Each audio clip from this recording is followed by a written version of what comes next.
Wieland, or The Transformation. By Charles Brockden Brown. An American Tale. Chapter 1. I feel little reluctance in complying with your request. You know not fully the cause of my sorrows. You are a stranger to the depth of my distresses. Hence your efforts at consolation must necessarily fail. Yet the tale that I am going to tell is not intended as a claim upon your sympathy. In the midst of my despair, I do not disdain to contribute what little I can to the benefit of mankind. I acknowledge your right to be informed of the events that have lately happened in my family. Make what use of the tale you shall think proper. If it be communicated to the world, it will inculcate the duty of avoiding deceit. It will exemplify the force of early impressions, and show the immeasurable evils that flow from an erroneous or imperfect discipline. My state is not destitute of tranquility. The sentiment that dictates my feelings is not hope. Futurity has no power over my thoughts. To all that is to come I am perfectly indifferent. With regard to myself, I have nothing more to fear. Fate has done its worst. Henceforth, I am callous to misfortune. I address no supplication to the deity. The power that governs the course of human affairs has chosen his path. The decree that ascertained the condition of my life, admits of no recall. No doubt it squares with the maxims of eternal equity. That is neither to be questioned nor denied by me. It suffices that the past is exempt from mutation. The storm that tore up our happiness, and changed into dreariness and desert the blooming scene of our existence, is lulled into grim repose. But not until the victim was transfixed and mangled, till every obstacle was dissipated by its rage, till every remnant of good was wrested from our grasp and exterminated. How will your wonder, and that of your companions, be excited by my story? Every sentiment will yield to your amazement. If my testimony were without corroborations, you would reject it as incredible. The experience of no human being can furnish a parallel, that I, beyond the rest of mankind, should be reserved for a destiny without alleviation, and without example. Listen to my narrative, and then say what it is that has made me deserve to be placed on this dreadful eminence, if, indeed, every faculty be not suspended in wonder that I am still alive, and am able to relate it. My father's ancestry was noble on the paternal side, but his mother was the daughter of a merchant. My grandfather was a younger brother, and a native of Saxony. He was placed, when he had reached the suitable age, at a German college. During the vacations, he employed himself in traversing the neighboring territory. On one occasion it was his fortune to visit Hamburg. He formed an acquaintance with Leonard Weiss, a merchant of that city, and was a frequent guest at his house. The merchant had an only daughter, for whom his guest speedily contracted an affection, and, in spite of parental menaces and prohibitions, he, in due season, became her husband. By this act he mortally offended his relations. Thenceforward he was entirely disowned and rejected by them. They refused to contribute anything to his support. All intercourse ceased, and he received from them merely that treatment to which an absolute stranger, or detested enemy, would be entitled. He found an asylum in the house of his new father, whose temper was kind, and whose pride was flattered by this alliance. The nobility of his birth was put in the balance against his poverty. Weiss conceived himself, on the whole, to have acted with the highest discretion, in thus disposing of his child. My grandfather found it incumbent on him to search out some mode of independent subsistence. His youth had been eagerly devoted to literature and music. These had hitherto been cultivated merely as sources of amusement. They were now converted into the means of gain. At this period there were few works of taste in the Saxon dialect. My ancestor may be considered as the founder of the German theatre. The modern poet of the same name is sprung from the same family, and, perhaps, surpasses but little, in the fruitfulness of his invention, or the soundness of his taste, the elder Wieland. His life was spent in the composition of sonatas and dramatic pieces. They were not unpopular, but merely afforded him a scanty subsistence.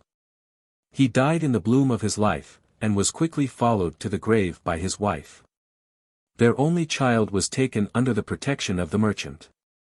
At an early age he was apprenticed to a London trader, and passed 7 years of mercantile servitude. My father was not fortunate in the character of him under whose care he was now placed. He was treated with rigor, and full employment was provided for every hour of his time. His duties were laborious and mechanical. He had been educated with a view to this profession, and, therefore, was not tormented with unsatisfied desires. He did not hold his present occupations in abhorrence, because they withheld him from paths more flowery and more smooth, but he found in unintermitted labor, and in the sternness of his master, sufficient occasions for discontent. No opportunities of recreation were allowed him. He spent all his time pent up in a gloomy apartment, or traversing narrow and crowded streets. His food was coarse, and his lodging humble. His heart gradually contracted a habit of morose and gloomy reflection. He could not accurately define what was wanting to his happiness. He was not tortured by comparisons drawn between his own situation and that of others. His state was such as suited his age and his views as to fortune. He did not imagine himself treated with extraordinary or unjustifiable rigor. In this respect he supposed the condition of others, bound like himself to mercantile service, to resemble his own, yet every engagement was irksome, and every hour tedious in its lapse. In this state of mind he chanced to light upon a book written by one of the teachers of the Albigenses, or French Protestants. He entertained no relish for books, and was wholly unconscious of any power they possessed to delight or instruct. This volume had lain for years in a corner of his garret, half buried in dust and rubbish. He had marked it as it lay, had thrown it, as his occasions required, from one spot to another. But had felt no inclination to examine its contents, or even to inquire what was the subject of which it treated. One Sunday afternoon, being induced to retire for a few minutes to his garret, his eye was attracted by a page of this book, which, by some accident, had been opened and placed full in his view. He was seated on the edge of his bed, and was employed in repairing a rent in some part of his clothes. His eyes were not confined to his work, but occasionally wandering, lighted at length upon the page. The words, "Seek and ye shall find," were those that first offered themselves to his notice. His curiosity was roused by these so far as to prompt him to proceed. As soon as he finished his work, he took up the book and turned to the first page. The further he read, the more inducement he found to continue, and he regretted the decline of the light which obliged him for the present to close it. The book contained an exposition of the doctrine of the sect of Camisards, and an historical account of its origin. His mind was in a state peculiarly fitted for the reception of devotional sentiments. The craving which had haunted him was now supplied with an object. His mind was at no loss for a theme of meditation. On days of business, he rose at the dawn, and retired to his chamber not till late at night. He now supplied himself with candles, and employed his nocturnal and Sunday hours in studying this book. It, of course, abounded with allusions to the Bible. All its conclusions were deduced from the sacred text. This was the fountain, beyond which it was unnecessary to trace the stream of religious truth, but it was his duty to trace it thus far.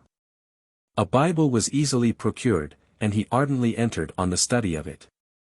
His understanding had received a particular direction. All his reveries were fashioned in the same mold. His progress towards the formation of his creed was rapid. Every fact and sentiment in this book were viewed through a medium which the writings of the Camisard apostle had suggested. His constructions of the text were hasty, and formed on a narrow scale. Everything was viewed in a disconnected position. One action and one precept were not employed to illustrate and restrict the meaning of another. Hence arose 1,000 scruples to which he had hitherto been a stranger. He was alternately agitated by fear and by ecstasy. He imagined himself beset by the snares of a spiritual foe, and that his security lay in ceaseless watchfulness and prayer. His morals, which had never been loose, were now modeled by a stricter standard. The empire of religious duty extended itself to his looks, gestures, and phrases. All levities of speech, and negligences of behavior, were proscribed. His air was mournful and contemplative. He labored to keep alive a sentiment of fear, and a belief of the awe-creating presence of the deity. Ideas foreign to this were sedulously excluded. To suffer their intrusion was a crime against the divine majesty inexpiable but by days and weeks of the keenest agonies. No material variation had occurred in the lapse of 2 years. Every day confirmed him in his present modes of thinking and acting. It was to be expected that the tide of his emotions would sometimes recede, that intervals of despondency and doubt would occur. But these gradually were more rare, and of shorter duration, and he, at last, arrived at a state considerably uniform in this respect. His apprenticeship was now almost expired.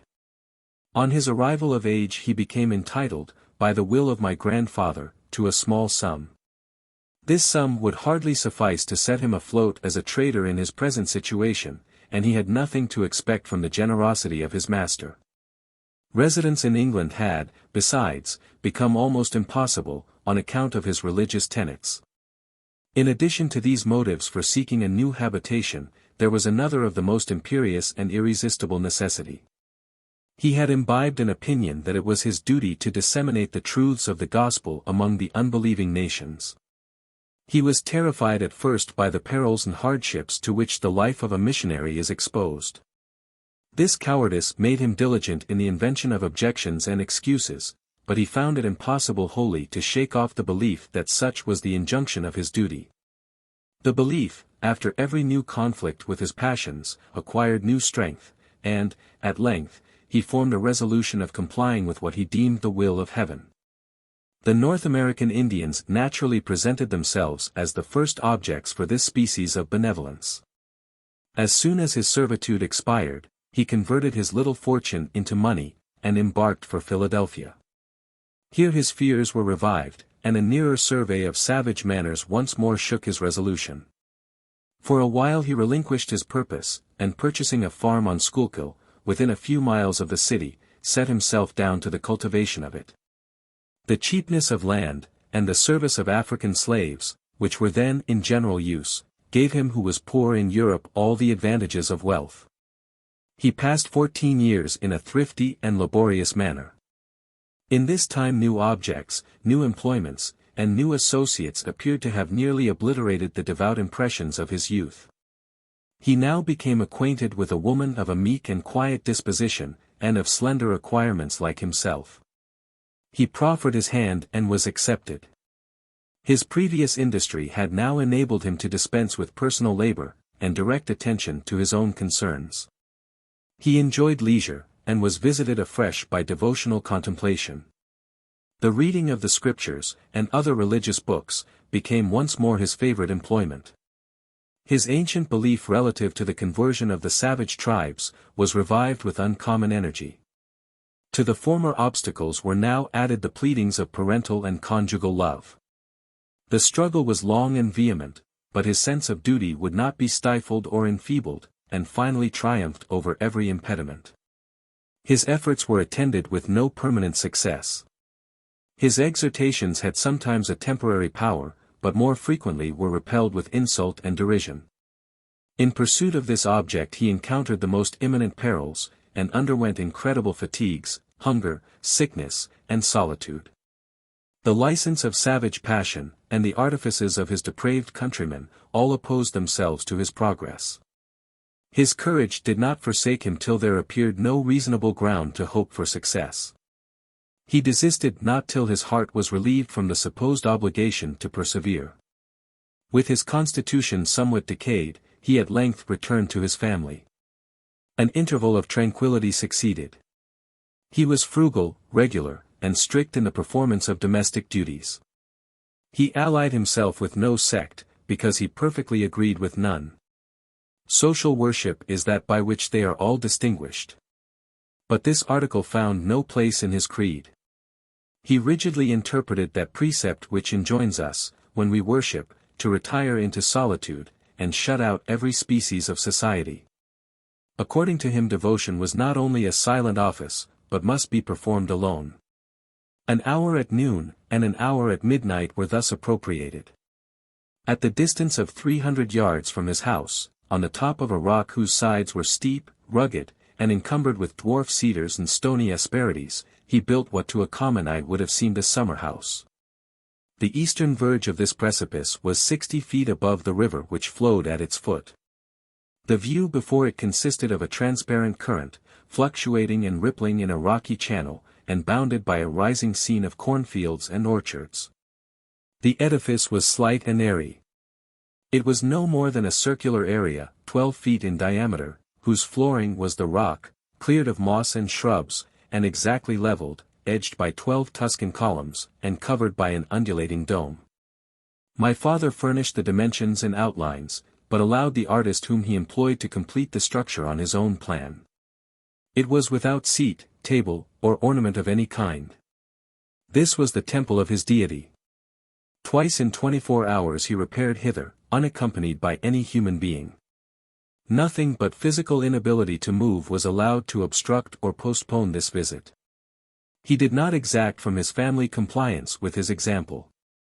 Few men, equally sincere in their faith, were as sparing in their censures and restrictions, with respect to the conduct of others, as my father. The character of my mother was no less devout. But her education had habituated her to a different mode of worship. The loneliness of their dwelling prevented her from joining any established congregation. But she was punctual in the offices of prayer, and in the performance of hymns to her Saviour, after the manner of the disciples of Zinzendorf. My father refused to interfere in her arrangements.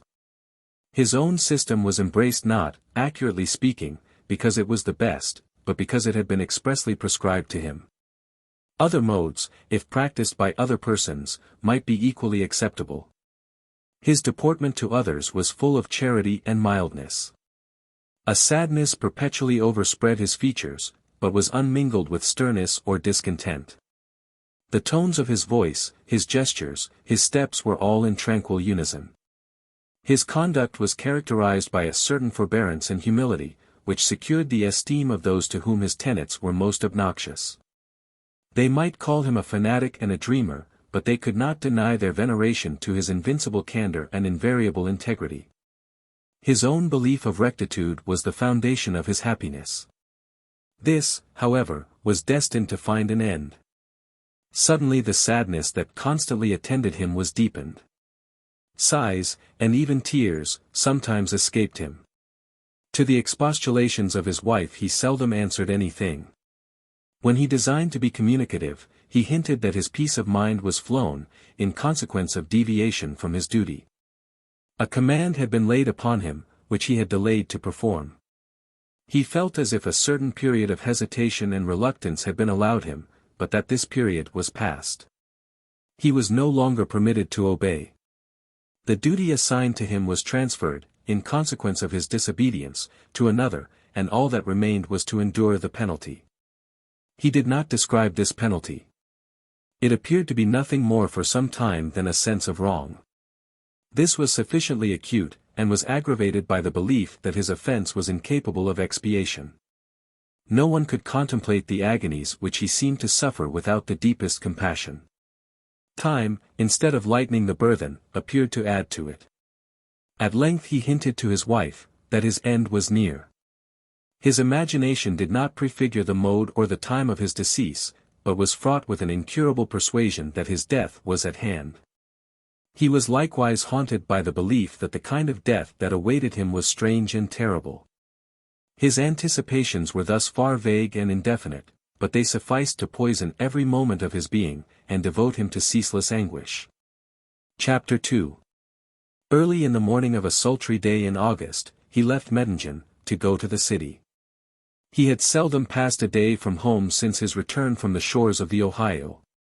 Some urgent engagements at this time existed, which would not admit of further delay.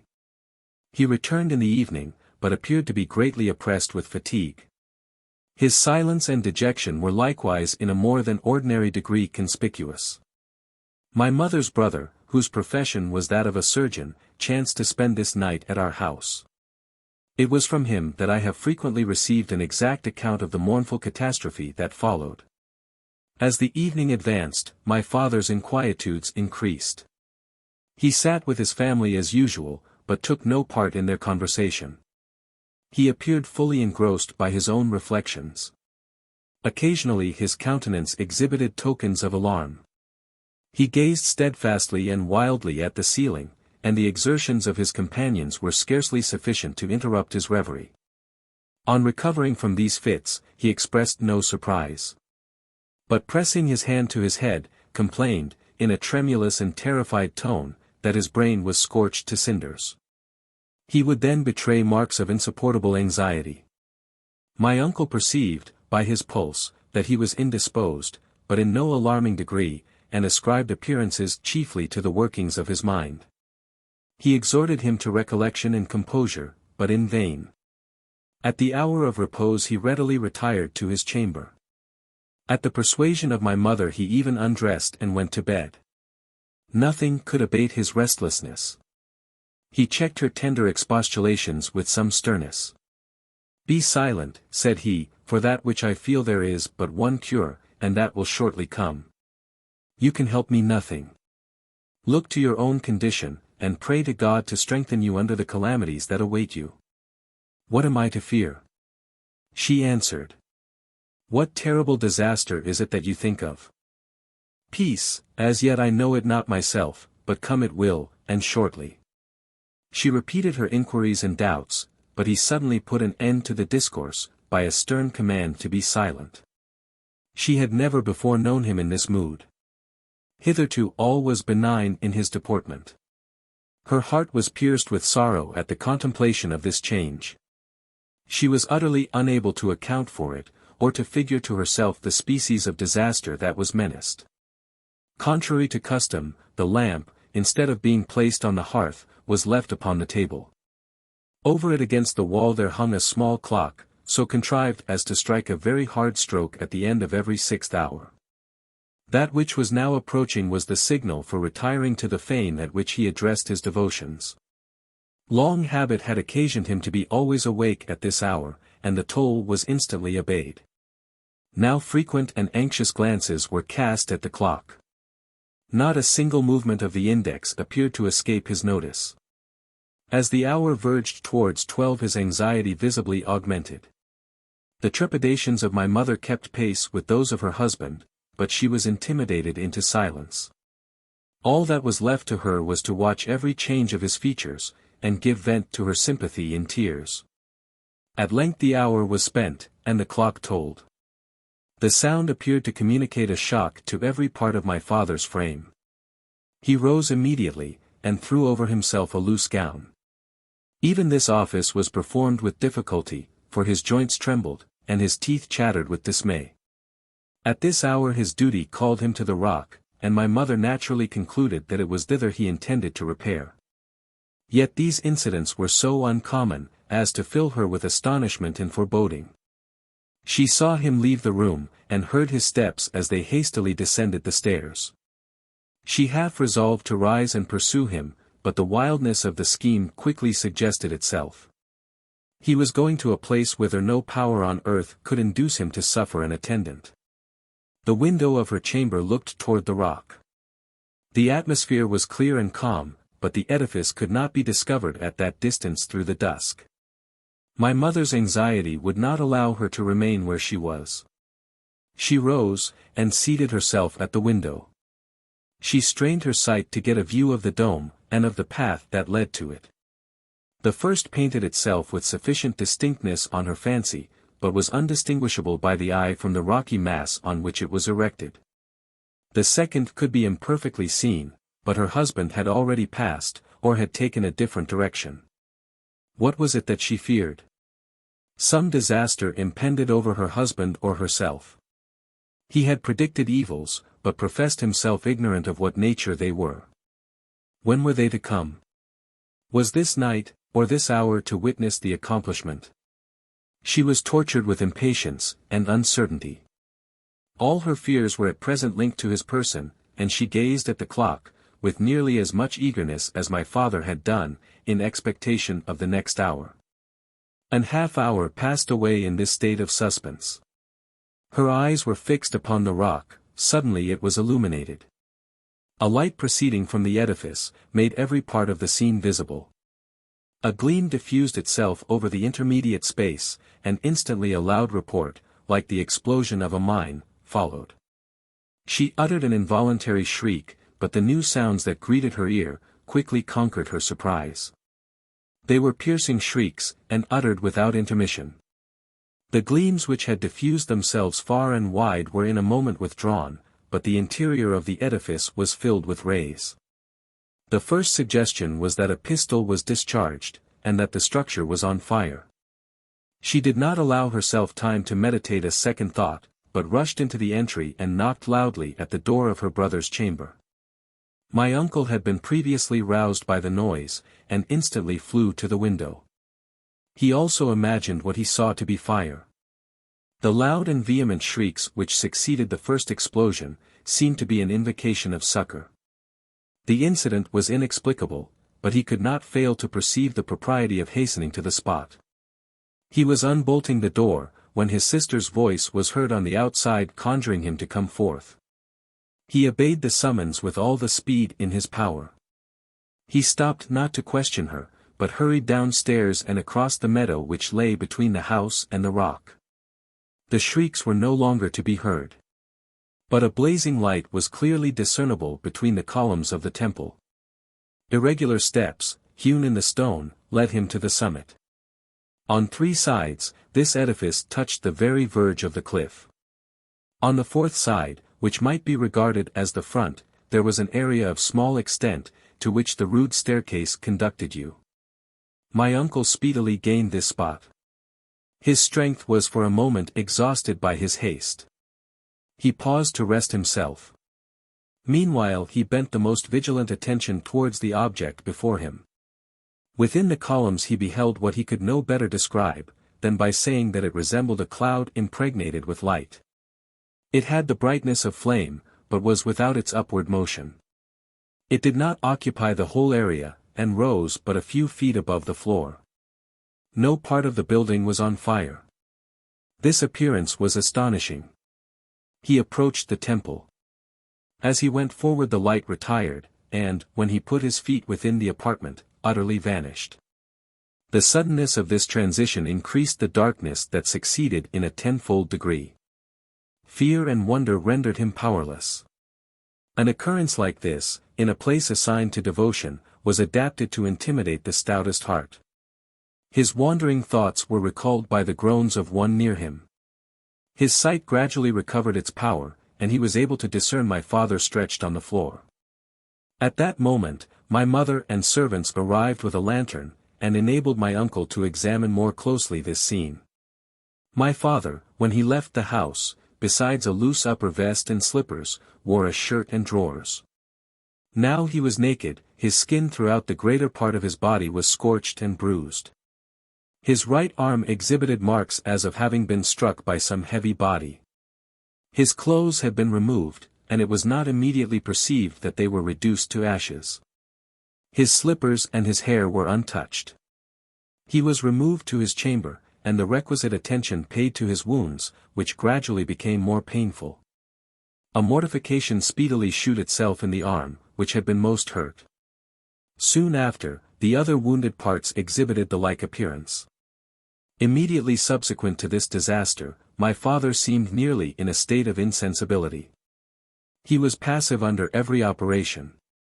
He scarcely opened his eyes, and was with difficulty prevailed upon to answer the questions that were put to him.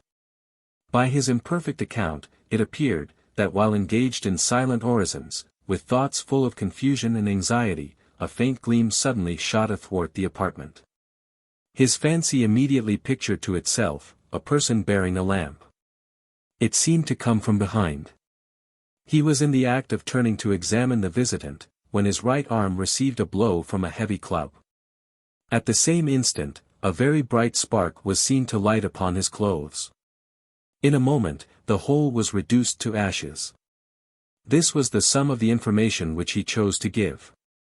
There was somewhat in his manner that indicated an imperfect tale. My uncle was inclined to believe that half the truth had been suppressed. Meanwhile, the disease thus wonderfully generated, betrayed more terrible symptoms. Fever and delirium terminated in lethargic slumber, which, in the course of 2 hours, gave place to death. Yet not till insupportable exhalations and crawling putrefaction had driven from his chamber and the house every one whom their duty did not detain. Such was the end of my father. None surely was ever more mysterious. When we recollect his gloomy anticipations and unconquerable anxiety, the security from human malice which his character, the place, and the condition of the times, might be supposed to confer. The purity and cloudlessness of the atmosphere, which rendered it impossible that lightning was the cause, what are the conclusions that we must form? The prelusive gleam, the blow upon his arm, the fatal spark, the explosion heard so far, the fiery cloud that environed him, without detriment to the structure, though composed of combustible materials. The sudden vanishing of this cloud at my uncle's approach, what is the inference to be drawn from these facts? Their truth cannot be doubted. My uncle's testimony is peculiarly worthy of credit, because no man's temper is more skeptical, and his belief is unalterably attached to natural causes. I was at this time a child of 6 years of age. The impressions that were then made upon me can never be effaced. I was ill qualified to judge respecting what was then passing. But as I advanced in age, and became more fully acquainted with these facts, they oftener became the subject of my thoughts. Their resemblance to recent events revived them with new force in my memory, and made me more anxious to explain them. Was this the penalty of disobedience? This the stroke of a vindictive and invisible hand? Is it a fresh proof that the divine ruler interferes in human affairs, meditates an end, selects, and commissions his agents, and enforces, by unequivocal sanctions, submission to his will? Or, was it merely the irregular expansion of the fluid that imparts warmth to our heart and our blood, caused by the fatigue of the preceding day, or flowing, by established laws, from the condition of his thoughts? A case, in its symptoms exactly parallel to this, is published in one of the journals of Florence. See, likewise, similar cases reported by Messrs. Moril and Murer, in the Journal de Médecine, for February and May, 1783. The researches of Maffei and Fontana have thrown some light upon this subject. Chapter 3. The shock which this disastrous occurrence occasioned to my mother, was the foundation of a disease which carried her, in a few months, to the grave. My brother and myself were children at this time, and were now reduced to the condition of orphans. The property which our parents left was by no means inconsiderable. It was entrusted to faithful hands, till we should arrive at a suitable age. Meanwhile, our education was assigned to a maiden aunt who resided in the city, and whose tenderness made us in a short time cease to regret that we had lost a mother. The years that succeeded were tranquil and happy. Our lives were molested by few of those cares that are incident to childhood.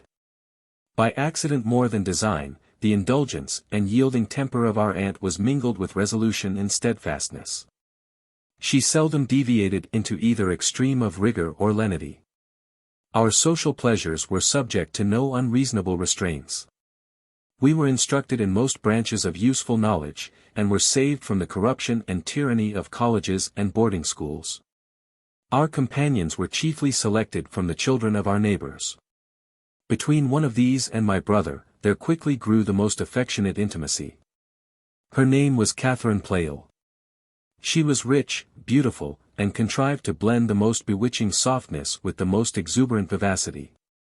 The tie by which my brother and she were united, seemed to add force to the love which I bore her, and which was amply returned. Between her and myself there was every circumstance tending to produce and foster friendship. Our sex and age were the same. We lived within sight of each other's abode. Our tempers were remarkably congenial, and the superintendence of our education not only prescribed to us the same pursuits, but allowed us to cultivate them together. Every day added strength to the triple bonds that united us. We gradually withdrew ourselves from the society of others, and found every moment irksome that was not devoted to each other. My brother's advance in age made no change in our situation. It was determined that his profession should be agriculture. His fortune exempted him from the necessity of personal labor. The task to be performed by him was nothing more than superintendence. The skill that was demanded by this was merely theoretical, and was furnished by casual inspection, or by closet study. The attention that was paid to this subject did not seclude him for any long time from us, on whom time had no other effect than to augment our impatience in the absence of each other and of him. Our tasks, our walks, our music, were seldom performed but in each other's company. It was easy to see that Catharine and my brother were born for each other. The passion which they mutually entertained quickly broke those bounds which extreme youth had set to it, confessions were made or extorted, and their union was postponed only till my brother had passed his minority. The previous lapse of 2 years was constantly and usefully employed. O my brother! But the task I have set myself let me perform with steadiness. The felicity of that period was marred by no gloomy anticipations. The future, like the present, was serene. Time was supposed to have only new delights in store. I mean not to dwell on previous incidents longer than is necessary to illustrate or explain the great events that have since happened. The nuptial day at length arrived. My brother took possession of the house in which he was born, and here the long-protracted marriage was solemnized. My father's property was equally divided between us. A neat dwelling, situated on the bank of the river, 3/4 of a mile from my brother's, was now occupied by me. These domains were called, from the name of the first possessor, Mettingen. I can scarcely account for my refusing to take up my abode with him, unless it were from a disposition to be an economist of pleasure. Self-denial, seasonably exercised, is one means of enhancing our gratifications. I was, beside, desirous of administering a fund, and regulating an household, of my own. The short distance allowed us to exchange visits as often as we pleased. The walk from one mansion to the other was no undelightful prelude to our interviews. I was sometimes their visitant, and they, as frequently, were my guests. Our education had been modeled by no religious standard. We were left to the guidance of our own understanding, and the casual impressions which society might make upon us. My friend's temper, as well as my own, exempted us from much anxiety on this account. It must not be supposed that we were without religion, but with us it was the product of lively feelings, excited by reflection on our own happiness, and by the grandeur of external nature. We sought not a basis for our faith, in the weighing of proofs, and the dissection of creeds. Our devotion was a mixed and casual sentiment, seldom verbally expressed, or solicitously sought, or carefully retained. In the midst of present enjoyment, no thought was bestowed on the future. As a consolation in calamity religion is dear. But calamity was yet at a distance, and its only tendency was to heighten enjoyments which needed not this addition to satisfy every craving. My brother's situation was somewhat different. His deportment was grave, considerate, and thoughtful. I will not say whether he was indebted to sublimer views for this disposition. Human life, in his opinion, was made up of changeable elements, and the principles of duty were not easily unfolded. The future, either as anterior, or subsequent to death, was a scene that required some preparation and provision to be made for it. These positions we could not deny, but what distinguished him was a propensity to ruminate on these truths. The images that visited us were blithesome and gay, but those with which he was most familiar were of an opposite hue. They did not generate affliction and fear, but they diffused over his behavior a certain air of forethought and sobriety. The principal effect of this temper was visible in his features and tones. These, in general, bespoke a sort of thrilling melancholy. I scarcely ever knew him to laugh. He never accompanied the lawless mirth of his companions with more than a smile, but his conduct was the same as ours.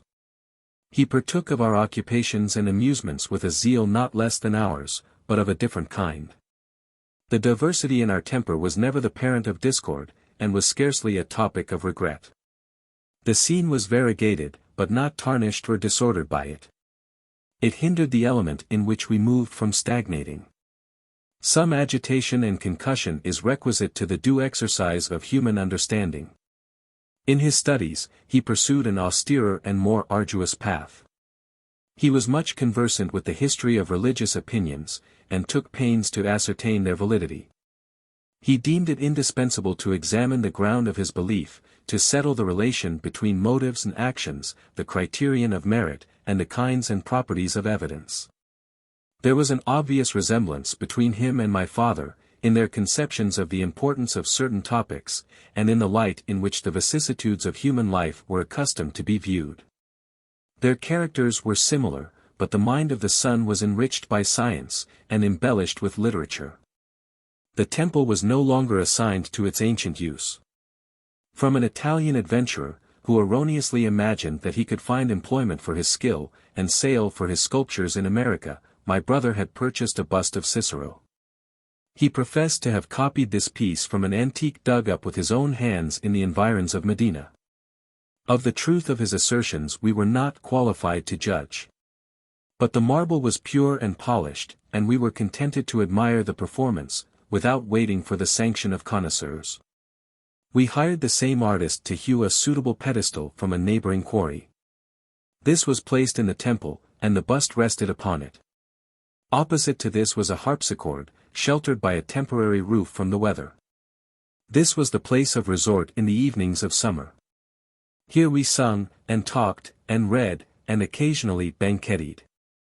Every joyous and tender scene most dear to my memory, is connected with this edifice. Here the performances of our musical and poetical ancestor were rehearsed.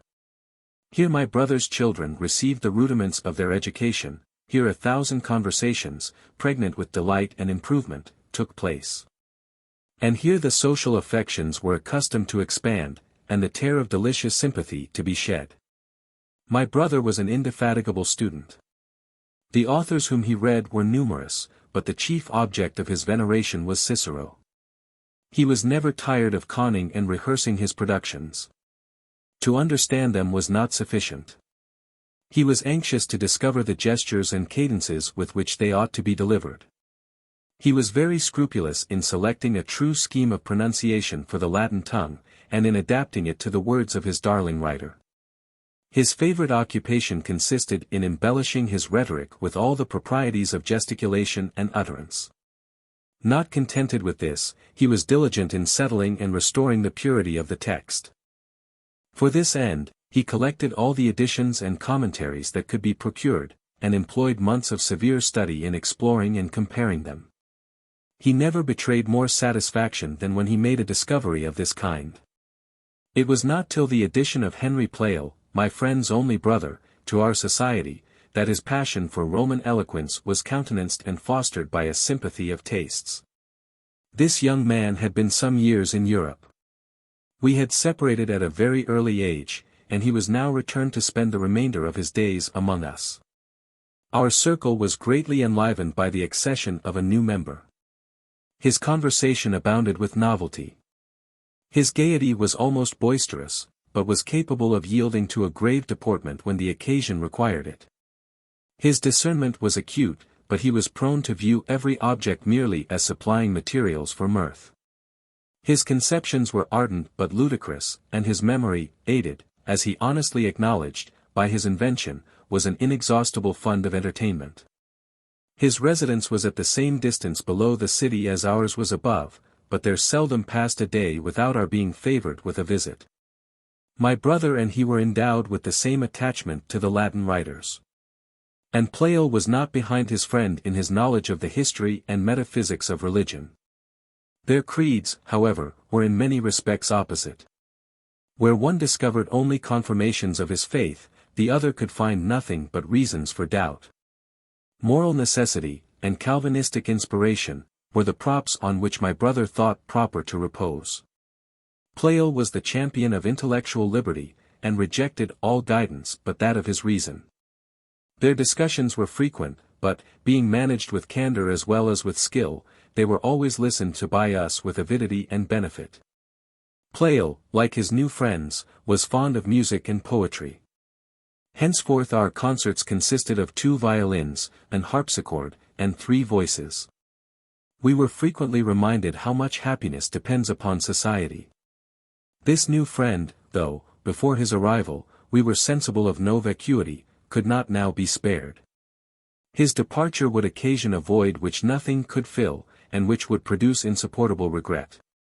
Even my brother, though his opinions were hourly assailed, and even the divinity of Cicero contested, was captivated with his friend, and laid aside some part of his ancient gravity at Pleyel's approach. Chapter 4. 6 years of uninterrupted happiness had rolled away, since my brother's marriage. The sound of war had been heard, but it was at such a distance as to enhance our enjoyment by affording objects of comparison. The Indians were repulsed on the one side, and Canada was conquered on the other. Revolutions and battles, however calamitous to those who occupied the scene, contributed in some sort to our happiness, by agitating our minds with curiosity, and furnishing causes of patriotic exultation. For children, 3 of whom were of an age to compensate, by their personal and mental progress, the cares of which they had been, at a more helpless age, the objects, exercised my brother's tenderness. The 4th was a charming babe that promised to display the image of her mother, and enjoyed perfect health. To these were added a sweet girl 14 years old, who was loved by all of us, with an affection more than parental. Her mother's story was a mournful one. She had come hither from England when this child was an infant, alone, without friends, and without money. She appeared to have embarked in a hasty and clandestine manner. She passed 3 years of solitude and anguish under my aunt's protection, and died a martyr to woe, the source of which she could, by no importunities, be prevailed upon to unfold. Her education and manners bespoke her to be of no mean birth. Her last moments were rendered serene, by the assurances she received from my aunt, that her daughter should experience the same protection that had been extended to herself. On my brother's marriage, it was agreed that she should make a part of his family. I cannot do justice to the attractions of this girl. Perhaps the tenderness she excited might partly originate in her personal resemblance to her mother, whose character and misfortunes were still fresh in our remembrance. She was habitually pensive, and this circumstance tended to remind the spectator of her friendless condition, and yet that epithet was surely misapplied in this case. This being was cherished by those with whom she now resided, with unspeakable fondness. Every exertion was made to enlarge and improve her mind. Her safety was the object of a solicitude that almost exceeded the bounds of discretion. Our affection indeed could scarcely transcend her merits. She never met my eye, or occurred to my reflections, without exciting a kind of enthusiasm. Her softness, her intelligence, her equanimity, never shall I see surpassed. I have often shed tears of pleasure at her approach, and pressed her to my bosom in an agony of fondness. While every day was adding to the charms of her person, and the stores of her mind, there occurred an event which threatened to deprive us of her. An officer of some rank, who had been disabled by a wound at Quebec, had employed himself, since the ratification of peace, in traveling through the colonies. He remained a considerable period at Philadelphia, but was at last preparing for his departure. No one had been more frequently honored with his visits than Mrs. Baynton, a worthy lady with whom our family were intimate. He went to her house with a view to perform a farewell visit, and was on the point of taking his leave, when I and my young friend entered the apartment. It is impossible to describe the emotions of the stranger, when he fixed his eyes upon my companion. He was motionless with surprise. He was unable to conceal his feelings, but sat silently gazing at the spectacle before him. At length he turned to Mrs. Baynton, and more by his looks and gestures than by words, besought her for an explanation of the scene. He seized the hand of the girl, who, in her turn, was surprised by his behavior, and drawing her forward, said in an eager and faltering tone, "Who is she? Whence does she come?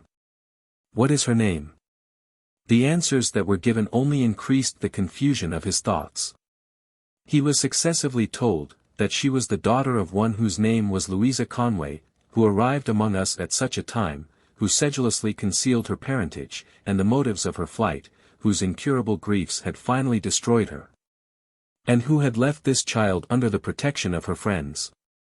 Having heard the tale, he melted into tears, eagerly clasped the young lady in his arms, and called himself her father. When the tumults excited in his breast by this unlooked-for meeting were somewhat subsided, he gratified our curiosity by relating the following incidents. Miss Conway was the only daughter of a banker in London, who discharged towards her every duty of an affectionate father. He had chanced to fall into her company, had been subdued by her attractions, had tendered her his hand, and been joyfully accepted both by parent and child. His wife had given him every proof of the fondest attachment. Her father, who possessed immense wealth, treated him with distinguished respect, liberally supplied his wants, and had made one condition of his consent to their union, a resolution to take up their abode with him. They had passed 3 years of conjugal felicity, which had been augmented by the birth of this child, when his professional duty called him into Germany. It was not without an arduous struggle, that she was persuaded to relinquish the design of accompanying him through all the toils and perils of war. No parting was ever more distressful. They strove to alleviate, by frequent letters, the evils of their lot. Those of his wife breathed nothing but anxiety for his safety, and impatience of his absence. At length, a new arrangement was made, and he was obliged to repair from Westphalia to Canada. One advantage attended this change. It afforded him an opportunity of meeting his family. His wife anticipated this interview, with no less rapture than himself. He hurried to London, and the moment he alighted from the stage-coach, ran with all speed to Mr. Conway's house. It was an house of mourning. His father was overwhelmed with grief, and incapable of answering his inquiries. The servants, sorrowful and mute, were equally refractory. He explored the house, and called on the names of his wife and daughter, but his summons was fruitless. At length, this new disaster was explained. 2 days before his arrival, his wife's chamber was found empty. No search, however diligent and anxious, could trace her steps. No cause could be assigned for her disappearance. The mother and child had fled away together. New exertions were made, her chamber and cabinets were ransacked, but no vestige was found serving to inform them as to the motives of her flight, whether it had been voluntary or otherwise. And in what corner of the kingdom or of the world she was concealed. Who shall describe the sorrow and amazement of the husband? His restlessness, his vicissitudes of hope and fear, and his ultimate despair. His duty called him to America. He had been in this city, and had frequently passed the door of the house in which his wife, at that moment, resided. Her father had not remitted his exertions to elucidate this painful mystery, but they had failed. This disappointment hastened his death, in consequence of which, Louisa's father became possessor of his immense property. This tale was a copious theme of speculation. 1,000 questions were started and discussed in our domestic circle, respecting the motives that influenced Mrs. Stuart to abandon her country. It did not appear that her proceeding was involuntary. We recalled and reviewed every particular that had fallen under our own observation. By none of these were we furnished with a clue. Her conduct, after the most rigorous scrutiny, still remained an impenetrable secret. On a nearer view, Major Stuart proved himself a man of most amiable character. His attachment to Louisa appeared hourly to increase. She was no stranger to the sentiments suitable to her new character. She could not but readily embrace the scheme which was proposed to her, to return with her father to England. This scheme his regard for her induced him, however, to postpone. Some time was necessary to prepare her for so great a change and enable her to think without agony of her separation from us. I was not without hopes of prevailing on her father entirely to relinquish this unwelcome design. Meanwhile, he pursued his travels through the southern colonies, and his daughter continued with us. Louisa and my brother frequently received letters from him, which indicated a mind of no common order. They were filled with amusing details, and profound reflections. While here, he often partook of our evening conversations at the Temple, and since his departure, his correspondence had frequently supplied us with topics of discourse. One afternoon in May, the blandness of the air, and brightness of the verdure, induced us to assemble, earlier than usual, in the Temple. We females were busy at the needle, while my brother and Pleyel were bandying quotations and syllogisms. The point discussed was the merit of the oration for Cluentius, as descriptive, first, of the genius of the speaker, and, secondly, of the manners of the times. Pleyel labored to extenuate both these species of merit, and tasked his ingenuity, to shew that the orator had embraced a bad cause, or, at least, a doubtful one. He urged, that to rely on the exaggerations of an advocate, or to make the picture of a single family a model from which to sketch the condition of a nation, was absurd. The controversy was suddenly diverted into a new channel, by a misquotation. Pleyel accused his companion of saying policiator, when he should have said policerator. Nothing would decide the contest, but an appeal to the volume. My brother was returning to the house for this purpose, when a servant met him with a letter from Major Stuart. He immediately returned to read it in our company. Besides affectionate compliments to us, and paternal benedictions on Louisa, his letter contained a description of a waterfall on the Monongahela. A sudden gust of rain falling, we were compelled to remove to the house. The storm passed away, and a radiant moonlight succeeded. There was no motion to resume our seats in the temple. We therefore remained where we were, and engaged in sprightly conversation. The letter lately received naturally suggested the topic. A parallel was drawn between the cataract there described, and one which Pleyel had discovered among the Alps of Glarus. In the state of the former, some particular was mentioned, the truth of which was questionable. To settle the dispute which thence arose, it was proposed to have recourse to the letter. My brother searched for it in his pocket. It was nowhere to be found. At length, he remembered to have left it in the temple, and he determined to go in search of it. His wife, Pleyel, Louisa, and myself, remained where we were. In a few minutes he returned.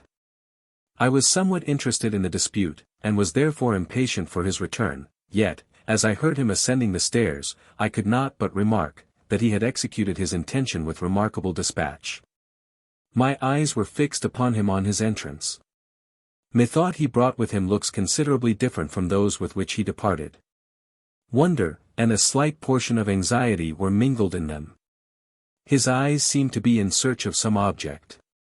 They passed quickly from one person to another, till they rested on his wife. She was seated in a careless attitude on the sofa, in the same spot as before. She had the same muslin in her hand, by which her attention was chiefly engrossed. The moment he saw her, his perplexity visibly increased. He quietly seated himself, and fixing his eyes on the floor, appeared to be absorbed in meditation. These singularities suspended the inquiry which I was preparing to make respecting the letter. In a short time, the company relinquished the subject which engaged them, and directed their attention to Wieland. They thought that he only waited for a pause in the discourse, to produce the letter. The pause was uninterrupted by him. At length Pleyel said, "Well, I suppose you have found the letter." "No," said he, without any abatement of his gravity, and looking steadfastly at his wife, "I did not mount the hill." "Why not?" "Catharine, have you not moved from that spot since I left the room?" She was affected with the solemnity of his manner, and laying down her work, answered in a tone of surprise, "No, why do you ask that question?" His eyes were again fixed upon the floor, and he did not immediately answer. At length, he said, looking round upon us, "Is it true that Catharine did not follow me to the hill? That she did not just now enter the room?" We assured him, with one voice, that she had not been absent for a moment, and inquired into the motive of his questions. "Your assurances," said he, "are solemn and unanimous. And yet I must deny credit to your assertions, or disbelieve the testimony of my senses, which informed me, when I was halfway up the hill, that Catharine was at the bottom." We were confounded at this declaration. Pleyel rallied him with great levity on his behavior. He listened to his friend with calmness, but without any relaxation of features. "One thing," said he with emphasis, "is true. Either I heard my wife's voice at the bottom of the hill, or I do not hear your voice at present." "Truly," returned Pleyel, "it is a sad dilemma to which you have reduced yourself. Certain it is, if our eyes can give us certainty that your wife has been sitting in that spot during every moment of your absence. You have heard her voice, you say, upon the hill. In general, her voice, like her temper, is all softness. To be heard across the room, she is obliged to exert herself. While you were gone, if I mistake not, she did not utter a word. Clara and I had all the talk to ourselves. Still it may be that she held a whispering conference with you on the hill. But tell us the particulars. The conference, said he, was short, and far from being carried on in a whisper. You know with what intention I left the house. Halfway to the rock, the moon was for a moment hidden from us by a cloud. I never knew the air to be more bland and more calm. In this interval I glanced at the temple, and thought I saw a glimmering between the columns. It was so faint, that it would not perhaps have been visible, if the moon had not been shrouded. I looked again, but saw nothing. I never visit this building alone, or at night, without being reminded of the fate of my father. There was nothing wonderful in this appearance. Yet it suggested something more than mere solitude and darkness in the same place would have done. I kept on my way. The images that haunted me were solemn, and I entertained an imperfect curiosity, but no fear, as to the nature of this object. I had ascended the hill little more than halfway, when a voice called me from behind. The accents were clear, distinct, powerful, and were uttered, as I fully believed, by my wife. Her voice is not commonly so loud. She has seldom occasion to exert it, but, nevertheless, I have sometimes heard her call with force and eagerness. If my ear was not deceived, it was her voice which I heard. Stop, go no further. There is danger in your path. The suddenness and unexpectedness of this warning, the tone of alarm with which it was given, and, above all, the persuasion that it was my wife who spoke, were enough to disconcert and make me pause. I turned and listened to assure myself that I was not mistaken. The deepest silence succeeded. At length, I spoke in my turn. Who calls? Is it you, Catharine? I stopped and presently received an answer.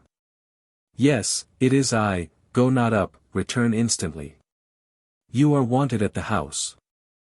Still the voice was Catharine's, and still it proceeded from the foot of the stairs. What could I do? The warning was mysterious. To be uttered by Catharine at a place, and on an occasion like these, enhanced the mystery. I could do nothing but obey. Accordingly, I trod back my steps, expecting that she waited for me at the bottom of the hill. When I reached the bottom, no one was visible. The moonlight was once more universal and brilliant, and yet, as far as I could see, no human or moving figure was discernible. If she had returned to the house, she must have used wondrous expedition to have passed already beyond the reach of my eye. I exerted my voice, but in vain. To my repeated exclamations, no answer was returned. Ruminating on these incidents, I returned hither. There was no room to doubt that I had heard my wife's voice. Attending incidents were not easily explained. But you now assure me that nothing extraordinary has happened to urge my return, and that my wife has not moved from her seat. Such was my brother's narrative. It was heard by us with different emotions. Pleyel did not scruple to regard the whole as a deception of the senses. Perhaps a voice had been heard, but Wieland's imagination had misled him in supposing a resemblance to that of his wife, and giving such a signification to the sounds. According to his custom he spoke what he thought. Sometimes, he made it the theme of grave discussion, but more frequently treated it with ridicule. He did not believe that sober reasoning would convince his friend, and gaiety, he thought, was useful to take away the solemnities which, in a mind like Wieland's, an accident of this kind was calculated to produce. Pleyel proposed to go in search of the letter. He went and speedily returned, bearing it in his hand. He had found it open on the pedestal, and neither voice nor visage had risen to impede his design. Catharine was endowed with an uncommon portion of good sense, but her mind was accessible, on this quarter, to wonder and panic. That her voice should be thus inexplicably and unwarrantably assumed, was a source of no small disquietude. She admitted the plausibility of the arguments by which Pleyel endeavored to prove that this was no more than an auricular deception. But this conviction was sure to be shaken, when she turned her eyes upon her husband, and perceived that Pleyel's logic was far from having produced the same effect upon him.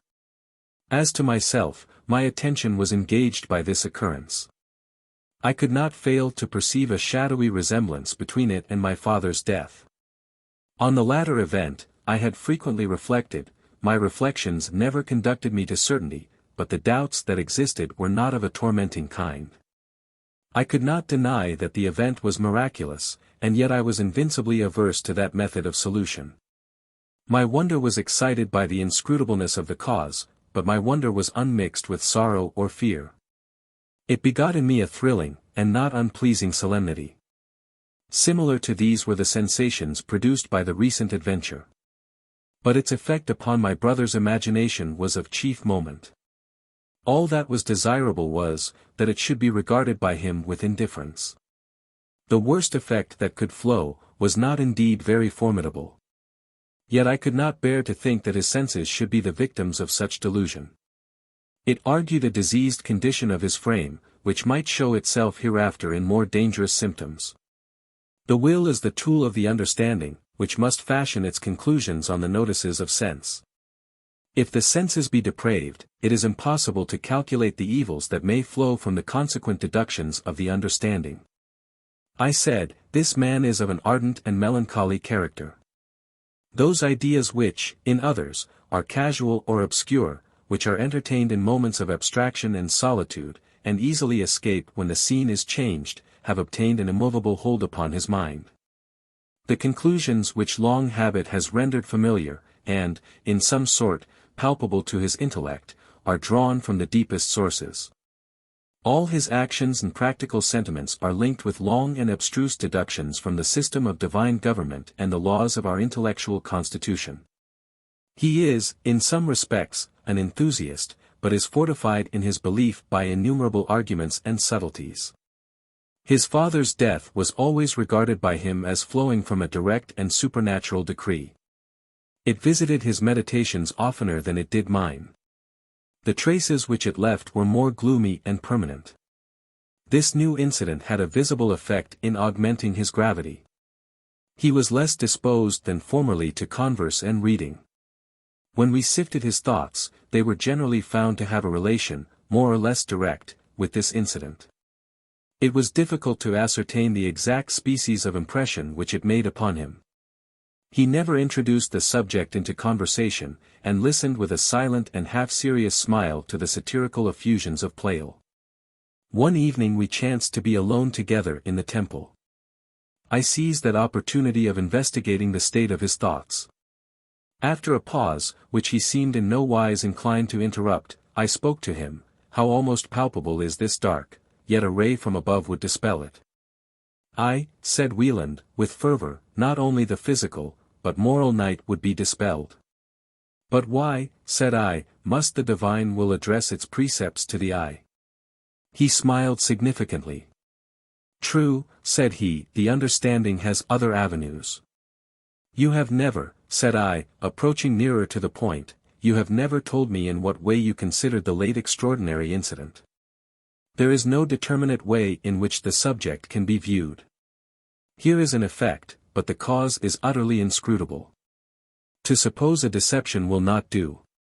Such is possible, but there are 20 other suppositions more probable. They must all be set aside before we reach that point. What are these 20 suppositions? It is needless to mention them. They are only less improbable than Pleyel's. Time may convert one of them into certainty. Till then it is useless to expatiate on them. Chapter 5. Some time had elapsed when there happened another occurrence, still more remarkable. Pleyel, on his return from Europe, brought information of considerable importance to my brother. My ancestors were noble Saxons, and possessed large domains in Lusatia. The Prussian wars had destroyed those persons whose right to these estates precluded my brothers. Pleyel had been exact in his inquiries, and had discovered that, by the law of male primogeniture, my brother's claims were superior to those of any other person now living. Nothing was wanting but his presence in that country, and a legal application to establish this claim. Pleyel strenuously recommended this measure.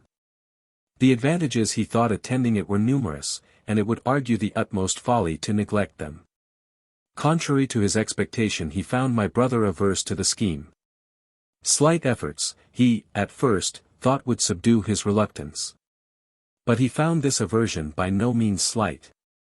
The interest that he took in the happiness of his friend and his sister, and his own partiality to the Saxon soil, from which he had likewise sprung, and where he had spent several years of his youth, made him redouble his exertions to win Wieland's consent. For this end he employed every argument that his invention could suggest. He painted, in attractive colors, the state of manners and government in that country, the security of civil rights, and the freedom of religious sentiments. He dwelt on the privileges of wealth and rank, and drew from the servile condition of one class, an argument in favor of his scheme, since the revenue and power annexed to a German principality affords so large a field for benevolence. The evil flowing from this power, in malignant hands, was proportioned to the good that would arise from the virtuous use of it. Hence, Wieland, in forbearing to claim his own, withheld all the positive felicity that would accrue to his vassals from his success, and hazarded all the misery that would redound from a less enlightened proprietor. It was easy for my brother to repel these arguments, and to shew that no spot on the globe enjoyed equal security and liberty to that which he at present inhabited. That if the Saxons had nothing to fear from misgovernment, the external causes of havoc and alarm were numerous and manifest. The recent devastations committed by the Prussians furnished a specimen of these. The horrors of war would always impend over them, till Germany were seized and divided by Austrian and Prussian tyrants, an event which he strongly suspected was at no great distance. But setting these considerations aside, was it laudable to grasp at wealth and power even when they were within our reach? Were not these the two great sources of depravity? What security had he, that in this change of place and condition, he should not degenerate into a tyrant and voluptuary? Power and riches were chiefly to be dreaded on account of their tendency to deprave the possessor. He held them in abhorrence, not only as instruments of misery to others, but to him on whom they were conferred. Besides, riches were comparative, and was he not rich already? He lived at present in the bosom of security and luxury. All the instruments of pleasure, on which his reason or imagination set any value, were within his reach. But these he must forego, for the sake of advantages which, whatever were their value, were as yet uncertain. In pursuit of an imaginary addition to his wealth, he must reduce himself to poverty, he must exchange present certainties for what was distant and contingent, for who knows not that the law is a system of expense, delay and uncertainty. If he should embrace this scheme, it would lay him under the necessity of making a voyage to Europe, and remaining for a certain period, separate from his family. He must undergo the perils and discomforts of the ocean. He must divest himself of all domestic pleasures, he must deprive his wife of her companion, and his children of a father and instructor, and all for what? For the ambiguous advantages which overgrown wealth and flagitious tyranny have to bestow. For a precarious possession in a land of turbulence and war. Advantages, which will not certainly be gained, and of which the acquisition, if it were sure, is necessarily distant. Pleyel was enamored of his scheme on account of its intrinsic benefits, but, likewise, for other reasons. His abode at Leipzig made that country appear to him like home. He was connected with this place by many social ties. While there he had not escaped the amorous contagion.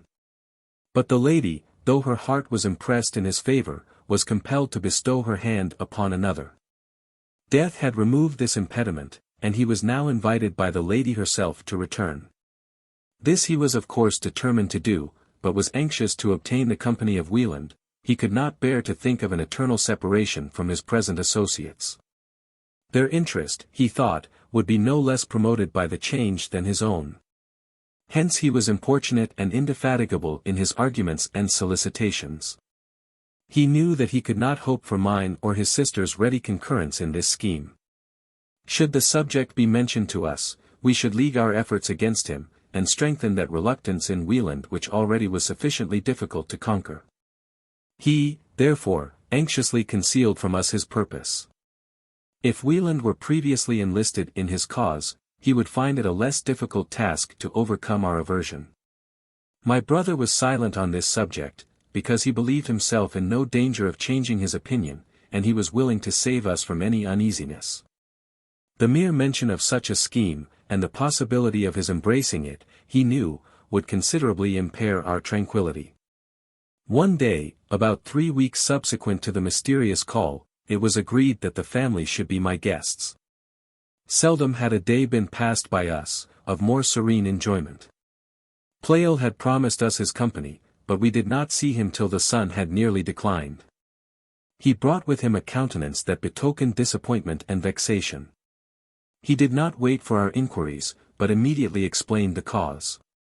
2 days before a packet had arrived from Hamburg, by which he had flattered himself with the expectation of receiving letters, but no letters had arrived. I never saw him so much subdued by an untoward event. His thoughts were employed in accounting for the silence of his friends. He was seized with the torments of jealousy, and suspected nothing less than the infidelity of her to whom he had devoted his heart. The silence must have been concerted. Her sickness, or absence, or death, would have increased the certainty of someone's having written. No supposition could be formed but that his mistress had grown indifferent, or that she had transferred her affections to another. The miscarriage of a letter was hardly within the reach of possibility. From Leipzig to Hamburg, and from Hamburg hither, the conveyance was exposed to no hazard. He had been so long detained in America chiefly in consequence of Wieland's aversion to the scheme which he proposed. He now became more impatient than ever to return to Europe. When he reflected that, by his delays, he had probably forfeited the affections of his mistress, his sensations amounted to agony. It only remained, by his speedy departure, to repair, if possible, or prevent so intolerable an evil. Already he had half resolved to embark in this very ship which, he was informed, would set out in a few weeks on her return. Meanwhile he determined to make a new attempt to shake the resolution of Wieland. The evening was somewhat advanced when he invited the latter to walk abroad with him. The invitation was accepted, and they left Catharine, Louisa and me, to amuse ourselves by the best means in our power. During this walk, Pleyel renewed the subject that was nearest his heart. He re-urged all his former arguments, and placed them in more forcible lights. They promised to return shortly, but hour after hour passed, and they made not their appearance. Engaged in sprightly conversation, it was not till the clock struck 12 that we were reminded of the lapse of time. The absence of our friends excited some uneasy apprehensions. We were expressing our fears, and comparing our conjectures as to what might be the cause, when they entered together. There were indications in their countenances that struck me mute. These were unnoticed by Catharine, who was eager to express her surprise and curiosity at the length of their walk. As they listened to her, I remarked that their surprise was not less than ours. They gazed in silence on each other, and on her. I watched their looks, but could not understand the emotions that were written in them. These appearances diverted Catharine's inquiries into a new channel. What did they mean, she asked, by their silence, and by their thus gazing wildly at each other, and at her? Pleyel profited by this hint, and assuming an air of indifference, framed some trifling excuse, at the same time darting significant glances at Wieland, as if to caution him against disclosing the truth. My brother said nothing, but delivered himself up to meditation. I likewise was silent, but burned with impatience to fathom this mystery. Presently my brother and his wife, and Louisa, returned home. Pleyel proposed, of his own accord, to be my guest for the night. This circumstance, in addition to those which preceded, gave new edge to my wonder. As soon as we were left alone, Pleyel's countenance assumed an air of seriousness, and even consternation, which I had never before beheld in him. The steps with which he measured the floor betokened the trouble of his thoughts. My inquiries were suspended by the hope that he would give me the information that I wanted without the importunity of questions. I waited some time, but the confusion of his thoughts appeared in no degree to abate. At length I mentioned the apprehensions which their unusual absence had occasioned, and which were increased by their behavior since their return, and solicited an explanation. He stopped when I began to speak, and looked steadfastly at me. When I had done, he said, to me, in a tone which faltered through the vehemence of his emotions, "How were you employed during our absence?" "In turning over the Della Crusca dictionary, and talking on different subjects. But just before your entrance, we were tormenting ourselves with omens and prognostics relative to your absence." "Catharine was with you the whole time?" "Yes." "But are you sure?" "Most sure." "She was not absent a moment." He stood, for a time, as if to assure himself of my sincerity. Then, clinching his hands, and wildly lifting them above his head, "Lo," cried he, "I have news to tell you. The Baroness de Stolberg is dead." This was her whom he loved. I was not surprised at the agitations which he betrayed. But how was the information procured? How was the truth of this news connected with the circumstance of Catharine's remaining in our company? He was for some time inattentive to my questions. When he spoke, it seemed merely a continuation of the reverie into which he had been plunged. And yet it might be a mere deception. But could both of us in that case have been deceived? A rare and prodigious coincidence. Barely not impossible. And yet, if the accent be oracular, Teresa is dead. "No, no," continued he, covering his face with his hands, and in a tone half broken into sobs, "I cannot believe it. She has not written, but if she were dead, the faithful Bertrand would have given me the earliest information. And yet if he knew his master, he must have easily guessed at the effect of such tidings. In pity to me he was silent. Clara, forgive me, to you, this behavior is mysterious. I will explain as well as I am able. But say not a word to Catharine. Her strength of mind is inferior to yours. She will, besides, have more reason to be startled. She is Wieland's angel." Pleyel proceeded to inform me, for the first time, of the scheme which he had pressed, with so much earnestness, on my brother. He enumerated the objections which had been made, and the industry with which he had endeavored to confute them. He mentioned the effect upon his resolutions produced by the failure of a letter. "During our late walk," continued he, "I introduced the subject that was nearest my heart. I re-urged all my former arguments, and placed them in more forcible lights. Wieland was still refractory. He expatiated on the perils of wealth and power, on the sacredness of conjugal and parental duties, and the happiness of mediocrity. No wonder that the time passed, unperceived, away. Our whole souls were engaged in this cause. Several times we came to the foot of the rock. As soon as we perceived it, we changed our course, but never failed to terminate our circuitous and devious ramble at this spot. At length your brother observed, we seem to be led hither by a kind of fatality. Since we are so near, let us ascend and rest ourselves a while. If you are not weary of this argument we will resume it there." I tacitly consented. We mounted the stairs, and drawing the sofa in front of the river, we seated ourselves upon it. I took up the thread of our discourse where we had dropped it. I ridiculed his dread of the sea, and his attachment to home. I kept on in this strain, so congenial with my disposition, for some time, uninterrupted by him. At length, he said to me, "Suppose now that I, whom argument has not convinced, should yield to ridicule, and should agree that your scheme is eligible. What will you have gained? Nothing. You have other enemies beside myself to encounter. When you have vanquished me, your toil has scarcely begun. There are my sister and wife, with whom it will remain for you to maintain the contest. And trust me, they are adversaries whom all your force and stratagem will never subdue." I insinuated that they would model themselves by his will, that Catharine would think obedience her duty. He answered, with some quickness, "You mistake. Their concurrence is indispensable. It is not my custom to exact sacrifices of this kind. I live to be their protector and friend, and not their tyrant and foe. If my wife shall deem her happiness, and that of her children, most consulted by remaining where she is, here she shall remain.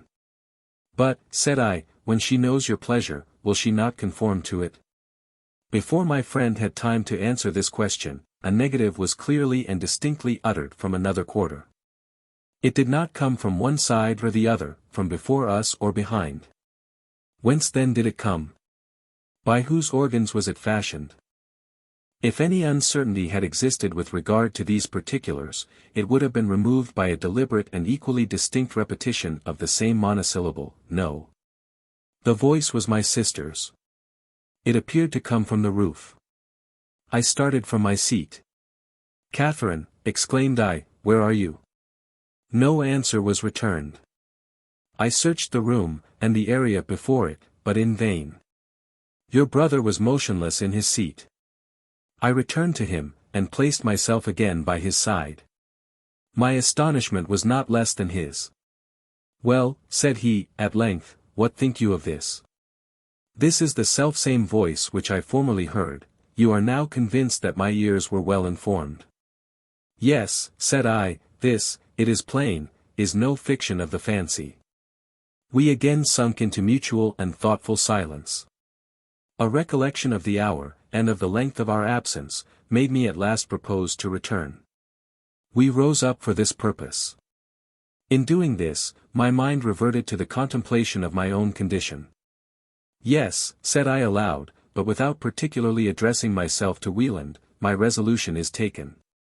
I cannot hope to prevail with my friends to accompany me. They may doze away their days on the banks of Schuylkill, but as to me, I go in the next vessel. I will fly to her presence, and demand the reason of this extraordinary silence." I had scarcely finished the sentence, when the same mysterious voice exclaimed, "You shall not go. The seal of death is on her lips. Her silence is the silence of the tomb." Think of the effects which accents like these must have had upon me. I shuddered as I listened. As soon as I recovered from my first amazement, "Who is it that speaks?" said I. "Whence did you procure these dismal tidings?" I did not wait long for an answer. "From a source that cannot fail. Be satisfied. She is dead." You may justly be surprised, that, in the circumstances in which I heard the tidings, and notwithstanding the mystery which environed him by whom they were imparted, I could give an undivided attention to the facts, which were the subject of our dialogue. I eagerly inquired, when and where did she die? What was the cause of her death? Was her death absolutely certain? An answer was returned only to the last of these questions. "Yes," was pronounced by the same voice. But it now sounded from a greater distance, and the deepest silence was all the return made to my subsequent interrogatories. It was my sister's voice, but it could not be uttered by her, and yet, if not by her, by whom was it uttered? When we returned hither, and discovered you together, the doubt that had previously existed was removed. It was manifest that the intimation came not from her. Yet if not from her, from whom could it come? Are the circumstances attending the imparting of this news proof that the tidings are true? God forbid that they should be true. Here Pleyel sunk into anxious silence, and gave me leisure to ruminate on this inexplicable event. I am at a loss to describe the sensations that affected me. I am not fearful of shadows. The tales of apparitions and enchantments did not possess that power over my belief which could even render them interesting. I saw nothing in them but ignorance and folly, and was a stranger even to that terror which is pleasing. But this incident was different from any that I had ever before known. Here were proofs of a sensible and intelligent existence, which could not be denied. Here was information obtained and imparted by means unquestionably superhuman. That there are conscious beings, beside ourselves, in existence, whose modes of activity and information surpass our own, can scarcely be denied. Is there a glimpse afforded us into a world of these superior beings? My heart was scarcely large enough to give admittance to so swelling a thought. An awe, the sweetest and most solemn that imagination can conceive, pervaded my whole frame. It forsook me not when I parted from Pleyel and retired to my chamber. An impulse was given to my spirits utterly incompatible with sleep. I passed the night wakeful and full of meditation. I was impressed with the belief of mysterious, but not of malignant agency. Hitherto nothing had occurred to persuade me that this airy minister was busy to evil rather than to good purposes. On the contrary, the idea of superior virtue had always been associated in my mind with that of superior power. The warnings that had thus been heard appeared to have been prompted by beneficent intentions. My brother had been hindered by this voice from ascending the hill. He was told that danger lurked in his path, and his obedience to the intimation had perhaps saved him from a destiny similar to that of my father. Pleyel had been rescued from tormenting uncertainty, and from the hazards and fatigues of a fruitless voyage, by the same interposition. It had assured him of the death of his Teresa. This woman was then dead. A confirmation of the tidings, if true, would speedily arrive. Was this confirmation to be deprecated or desired? By her death, the tie that attached him to Europe, was taken away. Henceforward every motive would combine to retain him in his native country, and we were rescued from the deep regrets that would accompany his hopeless absence from us. Propitious was the spirit that imparted these tidings.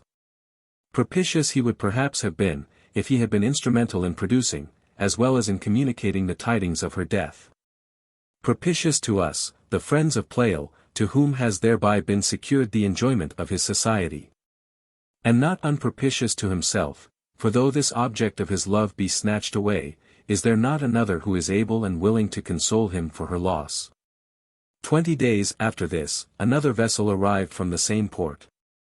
In this interval, Pleyel, for the most part, estranged himself from his old companions.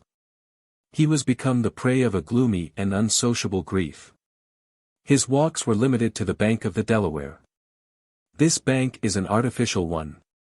Reeds and the river are on one side, and a watery marsh on the other, in that part which bounded his lands, and which extended from the mouth of Hollander's Creek to that of Schuylkill.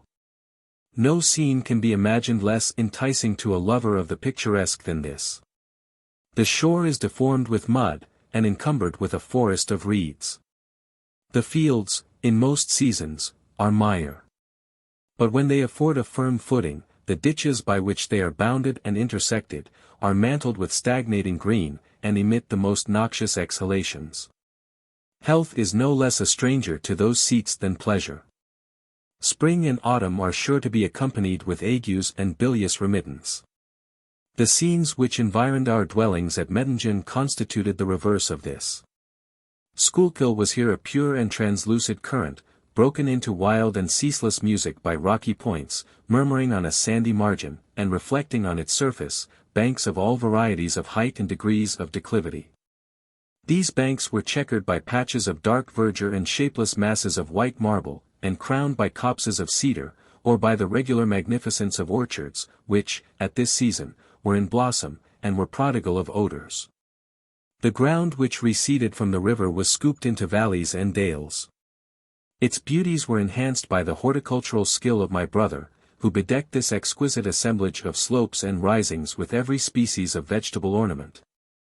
From the giant arms of the oak to the clustering tendrils of the honeysuckle. To screen him from the unwholesome airs of his own residence, it had been proposed to Pleyel to spend the months of spring with us. He had apparently acquiesced in this proposal, but the late event induced him to change his purpose. He was only to be seen by visiting him in his retirements. His gaiety had flown, and every passion was absorbed in eagerness to procure tidings from Saxony. I have mentioned the arrival of another vessel from the Elbe. He descried her early one morning as he was passing along the skirt of the river. She was easily recognized, being the ship in which he had performed his first voyage to Germany. He immediately went on board, but found no letters directed to him. This omission was, in some degree, compensated by meeting with an old acquaintance among the passengers, who had till lately been a resident in Leipzig. This person put an end to all suspense respecting the fate of Teresa, by relating the particulars of her death and funeral. Thus was the truth of the former intimation attested.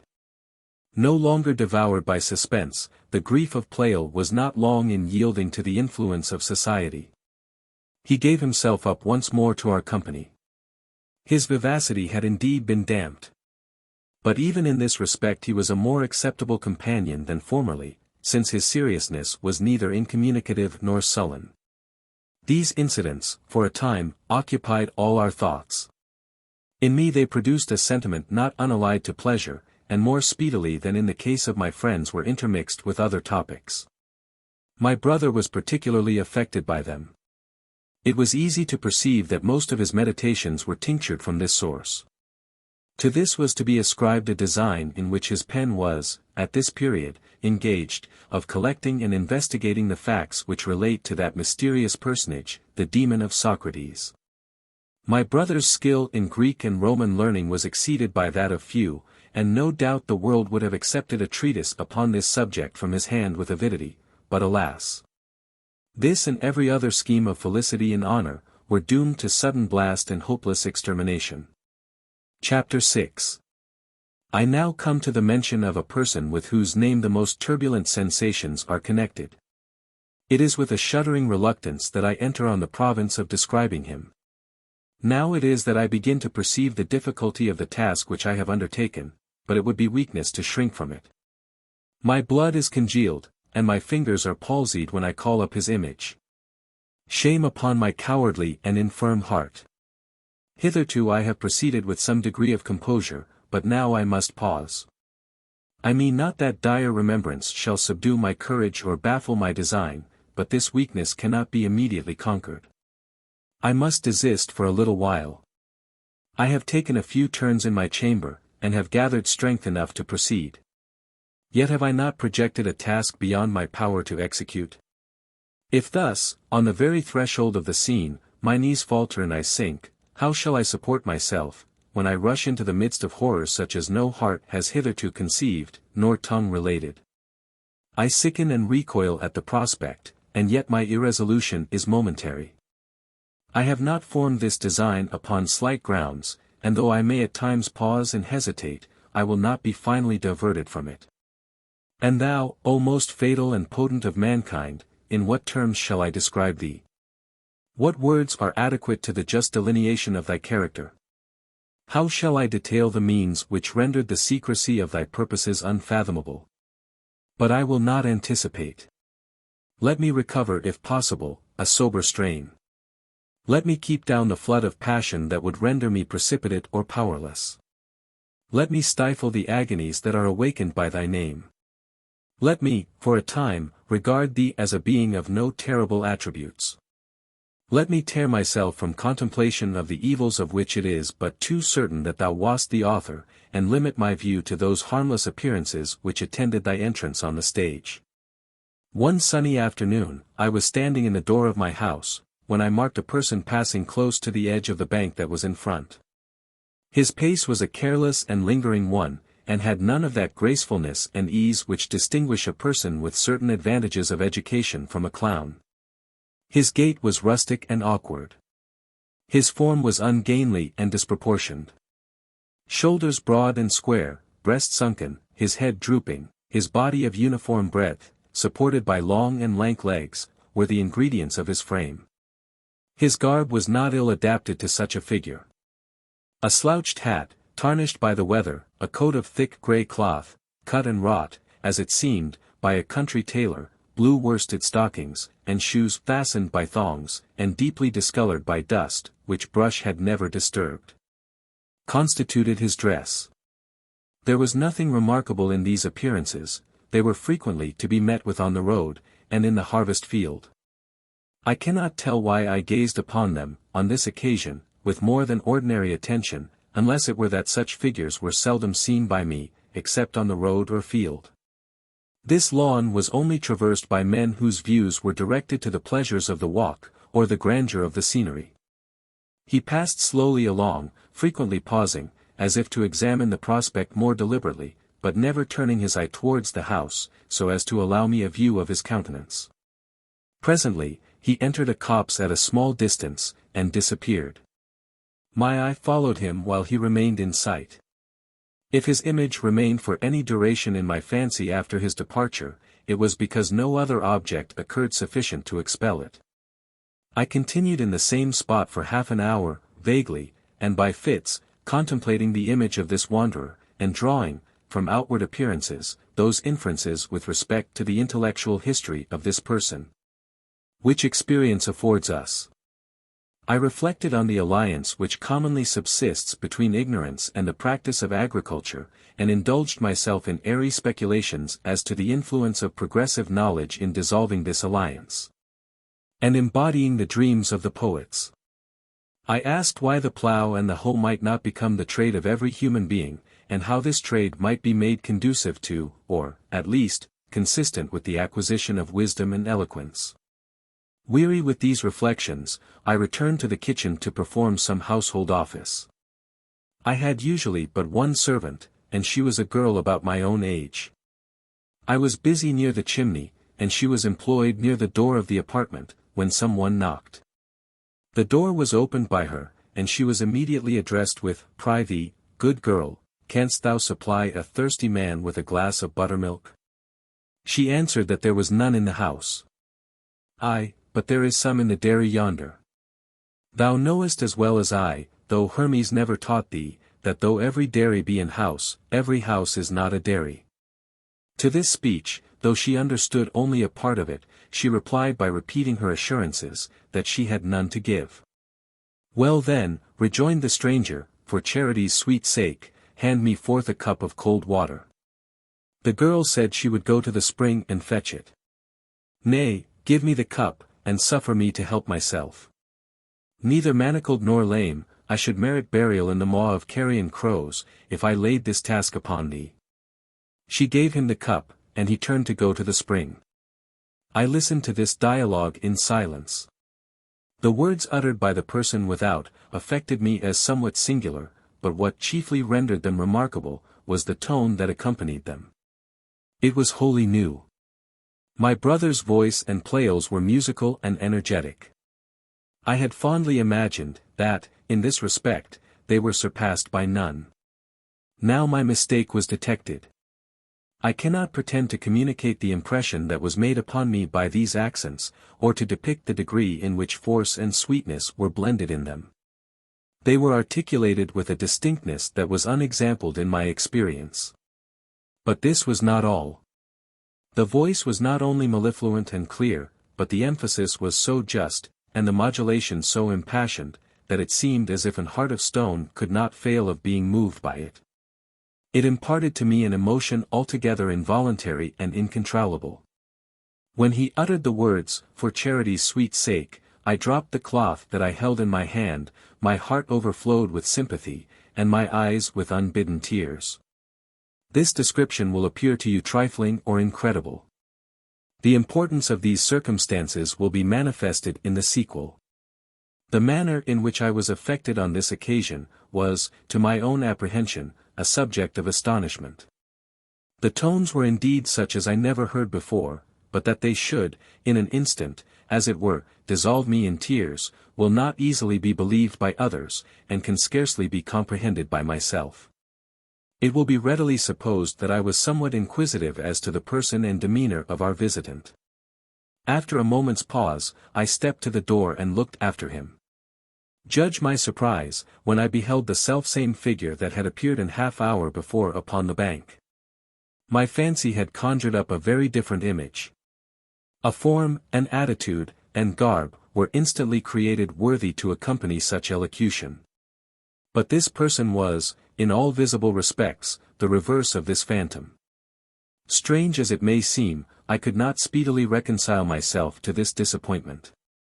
Instead of returning to my employment, I threw myself in a chair that was placed opposite the door, and sunk into a fit of musing. My attention was, in a few minutes, recalled by the stranger, who returned with the empty cup in his hand. I had not thought of the circumstance, or should certainly have chosen a different seat. He no sooner shewed himself, than a confused sense of impropriety, added to the suddenness of the interview, for which, not having foreseen it, I had made no preparation, threw me into a state of the most painful embarrassment. He brought with him a placid brow, but no sooner had he cast his eyes upon me, than his face was as glowingly suffused as my own. He placed the cup upon the bench, stammered out thanks, and retired. It was some time before I could recover my wonted composure. I had snatched a view of the stranger's countenance. The impression that it made was vivid and indelible. His cheeks were pallid and lank, his eyes sunken, his forehead overshadowed by coarse straggling hairs, his teeth large and irregular, though sound and brilliantly white, and his chin discolored by a tetter. His skin was of coarse grain, and sallow hue. Every feature was wide of beauty, and the outline of his face reminded you of an inverted cone. And yet his forehead, so far as shaggy locks would allow it to be seen, his eyes lustrously black, and possessing, in the midst of haggardness, a radiance inexpressibly serene and potent, and something in the rest of his features, which it would be in vain to describe, but which served to betoken a mind of the highest order, were essential ingredients in the portrait. This, in the effects which immediately flowed from it, I count among the most extraordinary incidents of my life. This face, seen for a moment, continued for hours to occupy my fancy, to the exclusion of almost every other image. I had purposed to spend the evening with my brother, but I could not resist the inclination of forming a sketch upon paper of this memorable visage. Whether my hand was aided by any peculiar inspiration, or I was deceived by my own fond conceptions, this portrait, though hastily executed, appeared unexceptionable to my own taste. I placed it at all distances, and in all lights. My eyes were rivet upon it. Half the night passed away in wakefulness and in contemplation of this picture. So flexible, and yet so stubborn, is the human mind. So obedient to impulses the most transient and brief, and yet so unalterably observant of the direction which is given to it. How little did I then foresee the termination of that chain, of which this may be regarded as the first link. Next day arose in darkness and storm. Torrents of rain fell during the whole day, attended with incessant thunder, which reverberated in stunning echoes from the opposite declivity. The inclemency of the air would not allow me to walk out. I had, indeed, no inclination to leave my apartment. I betook myself to the contemplation of this portrait, whose attractions time had rather enhanced than diminished. I laid aside my usual occupations, and seating myself at a window, consumed the day in alternately looking out upon the storm, and gazing at the picture which lay upon a table before me. You will, perhaps, deem this conduct somewhat singular, and ascribe it to certain peculiarities of temper. I am not aware of any such peculiarities. I can account for my devotion to this image no otherwise, than by supposing that its properties were rare and prodigious.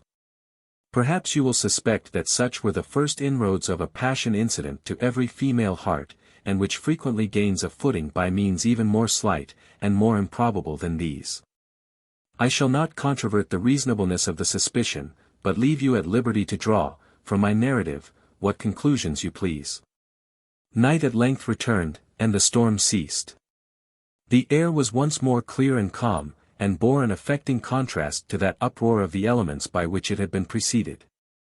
I spent the darksome hours, as I spent the day, contemplative and seated at the window. Why was my mind absorbed in thoughts ominous and dreary?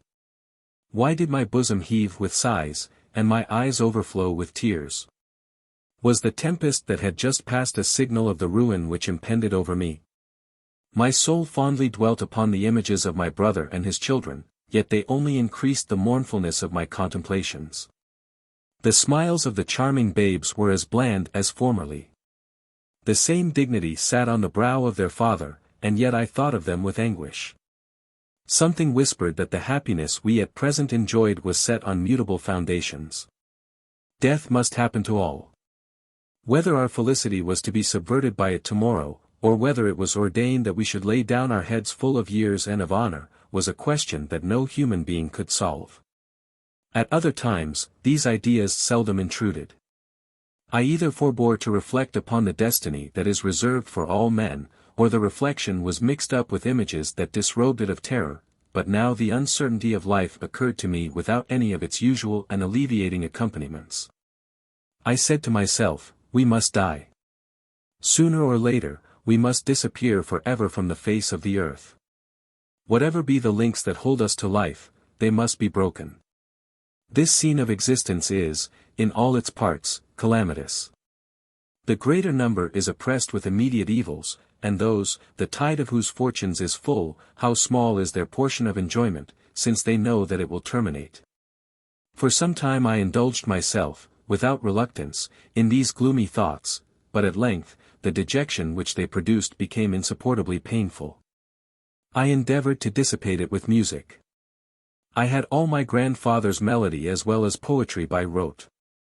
I now lighted by chance on a ballad, which commemorated the fate of a German cavalier, who fell at the siege of Nice under Godfrey of Bouillon. My choice was unfortunate, for the scenes of violence and carnage which were here wildly but forcibly portrayed, only suggested to my thoughts a new topic in the horrors of war. I sought refuge, but ineffectually, in sleep. My mind was thronged by vivid, but confused images, and no effort that I made was sufficient to drive them away. In this situation I heard the clock, which hung in the room, give the signal for 12. It was the same instrument which formerly hung in my father's chamber, and which, on account of its being his workmanship, was regarded, by every one of our family, with veneration. It had fallen to me, in the division of his property, and was placed in this asylum. The sound awakened a series of reflections, respecting his death. I was not allowed to pursue them. For scarcely had the vibration ceased, when my attention was attracted by a whisper, which, at first, appeared to proceed from lips that were laid close to my ear. No wonder that a circumstance like this startled me. In the first impulse of my terror, I uttered a slight scream, and shrunk to the opposite side of the bed. In a moment, however, I recovered from my trepidation. I was habitually indifferent to all the causes of fear, by which the majority are afflicted. I entertained no apprehension of either ghosts or robbers. Our security had never been molested by either, and I made use of no means to prevent or counterwork their machinations. My tranquillity, on this occasion, was quickly retrieved. The whisper evidently proceeded from one who was posted at my bedside. The first idea that suggested itself was, that it was uttered by the girl who lived with me as a servant. Perhaps, somewhat had alarmed her, or she was sick, and had come to request my assistance. By whispering in my ear, she intended to rouse without alarming me. Full of this persuasion, I called, "Judith," said I, "is it you? What do you want? Is there anything the matter with you?" No answer was returned. I repeated my inquiry, but equally in vain. Cloudy as was the atmosphere, and curtained as my bed was, nothing was visible. I withdrew the curtain, and leaning my head on my elbow, I listened with the deepest attention to catch some new sound. Meanwhile, I ran over in my thoughts every circumstance that could assist my conjectures. My habitation was a wooden edifice, consisting of 2 stories. In each story were 2 rooms, separated by an entry, or middle passage, with which they communicated by opposite doors. The passage, on the lower story, had doors at the 2 ends, and a staircase. Windows answered to the doors on the upper story. Annexed to this, on the eastern side, were wings, divided, in like manner, into an upper and lower room. One of them comprised a kitchen, and chamber above it for the servant, and communicated, on both stories, with the parlor adjoining it below, and the chamber adjoining it above. The opposite wing is of smaller dimensions, the rooms not being above 8 feet square. The lower of these was used as a depository of household implements, the upper was a closet in which I deposited my books and papers. They had but one inlet, which was from the room adjoining. There was no window in the lower one, and in the upper, a small aperture which communicated light and air, but would scarcely admit the body. The door which led into this, was close to my bed head, and was always locked, but when I myself was within. The avenues below were accustomed to be closed and bolted at nights. The maid was my only companion, and she could not reach my chamber without previously passing through the opposite chamber, and the middle passage, of which, however, the doors were usually unfastened. If she had occasioned this noise, she would have answered my repeated calls. No other conclusion, therefore, was left me, but that I had mistaken the sounds, and that my imagination had transformed some casual noise into the voice of a human creature. Satisfied with this solution, I was preparing to relinquish my listening attitude, when my ear was again saluted with a new and yet louder whispering. It appeared, as before, to issue from lips that touched my pillow. A second effort of attention, however, clearly shewed me, that the sounds issued from within the closet, the door of which was not more than 8 inches from my pillow. This second interruption occasioned a shock less vehement than the former. I started, but gave no audible token of alarm. I was so much mistress of my feelings, as to continue listening to what should be said. The whisper was distinct, hoarse, and uttered so as to shew that the speaker was desirous of being heard by some one near, but, at the same time, studious to avoid being overheard by any other. "Stop, stop, I say, madman as you are. There are better means than that. Curse upon your rashness. There is no need to shoot." Such were the words uttered in a tone of eagerness and anger, within so small a distance of my pillow. What construction could I put upon them? My heart began to palpitate with dread of some unknown danger. Presently, another voice, but equally near me, was heard whispering in answer. "Why not? I will draw a trigger in this business, but perdition be my lot if I do more." To this, the first voice returned, in a tone which rage had heightened in a small degree above a whisper, "Coward! Stand aside, and see me do it. I will grasp her throat, I will do her business in an instant. She shall not have time so much as to groan." What wonder that I was petrified by sounds so dreadful? Murderers lurked in my closet. They were planning the means of my destruction. One resolved to shoot, and the other menaced suffocation. Their means being chosen, they would forthwith break the door. Flight instantly suggested itself as most eligible in circumstances so perilous. I deliberated not a moment. But, fear adding wings to my speed, I leaped out of bed, and scantily robed as I was, rushed out of the chamber, downstairs, and into the open air. I can hardly recollect the process of turning keys, and withdrawing bolts. My terrors urged me forward with almost a mechanical impulse. I stopped not till I reached my brother's door. I had not gained the threshold, when, exhausted by the violence of my emotions, and by my speed, I sunk down in a fit. How long I remained in this situation I know not. When I recovered, I found myself stretched on a bed, surrounded by my sister and her female servants. I was astonished at the scene before me, but gradually recovered the recollection of what had happened. I answered their importunate inquiries as well as I was able. My brother and Pleyel, whom the storm of the preceding day chanced to detain here, informing themselves of every particular, proceeded with lights and weapons to my deserted habitation. They entered my chamber and my closet, and found everything in its proper place and customary order. The door of the closet was locked, and appeared not to have been opened in my absence. They went to Judith's apartment. They found her asleep and in safety. Pleyel's caution induced him to forbear alarming the girl, and finding her wholly ignorant of what had passed, they directed her to return to her chamber. They then fastened the doors, and returned. My friends were disposed to regard this transaction as a dream. That persons should be actually immured in this closet, to which, in the circumstances of the time, access from without or within was apparently impossible, they could not seriously believe. That any human beings had intended murder, unless it were to cover a scheme of pillage, was incredible, but that no such design had been formed, was evident from the security in which the furniture of the house and the closet remained. I revolved every incident and expression that had occurred. My senses assured me of the truth of them, and yet their abruptness and improbability made me, in my turn, somewhat incredulous.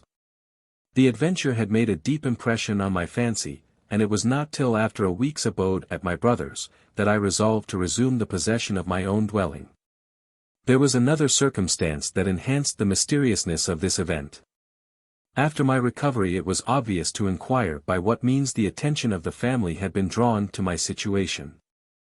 I had fallen before I had reached the threshold, or was able to give any signal. My brother related, that while this was transacting in my chamber, he himself was awake, in consequence of some slight indisposition, and lay, according to his custom, musing on some favorite topic. Suddenly the silence, which was remarkably profound, was broken by a voice of most piercing shrillness, that seemed to be uttered by one in the hall below his chamber. "Awake! Arise, it exclaimed, hasten to succor one that is dying at your door. This summons was effectual. There was no one in the house who was not roused by it. Pleyel was the first to obey, and my brother overtook him before he reached the hall. What was the general astonishment when your friend was discovered stretched upon the grass before the door, pale, ghastly, and with every mark of death. This was the third instance of a voice, exerted for the benefit of this little community. The agent was no less inscrutable in this, than in the former case. When I ruminated upon these events, my soul was suspended in wonder and awe. Was I really deceived in imagining that I heard the closet conversation? I was no longer at liberty to question the reality of those accents which had formerly recalled my brother from the hill, which had imparted tidings of the death of the German lady to Pleyel, and which had lately summoned them to my assistance. But how was I to regard this midnight conversation? Hoarse and manlike voices conferring on the means of death, so near my bed, and at such an hour. How had my ancient security vanished? That dwelling, which had hitherto been an inviolate asylum, was now beset with danger to my life. That solitude, formerly so dear to me, could no longer be endured. Pleyel, who had consented to reside with us during the months of spring, lodged in the vacant chamber, in order to quiet my alarms. He treated my fears with ridicule, and in a short time very slight traces of them remained, but as it was wholly indifferent to him whether his nights were passed at my house or at my brother's, this arrangement gave general satisfaction. Chapter 7. I will not enumerate the various inquiries and conjectures which these incidents occasioned. After all our efforts, we came no nearer to dispelling the mist in which they were involved. And time, instead of facilitating a solution, only accumulated our doubts.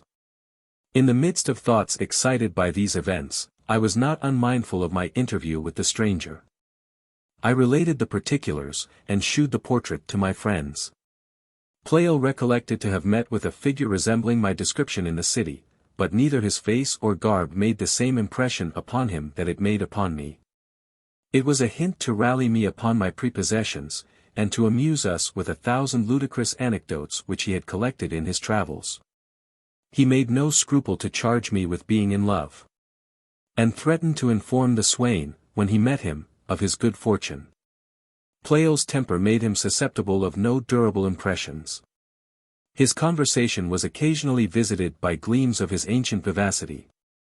But, though his impetuosity was sometimes inconvenient, there was nothing to dread from his malice. I had no fear that my character or dignity would suffer in his hands, and was not heartily displeased when he declared his intention of profiting by his first meeting with the stranger to introduce him to our acquaintance. Some weeks after this I had spent a toilsome day, and, as the sun declined, found myself disposed to seek relief in a walk. The river bank is, at this part of it, and for some considerable space upward, so rugged and steep as not to be easily descended. In a recess of this declivity, near the southern verge of my little domain, was placed a slight building, with seats and lattices.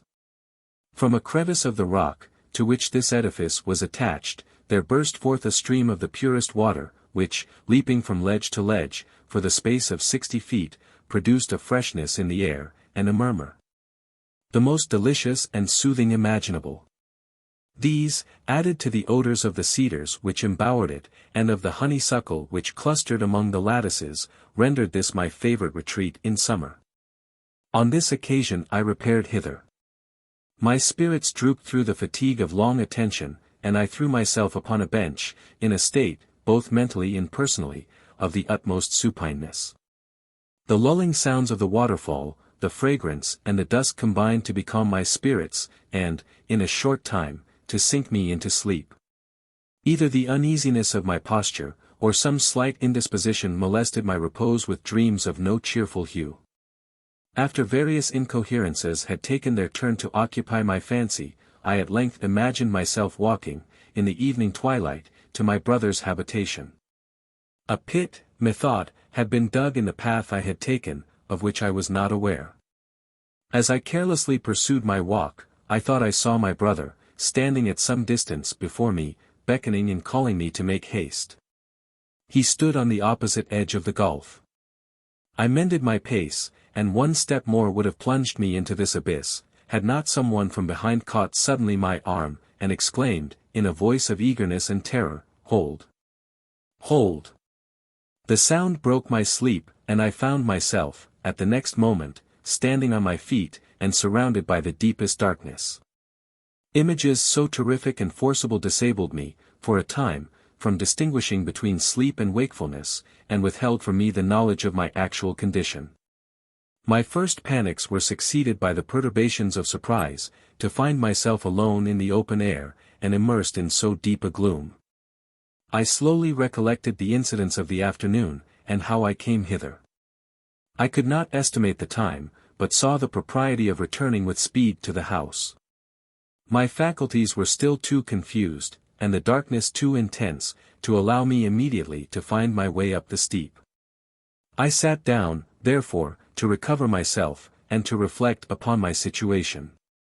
This was no sooner done, than a low voice was heard from behind the lattice, on the side where I sat. Between the rock and the lattice was a chasm not wide enough to admit a human body, yet, in this chasm he that spoke appeared to be stationed. "Attend! Attend! But be not terrified." I started and exclaimed, "Good heavens! What is that? Who are you?" "A friend, one come, not to injure, but to save you, fear nothing." This voice was immediately recognized to be the same with one of those which I had heard in the closet. It was the voice of him who had proposed to shoot, rather than to strangle, his victim.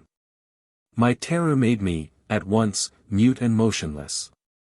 He continued, "I league to murder you. I repent. Mark my bidding, and be safe. Avoid this spot. The snares of death encompass it. Elsewhere danger will be distant, but this spot, shun it as you value your life. Mark me further, profit by this warning, but divulge it not. If a syllable of what has passed escape you, your doom is sealed. Remember your father, and be faithful." Here the accent ceased, and left me overwhelmed with dismay. I was fraught with the persuasion, that during every moment I remained here, my life was endangered. But I could not take a step without hazard of falling to the bottom of the precipice. The path, leading to the summit, was short, but rugged and intricate. Even starlight was excluded by the umbrage, and not the faintest gleam was afforded to guide my steps. What should I do? To depart or remain was equally and eminently perilous. In this state of uncertainty, I perceived a ray flit across the gloom and disappear. Another succeeded, which was stronger, and remained for a passing moment. It glittered on the shrubs that were scattered at the entrance, and gleam continued to succeed gleam for a few seconds, till they, finally, gave place to unintermitted darkness. The first visitings of this light called up a train of horrors in my mind. Destruction impended over this spot. The voice which I had lately heard had warned me to retire, and had menaced me with the fate of my father if I refused. I was desirous, but unable, to obey. These gleams were such as prelude the stroke by which he fell. The hour, perhaps, was the same. I shuddered as if I had beheld, suspended over me, the exterminating sword. Presently a new and stronger illumination burst through the lattice on the right hand, and a voice, from the edge of the precipice above, called out my name. It was Pleyel. Joyfully did I recognize his accents. But such was the tumult of my thoughts that I had not power to answer him till he had frequently repeated his summons. I hurried, at length, from the fatal spot, and, directed by the lantern which he bore, ascended the hill. Pale and breathless, it was with difficulty I could support myself. He anxiously inquired into the cause of my affright, and the motive of my unusual absence. He had returned from my brother's at a late hour, and was informed by Judith, that I had walked out before sunset, and had not yet returned. This intelligence was somewhat alarming. He waited some time. But, my absence continuing, he had set out in search of me. He had explored the neighborhood with the utmost care, but, receiving no tidings of me, he was preparing to acquaint my brother with this circumstance, when he recollected the summer house on the bank, and conceived it possible that some accident had detained me there. He again inquired into the cause of this detention, and of that confusion and dismay which my looks testified. I told him that I had strolled hither in the afternoon, that sleep had overtaken me as I sat, and that I had awakened a few minutes before his arrival. I could tell him no more. In the present impetuosity of my thoughts, I was almost dubious, whether the pit, into which my brother had endeavored to entice me, and the voice that talked through the lattice, were not parts of the same dream. I remembered, likewise, the charge of secrecy, and the penalty denounced, if I should rashly divulge what I had heard. For these reasons, I was silent on that subject, and shutting myself in my chamber, delivered myself up to contemplation. What I have related will, no doubt, appear to you a fable. You will believe that calamity has subverted my reason, and that I am amusing you with the chimeras of my brain, instead of facts that have really happened. I shall not be surprised or offended, if these be your suspicions. I know not, indeed, how you can deny them admission. For, if to me, the immediate witness, they were fertile of perplexity and doubt, how must they affect another to whom they are recommended only by my testimony? It was only by subsequent events, that I was fully and incontestably assured of the veracity of my senses. Meanwhile, what was I to think?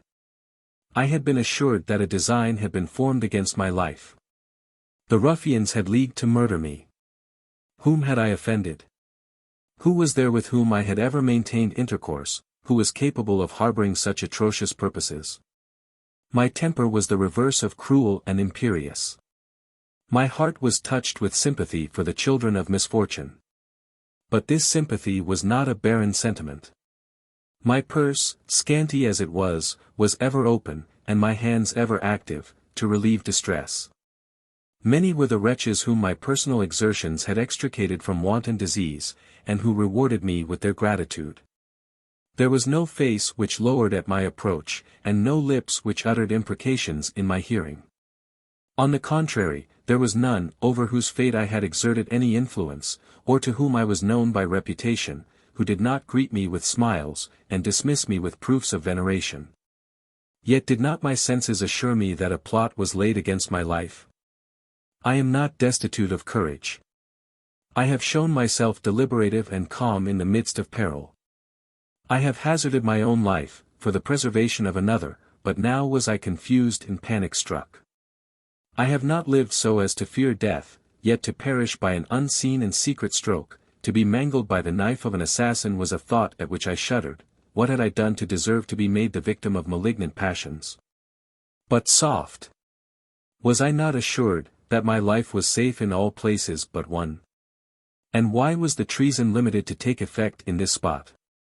I was everywhere equally defenseless. My house and chamber were, at all times, accessible. Danger still impended over me. The bloody purpose was still entertained, but the hand that was to execute it, was powerless in all places but one. Here I had remained for the last 4 or 5 hours, without the means of resistance or defense, yet I had not been attacked.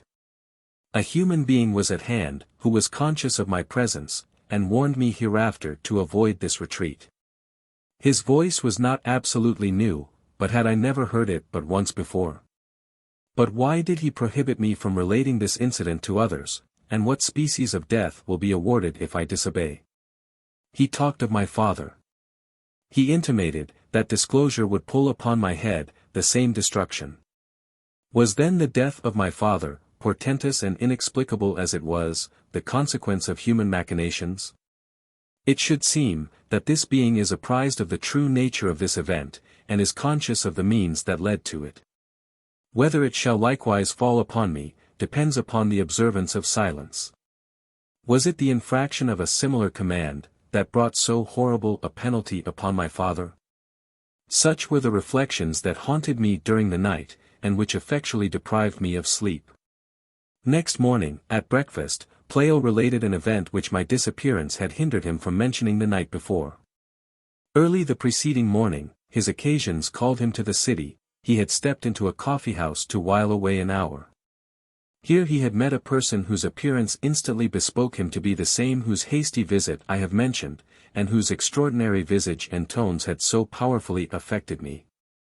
On an attentive survey, however, he proved, likewise, to be one with whom my friend had had some intercourse in Europe. This authorized the liberty of accosting him, and after some conversation, mindful, as Pleyel said, of the footing which this stranger had gained in my heart, he had ventured to invite him to Mettingen. The invitation had been cheerfully accepted, and a visit promised on the afternoon of the next day. This information excited no sober emotions in my breast. I was, of course, eager to be informed as to the circumstances of their ancient intercourse. When, and where had they met? What knew he of the life and character of this man? In answer to my inquiries, he informed me that, 3 years before, he was a traveller in Spain. He had made an excursion from Valencia to Murviedro, with a view to inspect the remains of Roman magnificence, scattered in the environs of that town. While traversing the site of the theatre of old Saguntum, he lighted upon this man, seated on a stone, and deeply engaged in perusing the work of the Deacon Marty. A short conversation ensued, which proved the stranger to be English. They returned to Valencia together. His garb, aspect, and deportment were wholly Spanish. A residence of 3 years in the country, indefatigable attention to the language, and a studious conformity with the customs of the people, had made him indistinguishable from a native, when he chose to assume that character.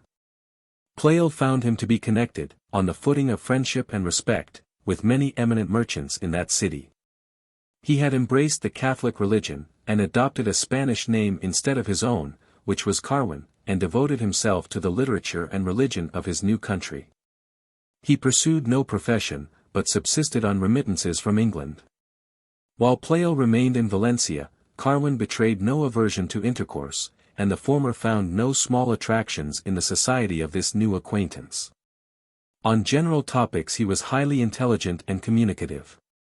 He had visited every corner of Spain, and could furnish the most accurate details respecting its ancient and present state. On topics of religion and of his own history, previous to his transformation into a Spaniard, he was invariably silent. You could merely gather from his discourse that he was English, and that he was well acquainted with the neighboring countries. His character excited considerable curiosity in this observer. It was not easy to reconcile his conversion to the Romish faith, with those proofs of knowledge and capacity that were exhibited by him on different occasions. A suspicion was, sometimes, admitted, that his belief was counterfeited for some political purpose. The most careful observation, however, produced no discovery. His manners were, at all times, harmless and inartificial, and his habits those of a lover of contemplation and seclusion. He appeared to have contracted an affection for Pleyel, who was not slow to return it. My friend, after a month's residence in this city, returned into France, and, since that period, had heard nothing concerning Carwin till his appearance at Mettingen. On this occasion Carwin had received Pleyel's greeting with a certain distance and solemnity to which the latter had not been accustomed. He had waived noticing the inquiries of Pleyel respecting his desertion of Spain, in which he had formerly declared that it was his purpose to spend his life. He had assiduously diverted the attention of the latter to indifferent topics, but was still, on every theme, as eloquent and judicious as formerly. Why he had assumed the garb of a rustic, Pleyel was unable to conjecture. Perhaps it might be poverty, perhaps he was swayed by motives which it was his interest to conceal, but which were connected with consequences of the utmost moment. Such was the sum of my friend's information. I was not sorry to be left alone during the greater part of this day. Every employment was irksome which did not leave me at liberty to meditate. I had now a new subject on which to exercise my thoughts. Before evening I should be ushered into his presence, and listen to those tones whose magical and thrilling power I had already experienced. But with what new images would he then be accompanied? Carwin was an adherent to the Romish faith, yet was an Englishman by birth, and, perhaps, a Protestant by education. He had adopted Spain for his country, and had intimated a design to spend his days there, yet now was an inhabitant of this district, and disguised by the habiliments of a clown. What could have obliterated the impressions of his youth, and made him abjure his religion and his country? What subsequent events had introduced so total a change in his plans? In withdrawing from Spain, Had he reverted to the religion of his ancestors, or was it true, that his former conversion was deceitful, and that his conduct had been swayed by motives which it was prudent to conceal?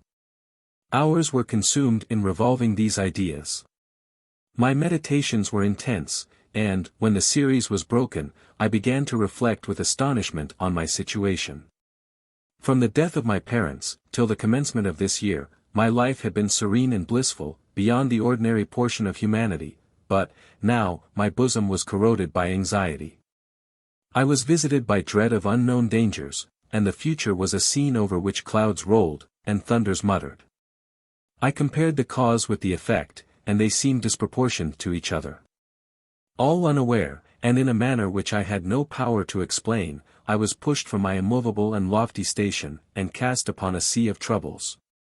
I determined to be my brother's visitant on this evening, yet my resolves were not unattended with wavering and reluctance.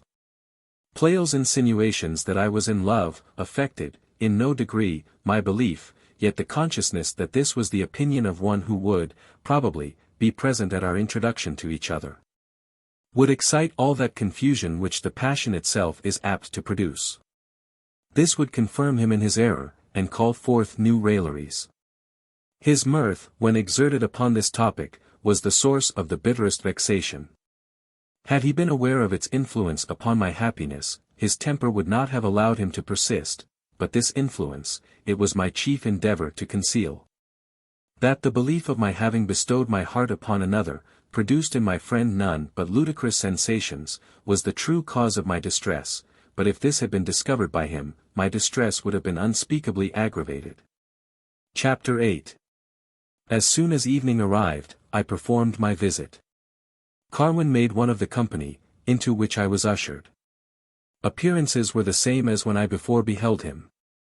His garb was equally negligent and rustic. I gazed upon his countenance with new curiosity. My situation was such as to enable me to bestow upon it a deliberate examination. Viewed at more leisure, it lost none of its wonderful properties. I could not deny my homage to the intelligence expressed in it, but was wholly uncertain, whether he were an object to be dreaded or adored, and whether his powers had been exerted to evil or to good. He was sparing in discourse. But whatever he said was pregnant with meaning, and uttered with rectitude of articulation, and force of emphasis, of which I had entertained no conception previously to my knowledge of him. Notwithstanding the uncouthness of his garb, his manners were not unpolished. All topics were handled by him with skill, and without pedantry or affectation. He uttered no sentiment calculated to produce a disadvantageous impression; on the contrary, his observations denoted a mind alive to every generous and heroic feeling.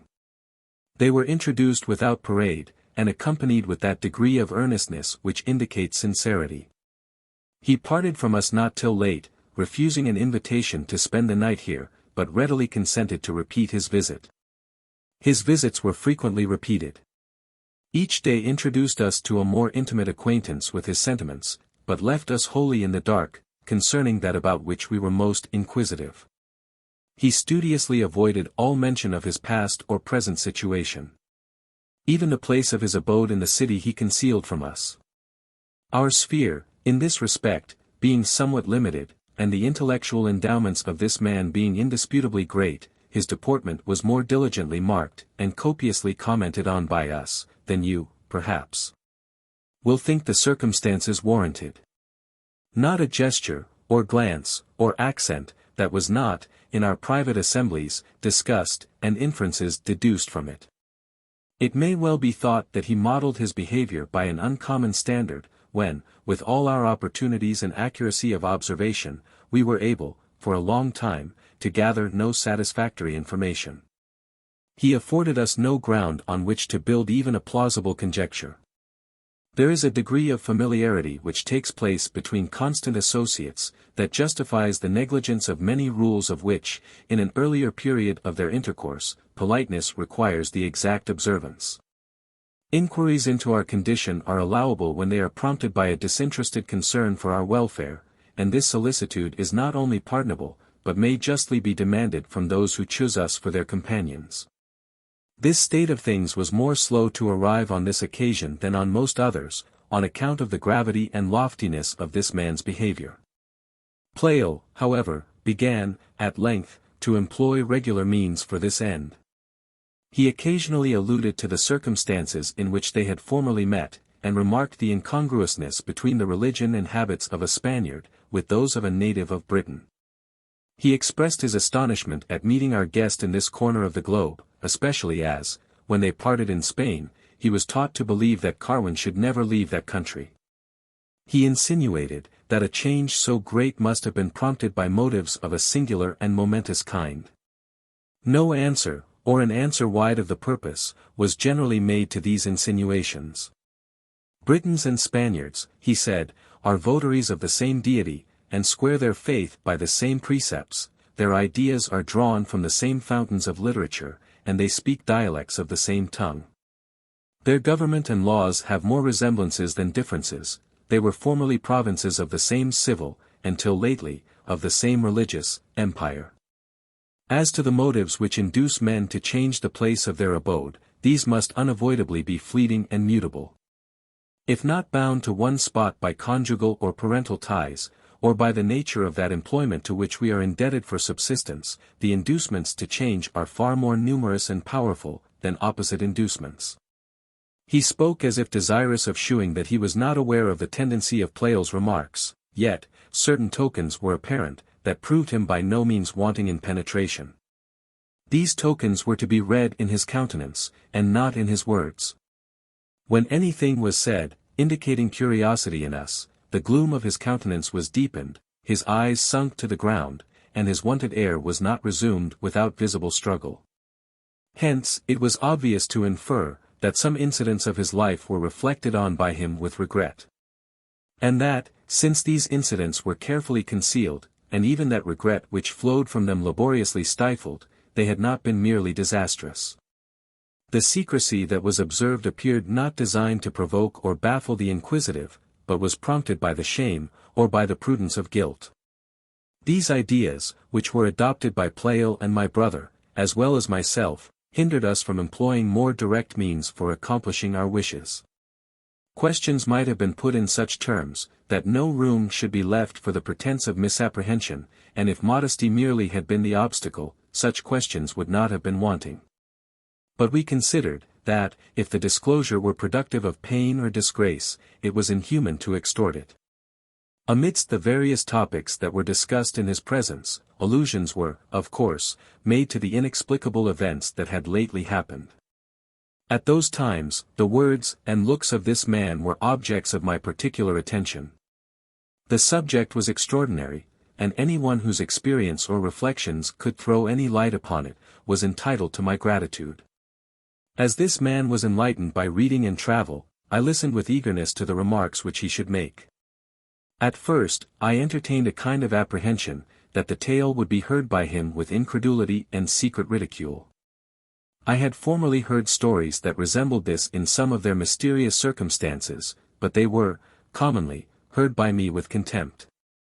I was doubtful, whether the same impression would not now be made on the mind of our guest. But I was mistaken in my fears.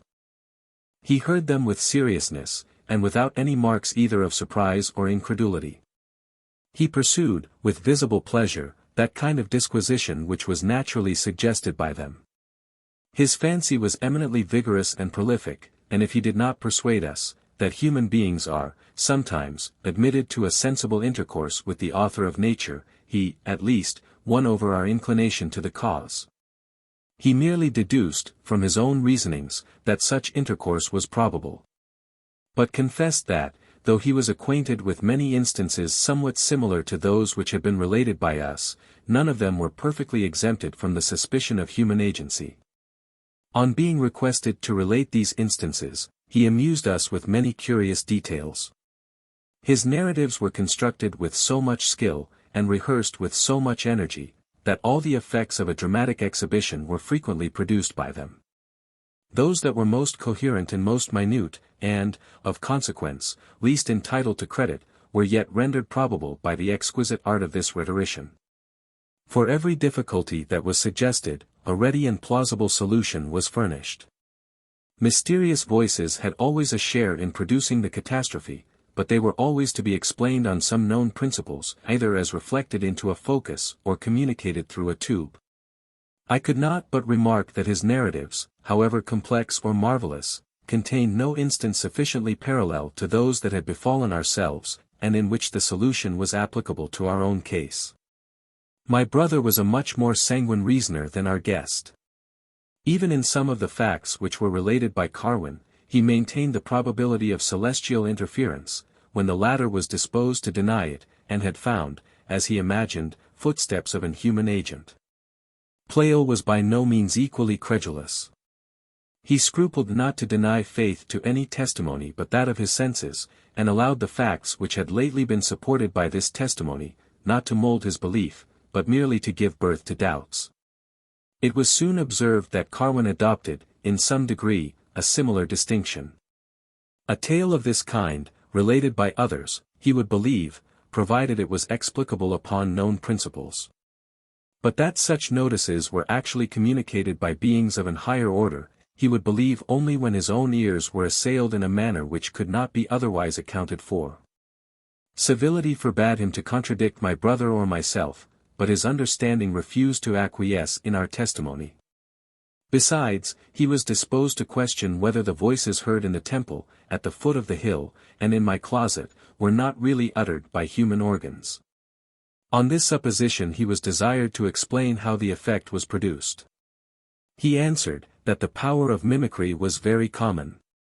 Catharine's voice might easily be imitated by one at the foot of the hill, who would find no difficulty in eluding, by flight, the search of Wieland.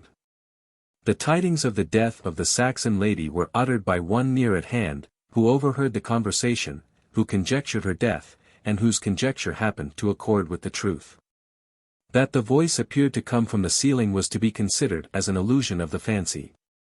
The cry for help, heard in the hall on the night of my adventure, was to be ascribed to an human creature, who actually stood in the hall when he uttered it. It was of no moment, he said, that we could not explain by what motives he that made the signal was led hither.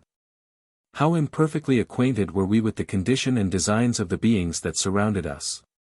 The city was near at hand, and thousands might there exist whose powers and purposes might easily explain whatever was mysterious in this transaction.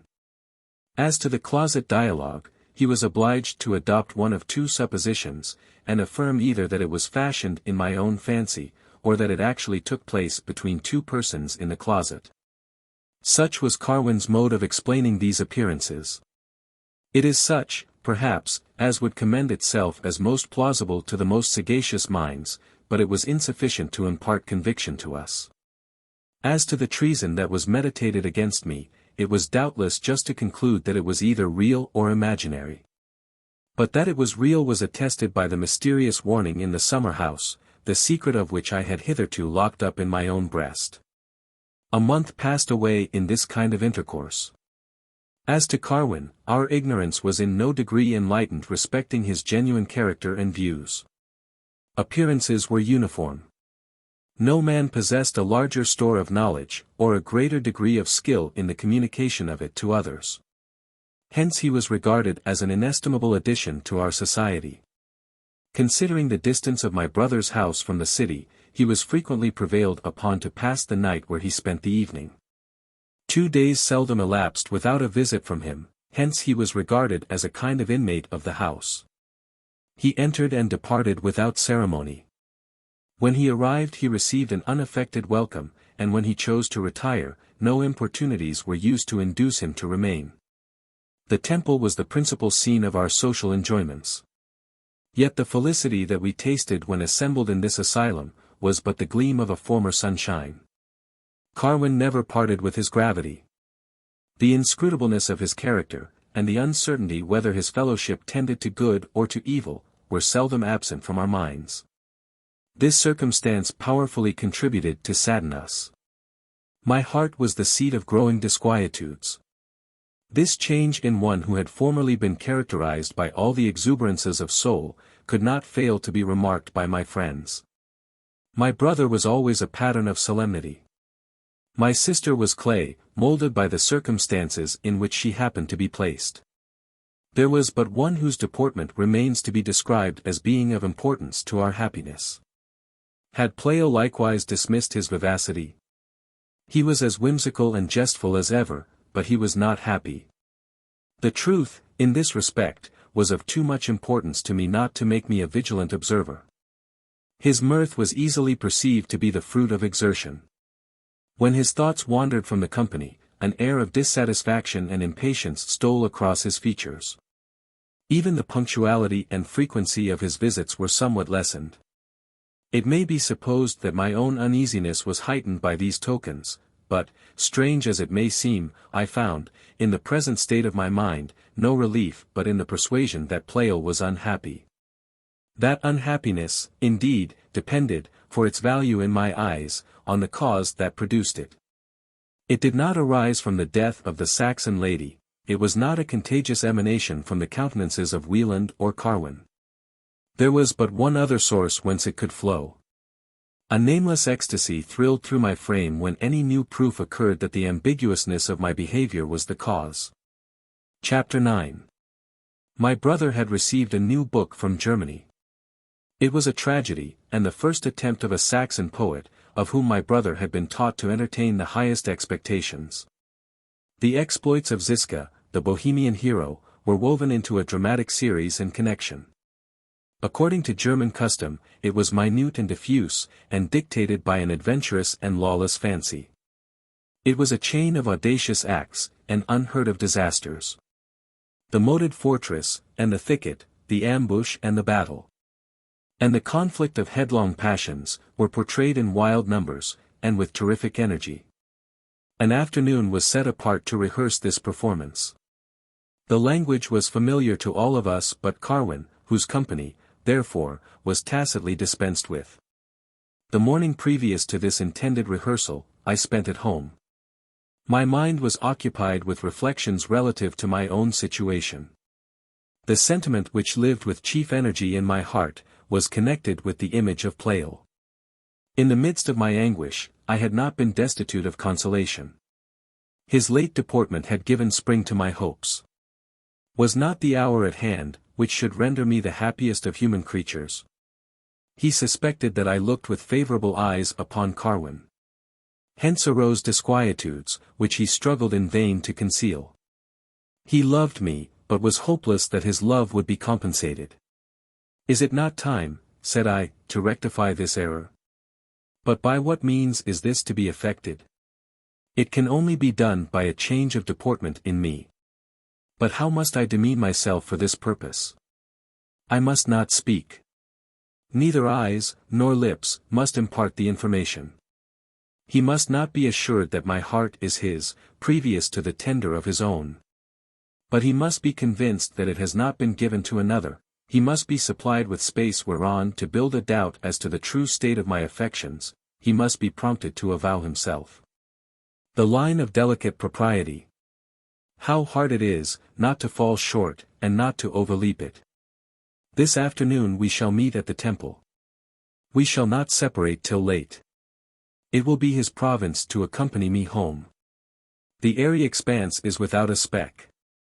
This breeze is usually steadfast, and its promise of a bland and cloudless evening, may be trusted. The moon will rise at 11, and at that hour, we shall wind along this bank. Possibly that hour may decide my fate. If suitable encouragement be given, Pleyel will reveal his soul to me, and I, ere I reach this threshold, will be made the happiest of beings. And is this good to be mine? Add wings to thy speed, sweet evening. And thou, moon, I charge thee, shroud thy beams at the moment when my Pleyel whispers love. I would not for the world, that the burning blushes, and the mounting raptures of that moment, should be visible. But what encouragement is wanting? I must be regardful of insurmountable limits. Yet when minds are imbued with a genuine sympathy, are not words and looks superfluous? Are not motion and touch sufficient to impart feelings such as mine? Has he not eyed me at moments, when the pressure of his hand has thrown me into tumults, and was it possible that he mistook the impetuosities of love, for the eloquence of indignation? But the hastening evening will decide. Would it were come! And yet I shudder at its near approach. An interview that must thus terminate, is surely to be wished for by me, and yet it is not without its terrors. Would to heaven it were come and gone! I feel no reluctance, my friends, to be thus explicit. Time was, when these emotions would be hidden with immeasurable solicitude, from every human eye. Alas! These airy and fleeting impulses of shame are gone. My scruples were preposterous and criminal. They are bred in all hearts, by a perverse and vicious education, and they would still have maintained their place in my heart, had not my portion been set in misery. My errors have taught me thus much wisdom. That those sentiments which we ought not to disclose, it is criminal to harbor. It was proposed to begin the rehearsal at 4 o'clock, I counted the minutes as they passed, their flight was at once too rapid and too slow. My sensations were of an excruciating kind, I could taste no food, nor apply to any task, nor enjoy a moment's repose. When the hour arrived, I hastened to my brother's. Pleyel was not there. He had not yet come. On ordinary occasions, he was eminent for punctuality. He had testified great eagerness to share in the pleasures of this rehearsal. He was to divide the task with my brother, and, in tasks like these, he always engaged with peculiar zeal. His elocution was less sweet than sonorous, and, therefore, better adapted than the mellifluences of his friend, to the outrageous vehemence of this drama. What could detain him? Perhaps he lingered through forgetfulness. Yet this was incredible. Never had his memory been known to fail upon even more trivial occasions. Not less impossible was it, that the scheme had lost its attractions, and that he stayed, because his coming would afford him no gratification. But why should we expect him to adhere to the minute? An half-hour elapsed, but Pleyel was still at a distance. Perhaps he had misunderstood the hour which had been proposed. Perhaps he had conceived that tomorrow, and not today, had been selected for this purpose, but no. A review of preceding circumstances demonstrated that such misapprehension was impossible, for he had himself proposed this day, and this hour. This day, his attention would not otherwise be occupied, but tomorrow, an indispensable engagement was foreseen, by which all his time would be engrossed. His detention, therefore, must be owing to some unforeseen and extraordinary event. Our conjectures were vague, tumultuous, and sometimes fearful. His sickness and his death might possibly have detained him. Tortured with suspense, we sat gazing at each other, and at the path which led from the road. Every horseman that passed was, for a moment, imagined to be him. Hour succeeded hour, and the sun, gradually declining, at length, disappeared. Every signal of his coming proved fallacious, and our hopes were at length dismissed. His absence affected my friends in no insupportable degree. They should be obliged, they said, to defer this undertaking till the morrow, and, perhaps, their impatient curiosity would compel them to dispense entirely with his presence. No doubt, some harmless occurrence had diverted him from his purpose, and they trusted that they should receive a satisfactory account of him in the morning. It may be supposed that this disappointment affected me in a very different manner. I turned aside my head to conceal my tears. I fled into solitude, to give vent to my reproaches, without interruption or restraint. My heart was ready to burst with indignation and grief. Pleyel was not the only object of my keen but unjust upbraiding. Deeply did I execrate my own folly. Thus fallen into ruins was the gay fabric which I had reared. Thus had my golden vision melted into air. How fondly did I dream that Pleyel was a lover! If he were, would he have suffered any obstacle to hinder his coming? Blind and infatuated man! I exclaimed. Thou sportest with happiness. The good that is offered thee, thou hast the insolence and folly to refuse. Well, I will henceforth entrust my felicity to no one's keeping but my own. The first agonies of this disappointment would not allow me to be reasonable or just. Every ground on which I had built the persuasion that Pleyel was not unimpressed in my favor, appeared to vanish. It seemed as if I had been misled into this opinion, by the most palpable illusions. I made some trifling excuse, and returned, much earlier than I expected, to my own house. I retired early to my chamber, without designing to sleep. I placed myself at a window, and gave the reins to reflection. The hateful and degrading impulses which had lately controlled me were, in some degree, removed.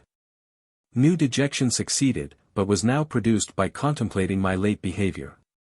Surely that passion is worthy to be abhorred which obscures our understanding, and urges us to the commission of injustice. What right had I to expect his attendance? Had I not demeaned myself like one indifferent to his happiness, and as having bestowed my regards upon another? His absence might be prompted by the love which I considered his absence as a proof that he wanted.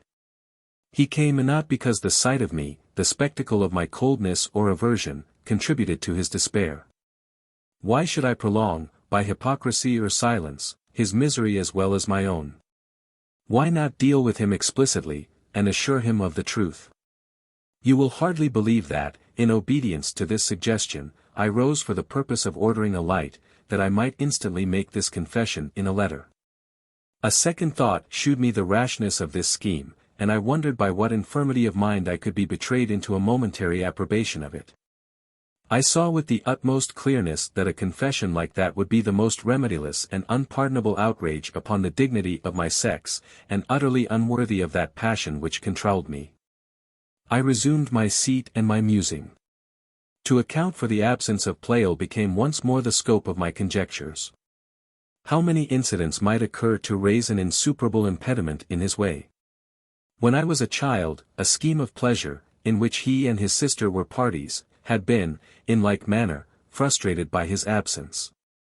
But his absence, in that instance, had been occasioned by his falling from a boat into the river, in consequence of which he had run the most imminent hazard of being drowned. Here was a second disappointment endured by the same persons, and produced by his failure. Might it not originate in the same cause? Had he not designed to cross the river at morning to make some necessary purchases in Jersey? He had preconcerted to return to his own house to dinner, but, perhaps, some disaster had befallen him. Experience had taught me the insecurity of a canoe, and that was the only kind of boat which Pleyel used. I was, likewise, actuated by an hereditary dread of water. These circumstances combined to bestow considerable plausibility on this conjecture. But the consternation with which I began to be seized was allayed by reflecting, that if this disaster had happened my brother would have received the speediest information of it. The consolation which this idea imparted was ravished from me by a new thought. This disaster might have happened, and his family not be apprised of it. The first intelligence of his fate may be communicated by the livid corpse which the tide may cast, many days hence, upon the shore. Thus was I distressed by opposite conjectures, thus was I tormented by phantoms of my own creation. It was not always thus. I can ascertain the date when my mind became the victim of this imbecility. Perhaps it was coeval with the inroad of a fatal passion, a passion that will never rank me in the number of its eulogists. It was alone sufficient to the extermination of my peace, it was itself a plenteous source of calamity, and needed not the concurrence of other evils to take away the attractions of existence, and dig for me an untimely grave. The state of my mind naturally introduced a train of reflections upon the dangers and cares which inevitably beset an human being. By no violent transition was I led to ponder on the turbulent life and mysterious end of my father. I cherished, with the utmost veneration, the memory of this man, and every relic connected with his fate was preserved with the most scrupulous care. Among these was to be numbered a manuscript, containing memoirs of his own life. The narrative was by no means recommended by its eloquence, but neither did all its value flow from my relationship to the author. Its style had an unaffected and picturesque simplicity. The great variety and circumstantial display of the incidents, together with their intrinsic importance, as descriptive of human manners and passions, made it the most useful book in my collection. It was late. But being sensible of no inclination to sleep, I resolved to betake myself to the perusal of it. To do this it was requisite to procure a light. The girl had long since retired to her chamber, it was therefore proper to wait upon myself. A lamp, and the means of lighting it, were only to be found in the kitchen. Thither I resolved forthwith to repair. But the light was of use merely to enable me to read the book. I knew the shelf and the spot where it stood. Whether I took down the book, or prepared the lamp in the first place, appeared to be a matter of no moment. The latter was preferred, and, leaving my seat, I approached the closet in which, as I mentioned formerly, my books and papers were deposited. Suddenly the remembrance of what had lately passed in this closet occurred. Whether midnight was approaching, or had passed, I knew not. I was, as then, alone, and defenseless. The wind was in that direction in which, aided by the death-like repose of nature, it brought to me the murmur of the waterfall. This was mingled with that solemn and enchanting sound, which a breeze produces among the leaves of pines. The words of that mysterious dialogue, their fearful import, and the wild excess to which I was transported by my terrors, filled my imagination anew. My steps faltered, and I stood a moment to recover myself. I prevailed on myself at length to move towards the closet. I touched the lock, but my fingers were powerless. I was visited afresh by unconquerable apprehensions. A sort of belief darted into my mind, that some being was concealed within, whose purposes were evil. I began to contend with those fears, when it occurred to me that I might, without impropriety, go for a lamp previously to opening the closet. I receded a few steps, but before I reached my chamber door my thoughts took a new direction. Motion seemed to produce a mechanical influence upon me. I was ashamed of my weakness. Besides, what aid could be afforded me by a lamp? My fears had pictured to themselves no precise object. It would be difficult to depict, in words, the ingredients and hues of that phantom which haunted me. An hand invisible and of preternatural strength, lifted by human passions, and selecting my life for its aim, were parts of this terrific image. All places were alike accessible to this foe, or if his empire were restricted by local bounds, those bounds were utterly inscrutable by me. But had I not been told by some one in league with this enemy, that every place but the recess in the bank was exempt from danger? I returned to the closet, and once more put my hand upon the lock. Oh! May my ears lose their sensibility, ere they be again assailed by a shriek so terrible. Not merely my understanding was subdued by the sound, it acted on my nerves like an edge of steel. It appeared to cut asunder the fibers of my brain, and rack every joint with agony. The cry, loud and piercing as it was nevertheless human. No articulation was ever more distinct. The breath which accompanied it did not fan my hair, yet did every circumstance combine to persuade me that the lips which uttered it touched my very shoulder. Hold! Hold! Were the words of this tremendous prohibition, in whose tone the whole soul seemed to be wrapped up, and every energy converted into eagerness and terror. Shuddering, I dashed myself against the wall, and by the same involuntary impulse, turned my face backward to examine the mysterious monitor. The moonlight streamed into each window, and every corner of the room was conspicuous, and yet I beheld nothing. The interval was too brief to be artificially measured, between the utterance of these words, and my scrutiny directed to the quarter whence they came. Yet if a human being had been there, could he fail to have been visible? Which of my senses was the prey of a fatal illusion? The shock which the sound produced was still felt in every part of my frame. The sound, therefore, could not but be a genuine commotion. But that I had heard it, was not more true than that the being who uttered it was stationed at my right ear, yet my attendant was invisible. I cannot describe the state of my thoughts at that moment. Surprise had mastered my faculties. My frame shook, and the vital current was congealed. I was conscious only to the vehemence of my sensations. This condition could not be lasting. Like a tide, which suddenly mounts to an overwhelming height, and then gradually subsides, my confusion slowly gave place to order, and my tumults to a calm. I was able to deliberate and move. I resumed my feet, and advanced into the midst of the room. Upward, and behind, and on each side, I threw penetrating glances. I was not satisfied with one examination. He that hitherto refused to be seen, might change his purpose, and on the next survey be clearly distinguishable. Solitude imposes least restraint upon the fancy. Dark is less fertile of images than the feeble luster of the moon. I was alone, and the walls were checkered by shadowy forms. As the moon passed behind a cloud and emerged, these shadows seemed to be endowed with life, and to move. The apartment was open to the breeze, and the curtain was occasionally blown from its ordinary position. This motion was not unaccompanied with sound. I failed not to snatch a look, and to listen when this motion and this sound occurred.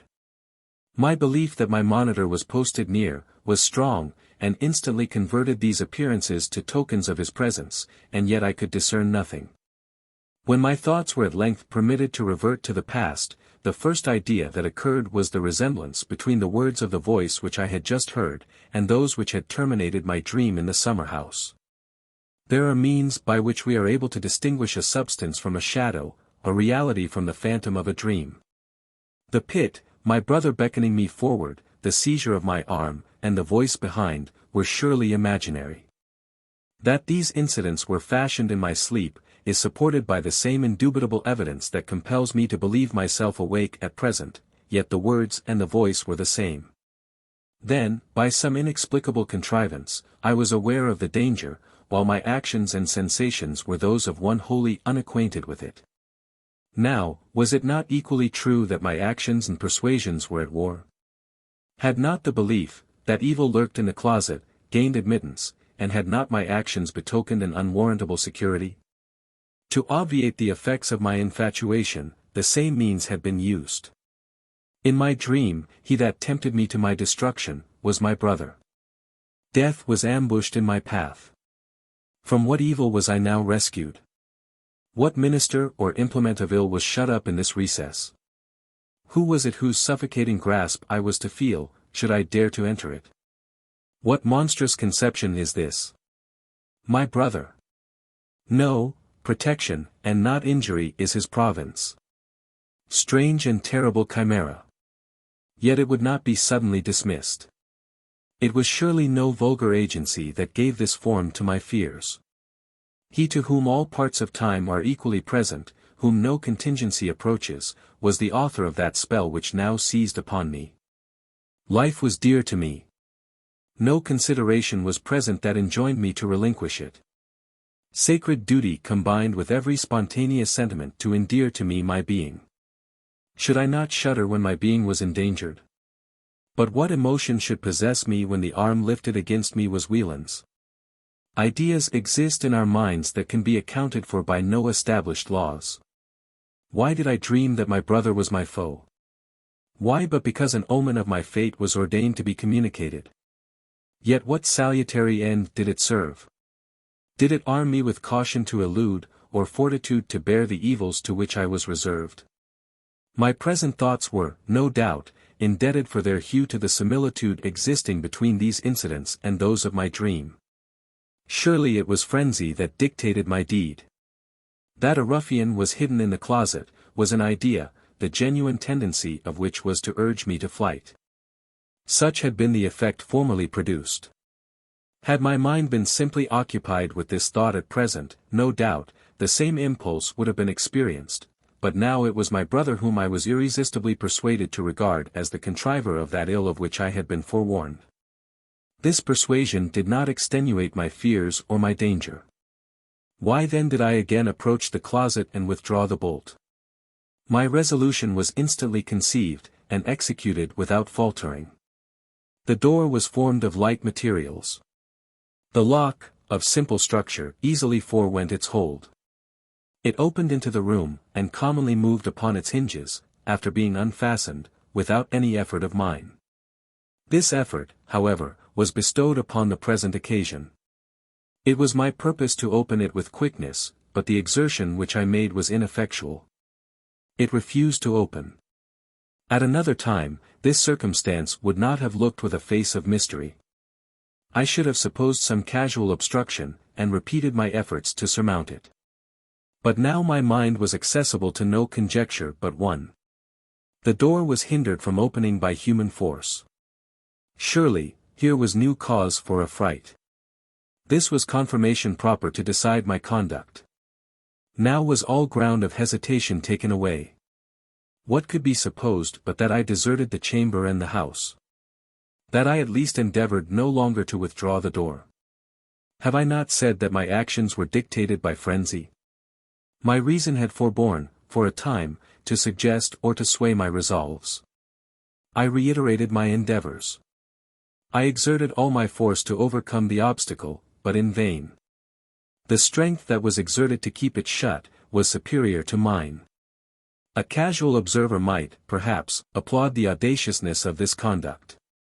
Whence, but from an habitual defiance of danger, could my perseverance arise? I have already assigned, as distinctly as I am able, the cause of it. The frantic conception that my brother was within, that the resistance made to my design was exerted by him, had rooted itself in my mind. You will comprehend the height of this infatuation, when I tell you, that, finding all my exertions vain, I betook myself to exclamations. Surely I was utterly bereft of understanding. Now had I arrived at the crisis of my fate. Oh! Hinder not the door to open, I exclaimed, in a tone that had less of fear than of grief in it. I know you well. Come forth, but harm me not. I beseech you, come forth. I had taken my hand from the lock, and removed to a small distance from the door. I had scarcely uttered these words, when the door swung upon its hinges, and displayed to my view the interior of the closet. Whoever was within, was shrouded in darkness. A few seconds passed without interruption of the silence. I knew not what to expect or to fear. My eyes would not stray from the recess. Presently, a deep sigh was heard. The quarter from which it came heightened the eagerness of my gaze. Some one approached from the farther end. I quickly perceived the outlines of a human figure. Its steps were irresolute and slow. I recoiled as it advanced. By coming at length within the verge of the room, his form was clearly distinguishable. I had prefigured to myself a very different personage. The face that presented itself was the last that I should desire to meet at an hour, and in a place like this. My wonder was stifled by my fears. Assassins had lurked in this recess. Some divine voice warned me of danger, that at this moment awaited me. I had spurned the intimation, and challenged my adversary. I recalled the mysterious countenance and dubious character of Carwin. What motive but atrocious ones could guide his steps hither? I was alone. My habit suited the hour, and the place, and the warmth of the season. All succor was remote. He had placed himself between me and the door. My frame shook with the vehemence of my apprehensions. Yet I was not wholly lost to myself, I vigilantly marked his demeanor. His looks were grave, but not without perturbation. What species of inquietude it betrayed, the light was not strong enough to enable me to discover. He stood still, but his eyes wandered from one object to another. When these powerful organs were fixed upon me, I shrunk into myself. At length, he broke silence. Earnestness, and not embarrassment, was in his tone. He advanced close to me while he spoke. What voice was that which lately addressed you? He paused for an answer. But observing my trepidation, he resumed, with undiminished solemnity, be not terrified. Whoever he was, he has done you an important service. I need not ask you if it were the voice of a companion. That sound was beyond the compass of human organs. The knowledge that enabled him to tell you who was in the closet, was obtained by incomprehensible means. You knew that Carwin was there. Were you not apprised of his intents? The same power could impart the one as well as the other. Yet, knowing these, you persisted. Audacious girl! But, perhaps, you confided in his guardianship. Your confidence was just. With succor like this at hand you may safely defy me. He is my eternal foe, the baffler of my best concerted schemes. Twice have you been saved by his accursed interposition. But for him I should long ere now have borne away the spoils of your honor. He looked at me with greater steadfastness than before. I became every moment more anxious for my safety. It was with difficulty I stammered out an entreaty that he would instantly depart, or suffer me to do so. He paid no regard to my request, but proceeded in a more impassioned manner. What is it you fear?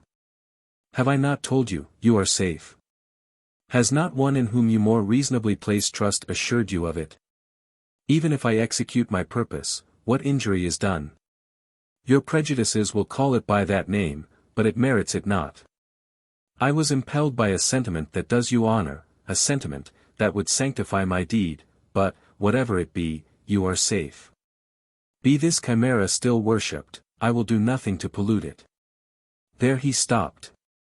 The accents and gestures of this man left me drained of all courage. Surely, on no other occasion should I have been thus pusillanimous. My state I regarded as a hopeless one. I was wholly at the mercy of this being. Whichever way I turned my eyes, I saw no avenue by which I might escape. The resources of my personal strength, my ingenuity, and my eloquence, I estimated at nothing.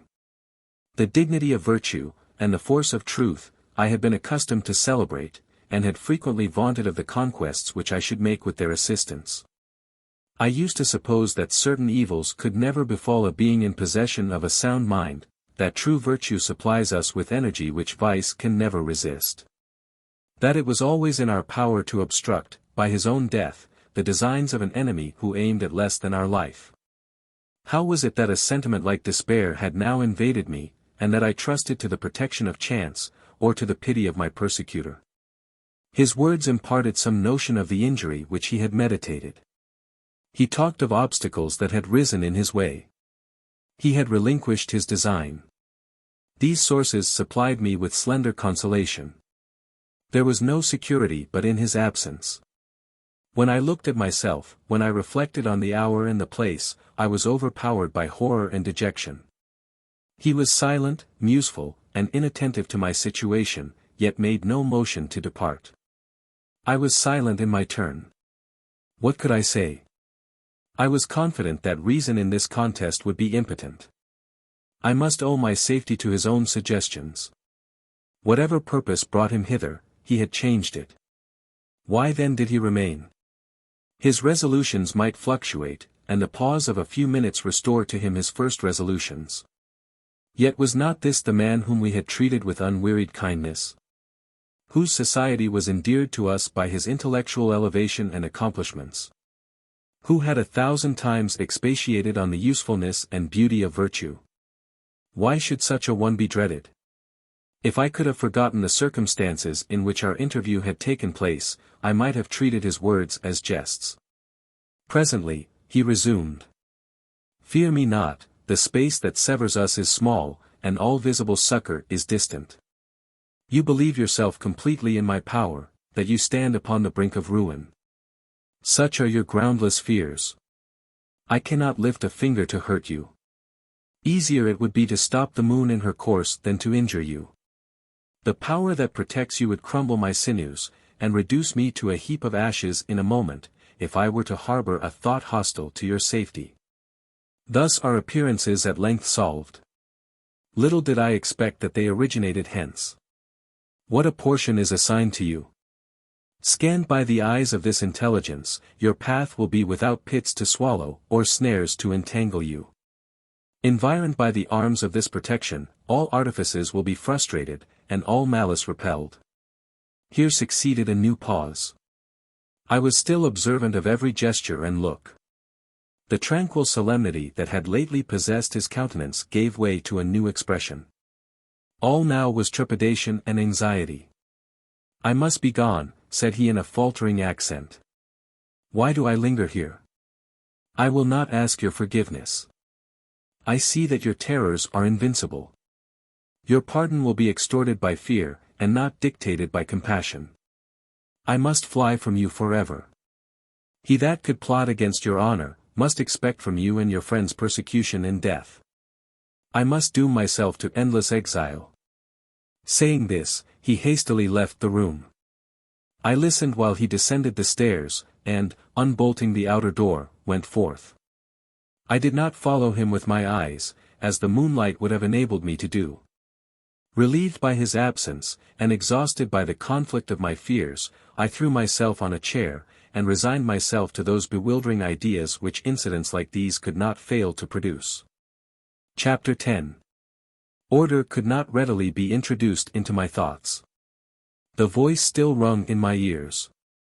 Every accent that was uttered by Carwin was fresh in my remembrance.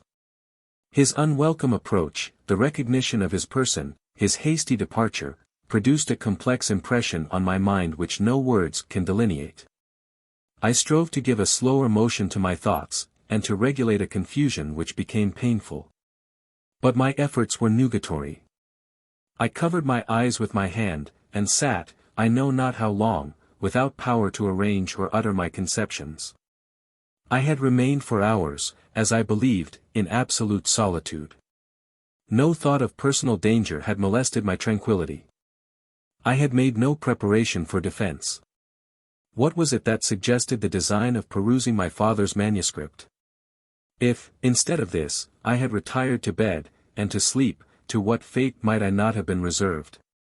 The ruffian, who must almost have suppressed his breathing to screen himself from discovery, would have noticed this signal, and I should have awakened only to perish with affright, and to abhor myself.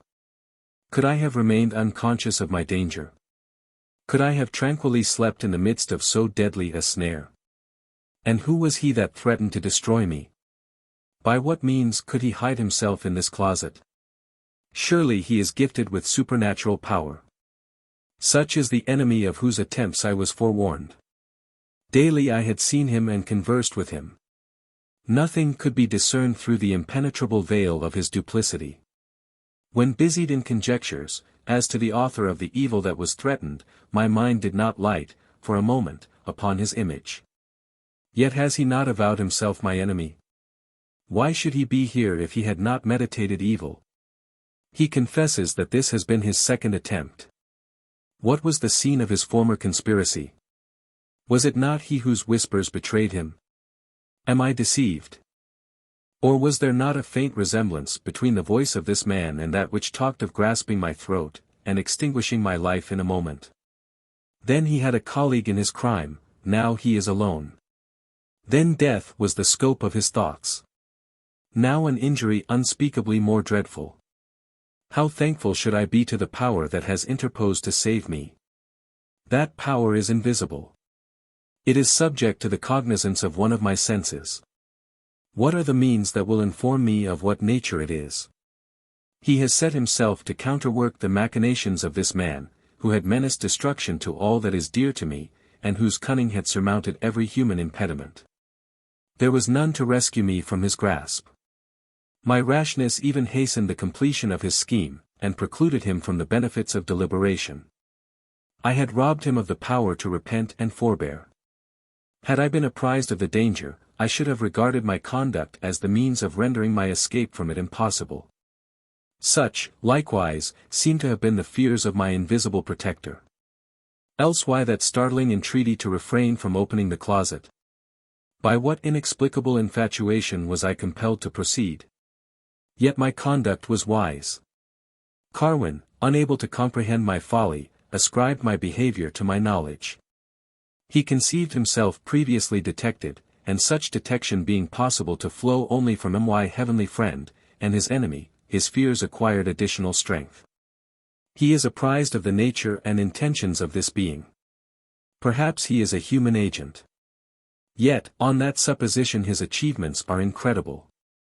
Why should I be selected as the object of his care? Or, if a mere mortal, should I not recognize someone, whom, benefits imparted and received had prompted to love me? What were the limits and duration of his guardianship? Was the genius of my birth entrusted by divine benignity with this province? Are human faculties adequate to receive stronger proofs of the existence of unfettered and beneficent intelligences than I have received? But who was this man's coadjutor? The voice that acknowledged an alliance in treachery with Carwin warned me to avoid the summer house. He assured me that there only my safety was endangered. His assurance, as it now appears, was fallacious. Was there not deceit in his admonition? Was his compact really annulled? Some purpose was, perhaps, to be accomplished by preventing my future visits to that spot. Why was I enjoined silence to others, on the subject of this admonition, unless it were for some unauthorized and guilty purpose? No one but myself was accustomed to visit it. Backward, it was hidden from distant view by the rock, and in front, it was screened from all examination, by creeping plants, and the branches of cedars. What recess could be more propitious to secrecy? The spirit which haunted it formerly was pure and rapturous. It was a fane sacred to the memory of infantile days, and to blissful imaginations of the future. What a gloomy reverse had succeeded since the ominous arrival of this stranger. Now, perhaps, it is the scene of his meditations. Purposes fraught with horror, that shun the light, and contemplate the pollution of innocence, are here engendered, and fostered, and reared to maturity. Such were the ideas that, during the night, were tumultuously revolved by me. I reviewed every conversation in which Carwin had borne a part. I studied to discover the true inferences deducible from his deportment and words with regard to his former adventures and actual views. I pondered on the comments which he made on the relation which I had given of the closet dialogue. No new ideas suggested themselves in the course of this review. My expectation had, from the first, been disappointed on the small degree of surprise which this narrative excited in him. He never explicitly declared his opinion as to the nature of those voices, or decided whether they were real or visionary. He recommended no measures of caution or prevention. But what measures were now to be taken? Was the danger which threatened me at an end? Had I nothing more to fear? I was lonely, and without means of defense. I could not calculate the motives and regulate the footsteps of this person. What certainty was there, that he would not reassume his purposes, and swiftly return to the execution of them? This idea covered me once more with dismay. How deeply did I regret the solitude in which I was placed, and how ardently did I desire the return of day. But neither of these inconveniencies were susceptible of remedy. At first, it occurred to me to summon my servant, and make her spend the night in my chamber, but the inefficacy of this expedient to enhance my safety was easily seen. Once I resolved to leave the house, and retire to my brother's, but was deterred by reflecting on the unseasonableness of the hour, on the alarm which my arrival, and the account which I should be obliged to give, might occasion, and on the danger to which I might expose myself in the way thither. I began, likewise, to consider Carwin's return to molest me as exceedingly improbable. He had relinquished, of his own accord, his design, and departed without compulsion. Surely, said I, there is omnipotence in the cause that changed the views of a man like Carwin. The divinity that shielded me from his attempts will take suitable care of my future safety. Thus to yield to my fears is to deserve that they should be real. Scarcely had I uttered these words, when my attention was startled by the sound of footsteps. They denoted some one stepping into the piazza in front of my house. My newborn confidence was extinguished in a moment. Carwin, I thought, had repented his departure, and was hastily returning. The possibility that his return was prompted by intentions consistent with my safety, found no place in my mind. Images of violation and murder assailed me anew, and the terrors which succeeded almost incapacitated me from taking any measures for my defense. It was an impulse of which I was scarcely conscious, that made me fasten the lock and draw the bolts of my chamber door. Having done this, I threw myself on a seat. For I trembled to a degree which disabled me from standing, and my soul was so perfectly absorbed in the act of listening, that almost the vital motions were stopped. The door below creaked on its hinges. It was not again thrust to, but appeared to remain open. Footsteps entered, traversed the entry, and began to mount the stairs. How I detested the folly of not pursuing the man when he withdrew, and bolting after him the outer door. Might he not conceive this omission to be a proof that my angel had deserted me, and be thereby fortified in guilt? Every step on the stairs, which brought him nearer to my chamber, added vigor to my desperation. The evil with which I was menaced was to be at any rate eluded. How little did I preconceive the conduct which, in an exigence like this, I should be prone to adopt. You will suppose that deliberation and despair would have suggested the same course of action, and that I should have, unhesitatingly, resorted to the best means of personal defense within my power. A penknife lay open upon my table. I remembered that it was there, and seized it. For what purpose you will scarcely inquire. It will be immediately supposed that I meant it for my last refuge, and that if all other means should fail, I should plunge it into the heart of my ravisher. I have lost all faith in the steadfastness of human resolves. It was thus that in periods of calm I had determined to act. No cowardice had been held by me in greater abhorrence than that which prompted an injured female to destroy, not her injurer ere the injury was perpetrated, but herself when it was without remedy. Yet now this penknife appeared to me of no other use than to baffle my assailant, and prevent the crime by destroying myself. To deliberate at such a time was impossible. But among the tumultuous suggestions of the moment, I do not recollect that it once occurred to me to use it as an instrument of direct defense. The steps had now reached the second floor. Every footfall accelerated the completion, without augmenting, the certainty of evil. The consciousness that the door was fast, now that nothing but that was interposed between me and danger, was a source of some consolation. I cast my eye towards the window. This, likewise, was a new suggestion. If the door should give way, it was my sudden resolution to throw myself from the window. Its height from the ground, which was covered beneath by a brick pavement, would ensure my destruction, but I thought not of that. When opposite to my door the footsteps ceased. Was he listening whether my fears were allayed, and my caution were asleep? Did he hope to take me by surprise? Yet, if so, why did he allow so many noisy signals to betray his approach? Presently the steps were again heard to approach the door. An hand was laid upon the lock, and the latch pulled back. Did he imagine it possible that I should fail to secure the door? A slight effort was made to push it open, as if all bolts being withdrawn, a slight effort only was required. I no sooner perceived this, than I moved swiftly towards the window. Carwin's frame might be said to be all muscle. His strength and activity had appeared, in various instances, to be prodigious. A slight exertion of his force would demolish the door. Would not that exertion be made? Too surely it would. But, at the same moment that this obstacle should yield, and he should enter the apartment, my determination was formed to leap from the window. My senses were still bound to this object. I gazed at the door in momentary expectation that the assault would be made. The pause continued. The person without was irresolute and motionless. Suddenly, it occurred to me that Carwin might conceive me to have fled. That I had not betaken myself to flight was, indeed, the least probable of all conclusions. In this persuasion he must have been confirmed on finding the lower door unfastened, and the chamber door locked. Was it not wise to foster this persuasion? Should I maintain deep silence, this, in addition to other circumstances, might encourage the belief, and he would once more depart. Every new reflection added plausibility to this reasoning. It was presently more strongly enforced, when I noticed footsteps withdrawing from the door. The blood once more flowed back to my heart, and a dawn of exultation began to rise, but my joy was short-lived. Instead of descending the stairs, he passed to the door of the opposite chamber, opened it, and having entered, shut it after him with a violence that shook the house. How was I to interpret this circumstance?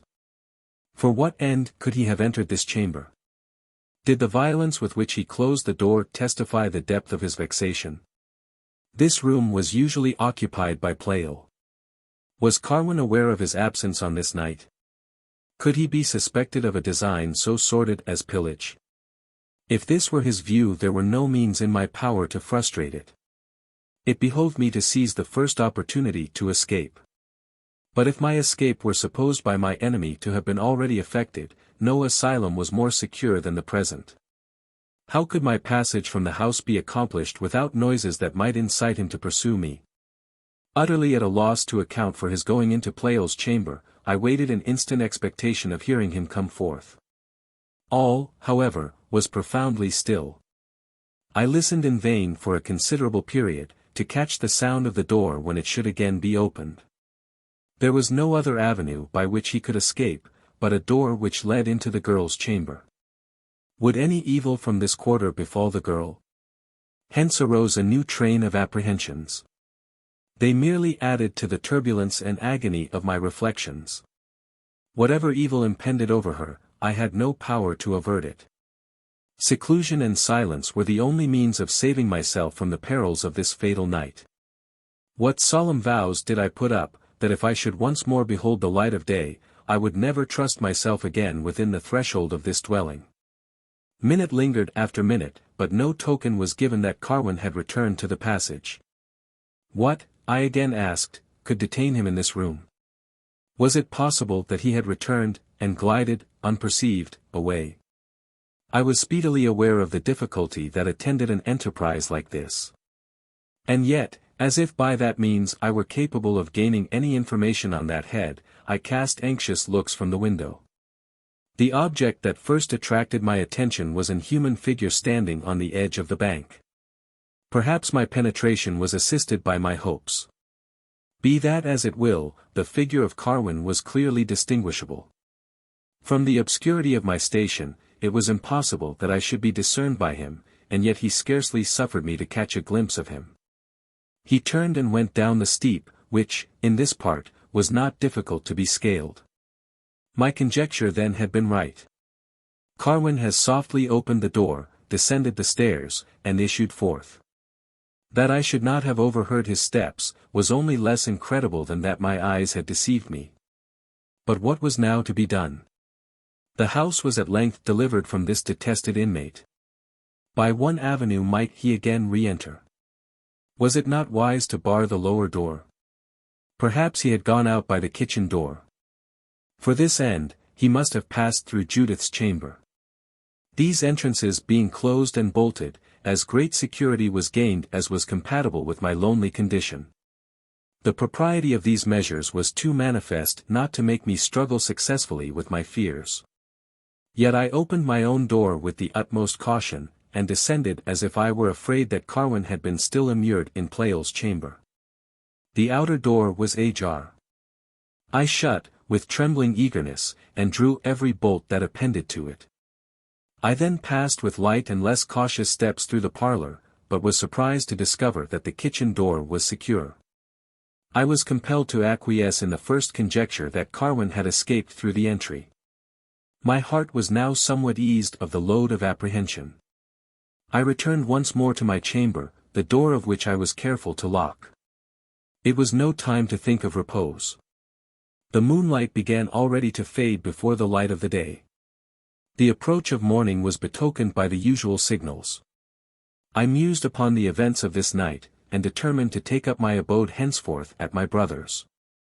Whether I should inform him of what had happened was a question which seemed to demand some consideration. My safety unquestionably required that I should abandon my present habitation.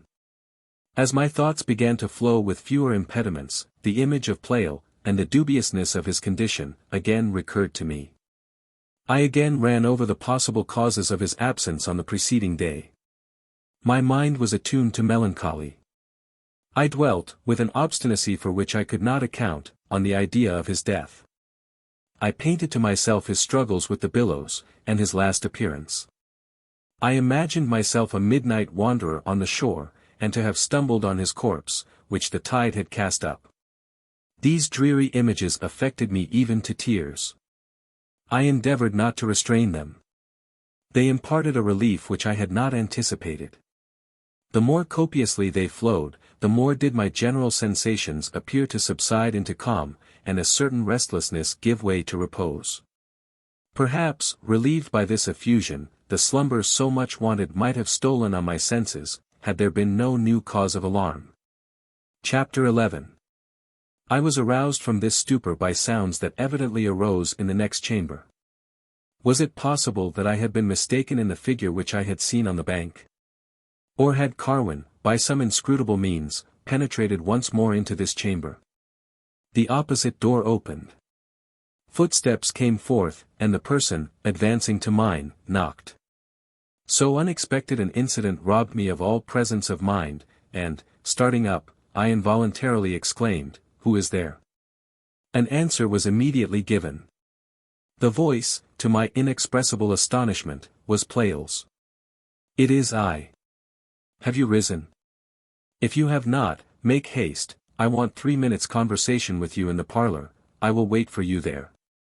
Saying this he retired from the door. Should I confide in the testimony of my ears? If that were true, it was Pleyel that had been hitherto immured in the opposite chamber, he whom my rueful fancy had depicted in so many ruinous and ghastly shapes, he whose footsteps had been listened to with such inquietude. What is man, that knowledge is so sparingly conferred upon him? That his heart should be wrung with distress, and his frame be exanimated with fear, though his safety be encompassed with impregnable walls. What are the bounds of human imbecility? He that warned me of the presence of my foe refused the intimation by which so many racking fears would have been precluded. Yet who would have imagined the arrival of Pleyel at such an hour? His tone was desponding and anxious. Why this unseasonable summons? And why this hasty departure? Some tidings he, perhaps, bears of mysterious and unwelcome import. My impatience would not allow me to consume much time in deliberation. I hastened down. Pleyel I found standing at a window, with eyes cast down as in meditation, and arms folded on his breast. Every line in his countenance was pregnant with sorrow. To this was added a certain wanness and air of fatigue. The last time I had seen him appearances had been the reverse of these. I was startled at the change. The first impulse was to question him as to the cause. This impulse was supplanted by some degree of confusion, flowing from a consciousness that love had too large, and, as it might prove, a perceptible share in creating this impulse. I was silent. Presently he raised his eyes and fixed them upon me. I read in them an anguish altogether ineffable. Never had I witnessed a like demeanor in Pleyel. Never, indeed, had I observed an human countenance in which grief was more legibly inscribed. He seemed struggling for utterance. But his struggles being fruitless, he shook his head and turned away from me. My impatience would not allow me to be longer silent. "What," said I, "for heaven's sake, my friend, what is the matter?" He started at the sound of my voice. His looks, for a moment, became convulsed with an emotion very different from grief. His accents were broken with rage. "The matter, O wretch, thus exquisitely fashioned, on whom nature seemed to have exhausted all her graces. With charms so awful and so pure. How art thou fallen? From what height fallen? A ruin so complete, so unheard of." His words were again choked by emotion. Grief and pity were again mingled in his features. He resumed, in a tone half suffocated by sobs. "But why should I upbraid thee? Could I restore to thee what thou hast lost, efface this cursed stain, snatch thee from the jaws of this fiend, I would do it. Yet what will avail my efforts? I have not arms with which to contend with so consummate, so frightful a depravity.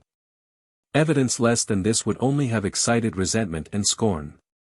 The wretch who should have breathed a suspicion injurious to thy honor, would have been regarded without anger, not hatred or envy could have prompted him, it would merely be an argument of madness. That my eyes, that my ears, should bear witness to thy fall. By no other way could detestable conviction be imparted. Why do I summon thee to this conference?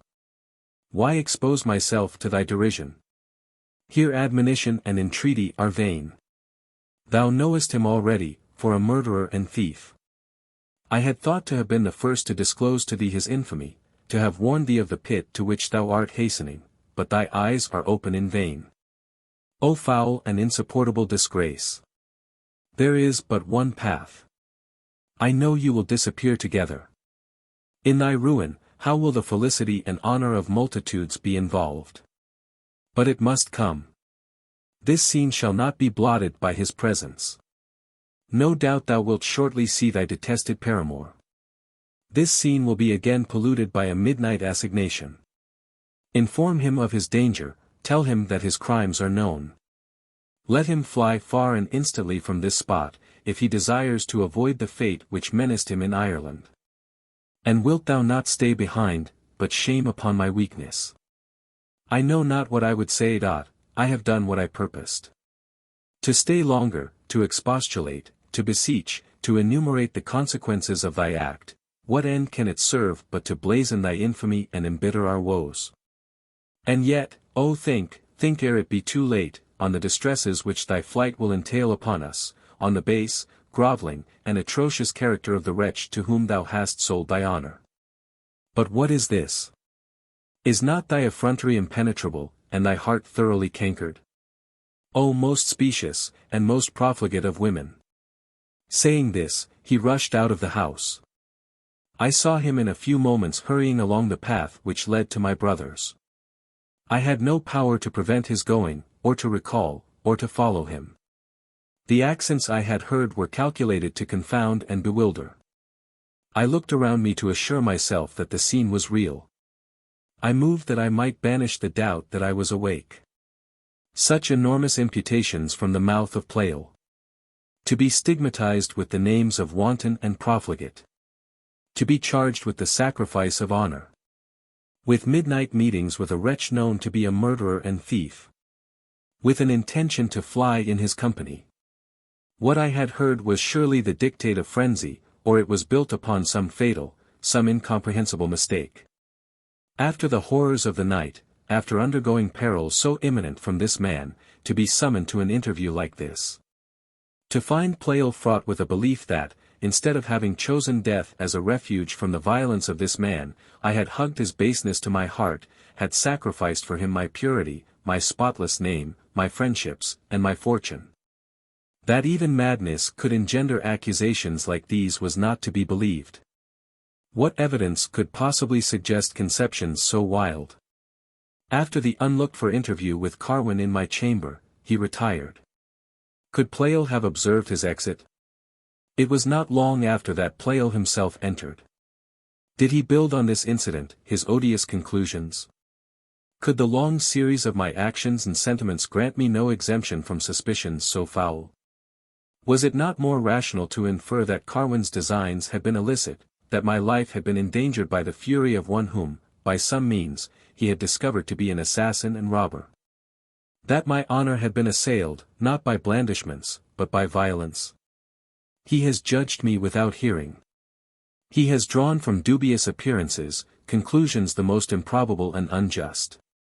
He has loaded me with all outrageous epithets. He has ranked me with prostitutes and thieves. I cannot pardon thee, Pleyel, for this injustice. Thy understanding must be hurt. If it be not, if thy conduct was sober and deliberate, I can never forgive an outrage so unmanly, and so gross. These thoughts gradually gave place to others.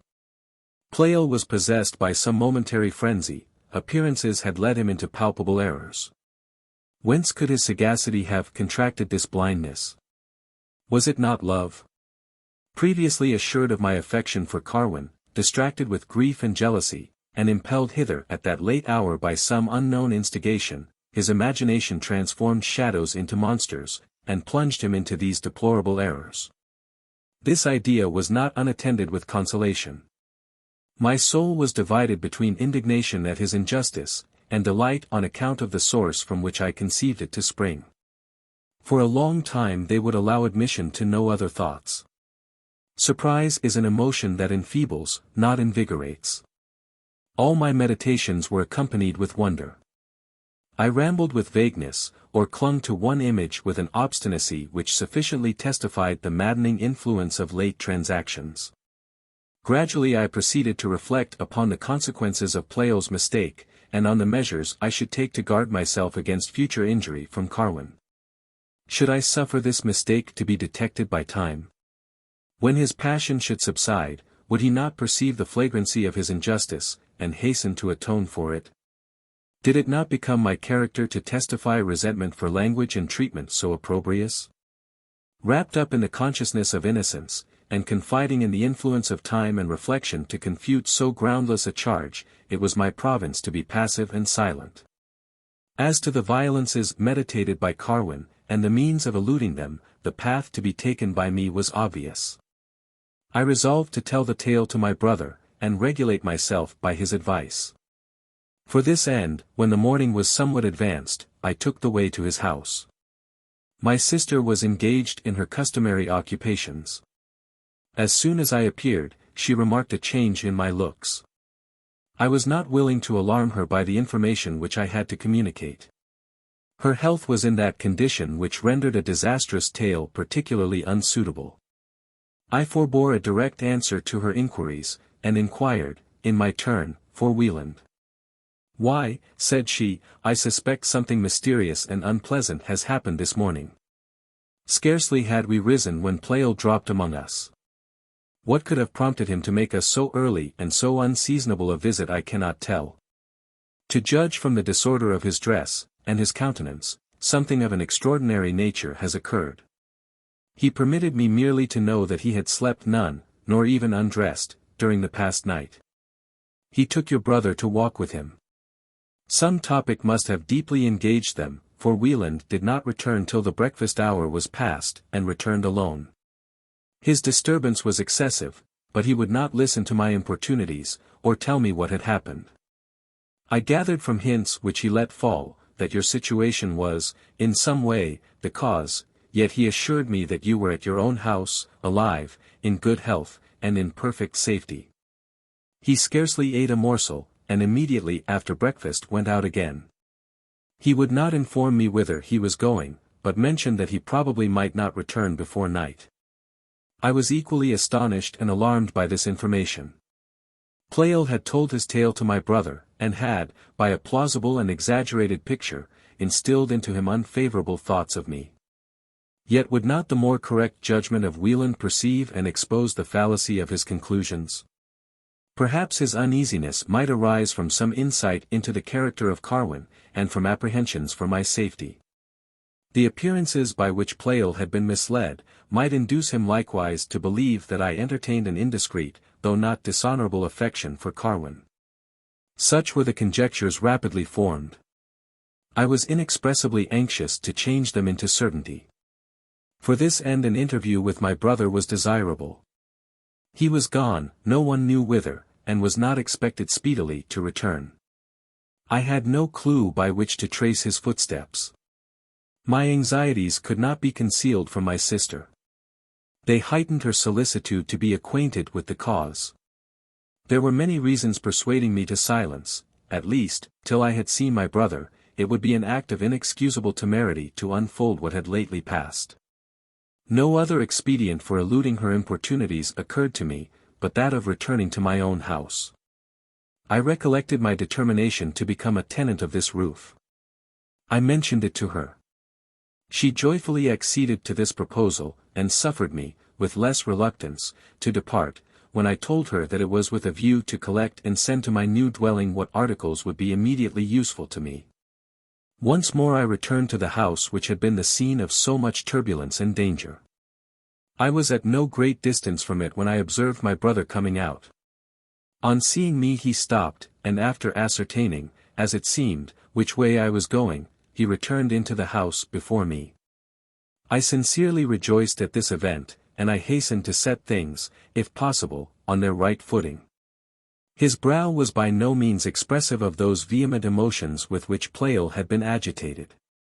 I drew a favorable omen from this circumstance. Without delay I began the conversation.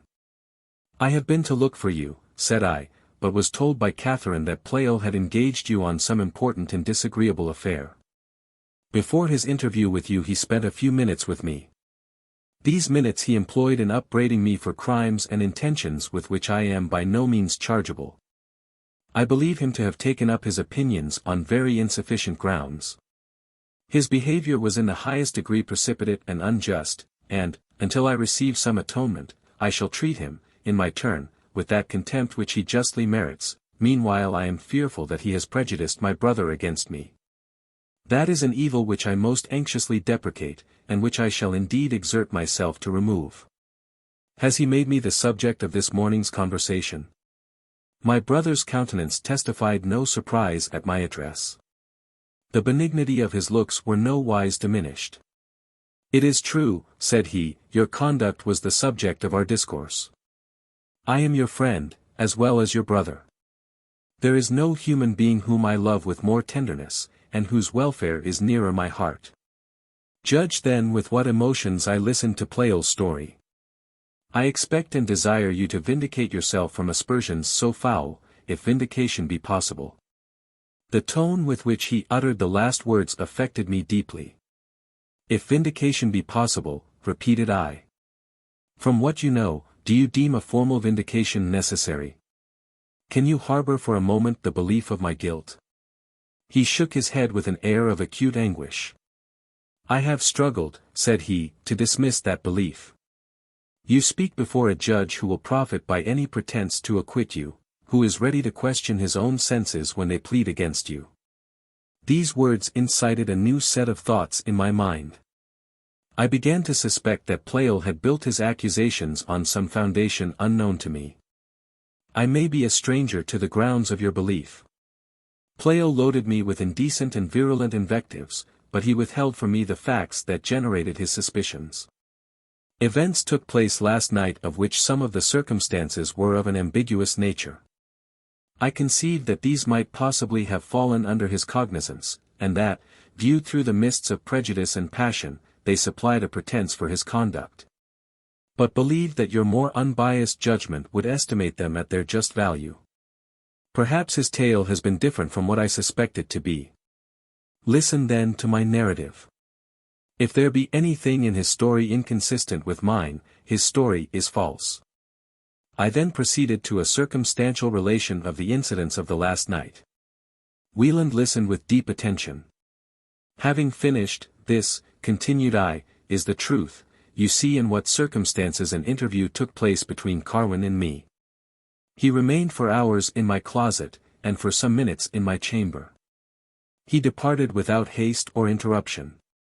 If Pleyel marked him as he left the house, and it is not impossible that he did, inferences injurious to my character might suggest themselves to him. In admitting them, he gave proofs of less discernment and less candor than I once ascribed to him.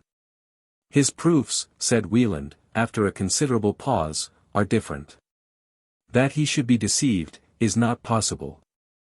That he himself is not the deceiver, could not be believed, if his testimony were not inconsistent with yours, but the doubts which I entertained are now removed. Your tale, some parts of it, is marvelous. The voice which exclaimed against your rashness in approaching the closet, your persisting notwithstanding that prohibition, your belief that I was the ruffian, and your subsequent conduct, are believed by me. Because I have known you from childhood, because 1,000 instances have attested your veracity, and because nothing less than my own hearing and vision would convince me, in opposition to her own assertions, that my sister had fallen into wickedness like this. I threw my arms around him, and bathed his cheek with my tears. That, said I, is spoken like my brother. But what are the proofs? He replied, Pleyel informed me that, in going to your house, his attention was attracted by two voices. The persons speaking sat beneath the bank out of sight. These persons, judging by their voices, were Carwin and you. I will not repeat the dialogue. If my sister was the female, Pleyel was justified in concluding you to be, indeed, one of the most profligate of women. Hence, his accusations of you, and his efforts to obtain my concurrence to a plan by which an eternal separation should be brought about between my sister and this man. I made Wieland repeat this recital.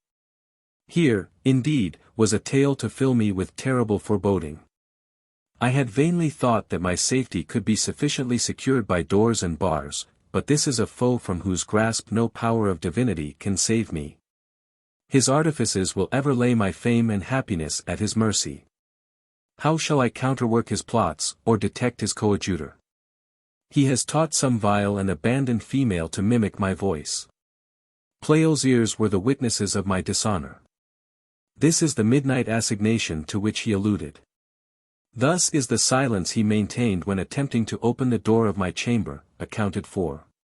He supposed me absent, and meant, perhaps, had my apartment been accessible, to leave in it some accusing memorial. Pleyel was no longer equally culpable. The sincerity of his anguish, the depth of his despair, I remembered with some tendencies to gratitude. Yet was he not precipitate? Was the conjecture that my part was played by some mimic so utterly untenable? Instances of this faculty are common. The wickedness of Carwin must, in his opinion, have been adequate to such contrivances, and yet the supposition of my guilt was adopted in preference to that. But how was this error to be unveiled? What but my own assertion had I to throw in the balance against it? Would this be permitted to outweigh the testimony of his senses? I had no witnesses to prove my existence in another place. The real events of that night are marvelous. Few, to whom they should be related, would scruple to discredit them. Pleyel is skeptical in a transcendent degree. I cannot summon Carwin to my bar, and make him the attester of my innocence, and the accuser of himself. My brother saw and comprehended my distress. He was unacquainted, however, with the full extent of it. He knew not by how many motives I was incited to retrieve the good opinion of Pleyel. He endeavored to console me. Some new event, he said, would occur to disentangle the maze. He did not question the influence of my eloquence, if I thought proper to exert it. Why not seek an interview with Pleyel, and exact from him a minute relation, in which something may be met with serving to destroy the probability of the whole? I caught, with eagerness, at this hope, but my alacrity was damped by new reflections.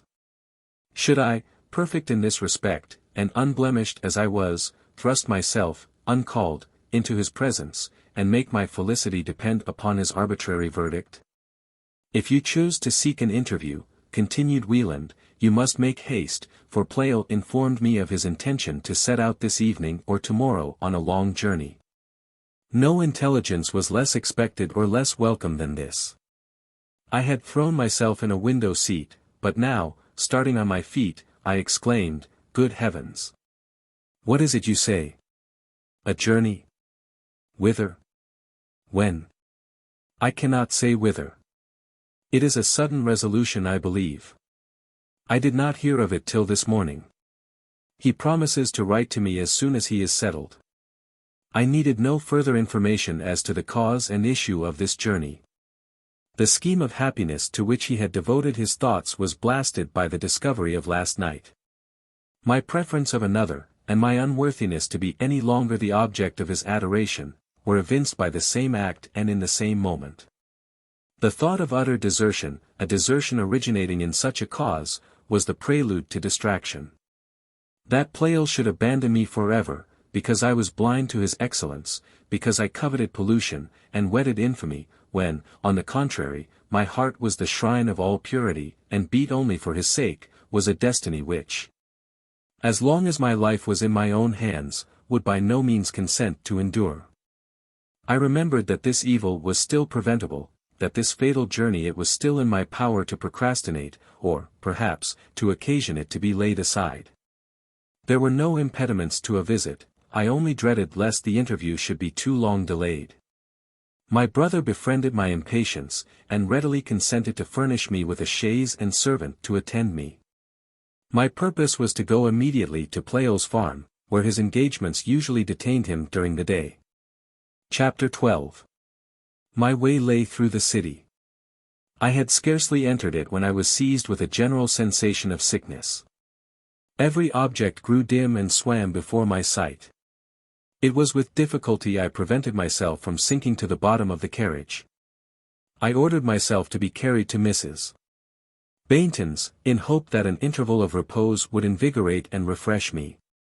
My distracted thoughts would allow me but little rest. Growing somewhat better in the afternoon, I resumed my journey.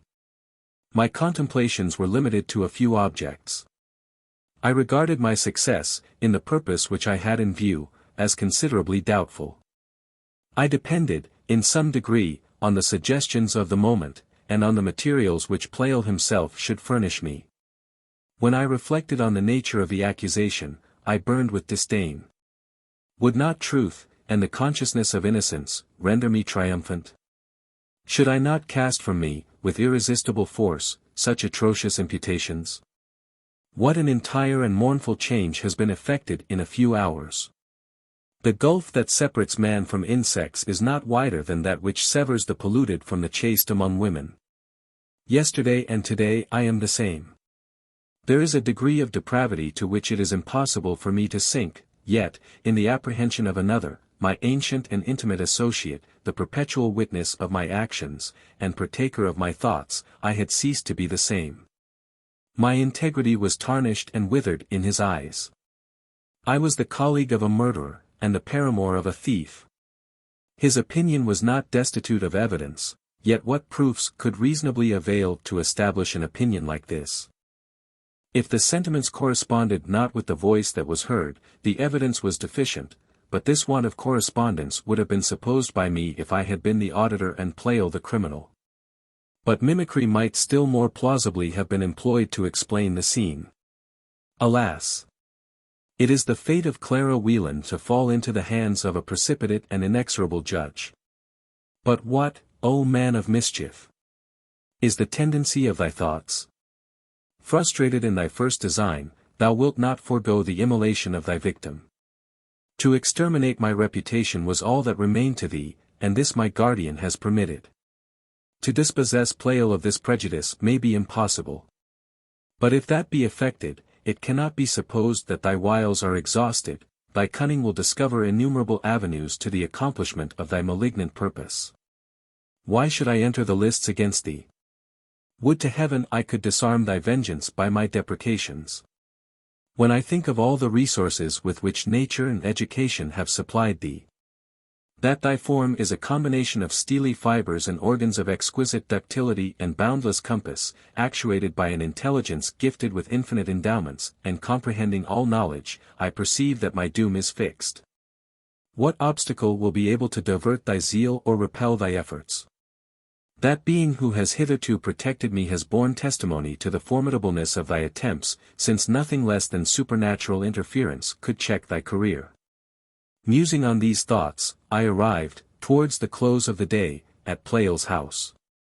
A month before, I had traversed the same path, but how different were my sensations. Now I was seeking the presence of one who regarded me as the most degenerate of humankind. I was to plead the cause of my innocence, against witnesses the most explicit and unerring, of those which support the fabric of human knowledge. The nearer I approached the crisis, the more did my confidence decay. When the chaise stopped at the door, my strength refused to support me, and I threw myself into the arms of an ancient female domestic. I had not courage to inquire whether her master was at home. I was tormented with fears that the projected journey was already undertaken. These fears were removed, by her asking me whether she should call her young master, who had just gone into his own room. I was somewhat revived by this intelligence, and resolved immediately to seek him there. In my confusion of mind, I neglected to knock at the door, but entered his apartment without previous notice. This abruptness was altogether involuntary.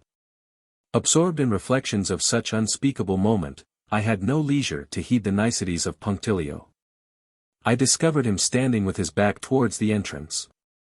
A small trunk, with its lid raised, was before him in which it seemed as if he had been busy in packing his clothes. The moment of my entrance, he was employed in gazing at something which he held in his hand. I imagine that I fully comprehended this scene. The image which he held before him, and by which his attention was so deeply engaged, I doubted not to be my own. These preparations for his journey, the cause to which it was to be imputed, the hopelessness of success in the undertaking on which I had entered, rushed at once upon my feelings, and dissolved me into a flood of tears. Startled by this sound, he dropped the lid of the trunk and turned. The solemn sadness that previously overspread his countenance, gave sudden way to an attitude and look of the most vehement astonishment. Perceiving me unable to uphold myself, he stepped towards me without speaking, and supported me by his arm. The kindness of this action called forth a new effusion from my eyes. Weeping was a solace to which, at that time, I had not grown familiar, and which, therefore, was peculiarly delicious. Indignation was no longer to be read in the features of my friend. They were pregnant with a mixture of wonder and pity. Their expression was easily interpreted. This visit, and these tears, were tokens of my penitence. The wretch whom he had stigmatized as incurably and obdurately wicked, now shewed herself susceptible of remorse, and had come to confess her guilt. This persuasion had no tendency to comfort me. It only shewed me, with new evidence, the difficulty of the task which I had assigned myself. We were mutually silent. I had less power and less inclination than ever to speak. I extricated myself from his hold, and threw myself on a sofa. He placed himself by my side, and appeared to wait with impatience and anxiety for some beginning of the conversation. What could I say? If my mind had suggested anything suitable to the occasion, my utterance was suffocated by tears. Frequently he attempted to speak, but seemed deterred by some degree of uncertainty as to the true nature of the scene. At length, in faltering accents he spoke. "My friend! Would to heaven I were still permitted to call you by that name. The image that I once adored existed only in my fancy. But though I cannot hope to see it realized, you may not be totally insensible to the horrors of that gulf into which you are about to plunge. What heart is forever exempt from the goadings of compunction and the influx of laudable propensities? I thought you accomplished and wise beyond the rest of women. Not a sentiment you uttered, not a look you assumed, that were not, in my apprehension, fraught with the sublimities of rectitude and the illuminations of genius. Deceit has some bounds. Your education could not be without influence. A vigorous understanding cannot be utterly devoid of virtue, but you could not counterfeit the powers of invention and reasoning. I was rash in my invectives. I will not, but with life, relinquish all hopes of you. I will shut out every proof that would tell me that your heart is incurably diseased. You come to restore me once more to happiness. To convince me that you have torn her mask from vice, and feel nothing but abhorrence for the part you have hitherto acted." At these words my equanimity forsook me. For a moment I forgot the evidence from which Pleyel's opinions were derived, the benevolence of his remonstrances, and the grief which his accents bespoke. I was filled with indignation and horror at charges so black. I shrunk back and darted at him a look of disdain and anger. My passion supplied me with words. What detestable infatuation was it that led me hither? Why do I patiently endure these horrible insults? My offences exist only in your own distempered imagination. You are leagued with the traitor who assailed my life, you have vowed the destruction of my peace and honor. I deserve infamy for listening to calumnies so base. These words were heard by Pleyel without visible resentment. His countenance relapsed into its former gloom, but he did not even look at me. The ideas which had given place to my angry emotions returned, and once more melted me into tears. "Oh!" I exclaimed, in a voice broken by sobs, "what a task is mine!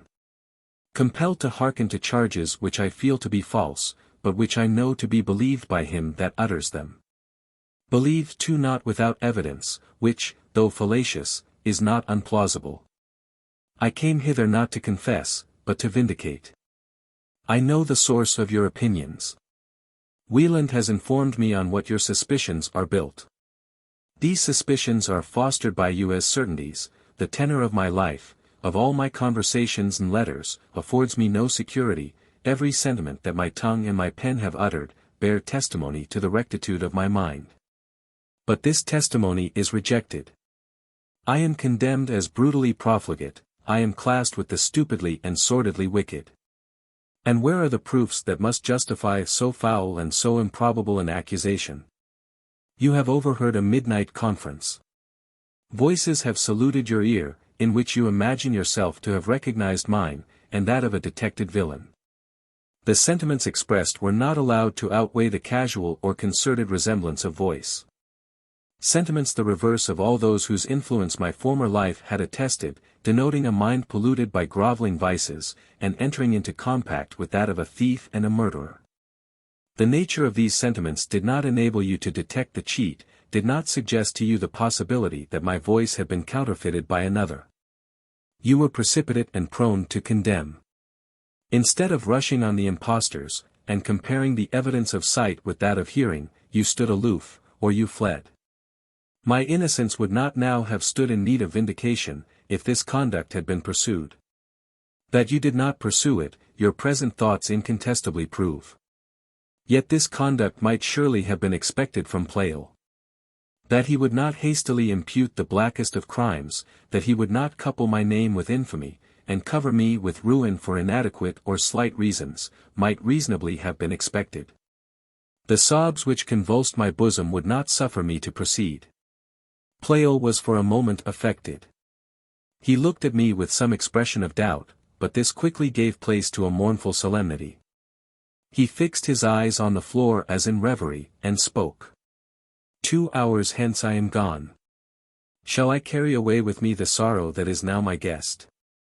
Or shall that sorrow be accumulated tenfold? What is she that is now before me? Shall every hour supply me with new proofs of a wickedness beyond example?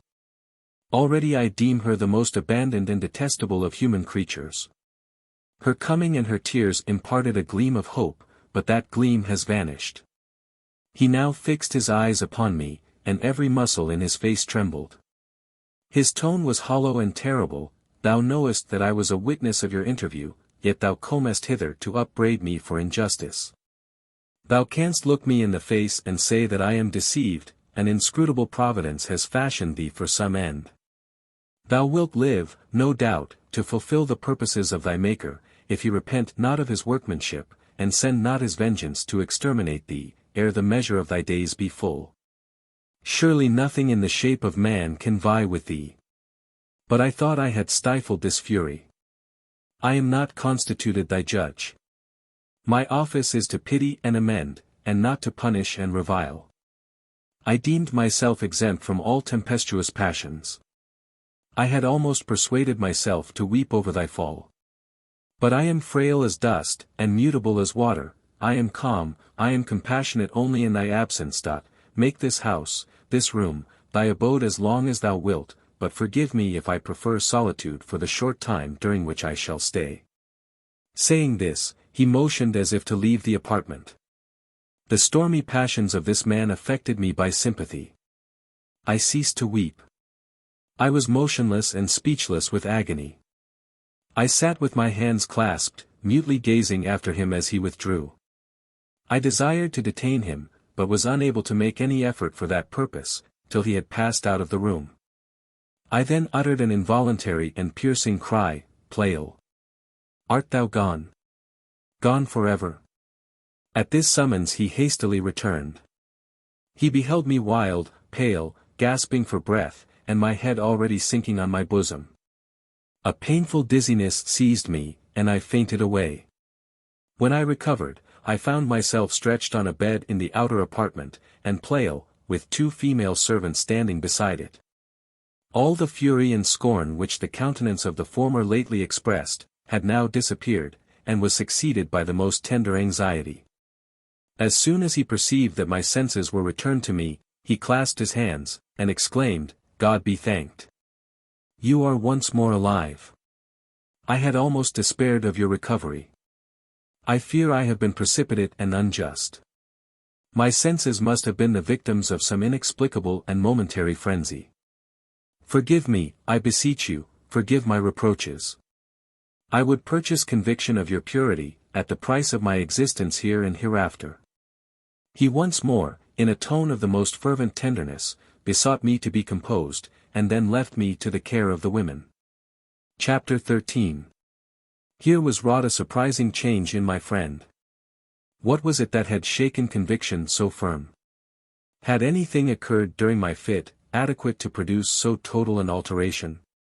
My attendants informed me that he had not left my apartment. That the unusual duration of my fit, and the failure, for a time, of all the means used for my recovery, had filled him with grief and dismay. Did he regard the effect which his reproaches had produced as a proof of my sincerity? In this state of mind, I little regarded my languors of body. I rose and requested an interview with him before my departure, on which I was resolved, notwithstanding his earnest solicitation to spend the night at his house. He complied with my request. The tenderness which he had lately betrayed, had now disappeared, and he once more relapsed into a chilling solemnity. I told him that I was preparing to return to my brothers. That I had come hither to vindicate my innocence from the foul aspersions which he had cast upon it. My pride had not taken refuge in silence or distance. I had not relied upon time, or the suggestion of his cooler thoughts, to confute his charges. Conscious as I was that I was perfectly guiltless, and entertaining some value for his good opinion, I could not prevail upon myself to believe that my efforts to make my innocence manifest, would be fruitless. Adverse appearances might be numerous and specious, but they were unquestionably false. I was willing to believe him sincere, that he made no charges which he himself did not believe, but these charges were destitute of truth. The grounds of his opinion were fallacious, and I desired an opportunity of detecting their fallacy. I entreated him to be explicit, and to give me a detail of what he had heard, and what he had seen. At these words, my companion's countenance grew darker. He appeared to be struggling with his rage. He opened his lips to speak, but his accents died away ere they were formed. This conflict lasted for some minutes, but his fortitude was finally successful. He spoke as follows. I would fain put an end to this hateful scene. What I shall say, will be breath idly and unprofitably consumed.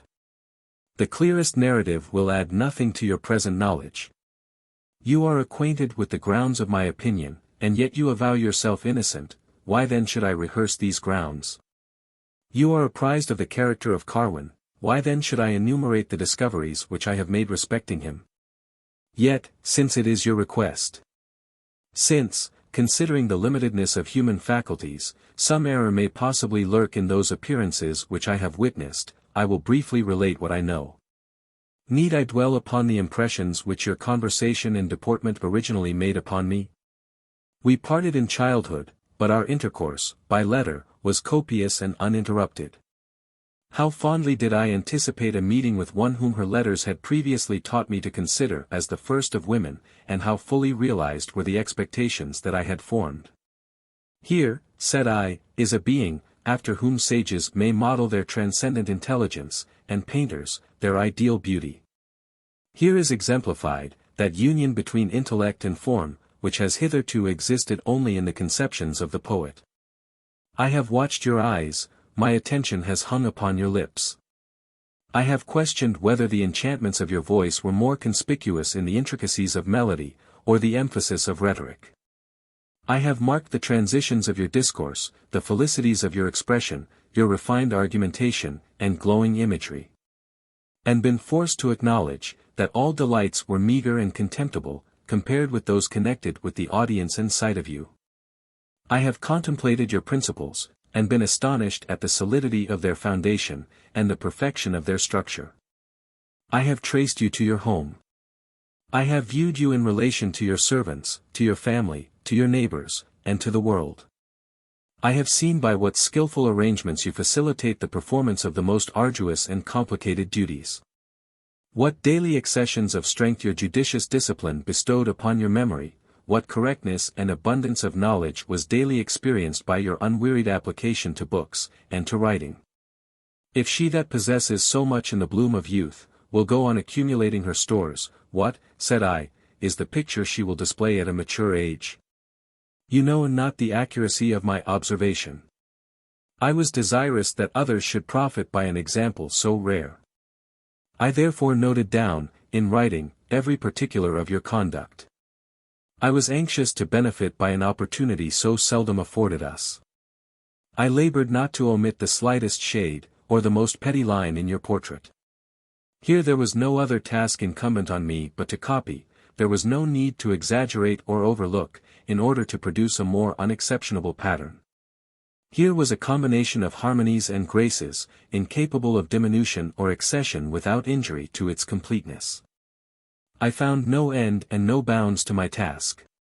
No display of a scene like this could be chargeable with redundancy or superfluity. Even the color of a shoe, the knot of a rib band, or your attitude in plucking a rose, were of moment to be recorded.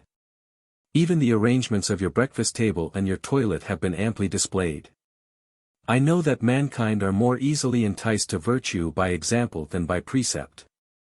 I know that the absoluteness of a model, when supplied by invention, diminishes its salutary influence, since it is useless, we think, to strive after that which we know to be beyond our reach. But the picture which I drew was not a phantom. As a model, it was devoid of imperfection, and to aspire to that height which had been really attained, was by no means unreasonable. I had another and more interesting object in view. One existed who claimed all my tenderness. Here, in all its parts, was a model worthy of assiduous study, and indefatigable imitation. I called upon her, as she wished to secure and enhance my esteem, to mold her thoughts, her words, her countenance, her actions, by this pattern. The task was exuberant of pleasure, and I was deeply engaged in it, when an imp of mischief was let loose in the form of Carwin. I admired his powers and accomplishments. I did not wonder that they were admired by you. On the rectitude of your judgment, however, I relied to keep this admiration within discreet and scrupulous bounds. I assured myself, that the strangeness of his deportment, and the obscurity of his life, would teach you caution. Of all errors, my knowledge of your character informed me that this was least likely to befall you. You were powerfully affected by his first appearance, you were bewitched by his countenance and his tones. Your description was ardent and pathetic, I listened to you with some emotions of surprise. The portrait you drew in his absence, and the intensity with which you mused upon it, were new and unexpected incidents. They bespoke a sensibility somewhat too vivid, but from which, while subjected to the guidance of an understanding like yours, there was nothing to dread. A more direct intercourse took place between you. I need not apologize for the solicitude which I entertained for your safety. He that gifted me with perception of excellence, compelled me to love it. In the midst of danger and pain, my contemplations have ever been cheered by your image. Every object in competition with you, was worthless and trivial. No price was too great by which your safety could be purchased. For that end, the sacrifice of ease, of health, and even of life, would cheerfully have been made by me. What wonder then, that I scrutinized the sentiments and deportment of this man with ceaseless vigilance, that I watched your words and your looks when he was present. And that I extracted cause for the deepest inquietudes, from every token which you gave of having put your happiness into this man's keeping? I was cautious in deciding. I recalled the various conversations in which the topics of love and marriage had been discussed. As a woman, young, beautiful, and independent, it behoved you to have fortified your mind with just principles on this subject. Your principles were eminently just. Had not their rectitude and their firmness been attested by your treatment of that specious seducer Dashwood? These principles, I was prone to believe, exempted you from danger in this new state of things. I was not the last to pay my homage to the unrivaled capacity, insinuation, and eloquence of this man. I have disguised, but could never stifle the conviction, that his eyes and voice had a witchcraft in them, which rendered him truly formidable, but I reflected on the ambiguous expression of his countenance, an ambiguity which you were the first to remark. On the cloud which obscured his character, and on the suspicious nature of that concealment which he studied, and concluded you to be safe. I denied the obvious construction to appearances. I referred your conduct to some principle which had not been hitherto disclosed, but which was reconcilable with those already known. I was not suffered to remain long in this suspense. One evening, you may recollect, I came to your house, where it was my purpose, as usual, to lodge, somewhat earlier than ordinary. I spied a light in your chamber as I approached from the outside, and on inquiring of Judith, was informed that you were writing. As your kinsman and friend, and fellow lodger, I thought I had a right to be familiar. You were in your chamber, but your employment and the time were such as to make it no infraction of decorum to follow you thither. The spirit of mischievous gaiety possessed me. I proceeded on tiptoe. You did not perceive my entrance. And I advanced softly till I was able to overlook your shoulder. I had gone thus far in error, and had no power to recede. How cautiously should we guard against the first inroads of temptation? I knew that to pry into your papers was criminal. But I reflected that no sentiment of yours was of a nature which made it your interest to conceal it. You wrote much more than you permitted your friends to peruse. My curiosity was strong, and I had only to throw a glance upon the paper, to secure its gratification. I should never have deliberately committed an act like this. The slightest obstacle would have repelled me. But my eye glanced almost spontaneously upon the paper. I caught only parts of sentences, but my eyes comprehended more at a glance, because the characters were shorthand. I lighted on the word summer house, midnight, and made out a passage which spoke of the propriety and of the effects to be expected from another interview. All this passed in less than a moment. I then checked myself, and made myself known to you, by a tap upon your shoulder. I could pardon and account for some trifling alarm, but your trepidation and blushes were excessive. You hurried the paper out of sight, and seemed too anxious to discover whether I knew the contents to allow yourself to make any inquiries. I wondered at these appearances of consternation, but did not reason on them until I had retired. When alone, these incidents suggested themselves to my reflections anew. To what scene, or what interview, I asked, did you allude? Your disappearance on a former evening, my tracing you to the recess in the bank, your silence on my first and second call, your vague answers and invincible embarrassment, when you, at length, ascended the hill, I recollected with new surprise. Could this be the summer house alluded to? A certain timidity and consciousness had generally attended you, when this incident and this recess had been the subjects of conversation. Nay, I imagine that the last time that adventure was mentioned, which happened in the presence of Carwin, the countenance of the latter betrayed some emotion. Could the interview have been with him? This was an idea calculated to rouse every faculty to contemplation.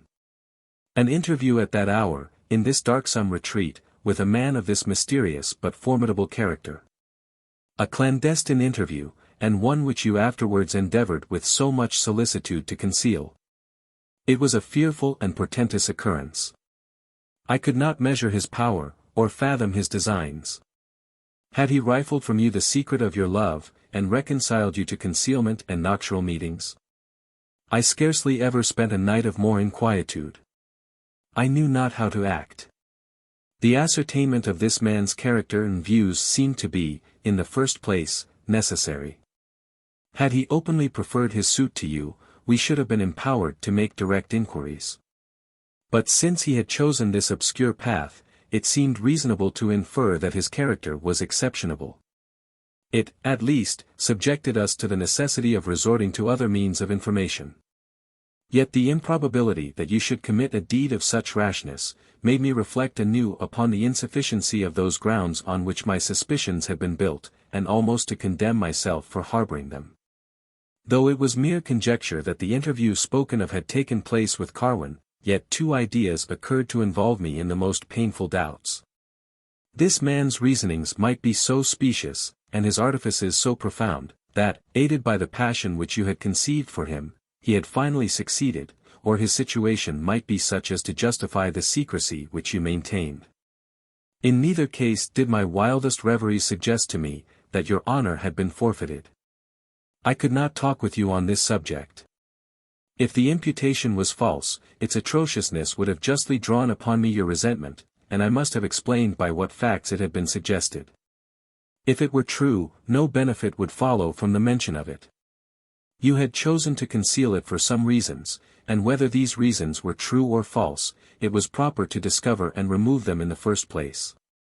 Finally, I acquiesced in the least painful supposition, trammelled as it was with perplexities, that Carwin was upright, and that, if the reasons of your silence were known, they would be found to be just. Chapter 14. 3 days have elapsed since this occurrence. I have been haunted by perpetual inquietude. To bring myself to regard Carwin without terror, and to acquiesce in the belief of your safety, was impossible. Yet to put an end to my doubts, seemed to be impracticable. If some light could be reflected on the actual situation of this man, a direct path would present itself. If he were, contrary to the tenor of his conversation, cunning and malignant, to apprise you of this, would be to place you in security.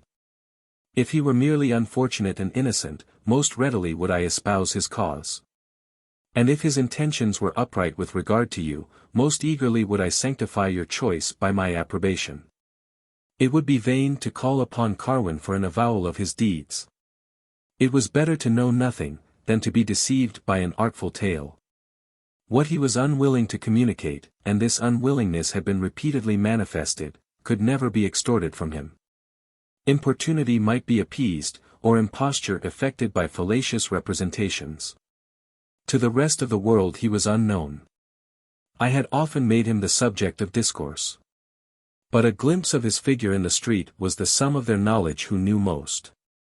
None had ever seen him before, and received as new, the information which my intercourse with him in Valencia, and my present intercourse, enabled me to give. Wieland was your brother. If he had really made you the object of his courtship, was not a brother authorized to interfere and demand from him the confession of his views? Yet what were the grounds on which I had reared this supposition? Would they justify a measure like this? Surely not. In the course of my restless meditations, it occurred to me, at length, that my duty required me to speak to you, to confess the indecorum of which I had been guilty, and to state the reflections to which it had led me. I was prompted by no mean or selfish views. The heart within my breast was not more precious than your safety, most cheerfully would I have interposed my life between you and danger. Would you cherish resentment at my conduct? When acquainted with the motive which produced it, it would not only exempt me from censure, but entitle me to gratitude. Yesterday had been selected for the rehearsal of the newly imported tragedy. I promised to be present. The state of my thoughts but little qualified me for a performer or auditor in such a scene. But I reflected that, after it was finished, I should return home with you, and should then enjoy an opportunity of discoursing with you fully on this topic. My resolution was not formed without a remnant of doubt, as to its propriety. When I left this house to perform the visit I had promised, my mind was full of apprehension and despondency. The dubiousness of the event of our conversation, fear that my interference was too late to secure your peace, and the uncertainty to which hope gave birth, whether I had not erred in believing you devoted to this man, or, at least, in imagining that he had obtained your consent to midnight conferences, distracted me with contradictory opinions, and repugnant emotions.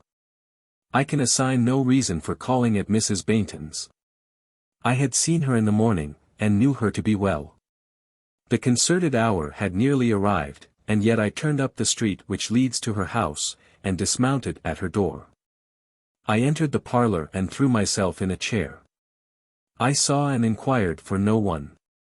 My whole frame was overpowered by dreary and comfortless sensations. One idea possessed me wholly. The inexpressible importance of unveiling the designs and character of Carwin, and the utter improbability that this ever would be effected. Some instinct induced me to lay my hand upon a newspaper. I had perused all the general intelligence it contained in the morning, and at the same spot. The act was rather mechanical than voluntary. I threw a languid glance at the first column that presented itself. The first words which I read, began with the offer of a reward of 300 guineas for the apprehension of a convict under sentence of death, who had escaped from Newgate prison in Dublin. Good heaven! How every fibre of my frame tingled when I proceeded to read that the name of the criminal was Francis Carwin. The descriptions of his person and address were minute. His stature, hair, complexion, the extraordinary position and arrangement of his features, his awkward and disproportionate form, his gesture and gait, corresponded perfectly with those of our mysterious visitant. He had been found guilty in 2 indictments. One for the murder of the Lady Jane Conway, and the other for a robbery committed on the person of the Honourable Mr. Ludlow. I repeatedly perused this passage. The ideas which flowed in upon my mind, affected me like an instant transition from death to life. The purpose dearest to my heart was thus effected, at a time and by means the least of all others within the scope of my foresight. But what purpose? Carwin was detected. Acts of the blackest and most sordid guilt had been committed by him. Here was evidence which imparted to my understanding the most luminous certainty. The name, visage, and deportment, were the same. Between the time of his escape, and his appearance among us, there was a sufficient agreement.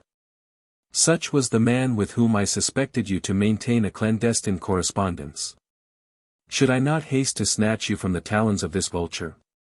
Should I see you rushing to the verge of a dizzy precipice, and not stretch forth a hand to pull you back? I had no need to deliberate. I thrust the paper in my pocket, and resolved to obtain an immediate conference with you. For a time, no other image made its way to my understanding. At length, it occurred to me, that though the information I possessed was, in one sense, sufficient, yet if more could be obtained, more was desirable. This passage was copied from a British paper, part of it only, perhaps, was transcribed. The printer was in possession of the original. Towards his house I immediately turned my horse's head. He produced the paper, but I found nothing more than had already been seen. While busy in perusing it, the printer stood by my side. He noticed the object of which I was in search. Said he, that is a strange affair. I should never have met with it, had not Mr. Hallett sent to me the paper, with a particular request to republish that advertisement. Mr. Hallett. What reasons could he have for making this request? Had the paper sent to him been accompanied by any information respecting the convict? Had he personal or extraordinary reasons for desiring its republication? This was to be known only in one way. I speeded to his house. In answer to my interrogations, he told me that Ludlow had formerly been in America, and that during his residence in this city, considerable intercourse had taken place between them. Hence a confidence arose, which has since been kept alive by occasional letters. He had lately received a letter from him, enclosing the newspaper from which this extract had been made. He put it into my hands, and pointed out the passages which related to Carwin. Ludlow confirms the facts of his conviction and escape, and adds, that he had reason to believe him to have embarked for America. He describes him in general terms, as the most incomprehensible and formidable among men. As engaged in schemes, reasonably suspected to be, in the highest degree, criminal. But such as no human intelligence is able to unravel, that his ends are pursued by means which leave it in doubt whether he be not in league with some infernal spirit, that his crimes have hitherto been perpetrated with the aid of some unknown but desperate accomplices, that he wages a perpetual war against the happiness of mankind, and sets his engines of destruction at work against every object that presents itself. This is the substance of the letter. Hallett expressed some surprise at the curiosity which was manifested by me on this occasion. I was too much absorbed by the ideas suggested by this letter, to pay attention to his remarks. I shuddered with the apprehension of the evil to which our indiscreet familiarity with this man had probably exposed us. I burnt with impatience to see you, and to do what in me lay to avert the calamity which threatened us. It was already 5 o'clock. Night was hastening, and there was no time to be lost. On leaving Mr. Hallett's house, who should meet me in the street, but Bertrand, the servant whom I left in Germany? His appearance and accoutrements bespoke him to have just alighted from a toilsome and long journey. I was not wholly without expectation of seeing him about this time, but no one was then more distant from my thoughts. You know what reasons I have for anxiety respecting scenes with which this man was conversant. Carwin was for a moment forgotten. In answer to my vehement inquiries, Bertrand produced a copious packet. I shall not at present mention its contents, nor the measures which they obliged me to adopt. I bestowed a brief perusal on these papers, and having given some directions to Bertrand, resumed my purpose with regard to you. My horse I was obliged to resign to my servant, he being charged with a commission that required speed. The clock had struck 10, and Mettingen was 5 miles distant. I was to journey thither on foot. These circumstances only added to my expedition. As I passed swiftly along, I reviewed all the incidents accompanying the appearance and deportment of that man among us. Late events have been inexplicable and mysterious beyond any of which I have either read or heard. These events were coeval with Carwin's introduction. I am unable to explain their origin and mutual dependence. But I do not, on that account, believe them to have a supernatural origin. Is not this man the agent? Some of them seem to be propitious, but what should I think of those threats of assassination with which you were lately alarmed? Bloodshed is the trade, and horror is the element of this man. The process by which the sympathies of nature are extinguished in our hearts, by which evil is made our good, and by which we are made susceptible of no activity but in the infliction, and no joy but in the spectacle of woes, is an obvious process. As to an alliance with evil geniuses, the power and the malice of demons have been 1,000 times exemplified in human beings. There are no devils but those which are begotten upon selfishness, and reared by cunning. Now, indeed, the scene was changed. It was not his secret poniard that I dreaded. It was only the success of his efforts to make you a confederate in your own destruction, to make your will the instrument by which he might bereave you of liberty and honor. I took, as usual, the path through your brother's ground. I ranged with celerity and silence along the bank. I approached the fence which divides Wieland's estate from yours. The recess in the bank being near this line, it being necessary for me to pass near it, my mind being tainted with inveterate suspicions concerning you, suspicions which were indebted for their strength to incidents connected with this spot. What wonder that it seized upon my thoughts? I leaped on the fence, but before I descended on the opposite side, I paused to survey the scene. Leaves dropping with dew, and glistening in the moon's rays, with no moving object to molest the deep repose, filled me with security and hope. I left the station at length, and tended forward. You were probably at rest. How should I communicate without alarming you, the intelligence of my arrival? An immediate interview was to be procured. I could not bear to think that a minute should be lost by remissness or hesitation. Should I knock at the door?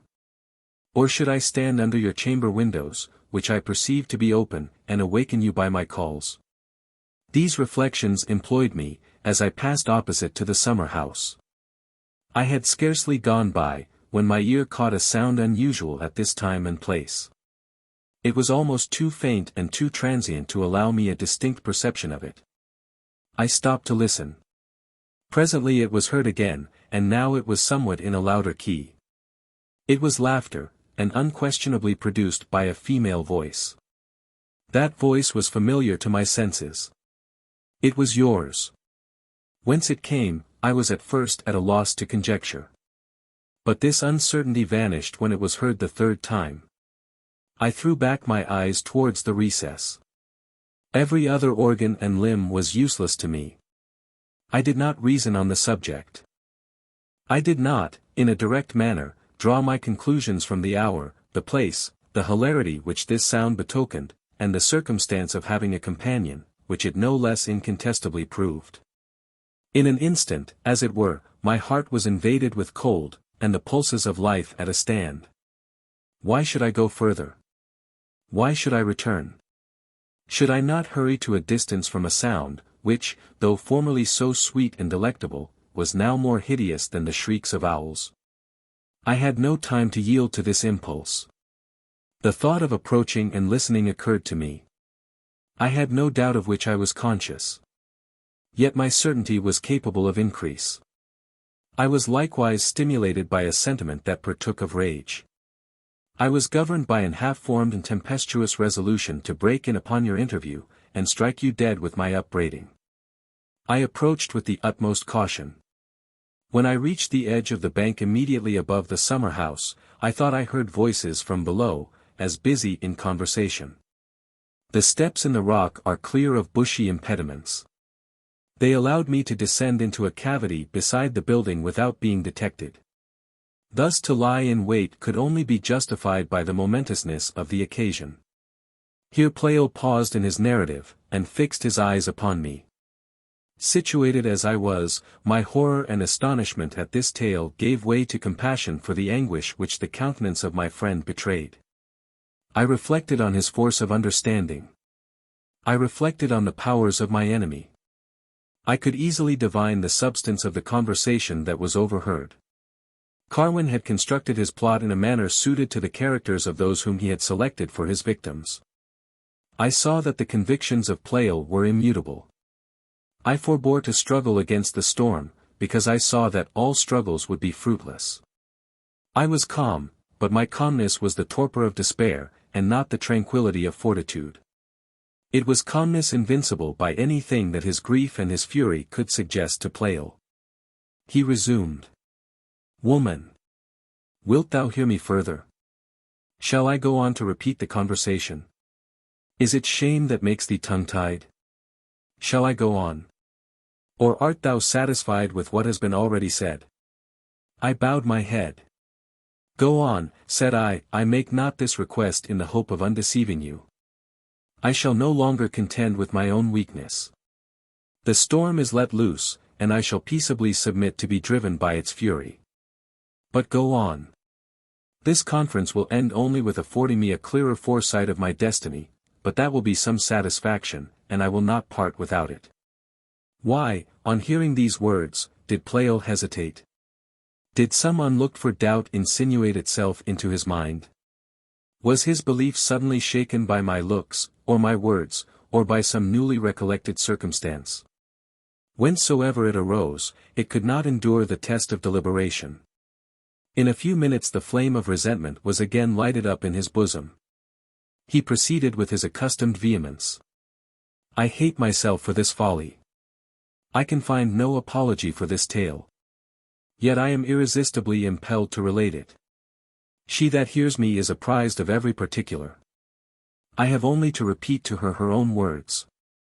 She will listen with a tranquil air, and the spectacle of her obduracy will drive me to some desperate act. Why then should I persist? Yet persist I must. Again he paused.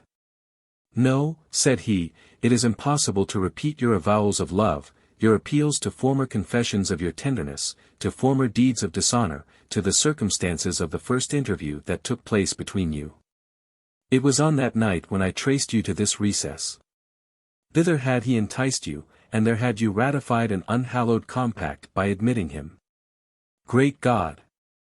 Thou witnessedst the agonies that tore my bosom at that moment. Thou witnessedst my efforts to repel the testimony of my ears. It was in vain that you dwelt upon the confusion which my unlooked-for summons excited in you, the tardiness with which a suitable excuse occurred to you. Your resentment that my impertinent intrusion had put an end to that charming interview, a disappointment for which you endeavored to compensate yourself, by the frequency and duration of subsequent meetings. In vain you dwelt upon incidents of which you only could be conscious, incidents that occurred on occasions on which none beside your own family were witnesses. In vain was your discourse characterized by peculiarities inimitable of sentiment and language. My conviction was effected only by an accumulation of the same tokens. I yielded not but to evidence which took away the power to withhold my faith. My sight was of no use to me. Beneath so thick an umbrage, the darkness was intense. Hearing was the only avenue to information, which the circumstances allowed to be open. I was couched within 3 feet of you. Why should I approach nearer? I could not contend with your betrayer. What could be the purpose of a contest? You stood in no need of a protector. What could I do, but retire from the spot overwhelmed with confusion and dismay? I sought my chamber, and endeavored to regain my composure. The door of the house, which I found open, your subsequent entrance, closing, and fastening it, and going into your chamber, which had been thus long deserted, were only confirmations of the truth. Why should I paint the tempestuous fluctuation of my thoughts between grief and revenge, between rage and despair? Why should I repeat my vows of eternal implacability and persecution, and the speedy recantation of these vows? I have said enough. You have dismissed me from a place in your esteem. What I think, and what I feel, is of no importance in your eyes. May the duty which I owe myself enable me to forget your existence. In a few minutes I go hence. Be the maker of your fortune, and may adversity instruct you in that wisdom, which education was unable to impart to you. Those were the last words which Pleyel uttered. He left the room, and my new emotions enabled me to witness his departure without any apparent loss of composure. As I sat alone, I ruminated on these incidents. Nothing was more evident than that I had taken an eternal leave of happiness. Life was a worthless thing, separate from that good which had now been wrested from me, yet the sentiment that now possessed me had no tendency to palsy my exertions, and overbear my strength. I noticed that the light was declining, and perceived the propriety of leaving this house. I placed myself again in the chaise, and returned slowly towards the city. Chapter 15. Before I reached the city it was dusk. It was my purpose to spend the night at Mettingen. I was not solicitous, as long as I was attended by a faithful servant, to be there at an early hour. My exhausted strength required me to take some refreshment. With this view, and in order to pay respect to one whose affection for me was truly maternal, I stopped at Mrs. Baynton's. She was absent from home, but I had scarcely entered the house when one of her domestics presented me a letter. I opened and read as follows. To Clara Wieland. What shall I say to extenuate the misconduct of last night? It is my duty to repair it to the utmost of my power, but the only way in which it can be repaired, you will not, I fear, be prevailed on to adopt. It is by granting me an interview, at your own house, at 11 o'clock this night. I have no means of removing any fears that you may entertain of my designs, but my simple and solemn declarations. These, after what has passed between us, you may deem unworthy of confidence. I cannot help it. My folly and rashness has left me no other resource. I will be at your door by that hour. If you choose to admit me to a conference, provided that conference has no witnesses, I will disclose to you particulars, the knowledge of which is of the utmost importance to your happiness. Farewell. Carwin. What a letter was this! A man known to be an assassin and robber, one capable of plotting against my life and my fame, detected lurking in my chamber, and avowing designs the most flagitious and dreadful, now solicits me to grant him a midnight interview. To admit him alone into my presence. Could he make this request with the expectation of my compliance? What had he seen in me, that could justify him in admitting so wild a belief? Yet this request is preferred with the utmost gravity. It is not accompanied by an appearance of uncommon earnestness. Had the misconduct to which he alludes been a slight incivility, and the interview requested to take place in the midst of my friends, there would have been no extravagance in the tenor of this letter. But, as it was, the writer had surely been bereft of his reason. I perused this epistle frequently. The request it contained might be called audacious or stupid, if it had been made by a different person. But from Carwin, who could not be unaware of the effect which it must naturally produce, and of the manner in which it would unavoidably be treated, it was perfectly inexplicable.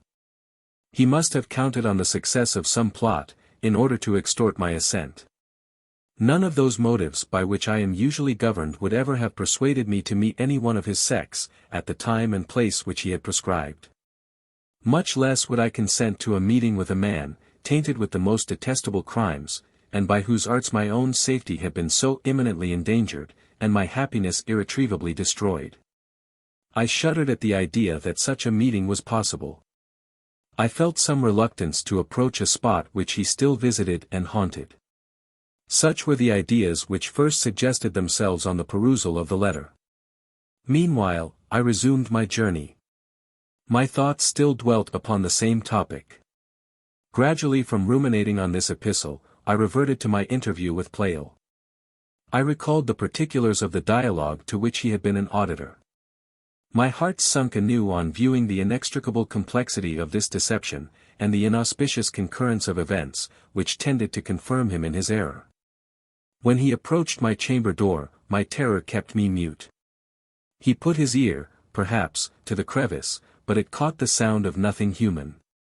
Had I called, or made any token that denoted someone to be within, words would have ensued. And as omnipresence was impossible, this discovery, and the artless narrative of what had just passed, would have saved me from his murderous invectives.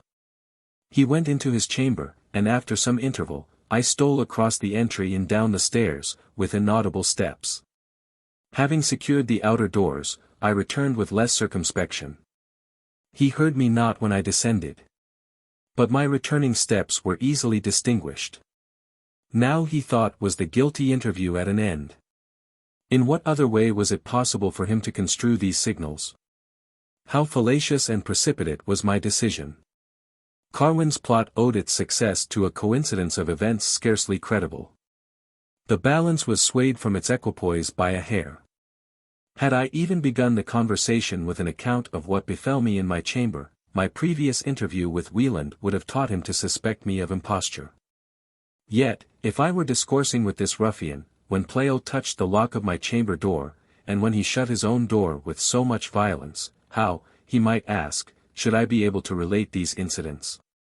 Perhaps he had withheld the knowledge of these circumstances from my brother, from whom, therefore, I could not obtain it, so that my innocence would have thus been irresistibly demonstrated. The first impulse which flowed from these ideas was to return upon my steps, and demand once more an interview, but he was gone, his parting declarations were remembered. Pleyel, I exclaimed, thou art gone for ever. Are thy mistakes beyond the reach of detection? Am I helpless in the midst of this snare? The plotter is at hand. He even speaks in the style of penitence. He solicits an interview which he promises shall end in the disclosure of something momentous to my happiness. What can he say which will avail to turn aside this evil? But why should his remorse be feigned? I have done him no injury. His wickedness is fertile only of despair, and the billows of remorse will some time overbear him. Why may not this event have already taken place? Why should I refuse to see him? This idea was present, as it were, for a moment. I suddenly recoiled from it, confounded at that frenzy which could give even momentary harbor to such a scheme, yet presently it returned. At length I even conceived it to deserve deliberation. I questioned whether it was not proper to admit, at a lonely spot, in a sacred hour, this man of tremendous and inscrutable attributes, this performer of horrid deeds, and whose presence was predicted to call down unheard of and unutterable horrors. What was it that swayed me? I felt myself divested of the power to will contrary to the motives that determined me to seek his presence. My mind seemed to be split into separate parts, and these parts to have entered into furious and implacable contention. These tumults gradually subsided. The reasons why I should confide in that interposition which had hitherto defended me. In those tokens of compunction which this letter contained, in the efficacy of this interview to restore its spotlessness to my character, and banish all illusions from the mind of my friend, continually acquired new evidence and new strength. What should I fear in his presence? This was unlike an artifice intended to betray me into his hands. If it were an artifice, what purpose would it serve?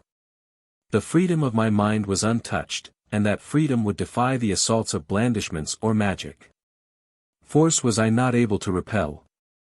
On the former occasion my courage, it is true, had failed at the imminent approach of danger. But then I had not enjoyed opportunities of deliberation, I had foreseen nothing, I was sunk into imbecility by my previous thoughts. I had been the victim of recent disappointments and anticipated ills, witness my infatuation in opening the closet in opposition to divine injunctions. Now, perhaps, my courage was the offspring of a no less erring principle. Pleyel was forever lost to me. I strove in vain to assume his person, and suppress my resentment. I strove in vain to believe in the assuaging influence of time, to look forward to the birthday of new hopes, and the re-exaltation of that luminary, of whose effulgencies I had so long and so liberally partaken. What had I to suffer worse than was already inflicted? Was not Carwin my foe? I owed my untimely fate to his treason. Instead of flying from his presence, ought I not to devote all my faculties to the gaining of an interview, and compel him to repair the ills of which he has been the author? Why should I suppose him impregnable to argument? Have I not reason on my side, and the power of imparting conviction? Cannot he be made to see the justice of unraveling the maze in which Pleyel is bewildered? He may, at least, be accessible to fear. Has he nothing to fear from the rage of an injured woman? But suppose him inaccessible to such inducements, suppose him to persist in all his flagitious purposes, are not the means of defense and resistance in my power? In the progress of such thoughts, was the resolution at last formed. I hoped that the interview was sought by him for a laudable end. But, be that as it would, I trusted that, by energy of reasoning or of action, should render it auspicious, or, at least, harmless. Such a determination must unavoidably fluctuate. The poet's chaos was no unapt emblem of the state of my mind. A torment was awakened in my bosom, which I foresaw would end only when this interview was past, and its consequences fully experienced.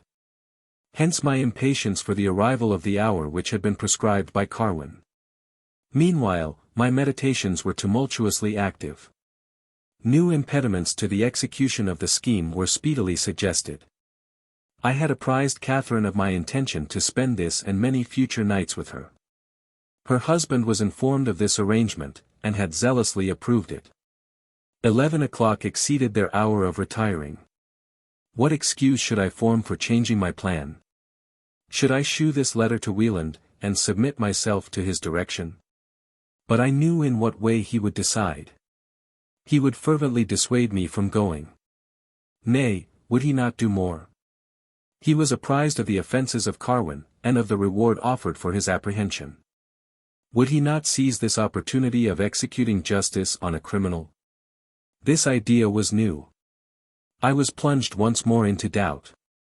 Did not equity enjoin me thus to facilitate his arrest? No. I disdained the office of betrayer.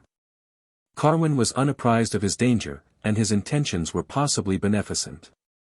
Should I station guards about the house, and make an act, intended perhaps for my benefit, instrumental to his own destruction? Wieland might be justified in thus employing the knowledge which I should impart, but I, by imparting it, should pollute myself with more hateful crimes than those undeservedly imputed to me. This scheme, therefore, I unhesitatingly rejected. The views with which I should return to my own house, it would therefore be necessary to conceal. Yet some pretext must be invented. I had never been initiated into the trade of lying. Yet what but falsehood was a deliberate suppression of the truth? To deceive by silence or by words is the same. Yet what would a lie avail me? What pretext would justify this change in my plan? Would it not tend to confirm the imputations of Pleyel? That I should voluntarily return to an house in which honor and life had so lately been endangered, could be explained in no way favorable to my integrity. These reflections, if they did not change, at least suspended my decision. In this state of uncertainty I alighted at the hut. We gave this name to the house tenanted by the farmer and his servants, and which was situated on the verge of my brother's ground, and at a considerable distance from the mansion. The path to the mansion was planted by a double row of walnuts. Along this path I proceeded alone. I entered the parlor, in which was a light just expiring in the socket. There was no one in the room. I perceived by the clock that stood against the wall, that it was near 11. The lateness of the hour startled me. What had become of the family? They were usually retired an hour before this. But the unextinguished taper, and the unbarred door were indications that they had not retired. I again returned to the hall, and passed from one room to another, but still encountered not a human being. I imagined that, perhaps, the lapse of a few minutes would explain these appearances. Meanwhile I reflected that the preconcerted hour had arrived. Carwin was perhaps waiting my approach. Should I immediately retire to my own house, no one would be apprised of my proceeding. Nay, the interview might pass, and I be enabled to return in half an hour. Hence no necessity would arise for dissimulation. I was so far influenced by these views that I rose to execute this design, but again the unusual condition of the house occurred to me, and some vague solicitude as to the condition of the family. I was nearly certain that my brother had not retired, but by what motives he could be induced to desert his house thus unseasonably I could by no means divine. Louisa Conway, at least, was at home and had, probably, retired to her chamber. Perhaps she was able to impart the information I wanted. I went to her chamber, and found her asleep. She was delighted and surprised at my arrival, and told me with how much impatience and anxiety my brother and his wife had waited my coming. They were fearful that some mishap had befallen me, and had remained up longer than the usual period. Notwithstanding the lateness of the hour, Catharine would not resign the hope of seeing me. Louisa said she had left them both in the parlor, and she knew of no cause for their absence. As yet I was not without solicitude on account of their personal safety. I was far from being perfectly at ease on that head, but entertained no distinct conception of the danger that impended over them.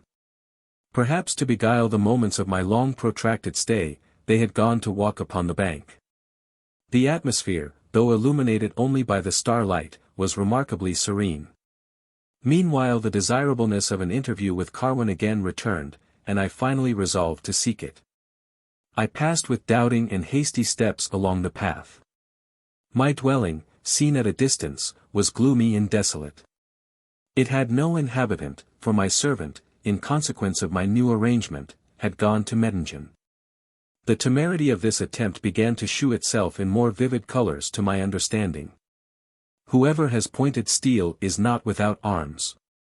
Yet what must have been the state of my mind when I could meditate, without shuddering, on the use of a murderous weapon, and believe myself secure merely because I was capable of being made so by the death of another. Yet this was not my state. I felt as if I was rushing into deadly toils, without the power of pausing or receding. Chapter 16. As soon as I arrived in sight of the front of the house, my attention was excited by a light from the window of my own chamber. No appearance could be less explicable. A meeting was expected with Carwin, but that he preoccupied my chamber, and had supplied himself with light, was not to be believed. What motive could influence him to adopt this conduct? Could I proceed until this was explained? Perhaps, if I should proceed to a distance in front, someone would be visible. A sidelong but feeble beam from the window, fell upon the piney copse which skirted the bank. As I eyed it, it suddenly became mutable, and after flitting to and fro, for a short time, it vanished. I turned my eye again toward the window, and perceived that the light was still there. But the change which I had noticed was occasioned by a change in the position of the lamp or candle within. Hence, that some person was there was an unavoidable inference.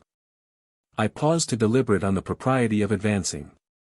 Might I not advance cautiously, and, therefore, without danger? Might I not knock at the door, or call, and be apprised of the nature of my visitant before I entered? I approached and listened at the door, but could hear nothing. I knocked at first timidly, but afterwards with loudness. My signals were unnoticed. I stepped back and looked, but the light was no longer discernible. Was it suddenly extinguished by a human agent? What purpose but concealment was intended? Why was the illumination produced, to be thus suddenly brought to an end? And why, since someone was there, had silence been observed? These were questions, the solution of which may be readily supposed to be entangled with danger.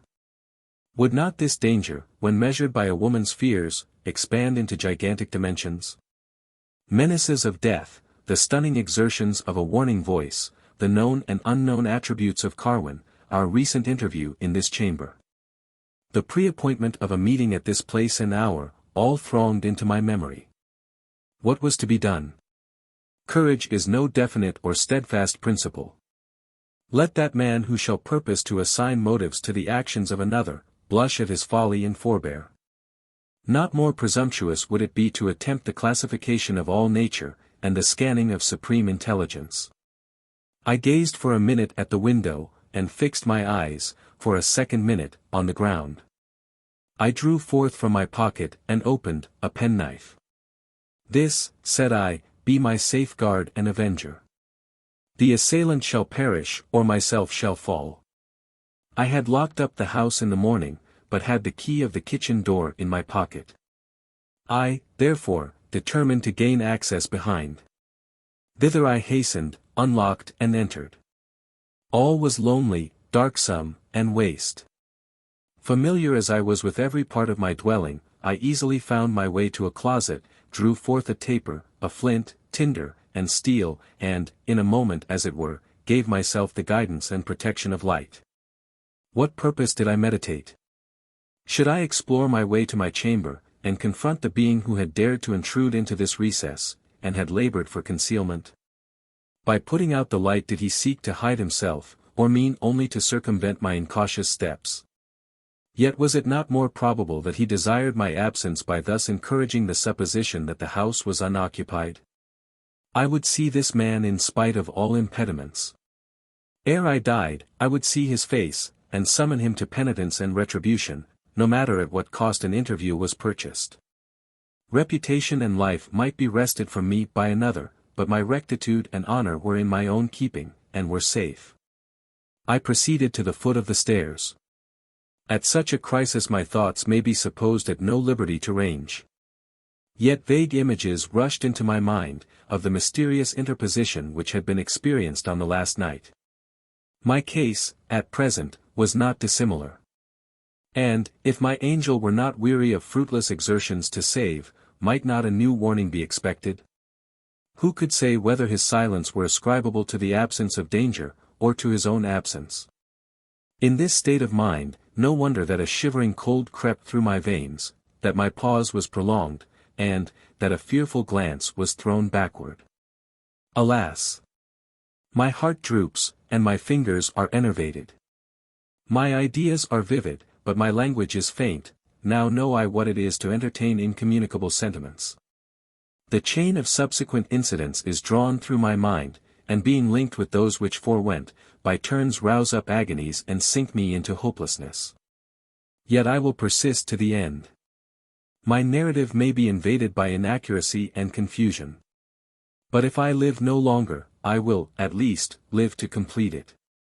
What but ambiguities, abruptnesses, and dark transitions, can be expected from the historian who is, at the same time, the sufferer of these disasters? I have said that I cast a look behind. Some object was expected to be seen, or why should I have gazed in that direction? Two senses were at once assailed. The same piercing exclamation of "Hold! Hold!" was uttered within the same distance of my ear. This it was that I heard. The airy undulation, and the shock given to my nerves, were real. Whether the spectacle which I beheld existed in my fancy or without, might be doubted. I had not closed the door of the apartment I had just left. The staircase, at the foot of which I stood, was 8 or 10 feet from the door, and attached to the wall through which the door led. My view, therefore, was sidelong, and took in no part of the room. Through this aperture was an head thrust and drawn back with so much swiftness, that the immediate conviction was, that thus much of a form, ordinarily invisible, had been unshrouded. The face was turned towards me. Every muscle was tense. The forehead and brows were drawn into vehement expression. The lips were stretched as in the act of shrieking, and the eyes emitted sparks, which, no doubt, if I had been unattended by a light, would have illuminated like the coruscations of a meteor. The sound and the vision were present, and departed together at the same instant, but the cry was blown into my ear, while the face was many paces distant. This face was well suited to a being whose performances exceeded the standard of humanity, and yet its features were akin to those I had before seen. The image of Carwin was blended in 1,000 ways with the stream of my thoughts. This visage was, perhaps, portrayed by my fancy. If so, it will excite no surprise that some of his lineaments were now discovered. Yet affinities were few and unconspicuous, and were lost amidst the blaze of opposite qualities. What conclusion could I form? Be the face human or not, the intimation was imparted from above. Experience had evinced the benignity of that being who gave it. Once he had interposed to shield me from harm, and subsequent events demonstrated the usefulness of that interposition. Now was I again warned to forbear. I was hurrying to the verge of the same gulf, and the same power was exerted to recall my steps. Was it possible for me not to obey? Was I capable of holding on in the same perilous career? Yes. Even of this I was capable. The intimation was imperfect, it gave no form to my danger, and prescribed no limits to my caution. I had formerly neglected it, and yet escaped. Might I not trust to the same issue? This idea might possess, though imperceptibly, some influence. I persisted, but it was not merely on this account. I cannot delineate the motives that led me on. I now speak as if no remnant of doubt existed in my mind as to the supernal origin of these sounds. But this is owing to the imperfection of my language, for I only mean that the belief was more permanent, and visited more frequently my sober meditations than its opposite. The immediate effects served only to undermine the foundations of my judgment and precipitate my resolutions. I must either advance or return. I chose the former, and began to ascend the stairs. The silence underwent no second interruption. My chamber door was closed, but unlocked, and, aided by vehement efforts of my courage, I opened and looked in. No hideous or uncommon object was discernible. The danger, indeed, might easily have lurked out of sight, have sprung upon me as I entered, and have rent me with his iron talons, but I was blind to this fate, and advanced, though cautiously, into the room. Still everything wore its accustomed aspect. Neither lamp nor candle was to be found. Now, for the first time, suspicions were suggested as to the nature of the light which I had seen. Was it possible to have been the companion of that supernatural visage, a meteorous refulgence producible at the will of him to whom that visage belonged, and partaking of the nature of that which accompanied my father's death? The closet was near, and I remembered the complicated horrors of which it had been productive. Here, perhaps, was enclosed the source of my peril, and the gratification of my curiosity. Should I adventure once more to explore its recesses? This was a resolution not easily formed. I was suspended in thought, when glancing my eye on a table, I perceived a written paper. Carwin's hand was instantly recognized, and snatching up the paper, I read as follows. There was folly in expecting your compliance with my invitation. Judge how I was disappointed in finding another in your place. I have waited, but to wait any longer would be perilous. I shall still seek an interview, but it must be at a different time and place. Meanwhile, I will write this. How will you bear? How inexplicable will be this transaction? An event so unexpected, a sight so horrible. Such was this abrupt and unsatisfactory script. The ink was yet moist, the hand was that of Carwin. Hence it was to be inferred that he had this moment left the apartment, or was still in it. I looked back, on the sudden expectation of seeing him behind me. What other did he mean? What transaction had taken place adverse to my expectations? What sight was about to be exhibited? I looked around me once more, but saw nothing which indicated strangeness. Again I remembered the closet, and was resolved to seek in that the solution of these mysteries. Here, perhaps, was enclosed the scene destined to awaken my horrors and baffle my foresight. I have already said, that the entrance into this closet was beside my bed, which, on two sides, was closely shrouded by curtains. On that side nearest the closet, the curtain was raised. As I passed along I cast my eye thither. I started, and looked again. I bore a light in my hand, and brought it nearer my eyes, in order to dispel any elusive mists that might have hovered before them.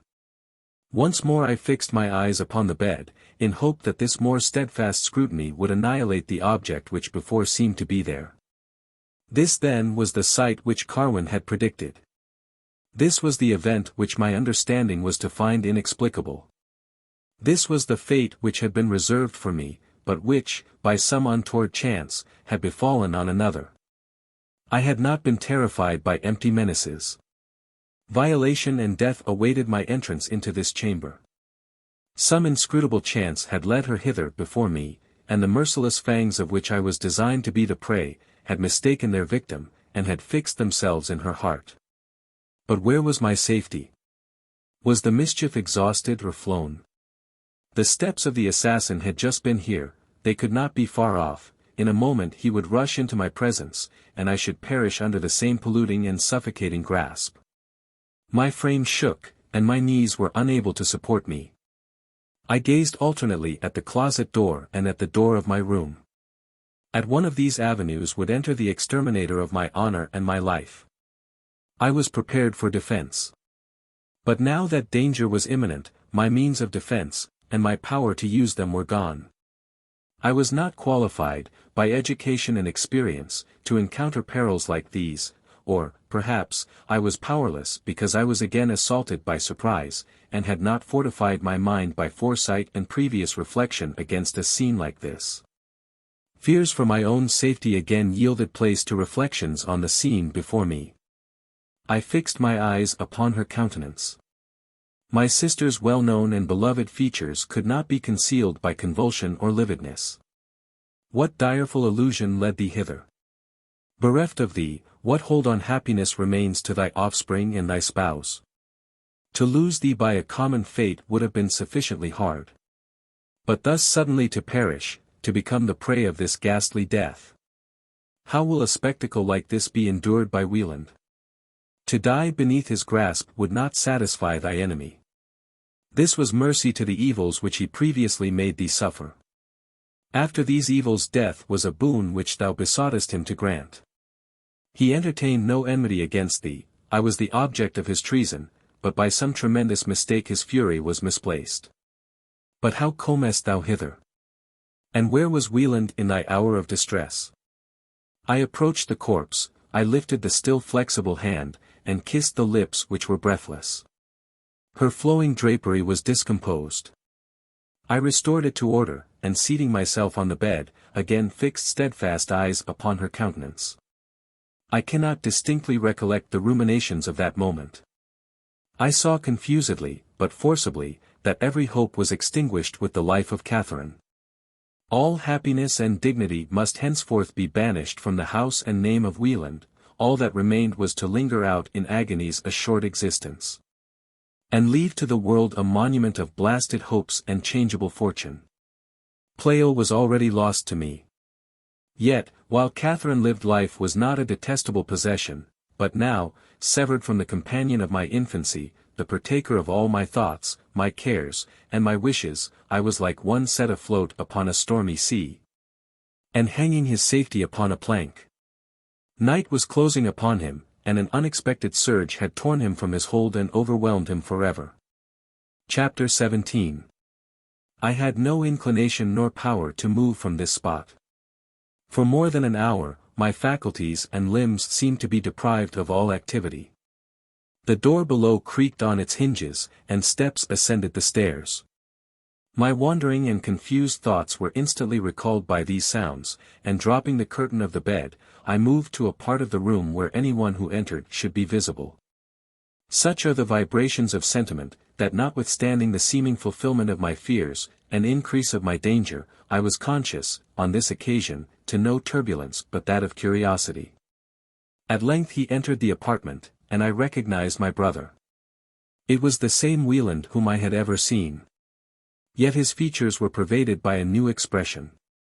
I supposed him unacquainted with the fate of his wife, and his appearance confirmed this persuasion. A brow expanding into exultation I had hitherto never seen in him, yet such a brow did he now wear. Not only was he unapprised of the disaster that had happened, but some joyous occurrence had betided. What a reverse was preparing to annihilate his transitory bliss. No husband ever dote more fondly, for no wife ever claimed so boundless a devotion. I was not uncertain as to the effects to flow from the discovery of her fate. I confided not at all in the efforts of his reason or his piety. There were few evils which his modes of thinking would not disarm of their sting, but here, all opiates to grief, and all compellers of patience were vain. This spectacle would be unavoidably followed by the outrages of desperation, and a rushing to death. For the present, I neglected to ask myself what motive brought him hither. I was only fearful of the effects to flow from the sight of the dead. Yet could it be long concealed from him? Some time and speedily he would obtain this knowledge. No stratagems could considerably or usefully prolong his ignorance. All that could be sought was to take away the abruptness of the change, and shut out the confusion of despair, and the inroads of madness, but I knew my brother, and knew that all exertions to console him would be fruitless. What could I say? I was mute, and poured forth those tears on his account, which my own unhappiness had been unable to extort. In the midst of my tears, I was not unobservant of his motions. These were of a nature to rouse some other sentiment than grief or, at least, to mix with it a portion of astonishment. His countenance suddenly became troubled. His hands were clasped with a force that left the print of his nails in his flesh. His eyes were fixed on my feet. His brain seemed to swell beyond its continent. He did not cease to breathe, but his breath was stifled into groans. I had never witnessed the hurricane of human passions. My element had, till lately, been all sunshine and calm. I was unconversant with the altitudes and energies of sentiment, and was transfixed with inexplicable horror by the symptoms which I now beheld. After a silence and a conflict which I could not interpret, he lifted his eyes to heaven, and in broken accents exclaimed, "This is too much. Any victim but this, and thy will be done. Have I not sufficiently attested my faith and my obedience? She that is gone, they that have perished, were linked with my soul by ties which only thy command would have broken, but here is sanctity and excellence surpassing human. This workmanship is thine, and it cannot be thy will to heap it into ruins." Here suddenly unclasping his hands, he struck one of them against his forehead, and continued, "Wretch!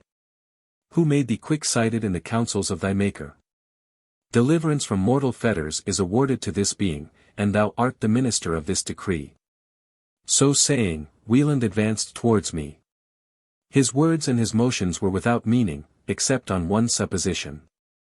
The death of Catharine was already known to him, and that knowledge, as might have been suspected, had destroyed his reason. I had feared nothing less. But now that I beheld the extinction of a mind the most luminous and penetrating that ever dignified the human form, my sensations were fraught with new and insupportable anguish. I had not time to reflect in what way my own safety would be affected by this revolution, or what I had to dread from the wild conceptions of a madman. He advanced towards me. Some hollow noises were wafted by the breeze. Confused clamors were succeeded by many feet traversing the grass, and then crowding into the piazza.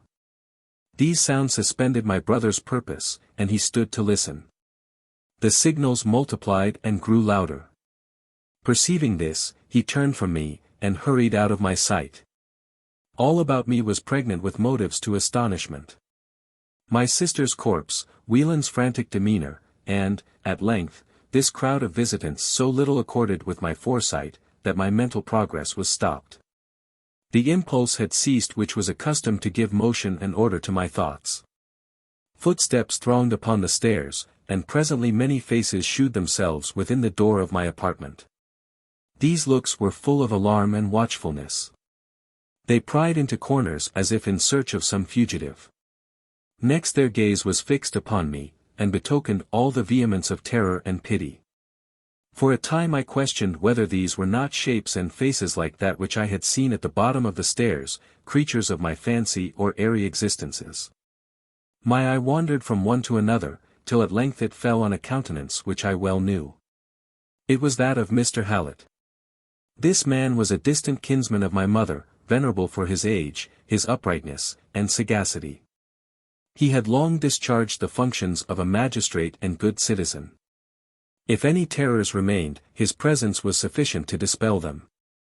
He approached, took my hand with a compassionate air, and said in a low voice, "Where, my dear Clara, are your brother and sister?" I made no answer, but pointed to the bed. His attendants drew aside the curtain, and while their eyes glared with horror at the spectacle which they beheld, those of Mr. Hallett overflowed with tears.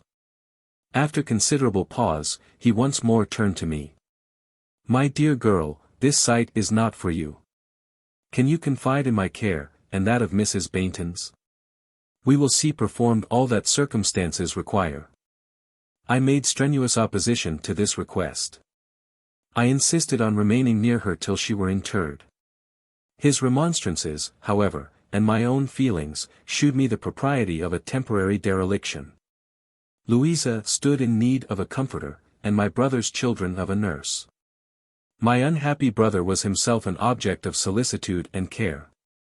At length, I consented to relinquish the corpse, and go to my brother's, whose house, I said, would need mistress, and his children a parent. During this discourse, my venerable friend struggled with his tears, but my last intimation called them forth with fresh violence. Meanwhile, his attendants stood round in mournful silence, gazing on me and at each other. I repeated my resolution, and rose to execute it, but he took my hand to detain me. His countenance betrayed irresolution and reluctance. I requested him to state the reason of his opposition to this measure. I entreated him to be explicit. I told him that my brother had just been there, and that I knew his condition. This misfortune had driven him to madness, and his offspring must not want a protector. If he chose, I would resign Wieland to his care. But his innocent and helpless babes stood in instant need of nurse and mother, and these offices I would by no means allow another to perform while I had life. Every word that I uttered seemed to augment his perplexity and distress.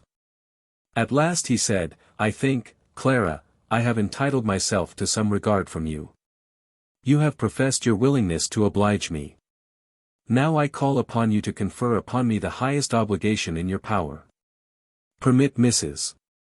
Bainton to have the management of your brother's house for 2 or 3 days, then it shall be yours to act in it as you please.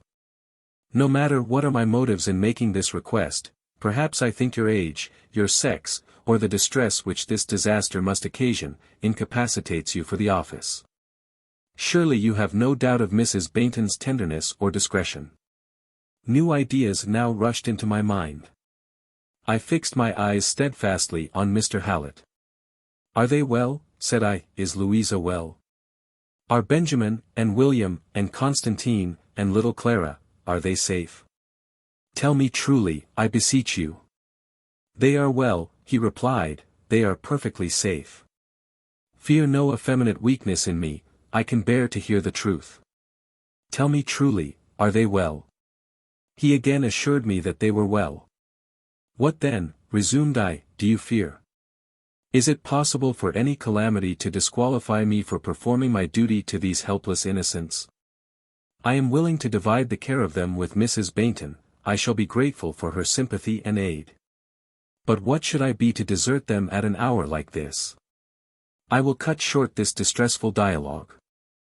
I still persisted in my purpose, and he still persisted in his opposition. This excited my suspicions anew. But these were removed by solemn declarations of their safety. I could not explain this conduct in my friend, but at length consented to go to the city, provided I should see them for a few minutes at present, and should return on the morrow. Even this arrangement was objected to. At length he told me they were removed to the city. Why were they removed, I asked, and whither? My importunities would not now be eluded. My suspicions were roused, and no evasion or artifice was sufficient to allay them. Many of the audience began to give vent to their emotions in tears. Mr. Hallett himself seemed as if the conflict were too hard to be longer sustained.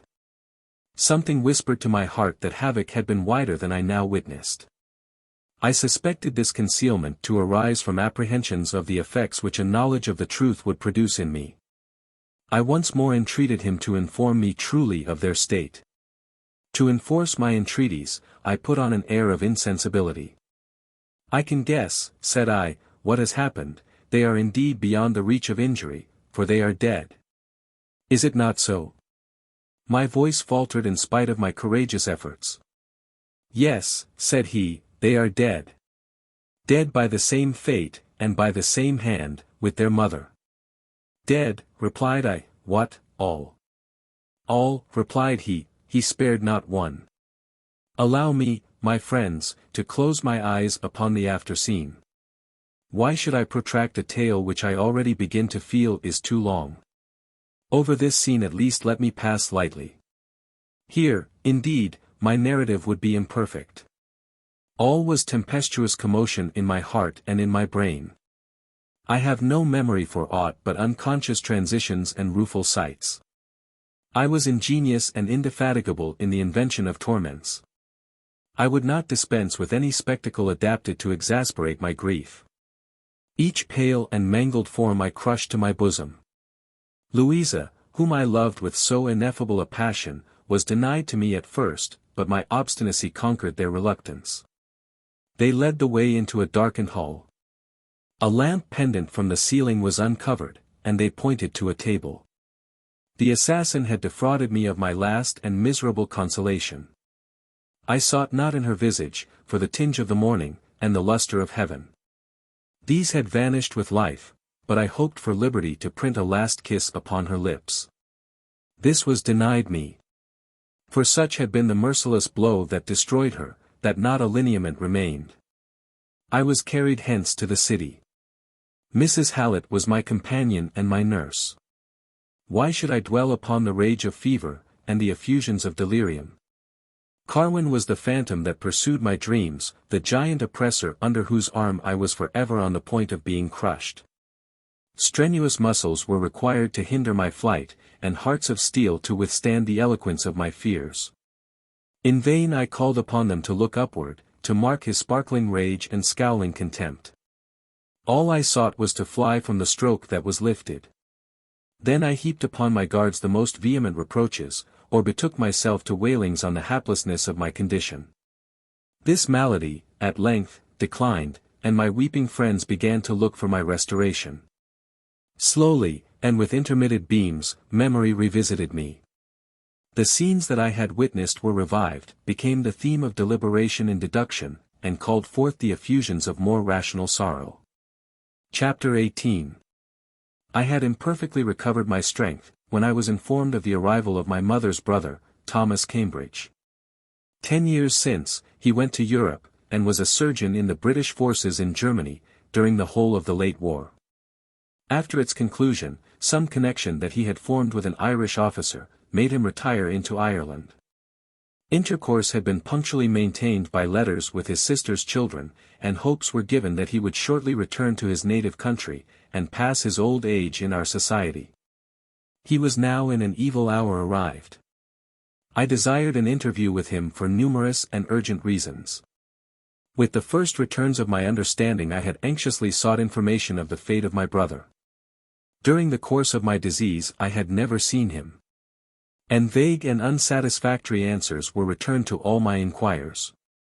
I had vehemently interrogated Mrs. Hallett and her husband, and solicited an interview with this unfortunate man. But they mysteriously insinuated that his reason was still unsettled, and that his circumstances rendered an interview impossible. Their reserve on the particulars of this destruction, and the author of it, was equally invincible. For some time, finding all my efforts fruitless, I had desisted from direct inquiries and solicitations, determined, as soon as my strength was sufficiently renewed, to pursue other means of dispelling my uncertainty. In this state of things my uncle's arrival and intention to visit me were announced. I almost shuddered to behold the face of this man. When I reflected on the disasters that had befallen us, I was half unwilling to witness that dejection and grief which would be disclosed in his countenance. But I believed that all transactions had been thoroughly disclosed to him, and confided in my importunity to extort from him the knowledge that I sought. I had no doubt as to the person of our enemy. But the motives that urged him to perpetrate these horrors, the means that he used, and his present condition, were totally unknown. It was reasonable to expect some information on this head, from my uncle. I therefore waited his coming with impatience. At length, in the dusk of the evening, and in my solitary chamber, this meeting took place. This man was our nearest relation, and had ever treated us with the affection of a parent. Our meeting, therefore, could not be without overflowing tenderness and gloomy joy. He rather encouraged than restrained the tears that I poured out in his arms, and took upon himself the task of comforter. Allusions to recent disasters could not be long omitted. One topic facilitated the admission of another. At length, I mentioned and deplored the ignorance in which I had been kept respecting my brother's destiny, and the circumstances of our misfortunes. I entreated him to tell me what was Wieland's condition, and what progress had been made in detecting or punishing the author of this unheard-of devastation. "The author," said he, "do you know the author?" "Alas!" I answered, "I am too well acquainted with him. The story of the grounds of my suspicions would be painful and too long. I am not apprised of the extent of your present knowledge. There are none but Wieland, Pleyel, and myself, who are able to relate certain facts." "Spare yourself the pain," said he. "All that Wieland and Pleyel can communicate, I know already. If anything of moment has fallen within your own exclusive knowledge, and the relation be not too arduous for your present strength, I confess I am desirous of hearing it. Perhaps you allude to one by the name of Carwin. I will anticipate your curiosity by saying, that since these disasters, no one has seen or heard of him. His agency is, therefore, a mystery still unsolved. I readily complied with his request, and related as distinctly as I could, though in general terms, the events transacted in the summer house and my chamber. He listened without apparent surprise to the tale of Pleyel's errors and suspicions, and with augmented seriousness, to my narrative of the warnings and inexplicable vision, and the letter found upon the table. I waited for his comments. "You gather from this," said he, "that Carwin is the author of all this misery." "Is it not," answered I, "an unavoidable inference? But what know you respecting it? Was it possible to execute this mischief without witness or coadjutor? I beseech you to relate to me, when and why Mr. Hallett was summoned to the scene, and by whom this disaster was first suspected or discovered. Surely, suspicion must have fallen upon some one, and pursuit was made." My uncle rose from his seat, and traversed the floor with hasty steps. His eyes were fixed upon the ground, and he seemed buried in perplexity. At length he paused, and said with an emphatic tone, "It is true, the instrument is known. Carwin may have plotted, but the execution was another's. That other is found, and his deed is ascertained." "Good heaven!" I exclaimed, "what say you? Was not Carwin the assassin? Could any hand but his have carried into act this dreadful purpose?" "Have I not said," returned he, "that the performance was another's? Carwin, perhaps, or heaven, or insanity, prompted the murderer, but Carwin is unknown. The actual performer has, long since, been called to judgment and convicted, and is, at this moment, at the bottom of a dungeon loaded with chains." I lifted my hands and eyes. "Who then is this assassin? By what means, and whither was he traced? What is the testimony of his guilt?" "His own, corroborated with that of a servant maid who spied the murder of the children from a closet where she was concealed. The magistrate returned from your dwelling to your brother's. He was employed in hearing and recording the testimony of the only witness, when the criminal himself, unexpected, unsolicited, unsought, entered the hall, acknowledged his guilt, and rendered himself up to justice. He has since been summoned to the bar. The audience was composed of thousands whom rumors of this wonderful event had attracted from the greatest distance. A long and impartial examination was made, and the prisoner was called upon for his defense. In compliance with this call he delivered an ample relation of his motives and actions. There he stopped. I besought him to say who this criminal was, and what the instigations that compelled him. My uncle was silent. I urged this inquiry with new force. I reverted to my own knowledge, and sought in this some basis to conjecture. I ran over the scanty catalogue of the men whom I knew. I lighted on no one who was qualified for ministering to malice like this. Again I resorted to importunity. Had I ever seen the criminal? Was it sheer cruelty, or diabolical revenge that produced this overthrow? He surveyed me, for a considerable time, and listened to my interrogations in silence. At length he spoke, "Clara, I have known thee by report, and in some degree by observation. Thou art a being of no vulgar sort. Thy friends have hitherto treated thee as a child. They meant well, but, perhaps, they were unacquainted with thy strength. I assure myself that nothing will surpass thy fortitude. Thou art anxious to know the destroyer of thy family, his actions, and his motives. Shall I call him to thy presence, and permit him to confess before thee? Shall I make him the narrator of his own tale?"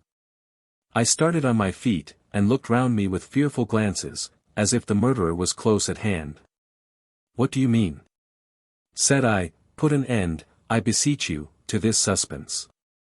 Be not alarmed, you will never more behold the face of this criminal, unless he be gifted with supernatural strength, and sever like threads the constraint of links and bolts. I have said that the assassin was arraigned at the bar, and that the trial ended with a summons from the judge to confess or to vindicate his actions. A reply was immediately made with significance of gesture, and a tranquil majesty, which denoted less of humanity than godhead. Judges, advocates, and auditors were panic-struck and breathless with attention. One of the hearers faithfully recorded the speech. "There it is," continued he, putting a roll of papers in my hand, "you may read it at your leisure." With these words my uncle left me alone. My curiosity refused me a moment's delay. I opened the papers, and read as follows. Chapter 19. Theodore Wieland, the prisoner at the bar, was now called upon for his defense. He looked around him for some time in silence, and with a mild countenance. At length he spoke. "It is strange, I am known to my judges and my auditors. Who is there present a stranger to the character of Wieland? Who knows him not as an husband, as a father, as a friend? Yet here am I arraigned as criminal. I am charged with diabolical malice, I am accused of the murder of my wife and my children. It is true, they were slain by me, they all perished by my hand. The task of vindication is ignoble. What is it that I am called to vindicate? And before whom? You know that they are dead, and that they were killed by me. What more would you have? Would you extort from me a statement of my motives? Have you failed to discover them already? You charge me with malice. But your eyes are not shut, your reason is still vigorous, your memory has not forsaken you. You know whom it is that you thus charge. The habits of his life are known to you, his treatment of his wife and his offspring is known to you. The soundness of his integrity, and the unchangeableness of his principles, are familiar to your apprehension, yet you persist in this charge. You lead me hither manacled as a felon, you deem me worthy of a vile and tormenting death. Who are they whom I have devoted to death? My wife, the little ones, that drew their being from me, that creature who, as she surpassed them in excellence, claimed a larger affection than those whom natural affinities bound to my heart. Think ye that malice could have urged me to this deed? Hide your audacious fronts from the scrutiny of heaven. Take refuge in some cavern unvisited by human eyes. Ye may deplore your wickedness or folly, but ye cannot expiate it. Think not that I speak for your sakes. Hug to your hearts this detestable infatuation. Deem me still a murderer, and drag me to untimely death. I make not an effort to dispel your illusion, I utter not a word to cure you of your sanguinary folly, but there are probably some in this assembly who have come from far, for their sakes, whose distance has disabled them from knowing me. I will tell what I have done, and why. It is needless to say that God is the object of my supreme passion. I have cherished, in his presence, a single and upright heart. I have thirsted for the knowledge of his will. I have burnt with ardor to approve my faith and my obedience. My days have been spent in searching for the revelation of that will. But my days have been mournful, because my search failed. I solicited direction, I turned on every side where glimmerings of light could be discovered. I have not been wholly uninformed, but my knowledge has always stopped short of certainty. Dissatisfaction has insinuated itself into all my thoughts. My purposes have been pure, my wishes indefatigable. But not till lately were these purposes thoroughly accomplished, and these wishes fully gratified. I thank thee, my Father, for thy bounty, that thou didst not ask a less sacrifice than this. That thou placedst me in a condition to testify my submission to thy will. What have I withheld which it was thy pleasure to exact? Now may I, with dauntless and erect eye, claim my reward, since I have given thee the treasure of my soul. I was at my own house, it was late in the evening, my sister had gone to the city, but proposed to return. It was in expectation of her return that my wife and I delayed going to bed beyond the usual hour. The rest of the family, however, were retired. My mind was contemplative and calm, not wholly devoid of apprehension on account of my sister's safety. Recent events, not easily explained, had suggested the existence of some danger. But this danger was without a distinct form in our imagination, and scarcely ruffled our tranquility. Time passed, and my sister did not arrive. Her house is at some distance from mine, and though her arrangements had been made with a view to residing with us, it was possible that, through forgetfulness, or the occurrence of unforeseen emergencies, she had returned to her own dwelling. Hence it was conceived proper that I should ascertain the truth by going thither. I went.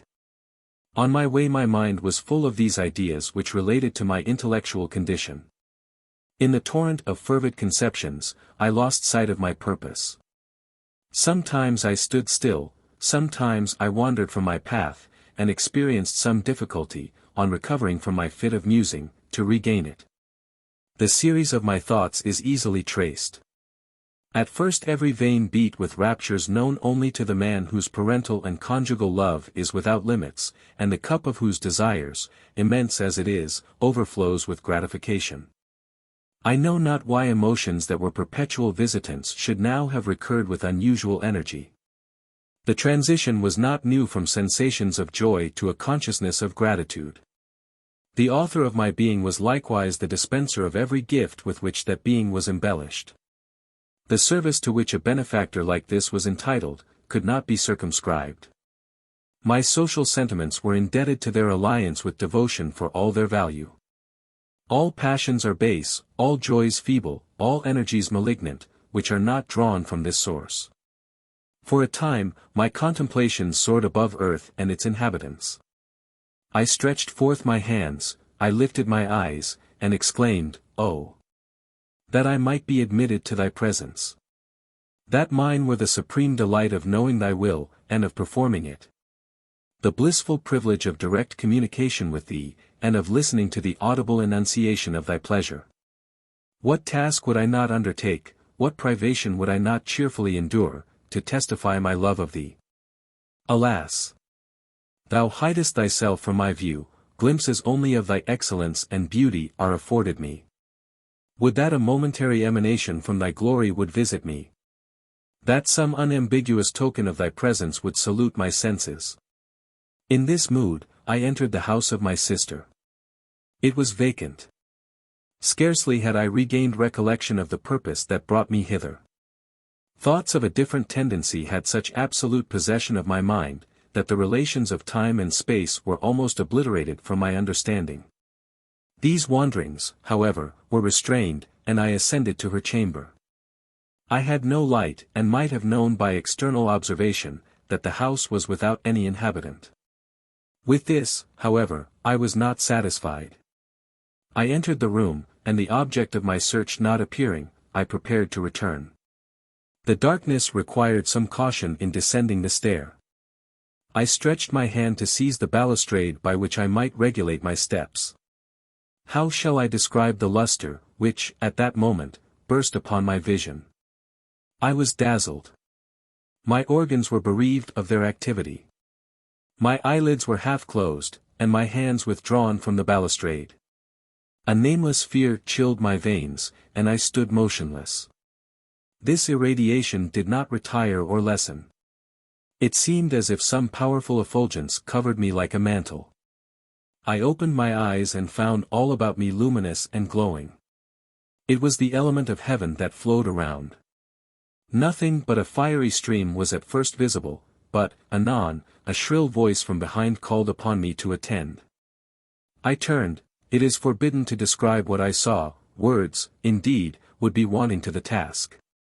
The lineaments of that being, whose veil was now lifted, and whose visage beamed upon my sight, no hues of pencil or of language can portray. As it spoke, the accents thrilled to my heart. Thy prayers are heard. In proof of thy faith, render me thy wife. This is the victim I choose. Call her hither, and here let her fall. The sound, and visage, and light vanished at once. What demand was this? The blood of Catharine was to be shed. My wife was to perish by my hand. I sought opportunity to attest my virtue. Little did I expect that a proof like this would have been demanded. My wife! I exclaimed, O God! Substitute some other victim.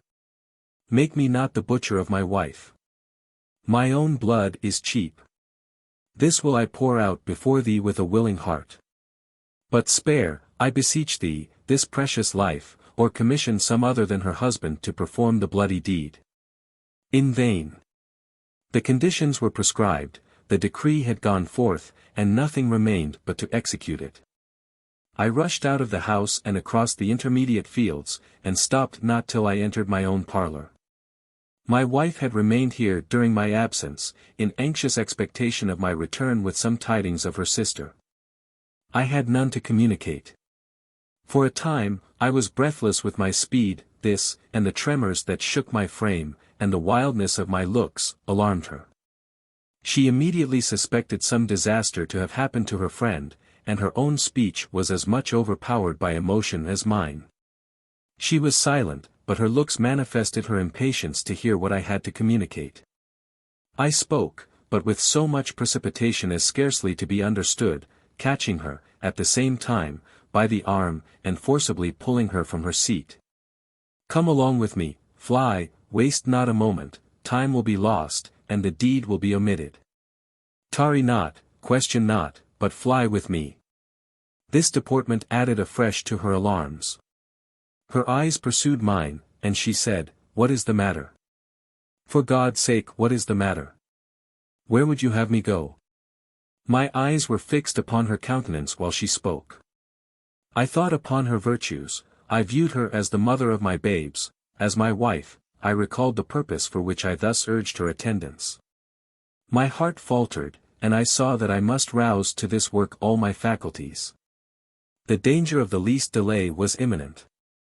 I looked away from her, and again exerting my force, drew her towards the door. "You must go with me, indeed you must." In her fright she half resisted my efforts, and again exclaimed, "Good heaven! What is it you mean? Where go? What has happened? Have you found Clara?" "Follow me, and you will see," I answered, still urging her reluctant steps forward. "What frenzy has seized you? Something must needs have happened. Is she sick? Have you found her? Come and see. Follow me, and know for yourself." Still she expostulated and besought me to explain this mysterious behavior. I could not trust myself to answer her, to look at her, but grasping her arm, I drew her after me. She hesitated, rather through confusion of mind than from unwillingness to accompany me. This confusion gradually abated, and she moved forward, but with irresolute footsteps, and continual exclamations of wonder and terror. Her interrogations of "what was the matter," and "whither was I going," were ceaseless and vehement. It was the scope of my efforts not to think, to keep up a conflict and uproar in my mind in which all order and distinctness should be lost, to escape from the sensations produced by her voice. I was, therefore, silent. I strove to abridge this interval by my haste, and to waste all my attention in furious gesticulations. In this state of mind we reached my sister's door.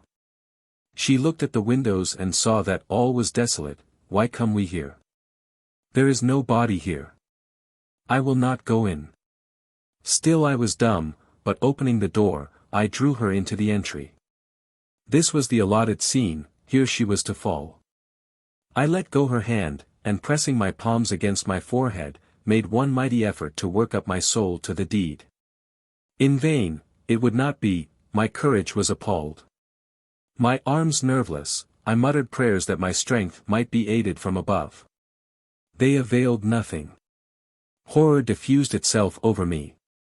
This conviction of my cowardice, my rebellion, fastened upon me, and I stood rigid and cold as marble. From this state I was somewhat relieved by my wife's voice, who renewed her supplications to be told why we came hither, and what was the fate of my sister. What could I answer? My words were broken and inarticulate. Her fears naturally acquired force from the observation of these symptoms, but these fears were misplaced. The only inference she deduced from my conduct was, that some terrible mishap had befallen Clara. She wrung her hands, and exclaimed in an agony, "Oh, tell me, where is she? What has become of her? Is she sick? Dead? Is she in her chamber? Oh, let me go thither and know the worst." This proposal set my thoughts once more in motion. Perhaps what my rebellious heart refused to perform here, I might obtain strength enough to execute elsewhere.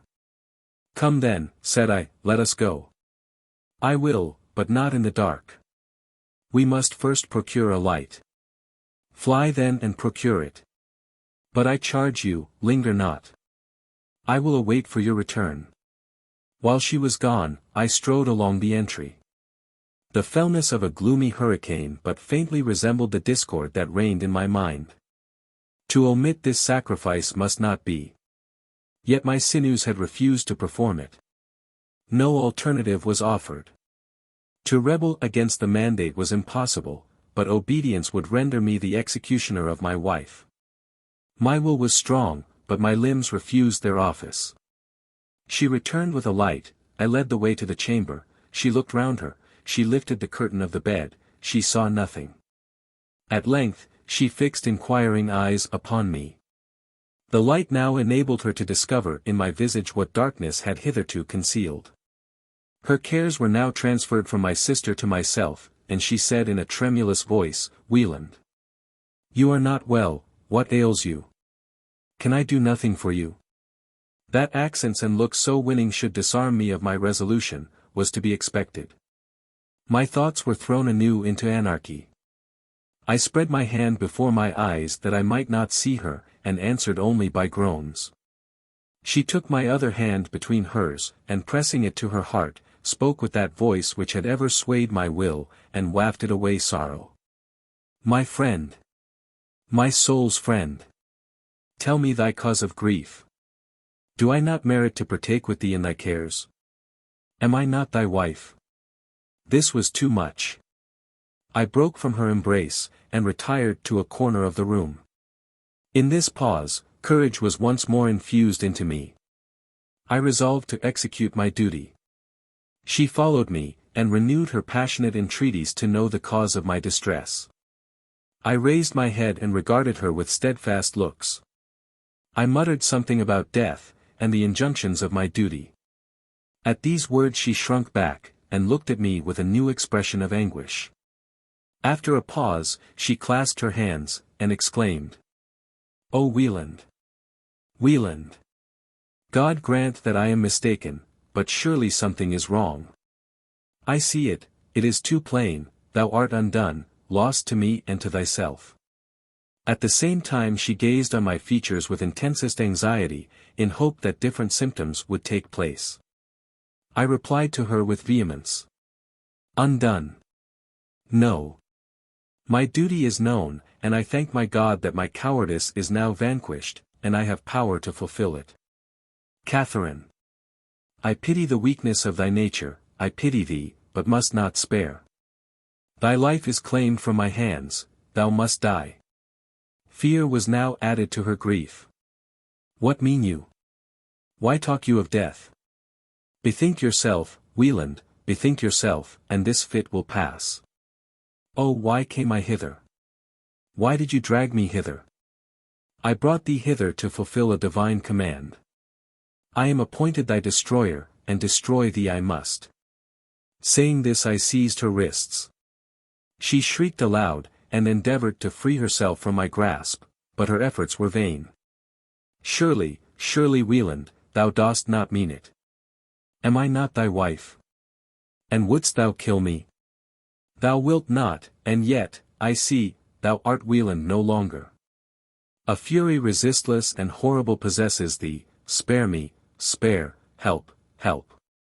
Till her breath was stopped she shrieked for help, for mercy. When she could speak no longer, her gestures, her looks appealed to my compassion. My accursed hand was irresolute and tremulous. I meant thy death to be sudden, thy struggles to be brief. Alas! My heart was infirm, my resolves mutable.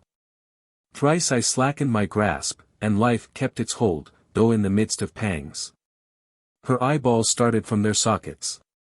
Grimness and distortion took place of all that used to bewitch me into transport, and subdue me into reverence. I was commissioned to kill thee, but not to torment thee with the foresight of thy death, not to multiply thy fears, and prolong thy agonies. Haggard, and pale, and lifeless, at length thou ceased to contend with thy destiny. This was a moment of triumph. Thus had I successfully subdued the stubbornness of human passions, the victim which had been demanded was given, the deed was done past recall. I lifted the corpse in my arms and laid it on the bed.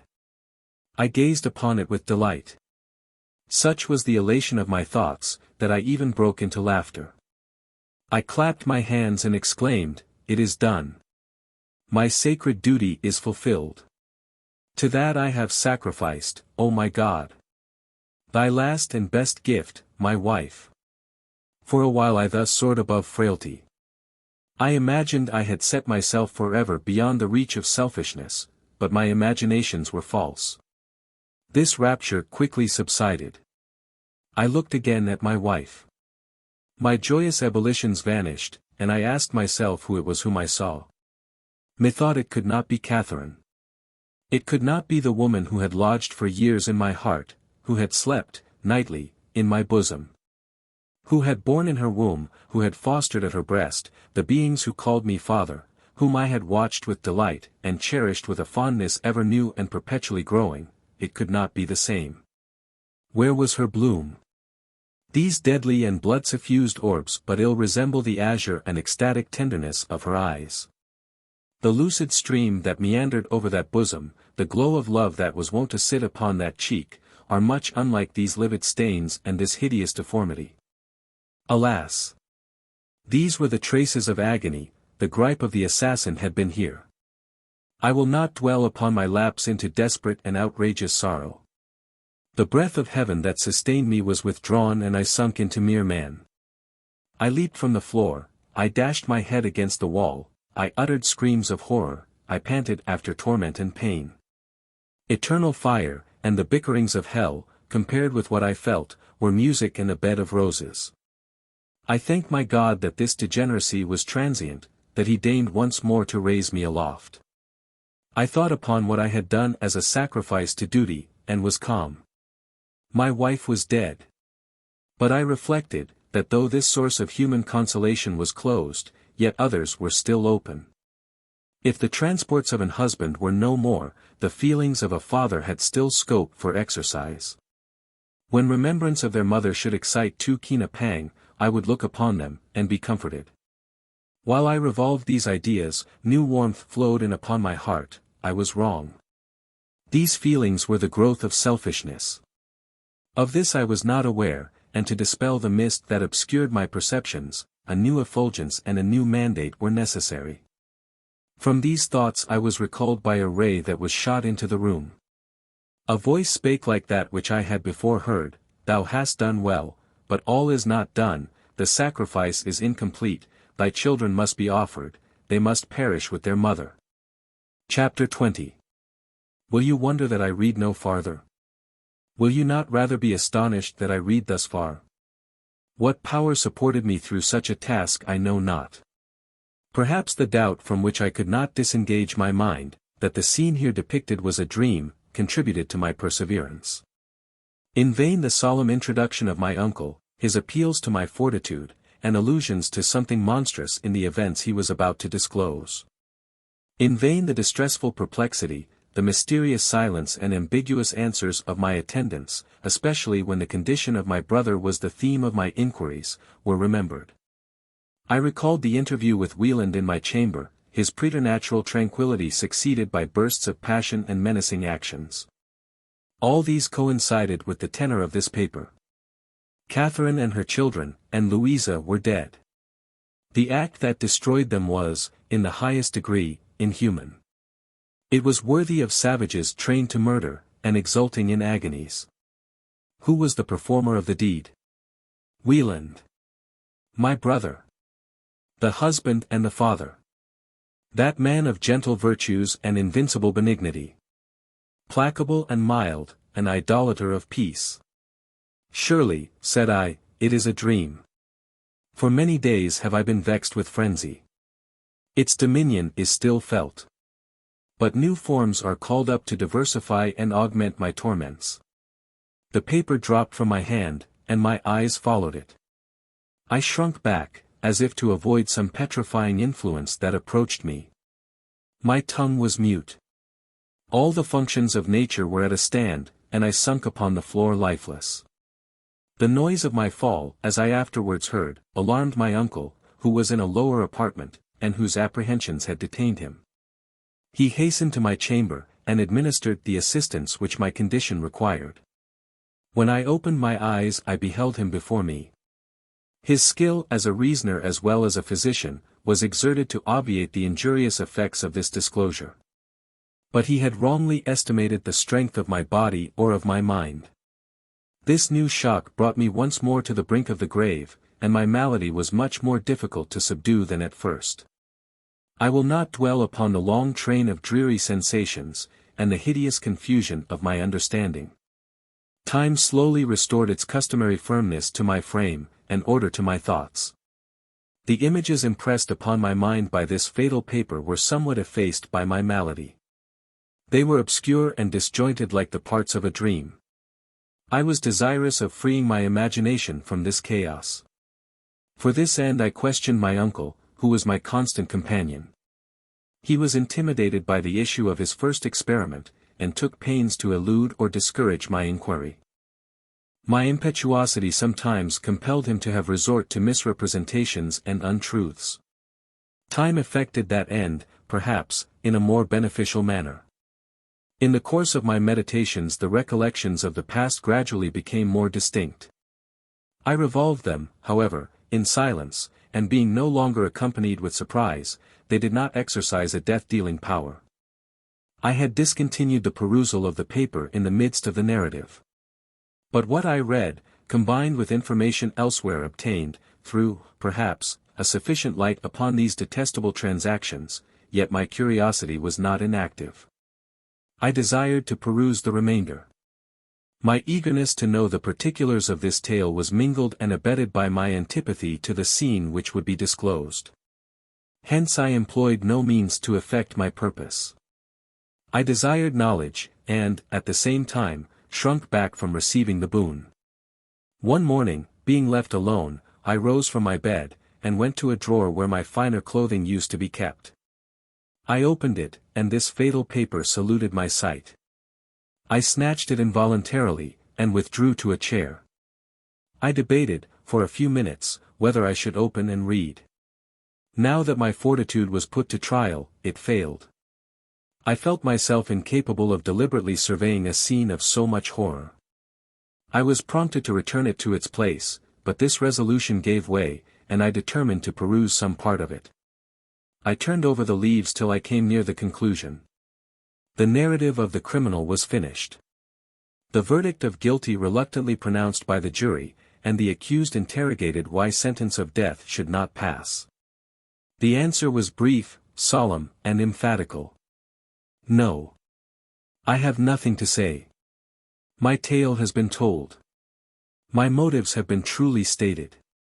If my judges are unable to discern the purity of my intentions, or to credit the statement of them, which I have just made, if they see not that my deed was enjoined by heaven, that obedience was the test of perfect virtue, and the extinction of selfishness and error, they must pronounce me a murderer.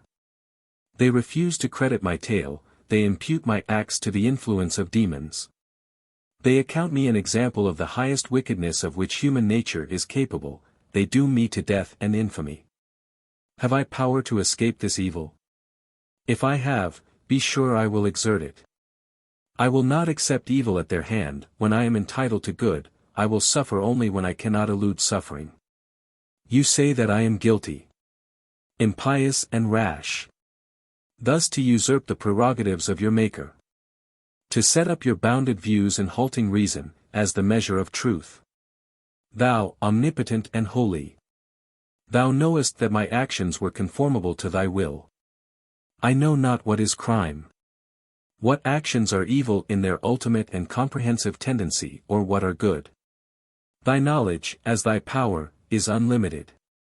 I have taken thee for my guide, and cannot err. To the arms of thy protection, I entrust my safety. In the awards of thy justice, I confide for my recompense. Come death when it will, I am safe. Let calumny and abhorrence pursue me among men, I shall not be defrauded of my dues. The peace of virtue, and the glory of obedience, will be my portion hereafter." Here ended the speaker. I withdrew my eyes from the page, but before I had time to reflect on what I had read, Mr. Cambridge entered the room. He quickly perceived how I had been employed, and betrayed some solicitude respecting the condition of my mind. His fears, however, were superfluous. What I had read, threw me into a state not easily described. Anguish and fury, however, had no part in it. My faculties were chained up in wonder and awe. Just then, I was unable to speak. I looked at my friend with an air of inquisitiveness, and pointed at the roll. He comprehended my inquiry, and answered me with looks of gloomy acquiescence. After some time, my thoughts found their way to my lips. Such then were the acts of my brother. Such were his words. For this he was condemned to die upon the gallows. A fate, cruel and unmerited. And is it so? Continued I, struggling for utterance, which this new idea made difficult. Is he dead? No. He is alive. There could be no doubt as to the cause of these excesses. They originated in sudden madness, but that madness continues. And he is condemned to perpetual imprisonment. Madness, say you? Are you sure? Were not these sights and these sounds really seen and heard? My uncle was surprised at my question. He looked at me with apparent inquietude. Can you doubt, said he, that these were illusions? Does heaven, think you, interfere for such ends? Oh no, I think it not. Heaven cannot stimulate to such unheard of outrage. The agent was not good, but evil. Nay, my dear girl, said my friend, lay aside these fancies. Neither angel nor devil had any part in this affair. You misunderstand me, I answered. I believe the agency to be external and real, but not supernatural. Indeed, said he, in an accent of surprise. Whom do you then suppose to be the agent? I know not. All is wildering conjecture. I cannot forget Carwin. I cannot banish the suspicion that he was the setter of these snares. But how can we suppose it to be madness? Did insanity ever before assume this form? Frequently. The illusion, in this case, was more dreadful in its consequences, than any that has come to my knowledge, but, I repeat that similar illusions are not rare. Did you never hear of an instance which occurred in your mother's family? No. I beseech you relate it. My grandfather's death I have understood to have been extraordinary, but I know not in what respect. A brother, to whom he was much attached, died in his youth, and this, as I have heard, influenced, in some remarkable way, the fate of my grandfather, but I am unacquainted with particulars. On the death of that brother, resumed my friend, my father was seized with dejection, which was found to flow from two sources. He not only grieved for the loss of a friend, but entertained the belief that his own death would be inevitably consequent on that of his brother. He waited from day to day in expectation of the stroke which he predicted was speedily to fall upon him. Gradually, however, he recovered his cheerfulness and confidence. He married, and performed his part in the world with spirit and activity. At the end of 21 years it happened that he spent the summer with his family at an house which he possessed on the sea coast in Cornwall. It was at no great distance from a cliff which overhung the ocean, and rose into the air to a great height. The summit was level and secure, and easily ascended on the land side. The company frequently repaired hither in clear weather, invited by its pure airs and extensive prospects. One evening in June my father, with his wife and some friends, chanced to be on this spot. Every one was happy, and my father's imagination seemed particularly alive to the grandeur of the scenery. Suddenly, however, his limbs trembled and his features betrayed alarm. He threw himself into the attitude of one listening. He gazed earnestly in a direction in which nothing was visible to his friends. This lasted for a minute, then turning to his companions, he told them that his brother had just delivered to him a summons, which must be instantly obeyed. He then took an hasty and solemn leave of each person, and, before their surprise would allow them to understand the scene, he rushed to the edge of the cliff, threw himself headlong, and was seen no more. In the course of my practice in the German army, many cases, equally remarkable, have occurred. Unquestionably the illusions were maniacal, though the vulgar thought otherwise. They are all reducible to one class, and are not more difficult of explication and cure than most affections of our frame. This opinion my uncle endeavored, by various means, to impress upon me. I listened to his reasonings and illustrations with silent respect. My astonishment was great on finding proofs of an influence of which I had supposed there were no examples, but I was far from accounting for appearances in my uncle's manner. Ideas thronged into my mind which I was unable to disjoin or to regulate. I reflected that this madness, if madness it were, had affected Pleyel and myself as well as Wieland. Pleyel had heard a mysterious voice. I had seen and heard. A form had showed itself to me as well as to Wieland. The disclosure had been made in the same spot. The appearance was equally complete and equally prodigious in both instances. Whatever supposition I should adopt, had I not equal reason to tremble? What was my security against influences equally terrific and equally irresistible? It would be vain to attempt to describe the state of mind which this idea produced. I wondered at the change which a moment had effected in my brother's condition. Now was I stupefied with tenfold wonder in contemplating myself. Was I not likewise transformed from rational and human into a creature of nameless and fearful attributes?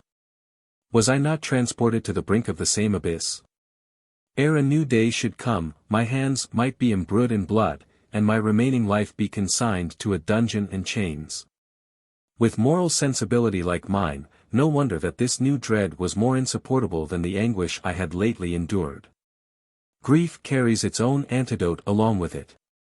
When thought becomes merely a vehicle of pain, its progress must be stopped. Death is a cure which nature or ourselves must administer. To this cure I now looked forward with gloomy satisfaction. My silence could not conceal from my uncle the state of my thoughts.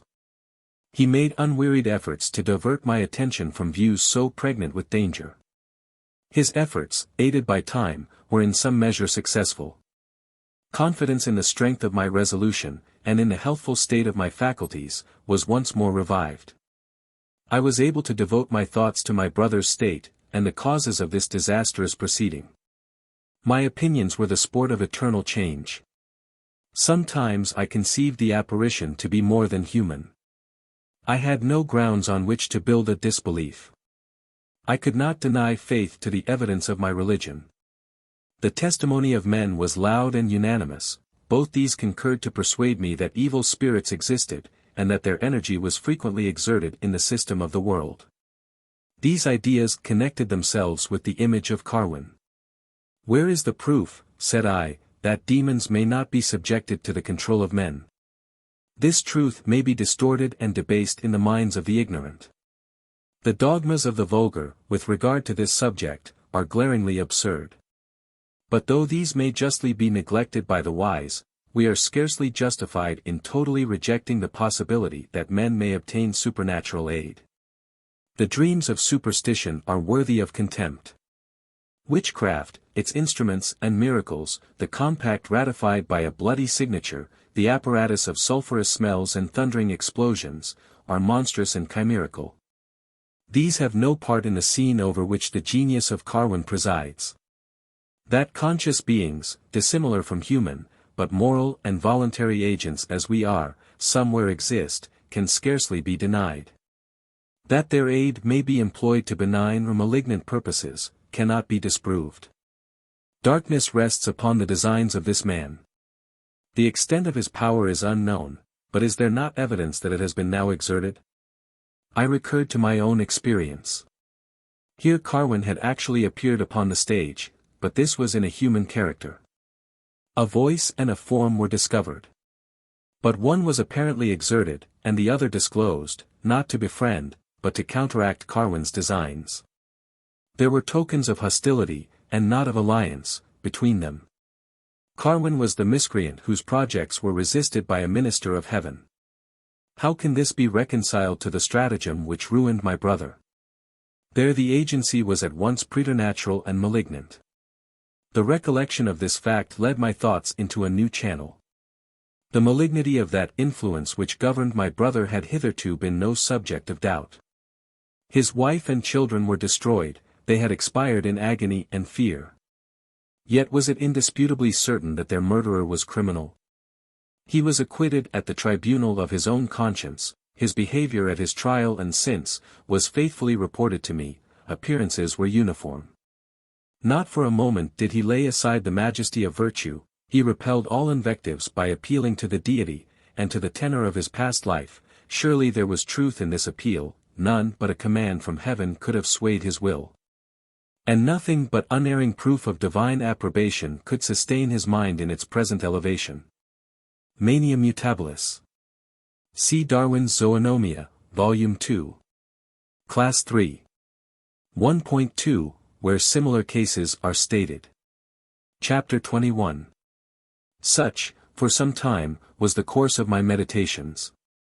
My weakness, and my aversion to be pointed at as an object of surprise or compassion, prevented me from going into public. I studiously avoided the visits of those who came to express their sympathy, or gratify their curiosity. My uncle was my principal companion. Nothing more powerfully tended to console me than his conversation. With regard to Pleyel, my feelings seemed to have undergone a total revolution. It often happens that one passion supplants another. Late disasters had rent my heart, and now that the wound was in some degree closed, the love which I had cherished for this man seemed likewise to have vanished. Hitherto, indeed, I had had no cause for despair.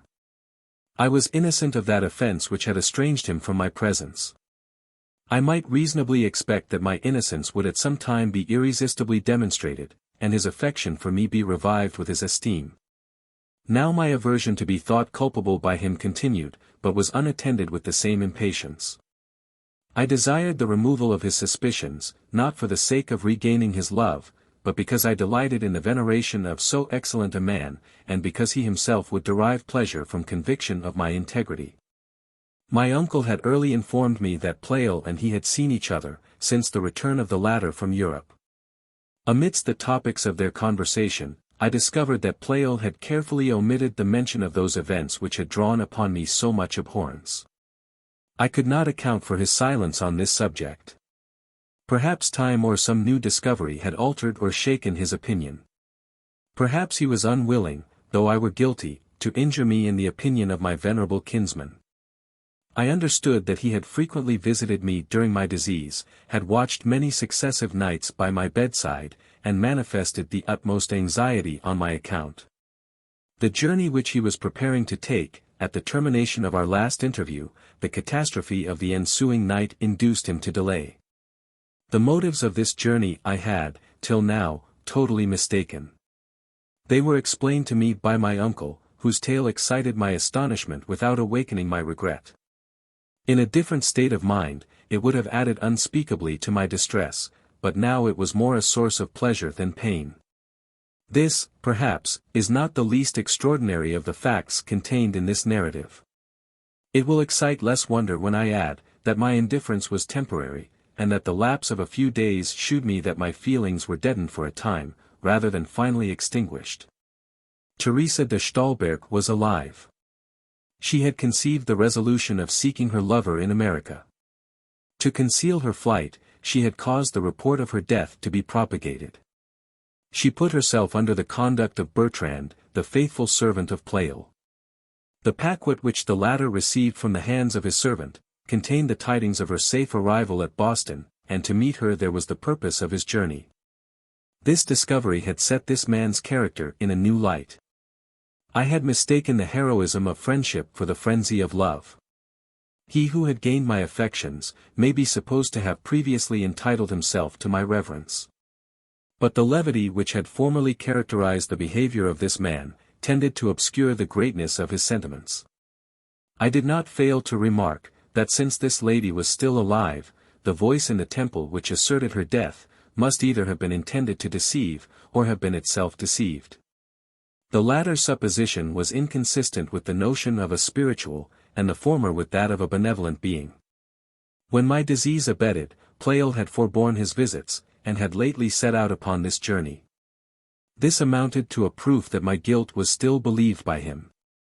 I was grieved for his errors, but trusted that my vindication would, sooner or later, be made. Meanwhile, tumultuous thoughts were again set afloat by a proposal made to me by my uncle. He imagined that new airs would restore my languishing constitution, and a varied succession of objects tend to repair the shock which my mind had received. For this end, he proposed to me to take up my abode with him in France or Italy. At a more prosperous period, this scheme would have pleased for its own sake. Now my heart sickened at the prospect of nature. The world of man was shrouded in misery and blood, and constituted a loathsome spectacle. I willingly closed my eyes in sleep, and regretted that the respite it afforded me was so short. I marked with satisfaction the progress of decay in my frame, and consented to live, merely in the hope that the course of nature would speedily relieve me from the burthen. Nevertheless, as he persisted in his scheme, I concurred in it merely because he was entitled to my gratitude, and because my refusal gave him pain. No sooner was he informed of my consent, than he told me I must make immediate preparation to embark, as the ship in which he had engaged a passage would be ready to depart in 3 days. This expedition was unexpected. There was an impatience in his manner when he urged the necessity of dispatch that excited my surprise. When I questioned him as to the cause of this haste, he generally stated reasons which, at that time, I could not deny to be plausible, but which, on the review, appeared insufficient. I suspected that the true motives were concealed, and believed that these motives had some connection with my brother's destiny. I now recollected that the information respecting Wieland which had, from time to time, been imparted to me, was always accompanied with airs of reserve and mysteriousness. What had appeared sufficiently explicit at the time it was uttered, I now remembered to have been faltering and ambiguous. I was resolved to remove my doubts, by visiting the unfortunate man in his dungeon. Heretofore the idea of this visit had occurred to me. But the horrors of his dwelling place, his wild yet placid physiognomy, his neglected locks, the fetters which constrained his limbs, terrible as they were in description, how could I endure to behold? Now, however, that I was preparing to take an everlasting farewell of my country, now that an ocean was henceforth to separate me from him, how could I part without an interview? I would examine his situation with my own eyes. I would know whether the representations which had been made to me were true. Perhaps the sight of the sister whom he was wont to love with a passion more than fraternal, might have an auspicious influence on his malady. Having formed this resolution, I waited to communicate it to Mr. Cambridge. I was aware that, without his concurrence, I could not hope to carry it into execution, and could discover no objection to which it was liable. If I had not been deceived as to his condition, no inconvenience could arise from this proceeding. His consent, therefore, would be the test of his sincerity. I seized this opportunity to state my wishes on this head. My suspicions were confirmed by the manner in which my request affected him. After some pause, in which his countenance betrayed every mark of perplexity, he said to me, "Why would you pay this visit? What useful purpose can it serve?" "We are preparing," said I, "to leave the country forever. What kind of being should I be to leave behind me a brother in calamity without even a parting interview? Indulge me for 3 minutes in the sight of him. My heart will be much easier after I have looked at him, and shed a few tears in his presence." I believe otherwise. The sight of him would only augment your distress, without contributing, in any degree, to his benefit. "I know not that," returned I, "surely the sympathy of his sister, proofs that her tenderness is as lively as ever, must be a source of satisfaction to him. At present he must regard all mankind as his enemies and calumniators. His sister he, probably, conceives to partake in the general infatuation, and to join in the cry of abhorrence that is raised against him. To be undeceived in this respect, to be assured that, however I may impute his conduct to delusion, I still retain all my former affection for his person, and veneration for the purity of his motives, cannot but afford him pleasure. When he hears that I have left the country, without even the ceremonious attention of a visit, what will he think of me? His magnanimity may hinder him from repining, but he will surely consider my behavior as savage and unfeeling. Indeed, dear sir, I must pay this visit. To embark with you without paying it, will be impossible. It may be of no service to him, but will enable me to acquit myself of what I cannot but esteem a duty. Besides, continued I, if it be a mere fit of insanity that has seized him, may not my presence chance to have a salutary influence? The mere sight of me, it is not impossible, may rectify his perceptions. "Ay," said my uncle, with some eagerness. "It is by no means impossible that your interview may have that effect, and for that reason, beyond all others, would I dissuade you from it." I expressed my surprise at this declaration. Is it not to be desired that an error so fatal as this should be rectified? I wonder at your question. Reflect on the consequences of this error. Has he not destroyed the wife whom he loved, the children whom he idolized? What is it that enables him to bear the remembrance, but the belief that he acted as his duty enjoined? Would you rashly bereave him of this belief? Would you restore him to himself, and convince him that he was instigated to this dreadful outrage by a perversion of his organs, or a delusion from hell? Now his visions are joyous and elate. He conceives himself to have reached a loftier degree of virtue than any other human being. The merit of his sacrifice is only enhanced in the eyes of superior beings, by the detestation that pursues him here, and the sufferings to which he is condemned. The belief that even his sister has deserted him, and gone over to his enemies, adds to his sublimity of feelings, and his confidence in divine approbation and future recompense. Let him be undeceived in this respect, and what floods of despair and of horror will overwhelm him? Instead of glowing approbation and serene hope, will he not hate and torture himself? Self-violence, or a frenzy far more savage and destructive than this, may be expected to succeed. I beseech you, therefore, to relinquish this scheme. If you calmly reflect upon it, you will discover that your duty lies in carefully shunning him. Mr. Cambridge's reasoning suggested views to my understanding, that had not hitherto occurred. I could not but admit their validity, but they shewed, in a new light, the depth of that misfortune in which my brother was plunged. I was silent and irresolute.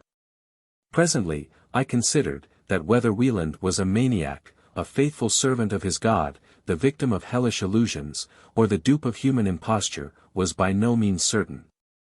In this state of my mind it became me to be silent during the visit that I projected. This visit should be brief, I should be satisfied merely to snatch a look at him. Admitting that a change in his opinions were not to be desired, there was no danger from the conduct which I should pursue, that this change should be wrought. But I could not conquer my uncle's aversion to this scheme. Yet I persisted, and he found that to make me voluntarily relinquish it, it was necessary to be more explicit than he had hitherto been. He took both my hands, and anxiously examining my countenance as he spoke, "Clara," said he, "this visit must not be paid. We must hasten with the utmost expedition from this shore. It is folly to conceal the truth from you, and, since it is only by disclosing the truth that you can be prevailed upon to lay aside this project, the truth shall be told. Oh my dear girl," continued he with increasing energy in his accent, "your brother's frenzy is, indeed, stupendous and frightful. The soul that formerly actuated his frame has disappeared. The same form remains, but the wise and benevolent Wieland is no more.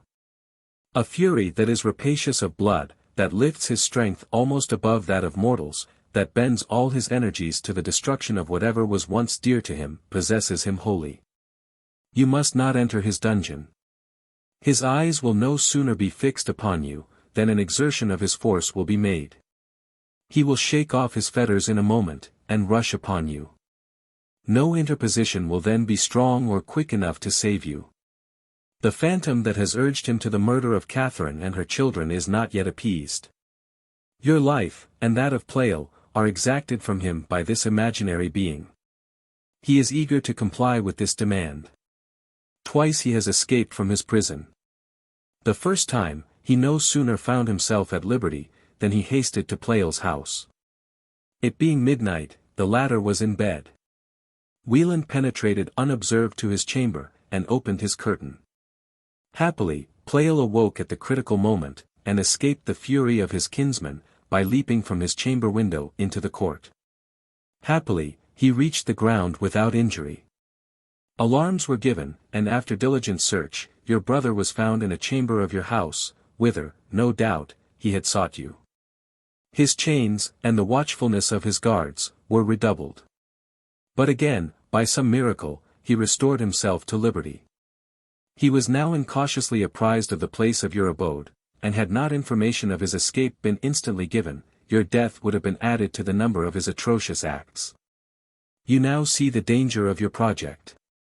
You must not only forbear to visit him, but if you would save him from the crime of embruing his hands in your blood, you must leave the country. There is no hope that his malady will end but with his life, and no precaution will ensure your safety, but that of placing the ocean between you. I confess I came over with an intention to reside among you, but these disasters have changed my views. Your own safety and my happiness require that you should accompany me in my return, and I entreat you to give your cheerful concurrence to this measure. After these representations from my uncle, it was impossible to retain my purpose. I readily consented to seclude myself from Wieland's presence. I likewise acquiesced in the proposal to go to Europe. Not that I ever expected to arrive there, but because, since my principles forbade me to assail my own life, change had some tendency to make supportable the few days which disease should spare to me. What a tale had thus been unfolded! I was hunted to death, not by one whom my misconduct had exasperated, who was conscious of illicit motives, and who sought his end by circumvention and surprise, but by one who deemed himself commissioned for this act by heaven. Who regarded this career of horror as the last refinement of virtue, whose implacability was proportioned to the reverence and love which he felt for me, and who was inaccessible to the fear of punishment and ignominy. In vain should I endeavor to stay his hand by urging the claims of a sister or friend, these were his only reasons for pursuing my destruction. Had I been a stranger to his blood, had I been the most worthless of humankind, my safety had not been endangered. Surely, said I, my fate is without example. The frenzy which is charged upon my brother, must belong to myself. My foe is manacled and guarded, but I derive no security from these restraints. I live not in a community of savages, yet, whether I sit or walk, go into crowds, or hide myself in solitude, my life is marked for a prey to inhuman violence, I am in perpetual danger of perishing under the grasp of a brother. I recollected the omens of this destiny, I remembered the gulf to which my brother's invitation had conducted me. I remembered that, when on the brink of danger, the author of my peril was depicted by my fears in his form, thus realized, were the creatures of prophetic sleep and of wakeful terror. These images were unavoidably connected with that of Carwin. In this paroxysm of distress, my attention fastened on him as the grand deceiver, the author of this black conspiracy, the intelligence that governed in this storm. Some relief is afforded in the midst of suffering, when its author is discovered or imagined, and an object found on which we may pour out our indignation and our vengeance. I ran over the events that had taken place since the origin of our intercourse with him, and reflected on the tenor of that description which was received from Ludlow. Mixed up with notions of supernatural agency, were the vehement suspicions which I entertained, that Carwin was the enemy whose machinations had destroyed us. I thirsted for knowledge and for vengeance. I regarded my hasty departure with reluctance, since it would remove me from the means by which this knowledge might be obtained, and this vengeance gratified. This departure was to take place in 2 days. At the end of 2 days I was to bid an eternal adieu to my native country. Should I not pay a parting visit to the scene of these disasters? Should I not bedew with my tears the graves of my sister and her children? Should I not explore their desolate habitation, and gather from the sight of its walls and furniture food for my eternal melancholy? This suggestion was succeeded by a secret shuddering. Some disastrous influence appeared to overhang the scene. How many memorials should I meet with serving to recall the images of those I had lost? I was tempted to relinquish my design, when it occurred to me that I had left among my papers a journal of transactions in shorthand. I was employed in this manuscript on that night when Pleyel's incautious curiosity tempted him to look over my shoulder. I was then recording my adventure in the recess, an imperfect sight of which led him into such fatal errors.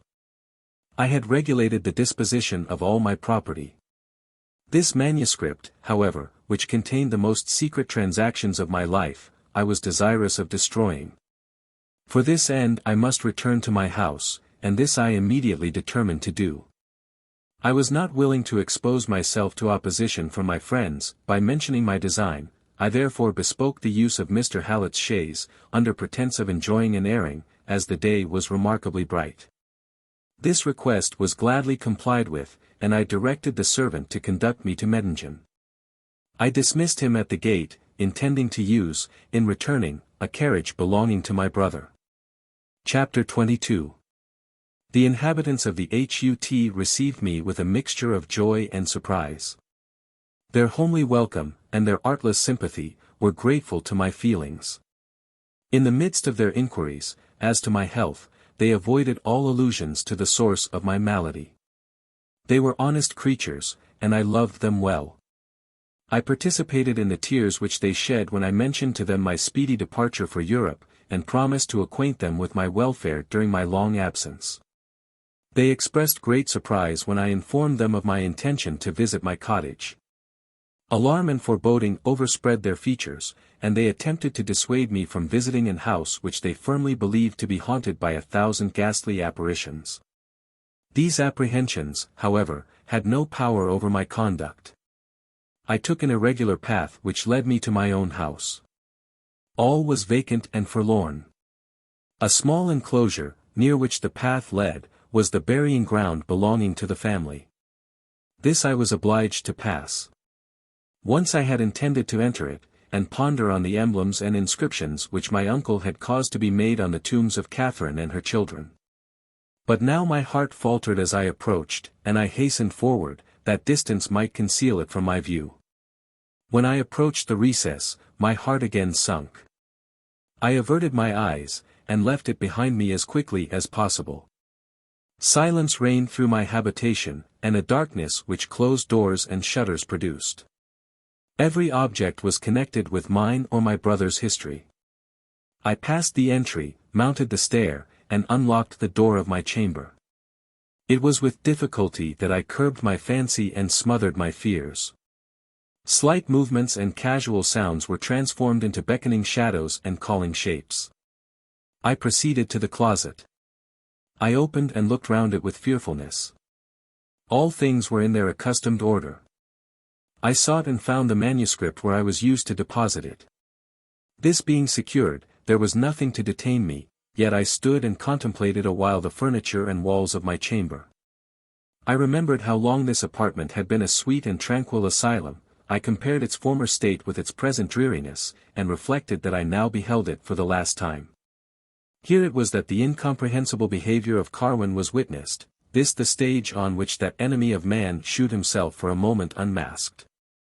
Here the menaces of murder were wafted to my ear, and here these menaces were executed. These thoughts had a tendency to take from me my self-command. My feeble limbs refused to support me, and I sunk upon a chair. Incoherent and half-articulate exclamations escaped my lips. The name of Carwin was uttered, and eternal woes, woes like that which his malice had entailed upon us, were heaped upon him. I invoked all-seeing heaven to drag to light and to punish this betrayer, and accused its providence for having thus long delayed the retribution that was due to so enormous a guilt. I have said that the window shutters were closed. A feeble light, however, found entrance through the crevices. A small window illuminated the closet, and the door being closed, a dim ray streamed through the keyhole. A kind of twilight was thus created, sufficient for the purposes of vision. But, at the same time, involving all minuter objects in obscurity. This darkness suited the color of my thoughts. I sickened at the remembrance of the past. The prospect of the future excited my loathing. I muttered in a low voice, why should I live longer? Why should I drag a miserable being? All, for whom I ought to live, have perished. Am I not myself hunted to death? At that moment, my despair suddenly became vigorous. My nerves were no longer unstrung. My powers, that had long been deadened, were revived. My bosom swelled with a sudden energy, and the conviction darted through my mind, that to end my torments was, at once, practicable and wise. I knew how to find way to the recesses of life. I could use a lancet with some skill, and could distinguish between vein and artery. By piercing deep into the latter, I should shun the evils which the future had in store for me, and take refuge from my woes in quiet death. I started on my feet, for my feebleness was gone, and hasted to the closet. A lancet and other small instruments were preserved in a case which I had deposited here. Inattentive as I was to foreign considerations, my ears were still open to any sound of mysterious import that should occur. I thought I heard a step in the entry. My purpose was suspended, and I cast an eager glance at my chamber door, which was open. No one appeared, unless the shadow which I discerned upon the floor, was the outline of a man. If it were, I was authorized to suspect that someone was posted close to the entrance, who possibly had overheard my exclamations. My teeth chattered, and a wild confusion took place of my momentary calm. Thus it was when a terrific visage had disclosed itself on a former night. Thus it was when the evil destiny of Wieland assumed the lineaments of something human. What horrid apparition was preparing to blast my sight? Still I listened and gazed. Not long, for the shadow moved, a foot, unshapely and huge, was thrust forward, a form advanced from its concealment, and stalked into the room. It was Carwin. While I had breath I shrieked. While I had power over my muscles, I motioned with my hand that he should vanish. My exertions could not last long, I sunk into a fit. Oh, that this grateful oblivion had lasted forever! Too quickly I recovered my senses. The power of distinct vision was no sooner restored to me, than this hateful form again presented itself, and I once more relapsed. A second time, untoward nature recalled me from the sleep of death. I found myself stretched upon the bed. When I had power to look up, I remembered only that I had cause to fear. My distempered fancy fashioned to itself no distinguishable image. I threw a languid glance round me, once more my eyes lighted upon Carwin. He was seated on the floor, his back rested against the wall, his knees were drawn up, and his face was buried in his hands. That his station was at some distance, that his attitude was not menacing, that his ominous visage was concealed, may account for my now escaping a shock, violent as those which were past. I withdrew my eyes, but was not again deserted by my senses. On perceiving that I had recovered my sensibility, he lifted his head. This motion attracted my attention. His countenance was mild, but sorrow and astonishment sat upon his features. I averted my eyes and feebly exclaimed, "Oh! Fly, fly far and forever, I cannot behold you and live." He did not rise upon his feet, but clasped his hands, and said in a tone of deprecation, "I will fly. I am become a fiend, the sight of whom destroys. Yet tell me my offense. You have linked curses with my name, you ascribe to me a malice monstrous and infernal. I look around, all is loneliness and desert. This house and your brothers are solitary and dismantled. You die away at the sight of me. My fear whispers that some deed of horror has been perpetrated, that I am the undesigning cause." What language was this? Had he not avowed himself a ravisher? Had not this chamber witnessed his atrocious purposes? I besought him with new vehemence to go. He lifted his eyes, "Great heaven! What have I done? I think I know the extent of my offenses. I have acted, but my actions have possibly effected more than I designed. This fear has brought me back from my retreat.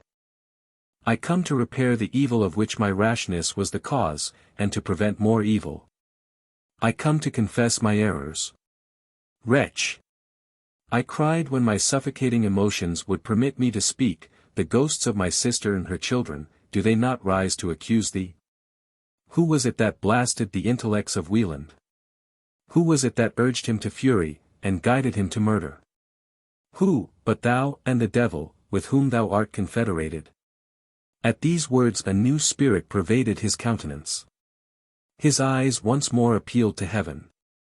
If I have memory, if I have being, I am innocent. I intended no ill, but my folly, indirectly and remotely, may have caused it, but what words are these? Your brother lunatic. His children dead. What should I infer from this deportment? Was the ignorance which these words implied real or pretended, yet how could I imagine a mere human agency in these events? But if the influence was preternatural or maniacal in my brother's case, they must be equally so in my own. Then I remembered that the voice exerted was to save me from Carwin's attempts. These ideas tended to abate my abhorrence of this man, and to detect the absurdity of my accusations. Alas, said I have no one to accuse. Leave me to my fate. Fly from a scene stained with cruelty, devoted to despair. Carwin stood for a time musing and mournful. At length he said, What has happened? I came to expiate my crimes, let me know them in their full extent. I have horrible forebodings. What has happened? I was silent. But recollecting the intimation given by this man when he was detected in my closet, which implied some knowledge of that power which interfered in my favor, I eagerly inquired. What was that voice which called upon me to hold when I attempted to open the closet? What face was that which I saw at the bottom of the stairs? Answer me truly. I came to confess the truth. Your illusions are horrible and strange. Perhaps I have but faint conceptions of the evils which my infatuation has produced. But what remains I will perform. It was my voice that you heard. It was my face that you saw. For a moment I doubted whether my remembrance of events were not confused. How could he be at once stationed at my shoulder and shut up in my closet? How could he stand near me and yet be invisible? But if Carwin's were the thrilling voice and the fiery visage which I had heard and seen, then was he the prompter of my brother, and the author of these dismal outrages. Once more I averted my eyes and struggled for speech. Begone! Thou man of mischief! Remorseless and implacable miscreant! Begone! I will obey, said he in a disconsolate voice. Yet, wretch as I am I unworthy to repair the evils that I have committed? I came as a repentant criminal. It is you whom I have injured, and at your bar am I willing to appear, and confess and expiate my crimes. I have deceived you, I have sported with your terrors, I have plotted to destroy your reputation. I come now to remove your errors, to set you beyond the reach of similar fears, to rebuild your fame as far as I am able. This is the amount of my guilt, and this the fruit of my remorse. Will you not hear me? Listen to my confession, and then denounce punishment. All I ask is a patient audience. What? I replied, was not thine the voice that commanded my brother to imbrue his hands in the blood of his children, to strangle that angel of sweetness his wife? Has he not vowed my death, and the death of Pleyel, at thy bidding? Hast thou not made him the butcher of his family, changed him who was the glory of his species into worse than brute, robbed him of reason, and consigned the rest of his days to fetters and stripes? Carwin's eyes glared, and his limbs were petrified at this intelligence. No words were requisite to prove him guiltless of these enormities. At the time, however, I was nearly insensible to these exculpatory tokens.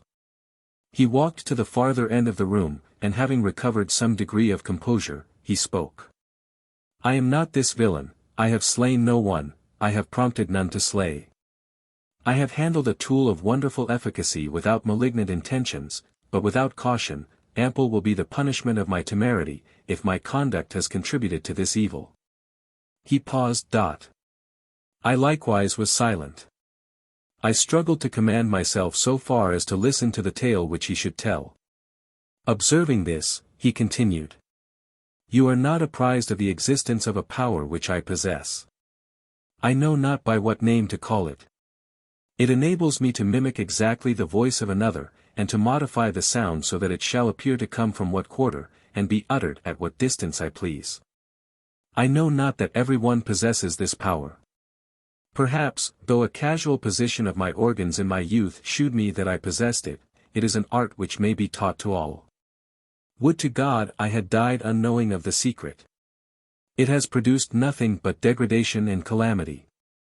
For a time the possession of so potent and stupendous an endowment elated me with pride.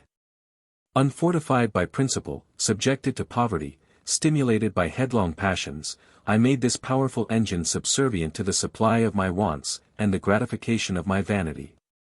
I shall not mention how diligently I cultivated this gift, which seemed capable of unlimited improvement, nor detail the various occasions on which it was successfully exerted to lead superstition, conquer avarice, or excite awe. I left America, which is my native soil, in my youth.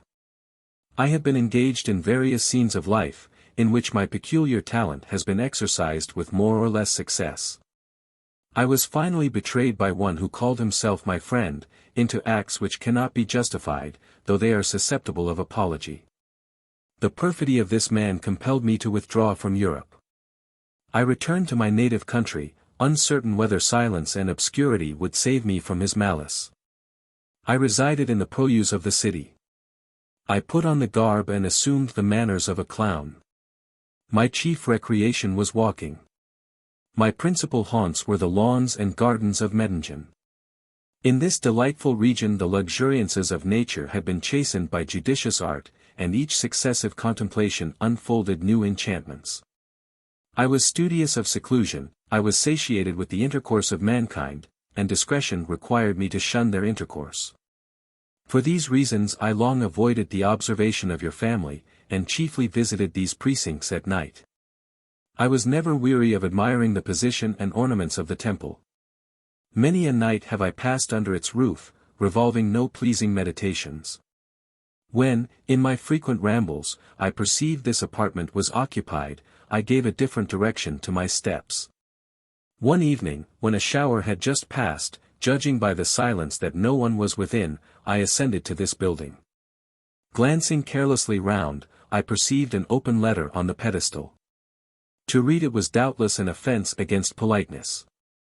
Of this offense, however, I was guilty. Scarcely had I gone half through when I was alarmed by the approach of your brother. To scramble down the cliff on the opposite side was impracticable. I was unprepared to meet a stranger. Besides the awkwardness attending such an interview in these circumstances, concealment was necessary to my safety. 1,000 times had I vowed never again to employ the dangerous talent which I possessed. But such was the force of habit and the influence of present convenience, that I used this method of arresting his progress and leading him back to the house, with his errand, whatever it was, unperformed. I had often caught parts, from my station below, of your conversation in this place, and was well acquainted with the voice of your sister. Some weeks after this I was again quietly seated in this recess. The lateness of the hour secured me, as I thought, from all interruption. In this, however, I was mistaken, for Wieland and Pleyel, as I judged by their voices, earnest in dispute, ascended the hill. I was not sensible that any inconvenience could possibly have flowed from my former exertion, yet it was followed with compunction, because it was a deviation from a path which I had assigned to myself. Now my aversion to this means of escape was enforced by an unauthorized curiosity, and by the knowledge of a bushy hollow on the edge of the hill, where I should be safe from discovery. Into this hollow I thrust myself. The propriety of removal to Europe was the question eagerly discussed. Pleyel intimated that his anxiety to go was augmented by the silence of Teresa de Stolberg. The temptation to interfere in this dispute was irresistible. In vain I contended with inveterate habits. I disguised to myself the impropriety of my conduct, by recollecting the benefits which it might produce. Pleyel's proposal was unwise, yet it was enforced with plausible arguments and indefatigable zeal. Your brother might be puzzled and wearied, but could not be convinced. I conceived that to terminate the controversy in favor of the latter was conferring a benefit on all parties. For this end I profited by an opening in the conversation, and assured them of Catharine's irreconcilable aversion to the scheme, and of the death of the Saxon baroness. The latter event was merely a conjecture, but rendered extremely probable by Pleyel's representations. My purpose, you need not be told, was effected. My passion for mystery, and a species of imposture, which I deemed harmless, was thus awakened afresh. This second lapse into error made my recovery more difficult. I cannot convey to you an adequate idea of the kind of gratification which I derived from these exploits, yet I meditated nothing. My views were bounded to the passing moment, and commonly suggested by the momentary exigence. I must not conceal anything. Your principles teach you to abhor a voluptuous temper, but, with whatever reluctance, I acknowledge this temper to be mine. You imagine your servant Judith to be innocent as well as beautiful. But you took her from a family where hypocrisy, as well as licentiousness, was wrought into a system.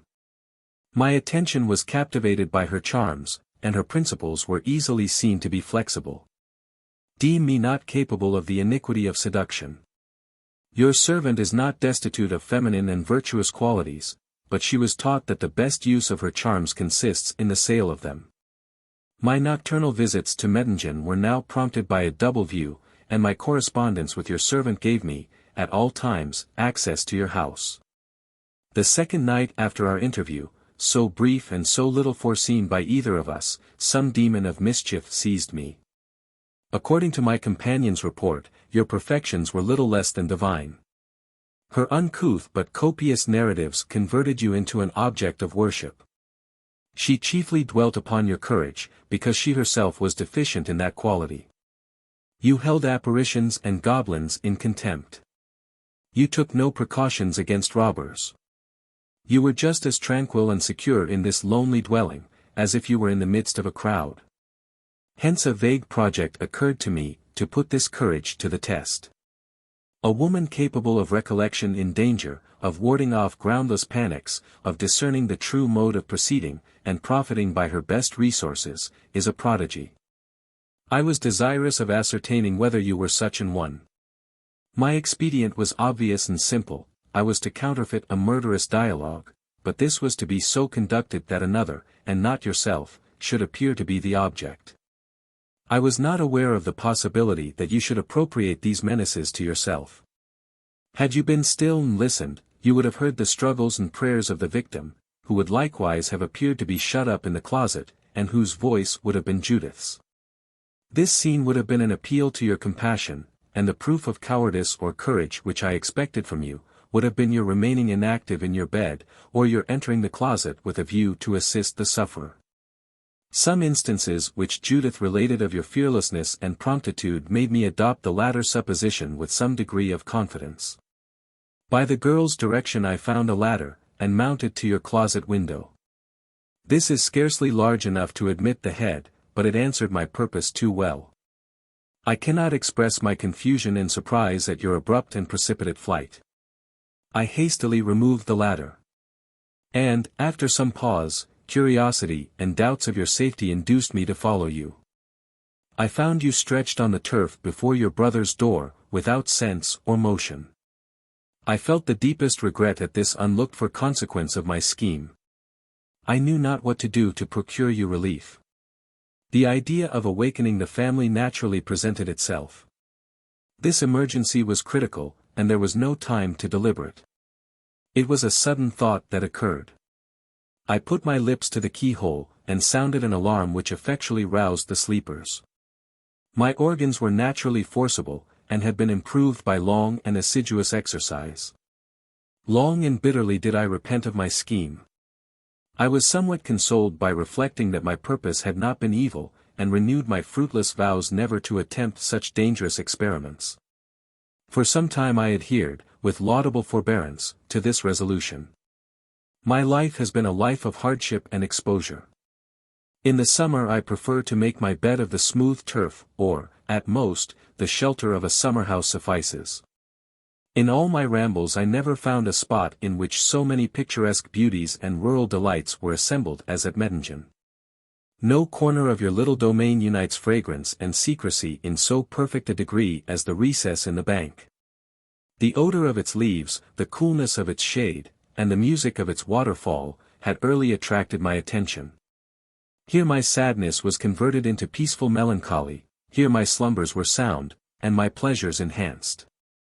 As most free from interruption, I chose this as the scene of my midnight interviews with Judith. One evening, as the sun declined, I was seated here, when I was alarmed by your approach. It was with difficulty that I effected my escape unnoticed by you. At the customary hour, I returned to your habitation, and was made acquainted by Judith, with your unusual absence. I half suspected the true cause, and felt uneasiness at the danger there was that I should be deprived of my retreat, or, at least, interrupted in the possession of it. The girl, likewise, informed me, that among your other singularities, it was not uncommon for you to leave your bed, and walk forth for the sake of night airs and starlight contemplations. I desired to prevent this inconvenience. I found you easily swayed by fear. I was influenced, in my choice of means, by the facility and certainty of that to which I had been accustomed. All that I foresaw was, that, in future, this spot would be cautiously shunned by you. I entered the recess with the utmost caution, and discovered, by your breathings, in what condition you were. The unexpected interpretation which you placed upon my former proceeding, suggested my conduct on the present occasion. The mode in which heaven is said by the poet, to interfere for the prevention of crimes, was somewhat analogous to my province, and never failed to occur to me at seasons like this. It was requisite to break your slumbers, and for this end I uttered the powerful monosyllable, hold. Hold. My purpose was not prescribed by duty, yet surely it was far from being atrocious and inexpiable. To effect it, I uttered what was false, but it was well suited to my purpose. Nothing less was intended than to injure you. Nay, the evil resulting from my former act, was partly removed by assuring you that in all places but this you were safe. Biloquium, or ventrilocution. Sound is varied according to the variations of direction and distance. The art of the ventriloquist consists in modifying his voice according to all these variations, without changing his place. See the work of the Abbé de la Chapelle, in which are accurately recorded the performances of one of these artists, and some ingenious, though unsatisfactory speculations are given on the means by which the effects are produced. This power is, perhaps, given by nature, but is doubtless improvable, if not acquirable, by art.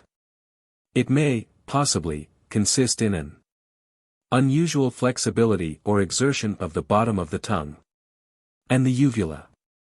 That speech is producible by these alone must be granted, since anatomists mention 2 instances of persons speaking without a tongue.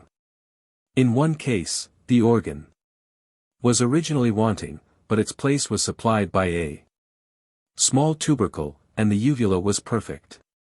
In the other, the tongue was destroyed by disease, but probably a small part of it remained. This power is difficult to explain, but the fact is undeniable. Experience shews that the human voice can imitate the voice of all men and of all inferior animals. The sound of musical instruments, and even noises from the contact of inanimate substances, have been accurately imitated. The mimicry of animals is notorious, and Dr. Burney, Musical Travels, mentions one who imitated a flute and violin, so as to deceive even his ears. Peeps through the blanket of the dark, and cries hold. Hold, Shakespeare. Chapter 23. My morals will appear to you far from rigid, yet my conduct will fall short of your suspicions. I am now to confess actions less excusable, and yet surely they will not entitle me to the name of a desperate or sordid criminal. Your house was rendered, by your frequent and long absences, easily accessible to my curiosity. My meeting with Pleyel was the prelude to direct intercourse with you. I had seen much of the world, but your character exhibited a specimen of human powers that was wholly new to me. My intercourse with your servant furnished me with curious details of your domestic management. I was of a different sex, I was not your husband, I was not even your friend. Yet my knowledge of you was of that kind, which conjugal intimacies can give, and, in some respects, more accurate. The observation of your domestic was guided by me. You will not be surprised that I should sometimes profit by your absence, and adventure to examine with my own eyes, the interior of your chamber. Upright and sincere, you used no watchfulness, and practiced no precautions. I scrutinized everything, and pried everywhere. Your closet was usually locked, but it was once my fortune to find the key on a bureau. I opened and found new scope for my curiosity in your books. One of these was manuscript, and written in characters which essentially agreed with a shorthand system which I had learned from a Jesuit missionary. I cannot justify my conduct, yet my only crime was curiosity. I perused this volume with eagerness. The intellect which it unveiled, was brighter than my limited and feeble organs could bear. I was naturally inquisitive as to your ideas respecting my deportment, and the mysteries that had lately occurred. You know what you have written. You know that in this volume the key to your inmost soul was contained. If I had been a profound and malignant impostor, what plenteous materials were thus furnished me of stratagems and plots. The coincidence of your dream in the summer house with my exclamation, was truly wonderful. The voice which warned you to forbear was, doubtless, mine. But mixed by a common process of the fancy, with the train of visionary incidents. I saw in a stronger light than ever, the dangerousness of that instrument which I employed, and renewed my resolutions to abstain from the use of it in future, but I was destined perpetually to violate my resolutions. By some perverse fate, I was led into circumstances in which the exertion of my powers was the sole or the best means of escape. On that memorable night on which our last interview took place, I came as usual to Mettingen. I was apprised of your engagement at your brother's, from which you did not expect to return till late. Some incident suggested the design of visiting your chamber. Among your books which I had not examined, might be something tending to illustrate your character, or the history of your family. Some intimation had been dropped by you in discourse, respecting a performance of your father, in which some important transaction in his life was recorded. I was desirous of seeing this book. And such was my habitual attachment to mystery, that I preferred the clandestine perusal of it. Such were the motives that induced me to make this attempt. Judith had disappeared, and finding the house unoccupied, I supplied myself with a light, and proceeded to your chamber. I found it easy, on experiment, to lock and unlock your closet door without the aid of a key. I shut myself in this recess, and was busily exploring your shelves, when I heard someone enter the room below. I was at a loss who it could be, whether you or your servant. Doubtful, however, as I was, I conceived it prudent to extinguish the light. Scarcely was this done, when someone entered the chamber. The footsteps were easily distinguished to be yours. My situation was now full of danger and perplexity. For some time, I cherished the hope that you would leave the room so long as to afford me an opportunity of escaping. As the hours passed, this hope gradually deserted me. It was plain that you had retired for the night. I knew not how soon you might find occasion to enter the closet. I was alive to all the horrors of detection, and ruminated without ceasing, on the behavior which it would be proper, in case of detection, to adopt. I was unable to discover any consistent method of accounting for my being thus immured. It occurred to me that I might withdraw you from your chamber for a few minutes, by counterfeiting a voice from without. Some message from your brother might be delivered, requiring your presence at his house. I was deterred from this scheme by reflecting on the resolution I had formed, and on the possible evils that might result from it. Besides, it was not improbable that you would speedily retire to bed, and then, by the exercise of sufficient caution, I might hope to escape unobserved. Meanwhile I listened with the deepest anxiety to every motion from without. I discovered nothing which betokened preparation for sleep. Instead of this I heard deep-drawn sighs, and occasionally an half-expressed and mournful ejaculation. Hence I inferred that you were unhappy.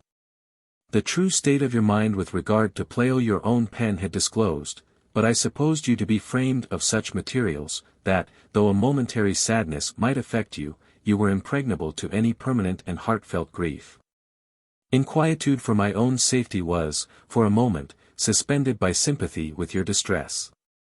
To the former consideration I was quickly recalled by a motion of yours which indicated I knew not what. I fostered the persuasion that you would now retire to bed, but presently you approached the closet, and detection seemed to be inevitable. You put your hand upon the lock. I had formed no plan to extricate myself from the dilemma in which the opening of the door would involve me. I felt an irreconcilable aversion to detection. Thus situated, I involuntarily seized the door with a resolution to resist your efforts to open it. Suddenly you receded from the door. This deportment was inexplicable, but the relief it afforded me was quickly gone. You returned, and I once more was thrown into perplexity. The expedient that suggested itself was precipitate and inartificial. I exerted my organs and called upon you to hold. That you should persist in spite of this admonition, was a subject of astonishment. I again resisted your efforts, for the first expedient having failed, I knew not what other to resort to. In this state, how was my astonishment increased when I heard your exclamations. It was now plain that you knew me to be within. Further resistance was unavailing and useless. The door opened, and I shrunk backward. Seldom have I felt deeper mortification, and more painful perplexity. I did not consider that the truth would be less injurious than any lie which I could hastily frame. Conscious as I was of a certain degree of guilt, I conceived that you would form the most odious suspicions. The truth would be imperfect, unless I were likewise to explain the mysterious admonition which had been given. But that explanation was of too great moment, and involved too extensive consequences to make me suddenly resolve to give it.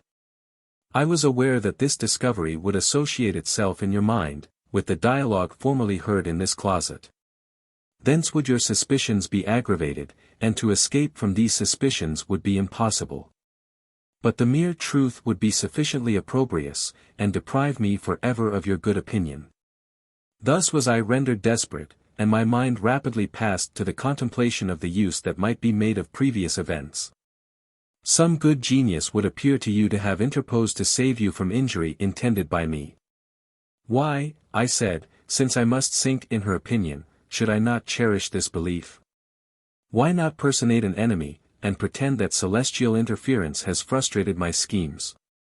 I must fly, but let me leave wonder and fear behind me.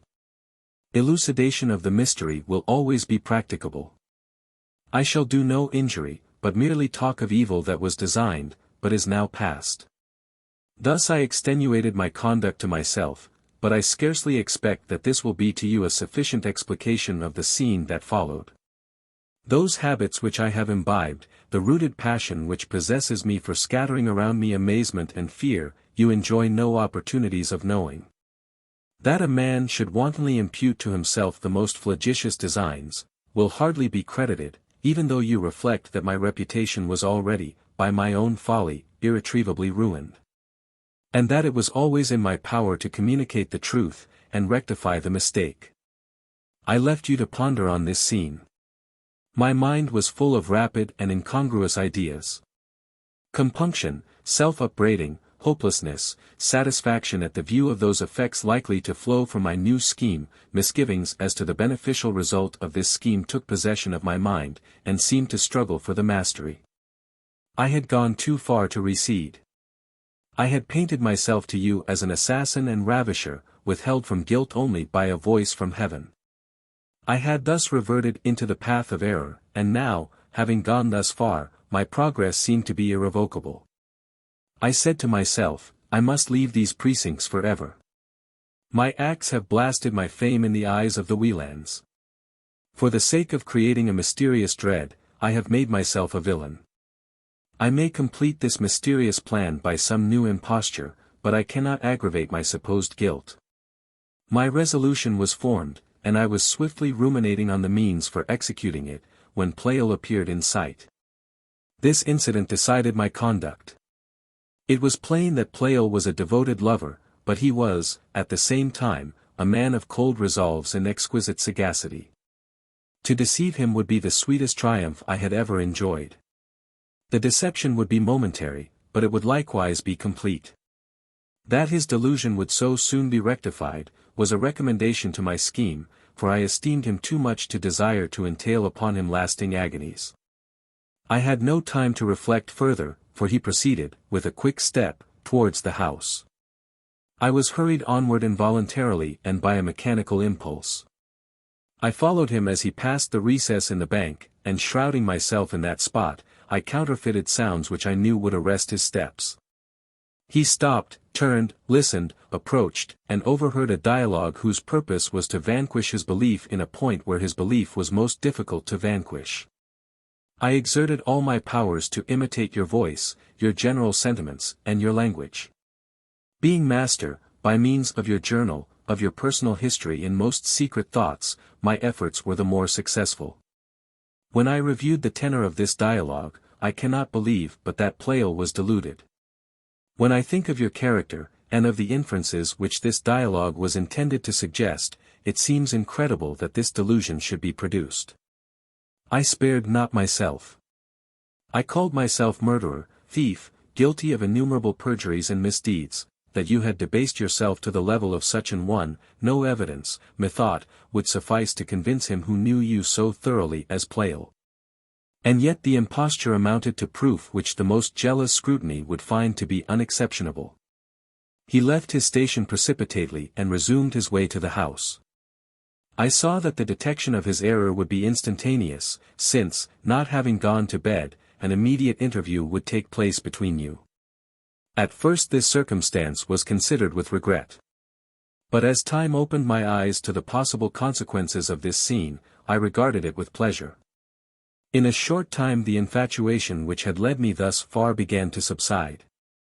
The remembrance of former reasonings and transactions was renewed. How often I had repented this kind of exertion, how many evils were produced by it which I had not foreseen, what occasions for the bitterest remorse it had administered, now passed through my mind. The black catalogue of stratagems was now increased. I had inspired you with the most vehement terrors, I had filled your mind with faith in shadows and confidence in dreams, I had depraved the imagination of Pleyel, I had exhibited you to his understanding as devoted to brutal gratifications and consummate in hypocrisy. The evidence which accompanied this delusion would be irresistible to one whose passion had perverted his judgment, whose jealousy with regard to me had already been excited, and who, therefore, would not fail to overrate the force of this evidence. What fatal act of despair or of vengeance might not this error produce? With regard to myself, I had acted with a frenzy that surpassed belief.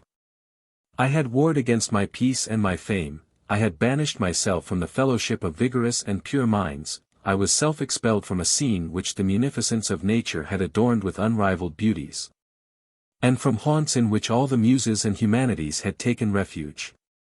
I was thus torn by conflicting fears and tumultuous regrets. The night passed away in this state of confusion.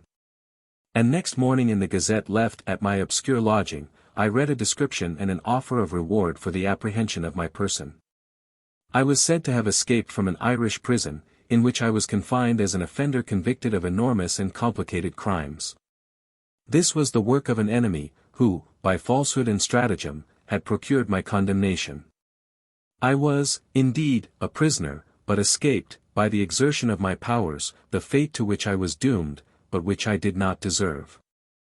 I had hoped that the malice of my foe was exhausted. But I now perceived that my precautions had been wise, for that the intervention of an ocean was insufficient for my security. Let me not dwell on the sensations which this discovery produced. I need not tell by what steps I was induced to seek an interview with you, for the purpose of disclosing the truth, and repairing, as far as possible, the effects of my misconduct. It was unavoidable that this Gazette would fall into your hands, and that it would tend to confirm every erroneous impression. Having gained this interview, I purposed to seek some retreat in the wilderness, inaccessible to your inquiry and to the malice of my foe, where I might henceforth employ myself in composing a faithful narrative of my actions. I designed it as my vindication from the aspersions that had rested on my character, and as a lesson to mankind on the evils of credulity on the one hand, and of imposture on the other. I wrote you a billet, which was left at the house of your friend, and which I knew would, by some means, speedily come to your hands. I entertained a faint hope that my invitation would be complied with. I knew not what use you would make of the opportunity which this proposal afforded you of procuring the seizure of my person. But this fate I was determined to avoid, and I had no doubt but due circumspection, and the exercise of the faculty which I possessed, would enable me to avoid it.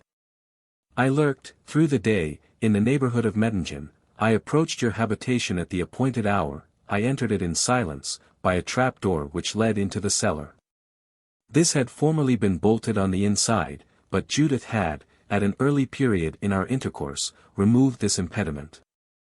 I ascended to the first floor, but met with no one, nor anything that indicated the presence of an human being. I crept softly upstairs, and at length perceived your chamber door to be opened, and a light to be within. It was of moment to discover by whom this light was accompanied. I was sensible of the inconveniencies to which my being discovered at your chamber door by any one within would subject me. I therefore called out in my own voice, but so modified that it should appear to ascend from the court below, "Who is in the chamber? Is it Miss Wieland?" No answer was returned to this summons. I listened, but no motion could be heard. After a pause I repeated my call, but no less ineffectually. I now approached nearer the door, and adventured to look in. A light stood on the table, but nothing human was discernible. I entered cautiously, but all was solitude and stillness. I knew not what to conclude. If the house were inhabited, my call would have been noticed, yet some suspicion insinuated itself that silence was studiously kept by persons who intended to surprise me. My approach had been wary, and the silence that ensued my call had likewise preceded it, a circumstance that tended to dissipate my fears. At length it occurred to me that Judith might possibly be in her own room. I turned my steps thither. But she was not to be found. I passed into other rooms, and was soon convinced that the house was totally deserted. I returned to your chamber, agitated by vain surmises and opposite conjectures. The appointed hour had passed, and I dismissed the hope of an interview. In this state of things I determined to leave a few lines on your toilet, and prosecute my journey to the mountains. Scarcely had I taken the pen when I laid it aside, uncertain in what manner to address you. I rose from the table and walked across the floor. A glance thrown upon the bed acquainted me with a spectacle to which my conceptions of horror had not yet reached. In the midst of shuddering and trepidation, the signal of your presence in the court below recalled me to myself. The deed was newly done, I only was in the house. What had lately happened justified any suspicions, however enormous. It was plain that this catastrophe was unknown to you. I thought upon the wild commotion which the discovery would awaken in your breast. I found the confusion of my own thoughts unconquerable. And perceived that the end for which I sought an interview was not now to be accomplished. In this state of things it was likewise expedient to conceal my being within. I put out the light and hurried downstairs. To my unspeakable surprise, notwithstanding every motive to fear, you lighted a candle and proceeded to your chamber. I retired to that room below from which a door leads into the cellar. This door concealed me from your view as you passed. I thought upon the spectacle which was about to present itself. In an exigence so abrupt and so little foreseen, I was again subjected to the empire of mechanical and habitual impulses. I dreaded the effects which this shocking exhibition, bursting on your unprepared senses, might produce. Thus actuated, I stepped swiftly to the door, and thrusting my head forward, once more pronounced the mysterious interdiction. At that moment, by some untoward fate, your eyes were cast back, and you saw me in the very act of utterance. I fled through the darksome avenue at which I entered, covered with the shame of this detection. With diligence, stimulated by 1,000 ineffable emotions, I pursued my intended journey. I have a brother whose farm is situated in the bosom of a fertile desert, near the sources of the Lahey, and thither I now repaired. Chapter 24. Deeply did I ruminate on the occurrences that had just passed. Nothing excited my wonder so much as the means by which you discovered my being in the closet. This discovery appeared to be made at the moment when you attempted to open it. How could you have otherwise remained so long in the chamber apparently fearless and tranquil? And yet, having made this discovery, how could you persist in dragging me forth, persist in defiance of an interdiction so emphatical and solemn? But your sister's death was an event detestable and ominous. She had been the victim of the most dreadful species of assassination. How, in a state like yours, the murderous intention could be generated, was wholly inconceivable. I did not relinquish my design of confessing to you the part which I had sustained in your family, but I was willing to defer it till the task which I had set myself was finished. That being done, I resumed the resolution. The motives to incite me to this continually acquired force. The more I revolved the events happening at Mettingen, the more insupportable and ominous my terrors became.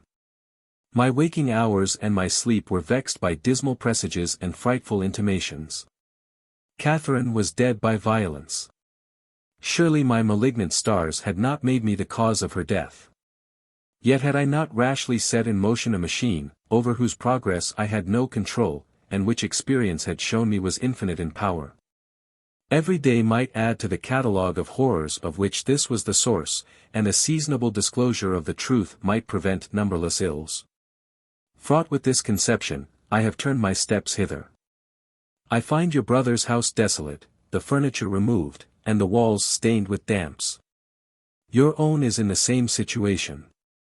Your chamber is dismantled and dark, and you exhibit an image of incurable grief, and of rapid decay. I have uttered the truth. This is the extent of my offences. You tell me an horrid tale of Wieland being led to the destruction of his wife and children, by some mysterious agent. You charge me with the guilt of this agency. But I repeat that the amount of my guilt has been truly stated. The perpetrator of Catharine's death was unknown to me till now, nay, it is still unknown to me. At that moment, the closing of a door in the kitchen was distinctly heard by us. Carwin started and paused. There is some one coming. I must not be found here by my enemies, and need not, since my purpose is answered. I had drunk in, with the most vehement attention, every word that he had uttered. I had no breath to interrupt his tale by interrogations or comments. The power that he spoke of was hitherto unknown to me, its existence was incredible, it was susceptible of no direct proof. He owns that his were the voice and face which I heard and saw. He attempts to give an human explanation of these phantasms, but it is enough that he owns himself to be the agent, his tale is a lie, and his nature devilish. As he deceived me, he likewise deceived my brother, and now do I behold the author of all our calamities. Such were my thoughts when his pause allowed me to think. I should have bade him begone if the silence had not been interrupted. But now I feared no more for myself, and the milkiness of my nature was curdled into hatred and rancor. Some one was near, and this enemy of God and man might possibly be brought to justice. I reflected not that the preternatural power which he had hitherto exerted, would avail to rescue him from any toils in which his feet might be entangled. Meanwhile, looks, and not words of menace and abhorrence, were all that I could bestow. He did not depart. He seemed dubious, whether, by passing out of the house, or by remaining somewhat longer where he was, he should most endanger his safety. His confusion increased when steps of one barefoot were heard upon the stairs. He threw anxious glances sometimes at the closet, sometimes at the window, and sometimes at the chamber door, yet he was detained by some inexplicable fascination. He stood as if rooted to the spot. As to me, my soul was bursting with detestation and revenge. I had no room for surmises and fears respecting him that approached. It was doubtless a human being, and would befriend me so far as to aid me in arresting this offender. The stranger quickly entered the room. My eyes and the eyes of Carwin were, at the same moment, darted upon him. A second glance was not needed to inform us who he was. His locks were tangled, and fell confusedly over his forehead and ears. His shirt was of coarse stuff, and open at the neck and breast. His coat was once of bright and fine texture, but now torn and tarnished with dust. His feet, his legs, and his arms were bare. His features were the seat of a wild and tranquil solemnity, but his eyes bespoke inquietude and curiosity. He advanced with firm step, and looking as in search of some one. He saw me and stopped. He bent his sight on the floor, and clenching his hands, appeared suddenly absorbed in meditation. Such were the figure and deportment of Wieland. Such, in his fallen state, were the aspect and guise of my brother. Carwin did not fail to recognize the visitant. Care for his own safety was apparently swallowed up in the amazement which this spectacle produced. His station was conspicuous, and he could not have escaped the roving glances of Wieland. Yet the latter seemed totally unconscious of his presence. Grief at this scene of ruin and blast was at first the only sentiment of which I was conscious. A fearful stillness ensued. At length Wieland, lifting his hands, which were locked in each other, to his breast, exclaimed, "Father! I thank thee. This is thy guidance. Hither thou hast led me, that I might perform thy will, yet let me not err, let me hear again thy messenger." He stood for a minute as if listening, but recovering from his attitude, he continued, "It is not needed. Dastardly wretch! Thus eternally questioning the behests of thy Maker. Weak in resolution. Wayward in faith." He advanced to me, and, after another pause, resumed, "Poor girl! A dismal fate has set its mark upon thee. Thy life is demanded as a sacrifice. Prepare thee to die. Make not my office difficult by fruitless opposition. Thy prayers might subdue stones, but none but he who enjoined my purpose can shake it." These words were a sufficient explication of the scene. The nature of his frenzy, as described by my uncle, was remembered. I who had sought death, was now thrilled with horror because it was near. Death in this form, death from the hand of a brother, was thought upon with undescribable repugnance. In a state thus verging upon madness, my eye glanced upon Carwin. His astonishment appeared to have struck him motionless and dumb. My life was in danger, and my brother's hand was about to be embroiled in my blood. I firmly believed that Carwin's was the instigation. I could rescue me from this abhorred fate, I could dissipate this tremendous illusion, I could save my brother from the perpetration of new horrors, by pointing out the devil who seduced him. To hesitate a moment was to perish. These thoughts gave strength to my limbs, and energy to my accents. I started on my feet. "O brother! Spare me, spare thyself, there is thy betrayer." He counterfeited the voice and face of an angel, for the purpose of destroying thee and me. He has this moment confessed it. He is able to speak where he is not. He is leagued with hell, but will not avow it. Yet he confesses that the agency was his. My brother turned slowly his eyes, and fixed them upon Carwin. Every joint in the frame of the latter trembled. His complexion was paler than a ghost's. His eye dared not meet that of Wieland, but wandered with an air of distraction from one space to another. "Man," said my brother, in a voice totally unlike that which he had used to me, "what art thou? The charge has been made. Answer it.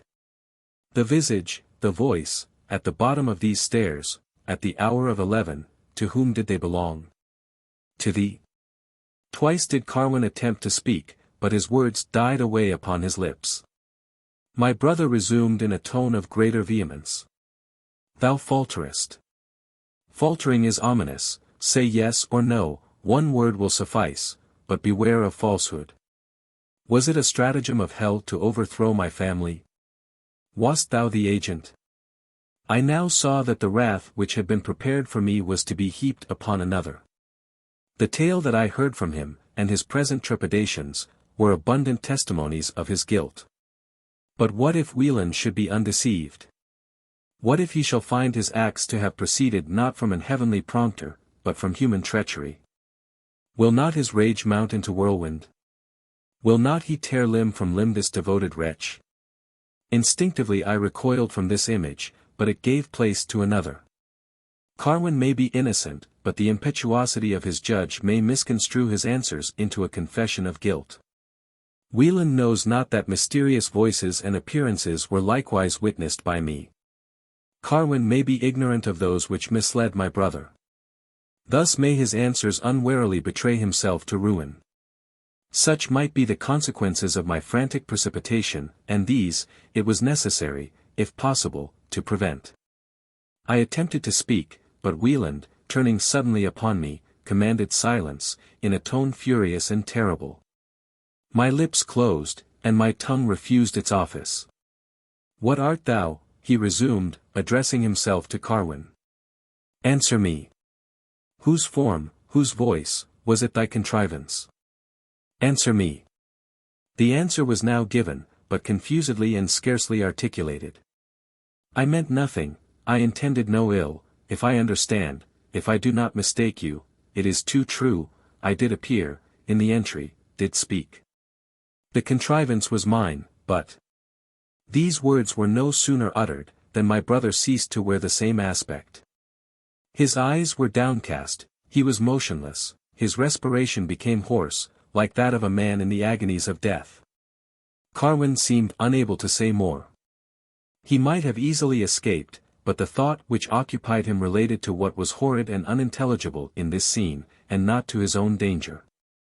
Presently the faculties of Wieland, which, for a time, were chained up, were seized with restlessness and trembling. He broke silence. The stoutest heart would have been appalled by the tone in which he spoke. He addressed himself to Carwin. "Why art thou here? Who detains thee? Go and learn better. I will meet thee, but it must be at the bar of thy Maker. There shall I bear witness against thee." Perceiving that Carwin did not obey, he continued. "Dost thou wish me to complete the catalogue by thy death? Thy life is a worthless thing. Tempt me no more. I am but a man, and thy presence may awaken a fury which may spurn my control. Begone." Carwin, irresolute, striving in vain for utterance, his complexion pallid as death, his knees beating one against another, slowly obeyed the mandate and withdrew. Chapter 25. A few words more and I lay aside the pen forever. Yet why should I not relinquish it now? All that I have said is preparatory to this scene, and my fingers, tremulous and cold as my heart, refuse any further exertion. This must not be. Let my last energies support me in the finishing of this task. Then will I lay down my head in the lap of death. Hushed will be all my murmurs in the sleep of the grave. Every sentiment has perished in my bosom. Even friendship is extinct. Your love for me has prompted me to this task. But I would not have complied if it had not been a luxury thus to feast upon my woes. I have justly calculated upon my remnant of strength. When I lay down the pen the taper of life will expire, my existence will terminate with my tale. Now that I was left alone with Wieland, the perils of my situation presented themselves to my mind. That this paroxysm should terminate in havoc and rage it was reasonable to predict. The first suggestion of my fears had been disproved by my experience. Carwin had acknowledged his offences, and yet had escaped. The vengeance which I had harbored had not been admitted by Wieland, and yet the evils which I had endured, compared with those inflicted on my brother, were as nothing. I thirsted for his blood, and was tormented with an insatiable appetite for his destruction, yet my brother was unmoved, and had dismissed him in safety. Surely thou wast more than man, while I am sunk below the beasts. Did I place a right construction on the conduct of Wieland? Was the error that misled him so easily rectified? Were views so vivid and faith so strenuous thus liable to fading and to change? Was there not reason to doubt the accuracy of my perceptions? With images like these was my mind thronged, till the deportment of my brother called away my attention. I saw his lips move and his eyes cast up to heaven. Then would he listen and look back, as if in expectation of someone's appearance. Thrice he repeated these gesticulations and this inaudible prayer. Each time the mist of confusion and doubt seemed to grow darker and to settle on his understanding. I guessed at the meaning of these tokens. The words of Carwin had shaken his belief, and he was employed in summoning the messenger who had formerly communed with him, to attest the value of those new doubts. In vain the summons was repeated, for his eye met nothing but vacancy, and not a sound saluted his ear. He walked to the bed, gazed with eagerness at the pillow which had sustained the head of the breathless Catharine, and then returned to the place where I sat. I had no power to lift my eyes to his face. I was dubious of his purpose. This purpose might aim at my life. Alas! Nothing but subjection to danger, and exposure to temptation, can show us what we are. By this test was I now tried, and found to be cowardly and rash. Men can deliberately untie the thread of life, and of this I had deemed myself capable. Yet now that I stood upon the brink of fate, that the knife of the sacrificer was aimed at my heart, I shuddered and betook myself to any means of escape, however monstrous. Can I bear to think, can I endure to relate the outrage which my heart meditated? Where were my means of safety? Resistance was vain. Not even the energy of despair could set me on a level with that strength which his terrific prompter had bestowed upon Wieland. Terror enables us to perform incredible feats. But terror was not then the state of my mind, where then were my hopes of rescue? Methinks it is too much. I stand aside, as it were, from myself. I estimate my own deservings. A hatred, immortal and inexorable, is my due. I listen to my own pleas, and find them empty and false. Yes, I acknowledge that my guilt surpasses that of all mankind. I confess that the curses of a world, and the frowns of a deity, are inadequate to my demerits. Is there a thing in the world worthy of infinite abhorrence? It is I. What shall I say? I was menaced, as I thought, with death, and, to elude this evil, my hand was ready to inflict death upon the menacer. In visiting my house, I had made provision against the machinations of Carwin. In a fold of my dress an open penknife was concealed. This I now seized and drew forth. It lurked out of view, but I now see that my state of mind would have rendered the deed inevitable if my brother had lifted his hand. This instrument of my preservation would have been plunged into his heart. Oh, insupportable remembrance! Hide thee from my view for a time, hide it from me that my heart was black enough to meditate the stabbing of a brother. A brother thus supreme in misery, thus towering in virtue. He was probably unconscious of my design, but presently drew back. This interval was sufficient to restore me to myself. The madness, the iniquity of that act which I had purposed rushed upon my apprehension. For a moment I was breathless with agony. At the next moment I recovered my strength, and threw the knife with violence on the floor. The sound awoke my brother from his reverie. He gazed alternately at me and at the weapon. With a movement equally solemn he stooped and took it up. He placed the blade in different positions, scrutinizing it accurately, and maintaining, at the same time, a profound silence. Again he looked at me, but all that vehemence and loftiness of spirit which had so lately characterized his features, were flown. Fallen muscles, a forehead contracted into folds, eyes dim with unbidden drops, and a ruefulness of aspect which no words can describe, were now visible. His looks touched into energy the same sympathies in me, and I poured forth a flood of tears. This passion was quickly checked by fear, which had now, no longer, my own, but his safety for their object. I watched his deportment in silence. At length he spoke. "Sister," said he, in an accent mournful and mild, "I have acted poorly my part in this world. What thinkest thou? Shall I not do better in the next?" I could make no answer. The mildness of his tone astonished and encouraged me. I continued to regard him with wistful and anxious looks. "I think," resumed he, "I will try. My wife and my babes have gone before. Happy wretches! I have sent you to repose, and ought not to linger behind." These words had a meaning sufficiently intelligible. I looked at the open knife in his hand and shuddered, but knew not how to prevent the deed which I dreaded. He quickly noticed my fears, and comprehended them. Stretching towards me his hand, with an air of increasing mildness, "Take it," said he, "fear not for thy own sake, nor for mine. The cup is gone by, and its transient inebriation is succeeded by the soberness of truth. Thou angel whom I was wont to worship! Fearest thou, my sister, for thy life? Once it was the scope of my labors to destroy thee, but I was prompted to the deed by heaven, such, at least, was my belief. Thinkest thou that thy death was sought to gratify malevolence? No. I am pure from all stain. I believe that my God was my mover. Neither thee nor myself have I cause to injure. I have done my duty, and surely there is merit in having sacrificed to that, all that is dear to the heart of man. If a devil has deceived me, he came in the habit of an angel. If I erred, it was not my judgment that deceived me, but my senses. In thy sight, being of beings, I am still pure. Still will I look for my reward in thy justice. Did my ears truly report these sounds? If I did not err, my brother was restored to just perceptions. He knew himself to have been betrayed to the murder of his wife and children, to have been the victim of infernal artifice, yet he found consolation in the rectitude of his motives.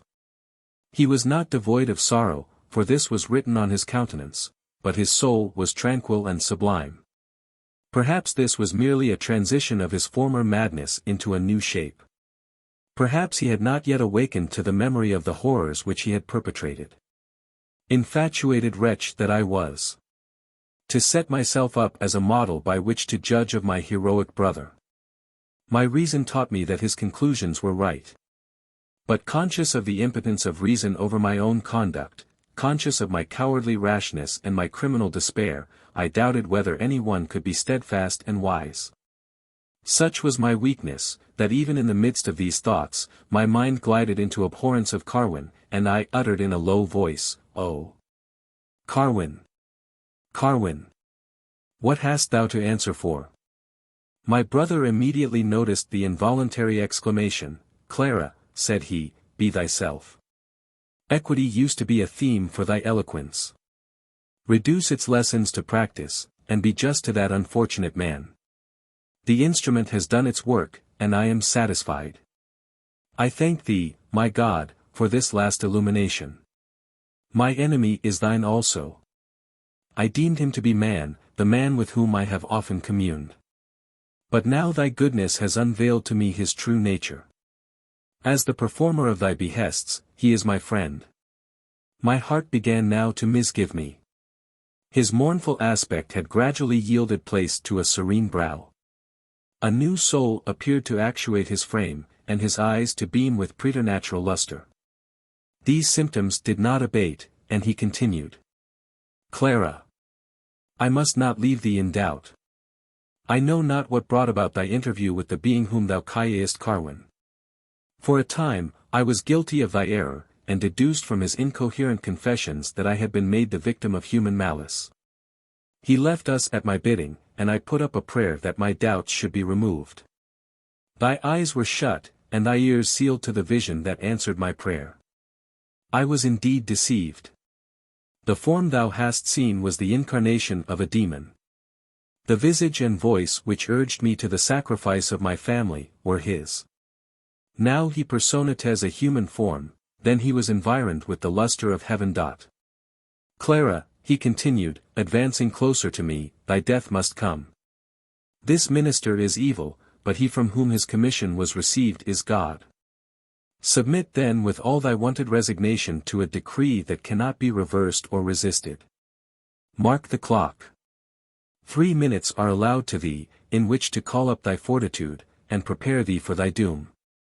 There he stopped. Even now, when this scene exists only in memory, when life and all its functions have sunk into torpor, my pulse throbs, and my hairs uprise, my brows are knit, as then, and I gaze around me in distraction. I was unconquerably averse to death. But death, imminent and full of agony as that which was threatened, was nothing. This was not the only or chief inspirer of my fears. For him, not for myself, was my soul tormented. I might die, and no crime, surpassing the reach of mercy, would pursue me to the presence of my judge, but my assassin would survive to contemplate his deed, and that assassin was Wieland. Wings to bear me beyond his reach I had not. I could not vanish with a thought. The door was open, but my murderer was interposed between that and me. Of self-defense I was incapable. The frenzy that lately prompted me to blood was gone, my state was desperate, my rescue was impossible. The weight of these accumulated thoughts could not be borne. My sight became confused, my limbs were seized with convulsion, I spoke, but my words were half-formed. Spare me, my brother. Look down, righteous judge. Snatch me from this fate. Take away this fury from him, or turn it elsewhere. Such was the agony of my thoughts, that I noticed not steps entering my apartment. Supplicating eyes were cast upward, but when my prayer was breathed, I once more wildly gazed at the door. A form met my sight, I shuddered as if the God whom I invoked were present. It was Carwin that again intruded, and who stood before me, erect in attitude, and steadfast in look. The sight of him awakened new and rapid thoughts. His recent tale was remembered, his magical transitions and mysterious energy of voice, whether he were infernal or miraculous, or human, there was no power and no need to decide. Whether the contriver or not of this spell, he was able to unbind it, and to check the fury of my brother. He had ascribed to himself intentions not malignant. Here now was afforded a test of his truth. Let him interpose, as from above. Revoke the savage decree which the madness of Wieland has assigned to heaven, and extinguish forever this passion for blood. My mind detected at a glance this avenue to safety. The recommendations it possessed thronged as it were together, and made but one impression on my intellect. Remoter effects and collateral dangers I saw not. Perhaps the pause of an instant had sufficed to call them up. The improbability that the influence which governed Wieland was external or human, the tendency of this stratagem to sanction so fatal an error, or substitute a more destructive rage in place of this. The sufficiency of Carwin's mere muscular forces to counteract the efforts, and restrain the fury of Wieland, might, at a second glance, have been discovered, but no second glance was allowed. My first thought hurried me to action, and, fixing my eyes upon Carwin, I exclaimed, "O wretch! Once more hast thou come. Let it be to abjure thy malice, to counterwork this hellish stratagem. To turn from me and from my brother, this desolating rage. Testify thy innocence or thy remorse, exert the powers which pertain to thee, whatever they be, to turn aside this ruin. Thou art the author of these horrors. What have I done to deserve thus to die? How have I merited this unrelenting persecution? I adjure thee, by that God whose voice thou hast dared to counterfeit, to save my life. Wilt thou then go? Leave me succorless." Carwin listened to my entreaties unmoved, and turned from me. He seemed to hesitate a moment, then glided through the door. Rage and despair stifled my utterance. The interval of respite was past. The pangs reserved for me by Wieland were not to be endured. My thoughts rushed again into anarchy. Having received the knife from his hand, I held it loosely and without regard, but now it seized again my attention, and I grasped it with force. He seemed to notice not the entrance or exit of Carwin. My gesture and the murderous weapon appeared to have escaped his notice. His silence was unbroken, his eye, fixed upon the clock for a time, was now withdrawn, fury kindled in every feature. All that was human in his face gave way to an expression supernatural and tremendous.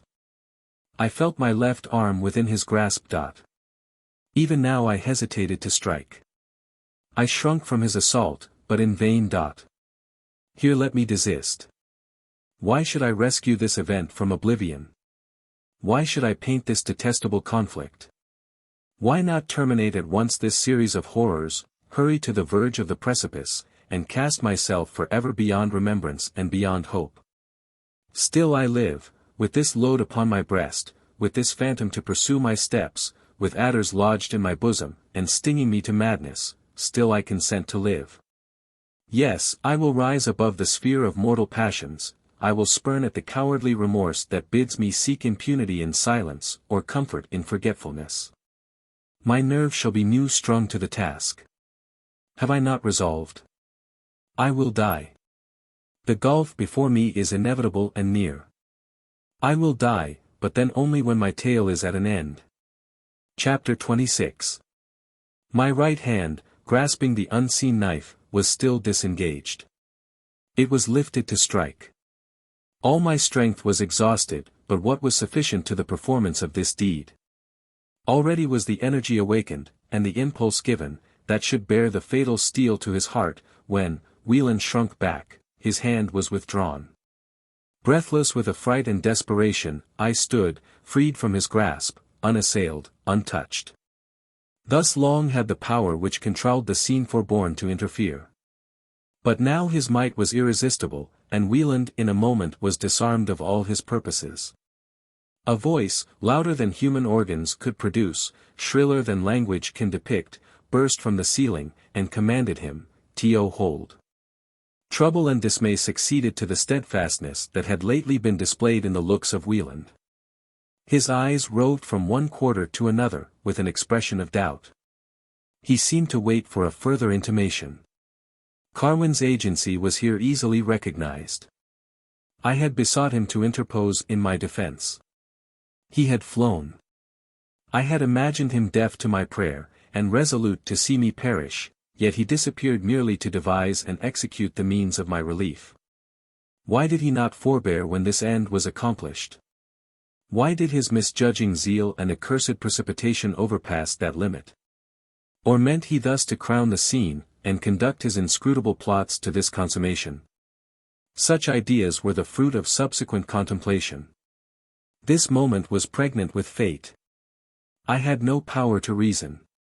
In the career of my tempestuous thoughts, rent into pieces, as my mind was, by accumulating horrors, Carwin was unseen and unsuspected. I partook of Wieland's credulity, shook with his amazement, and panted with his awe. Silence took place for a moment, so much as allowed the attention to recover its post. Then new sounds were uttered from above. Man of errors! Cease to cherish thy delusion, not heaven or hell, but thy senses have misled thee to commit these acts. Shake off thy frenzy, and ascend into rational and human. Be lunatic no longer. My brother opened his lips to speak. His tone was terrific and faint. He muttered an appeal to heaven. It was difficult to comprehend the theme of his inquiries. They implied doubt as to the nature of the impulse that hitherto had guided him, and questioned whether he had acted in consequence of insane perceptions. To these interrogatories the voice, which now seemed to hover at his shoulder, loudly answered in the affirmative. Then uninterrupted silence ensued. Fallen from his lofty and heroic station, now finally restored to the perception of truth. Weighed to earth by the recollection of his own deeds, consoled no longer by a consciousness of rectitude, for the loss of offspring and wife, a loss for which he was indebted to his own misguided hand. Wieland was transformed at once into the man of sorrows. He reflected not that credit should be as reasonably denied to the last, as to any former intimation, that one might as justly be ascribed to erring or diseased senses as the other. He saw not that this discovery in no degree affected the integrity of his conduct, that his motives had lost none of their claims to the homage of mankind. That the preference of supreme good, and the boundless energy of duty, were undiminished in his bosom. It is not for me to pursue him through the ghastly changes of his countenance. Words he had none. Now he sat upon the floor, motionless in all his limbs, with his eyes glazed and fixed, a monument of woe. Anon a spirit of tempestuous but undesigning activity seized him. He rose from his place and strode across the floor, tottering and at random.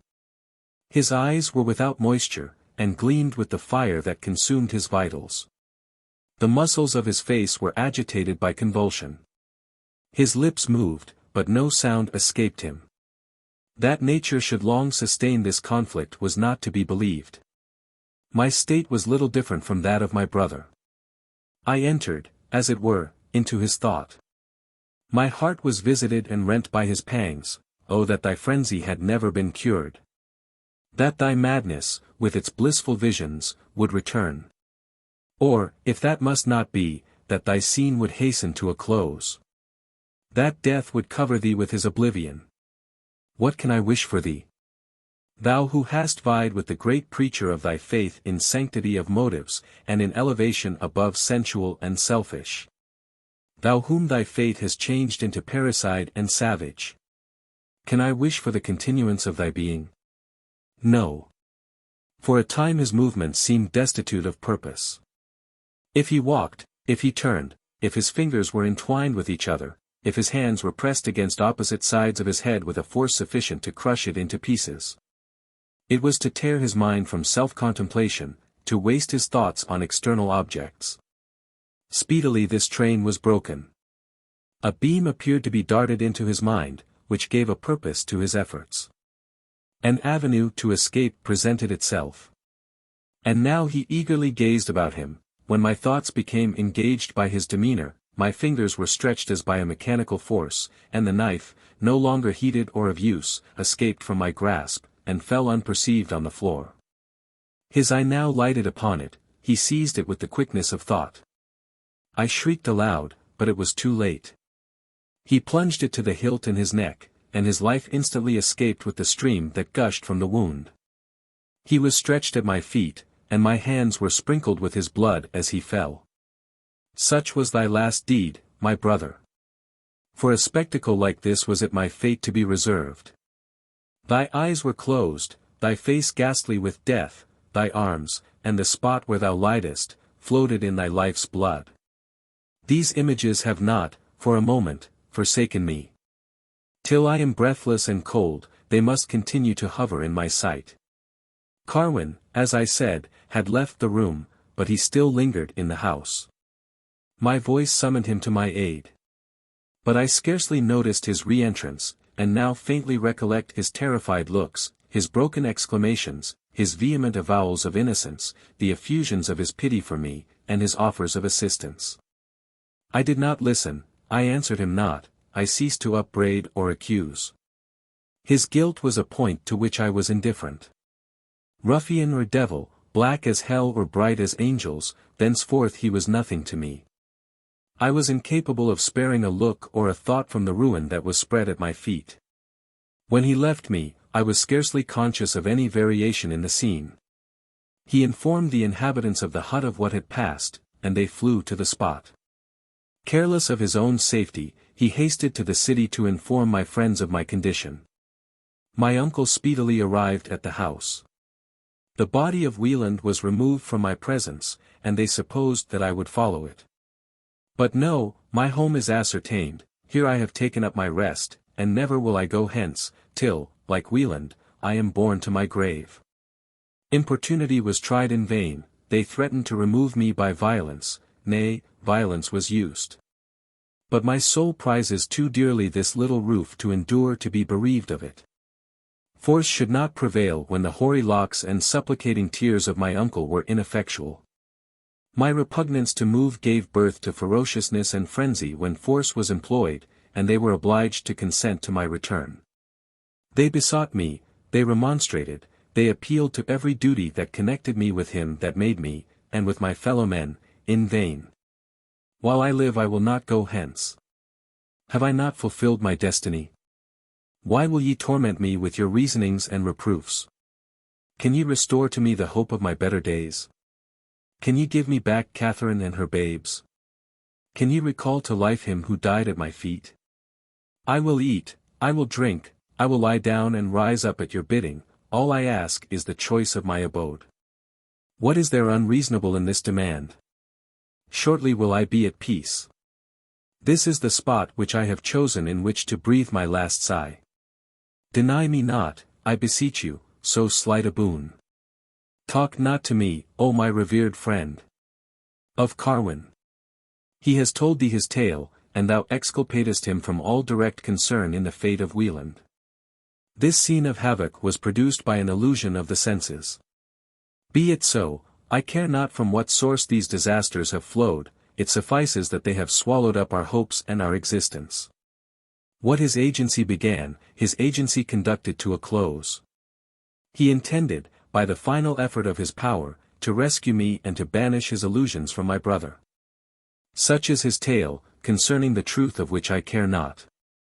Henceforth I foster but one wish, I ask only quick deliverance from life and all the ills that attend it. Go, wretch.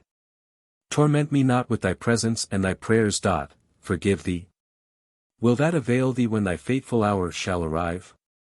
Be thou acquitted at thy own tribunal, and thou needest not fear the verdict of others. If thy guilt be capable of blacker hues, if hitherto thy conscience be without stain, thy crime will be made more flagrant by thus violating my retreat. Take thyself away from my sight if thou wouldest not behold my death. Thou art gone. Murmuring and reluctant. And now my repose is coming, my work is done. Chapter 27. Written 3 years after the foregoing, and dated at Montpellier. I imagined that I had forever laid aside the pen, and that I should take up my abode in this part of the world, was of all events the least probable. My destiny I believed to be accomplished, and I looked forward to a speedy termination of my life with the fullest confidence. Surely I had reason to be weary of existence, to be impatient of every tie which held me from the grave. I experienced this impatience in its fullest extent. I was not only enamored of death, but conceived, from the condition of my frame, that to shun it was impossible, even though I had ardently desired it. Yet here am I, 1,000 leagues from my native soil, in full possession of life and of health, and not destitute of happiness. Such is man. Time will obliterate the deepest impressions. Grief the most vehement and hopeless, will gradually decay and wear itself out. Arguments may be employed in vain, every moral prescription may be ineffectually tried, remonstrances, however cogent or pathetic, shall have no power over the attention, or shall be repelled with disdain. Yet, as day follows day, the turbulence of our emotions shall subside, and our fluctuations be finally succeeded by a calm. Perhaps, however, the conquest of despair was chiefly owing to an accident which rendered my continuance in my own house impossible. At the conclusion of my long, and, as I then supposed, my last letter to you, I mentioned my resolution to wait for death in the very spot which had been the principal scene of my misfortunes. From this resolution my friends exerted themselves with the utmost zeal and perseverance to make me depart. They justly imagined that to be thus surrounded by memorials of the fate of my family, would tend to foster my disease. A swift succession of new objects, and the exclusion of everything calculated to remind me of my loss, was the only method of cure. I refused to listen to their exhortations. Great as my calamity was, to be torn from this asylum was regarded by me as an aggravation of it. By a perverse constitution of mind, he was considered as my greatest enemy who sought to withdraw me from a scene which supplied eternal food to my melancholy, and kept my despair from languishing. In relating the history of these disasters I derived a similar species of gratification. My uncle earnestly dissuaded me from this task, but his remonstrances were as fruitless on this head as they had been on others. They would have withheld from me the implements of writing, but they quickly perceived that to withstand would be more injurious than to comply with my wishes. Having finished my tale, it seemed as if the scene were closing. A fever lurked in my veins, and my strength was gone. Any exertion, however slight, was attended with difficulty, and, at length, I refused to rise from my bed. I now see the infatuation and injustice of my conduct in its true colors. I reflect upon the sensations and reasonings of that period with wonder and humiliation. That I should be insensible to the claims and tears of my friends. That I should overlook the suggestions of duty, and fly from that post in which only I could be instrumental to the benefit of others.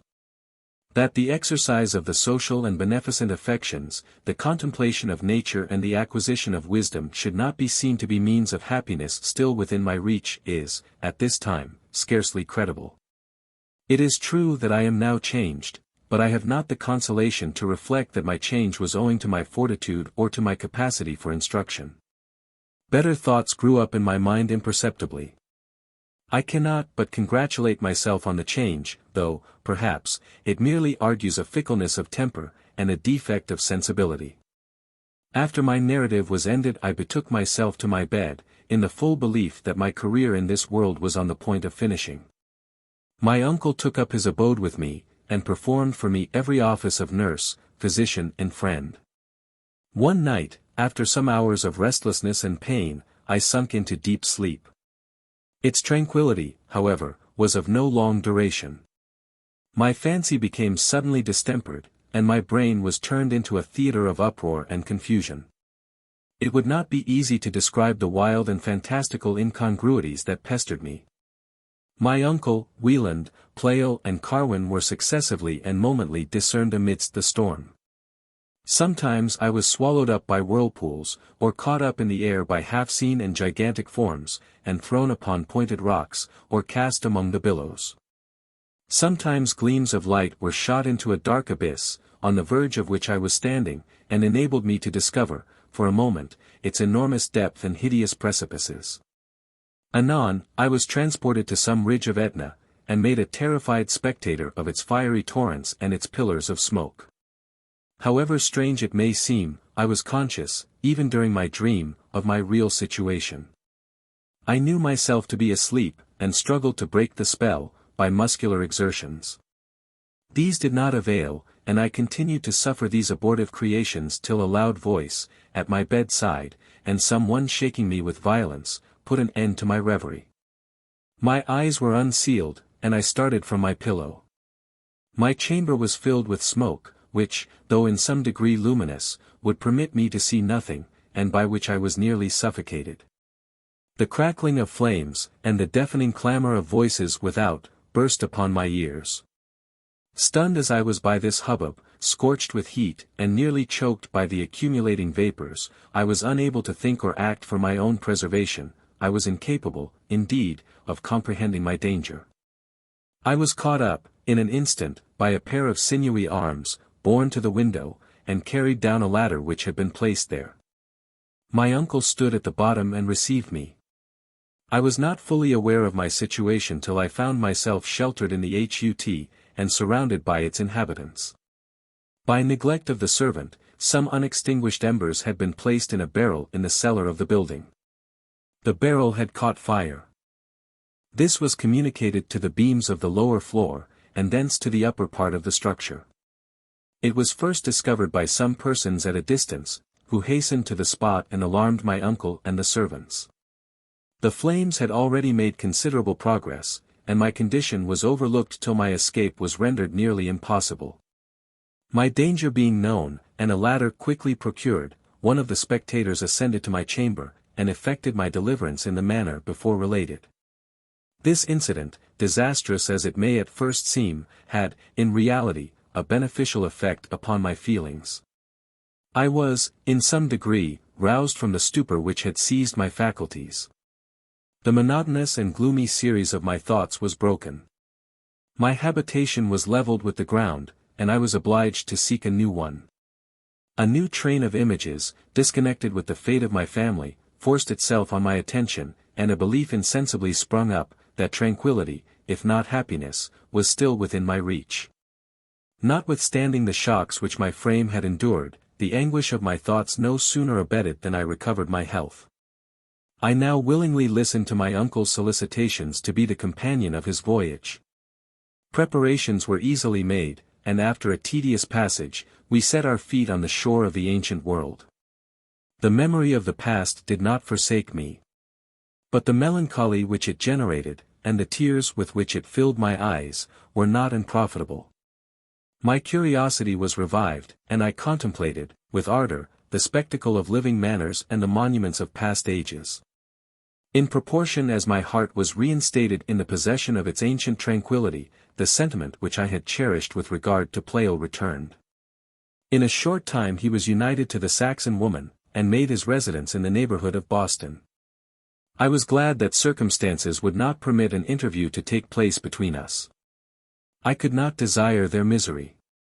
But I reaped no pleasure from reflecting on their happiness.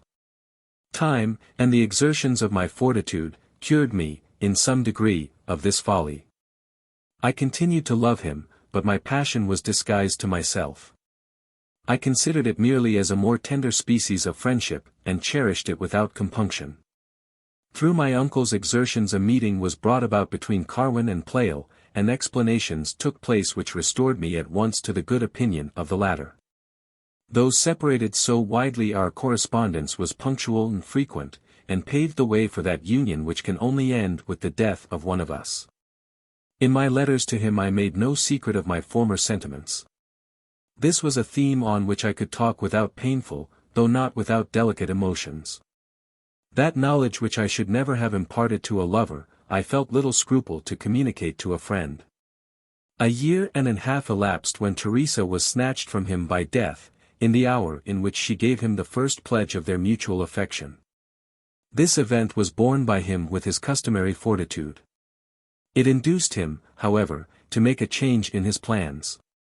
He disposed of his property in America, and joined my uncle and me, who had terminated the wanderings of 2 years at Montpellier, which will henceforth, I believe, be our permanent abode.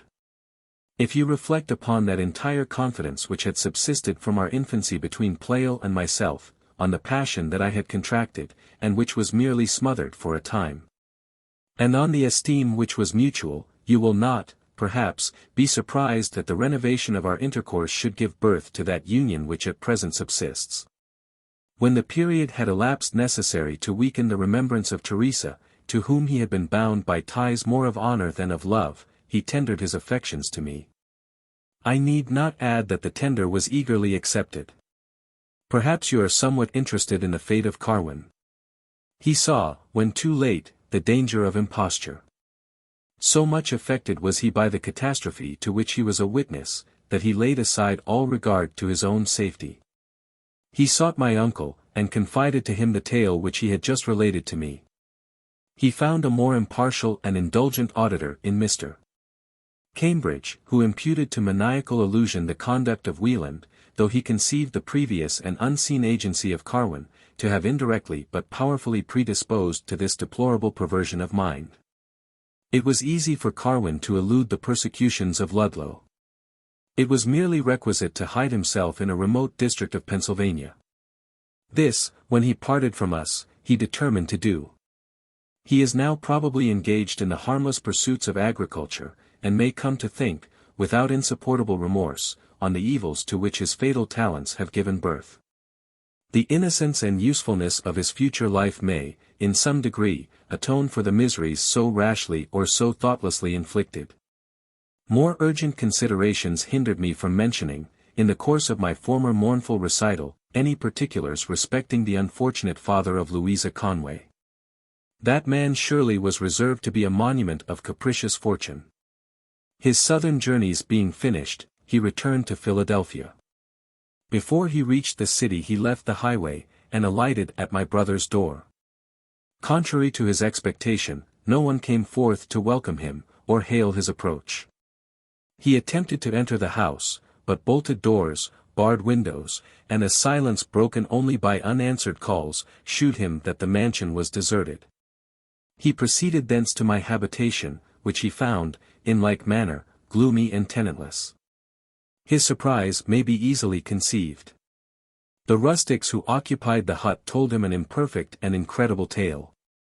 He hasted to the city, and extorted from Mrs. Baynton a full disclosure of late disasters.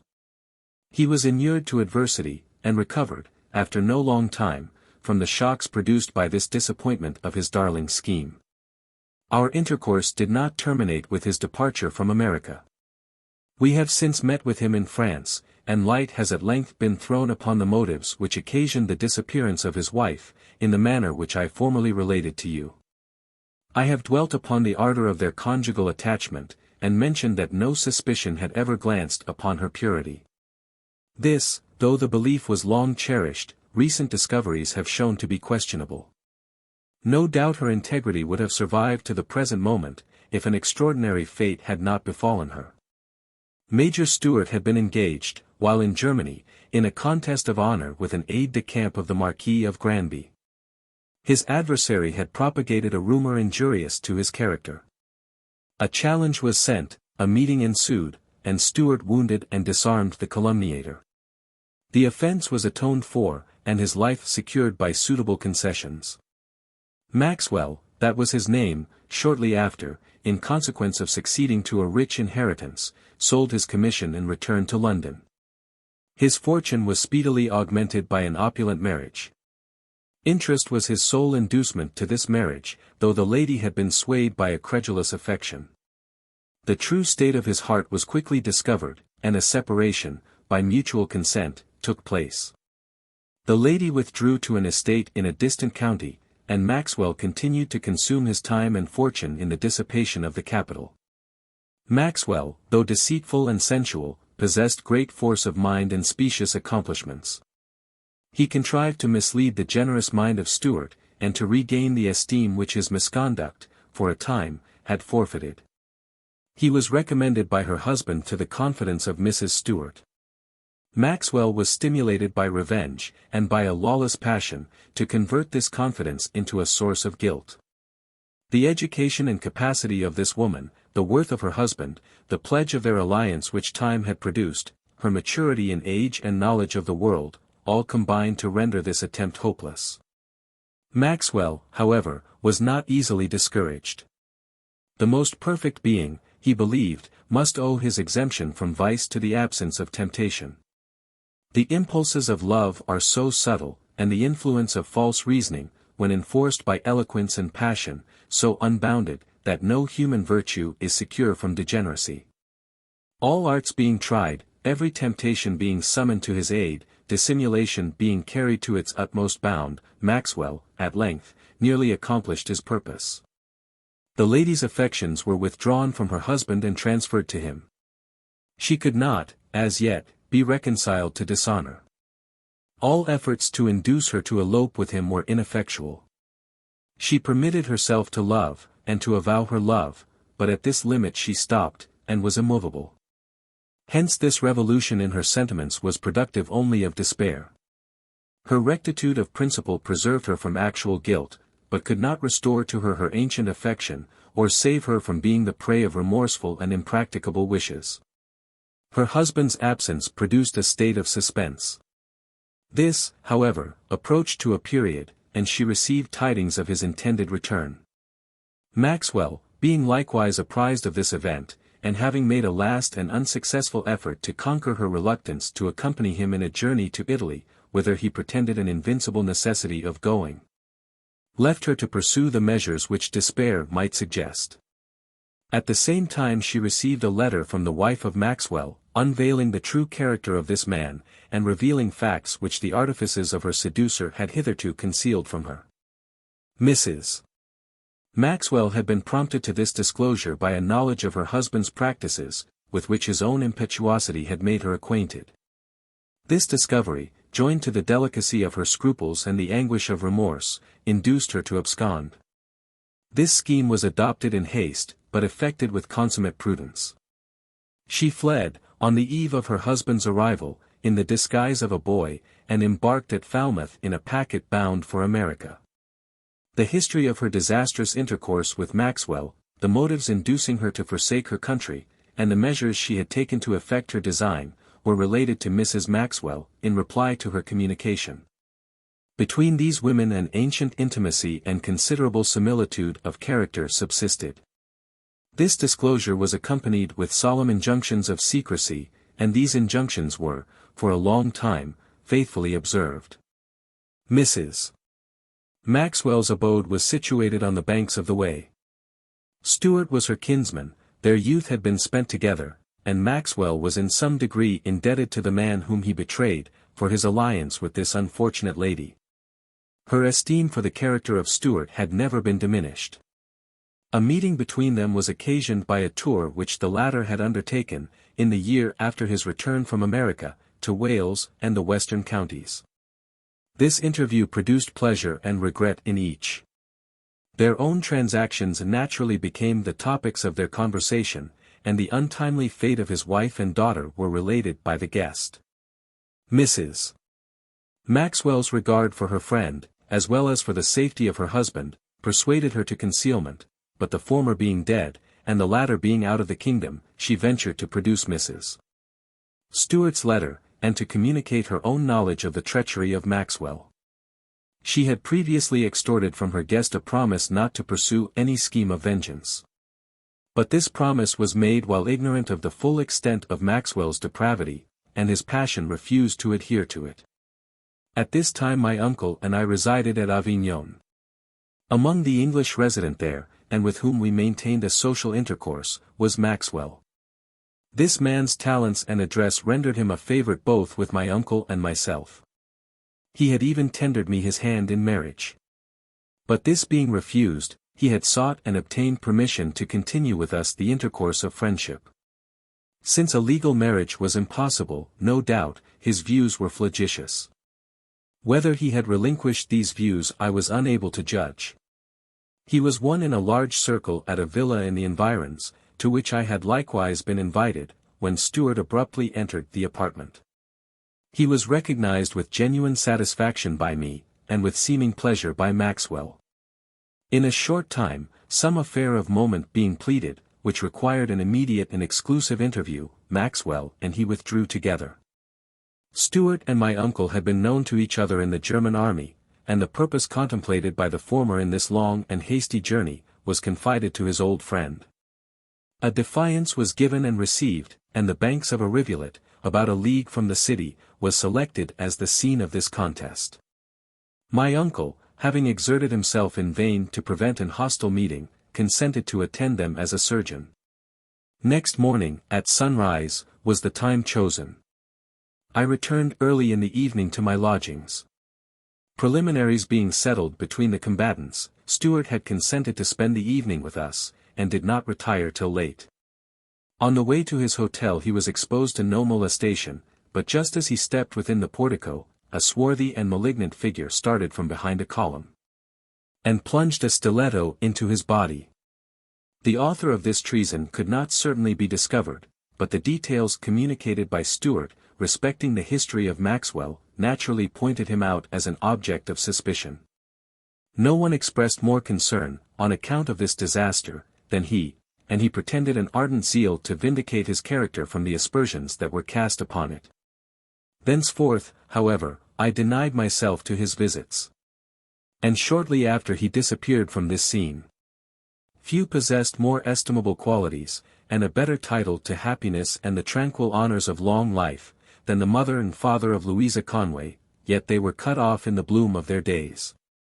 And their destiny was thus accomplished by the same hand. Maxwell was the instrument of their destruction, though the instrument was applied to this end in so different a manner. I leave you to moralize on this tale. That virtue should become the victim of treachery is, no doubt, a mournful consideration, but it will not escape your notice, that the evils of which Carwin and Maxwell were the authors, owed their existence to the errors of the sufferers. All efforts would have been ineffectual to subvert the happiness or shorten the existence of the Stuarts, if their own frailty had not seconded these efforts. If the lady had crushed her disastrous passion in the bud, and driven the seducer from her presence, when the tendency of his artifices was seen. If Stuart had not admitted the spirit of absurd revenge, we should not have had to deplore this catastrophe. If Wieland had framed juster notions of moral duty, and of the divine attributes. Or if I had been gifted with ordinary equanimity or foresight, the double-tongued deceiver would have been baffled and repelled.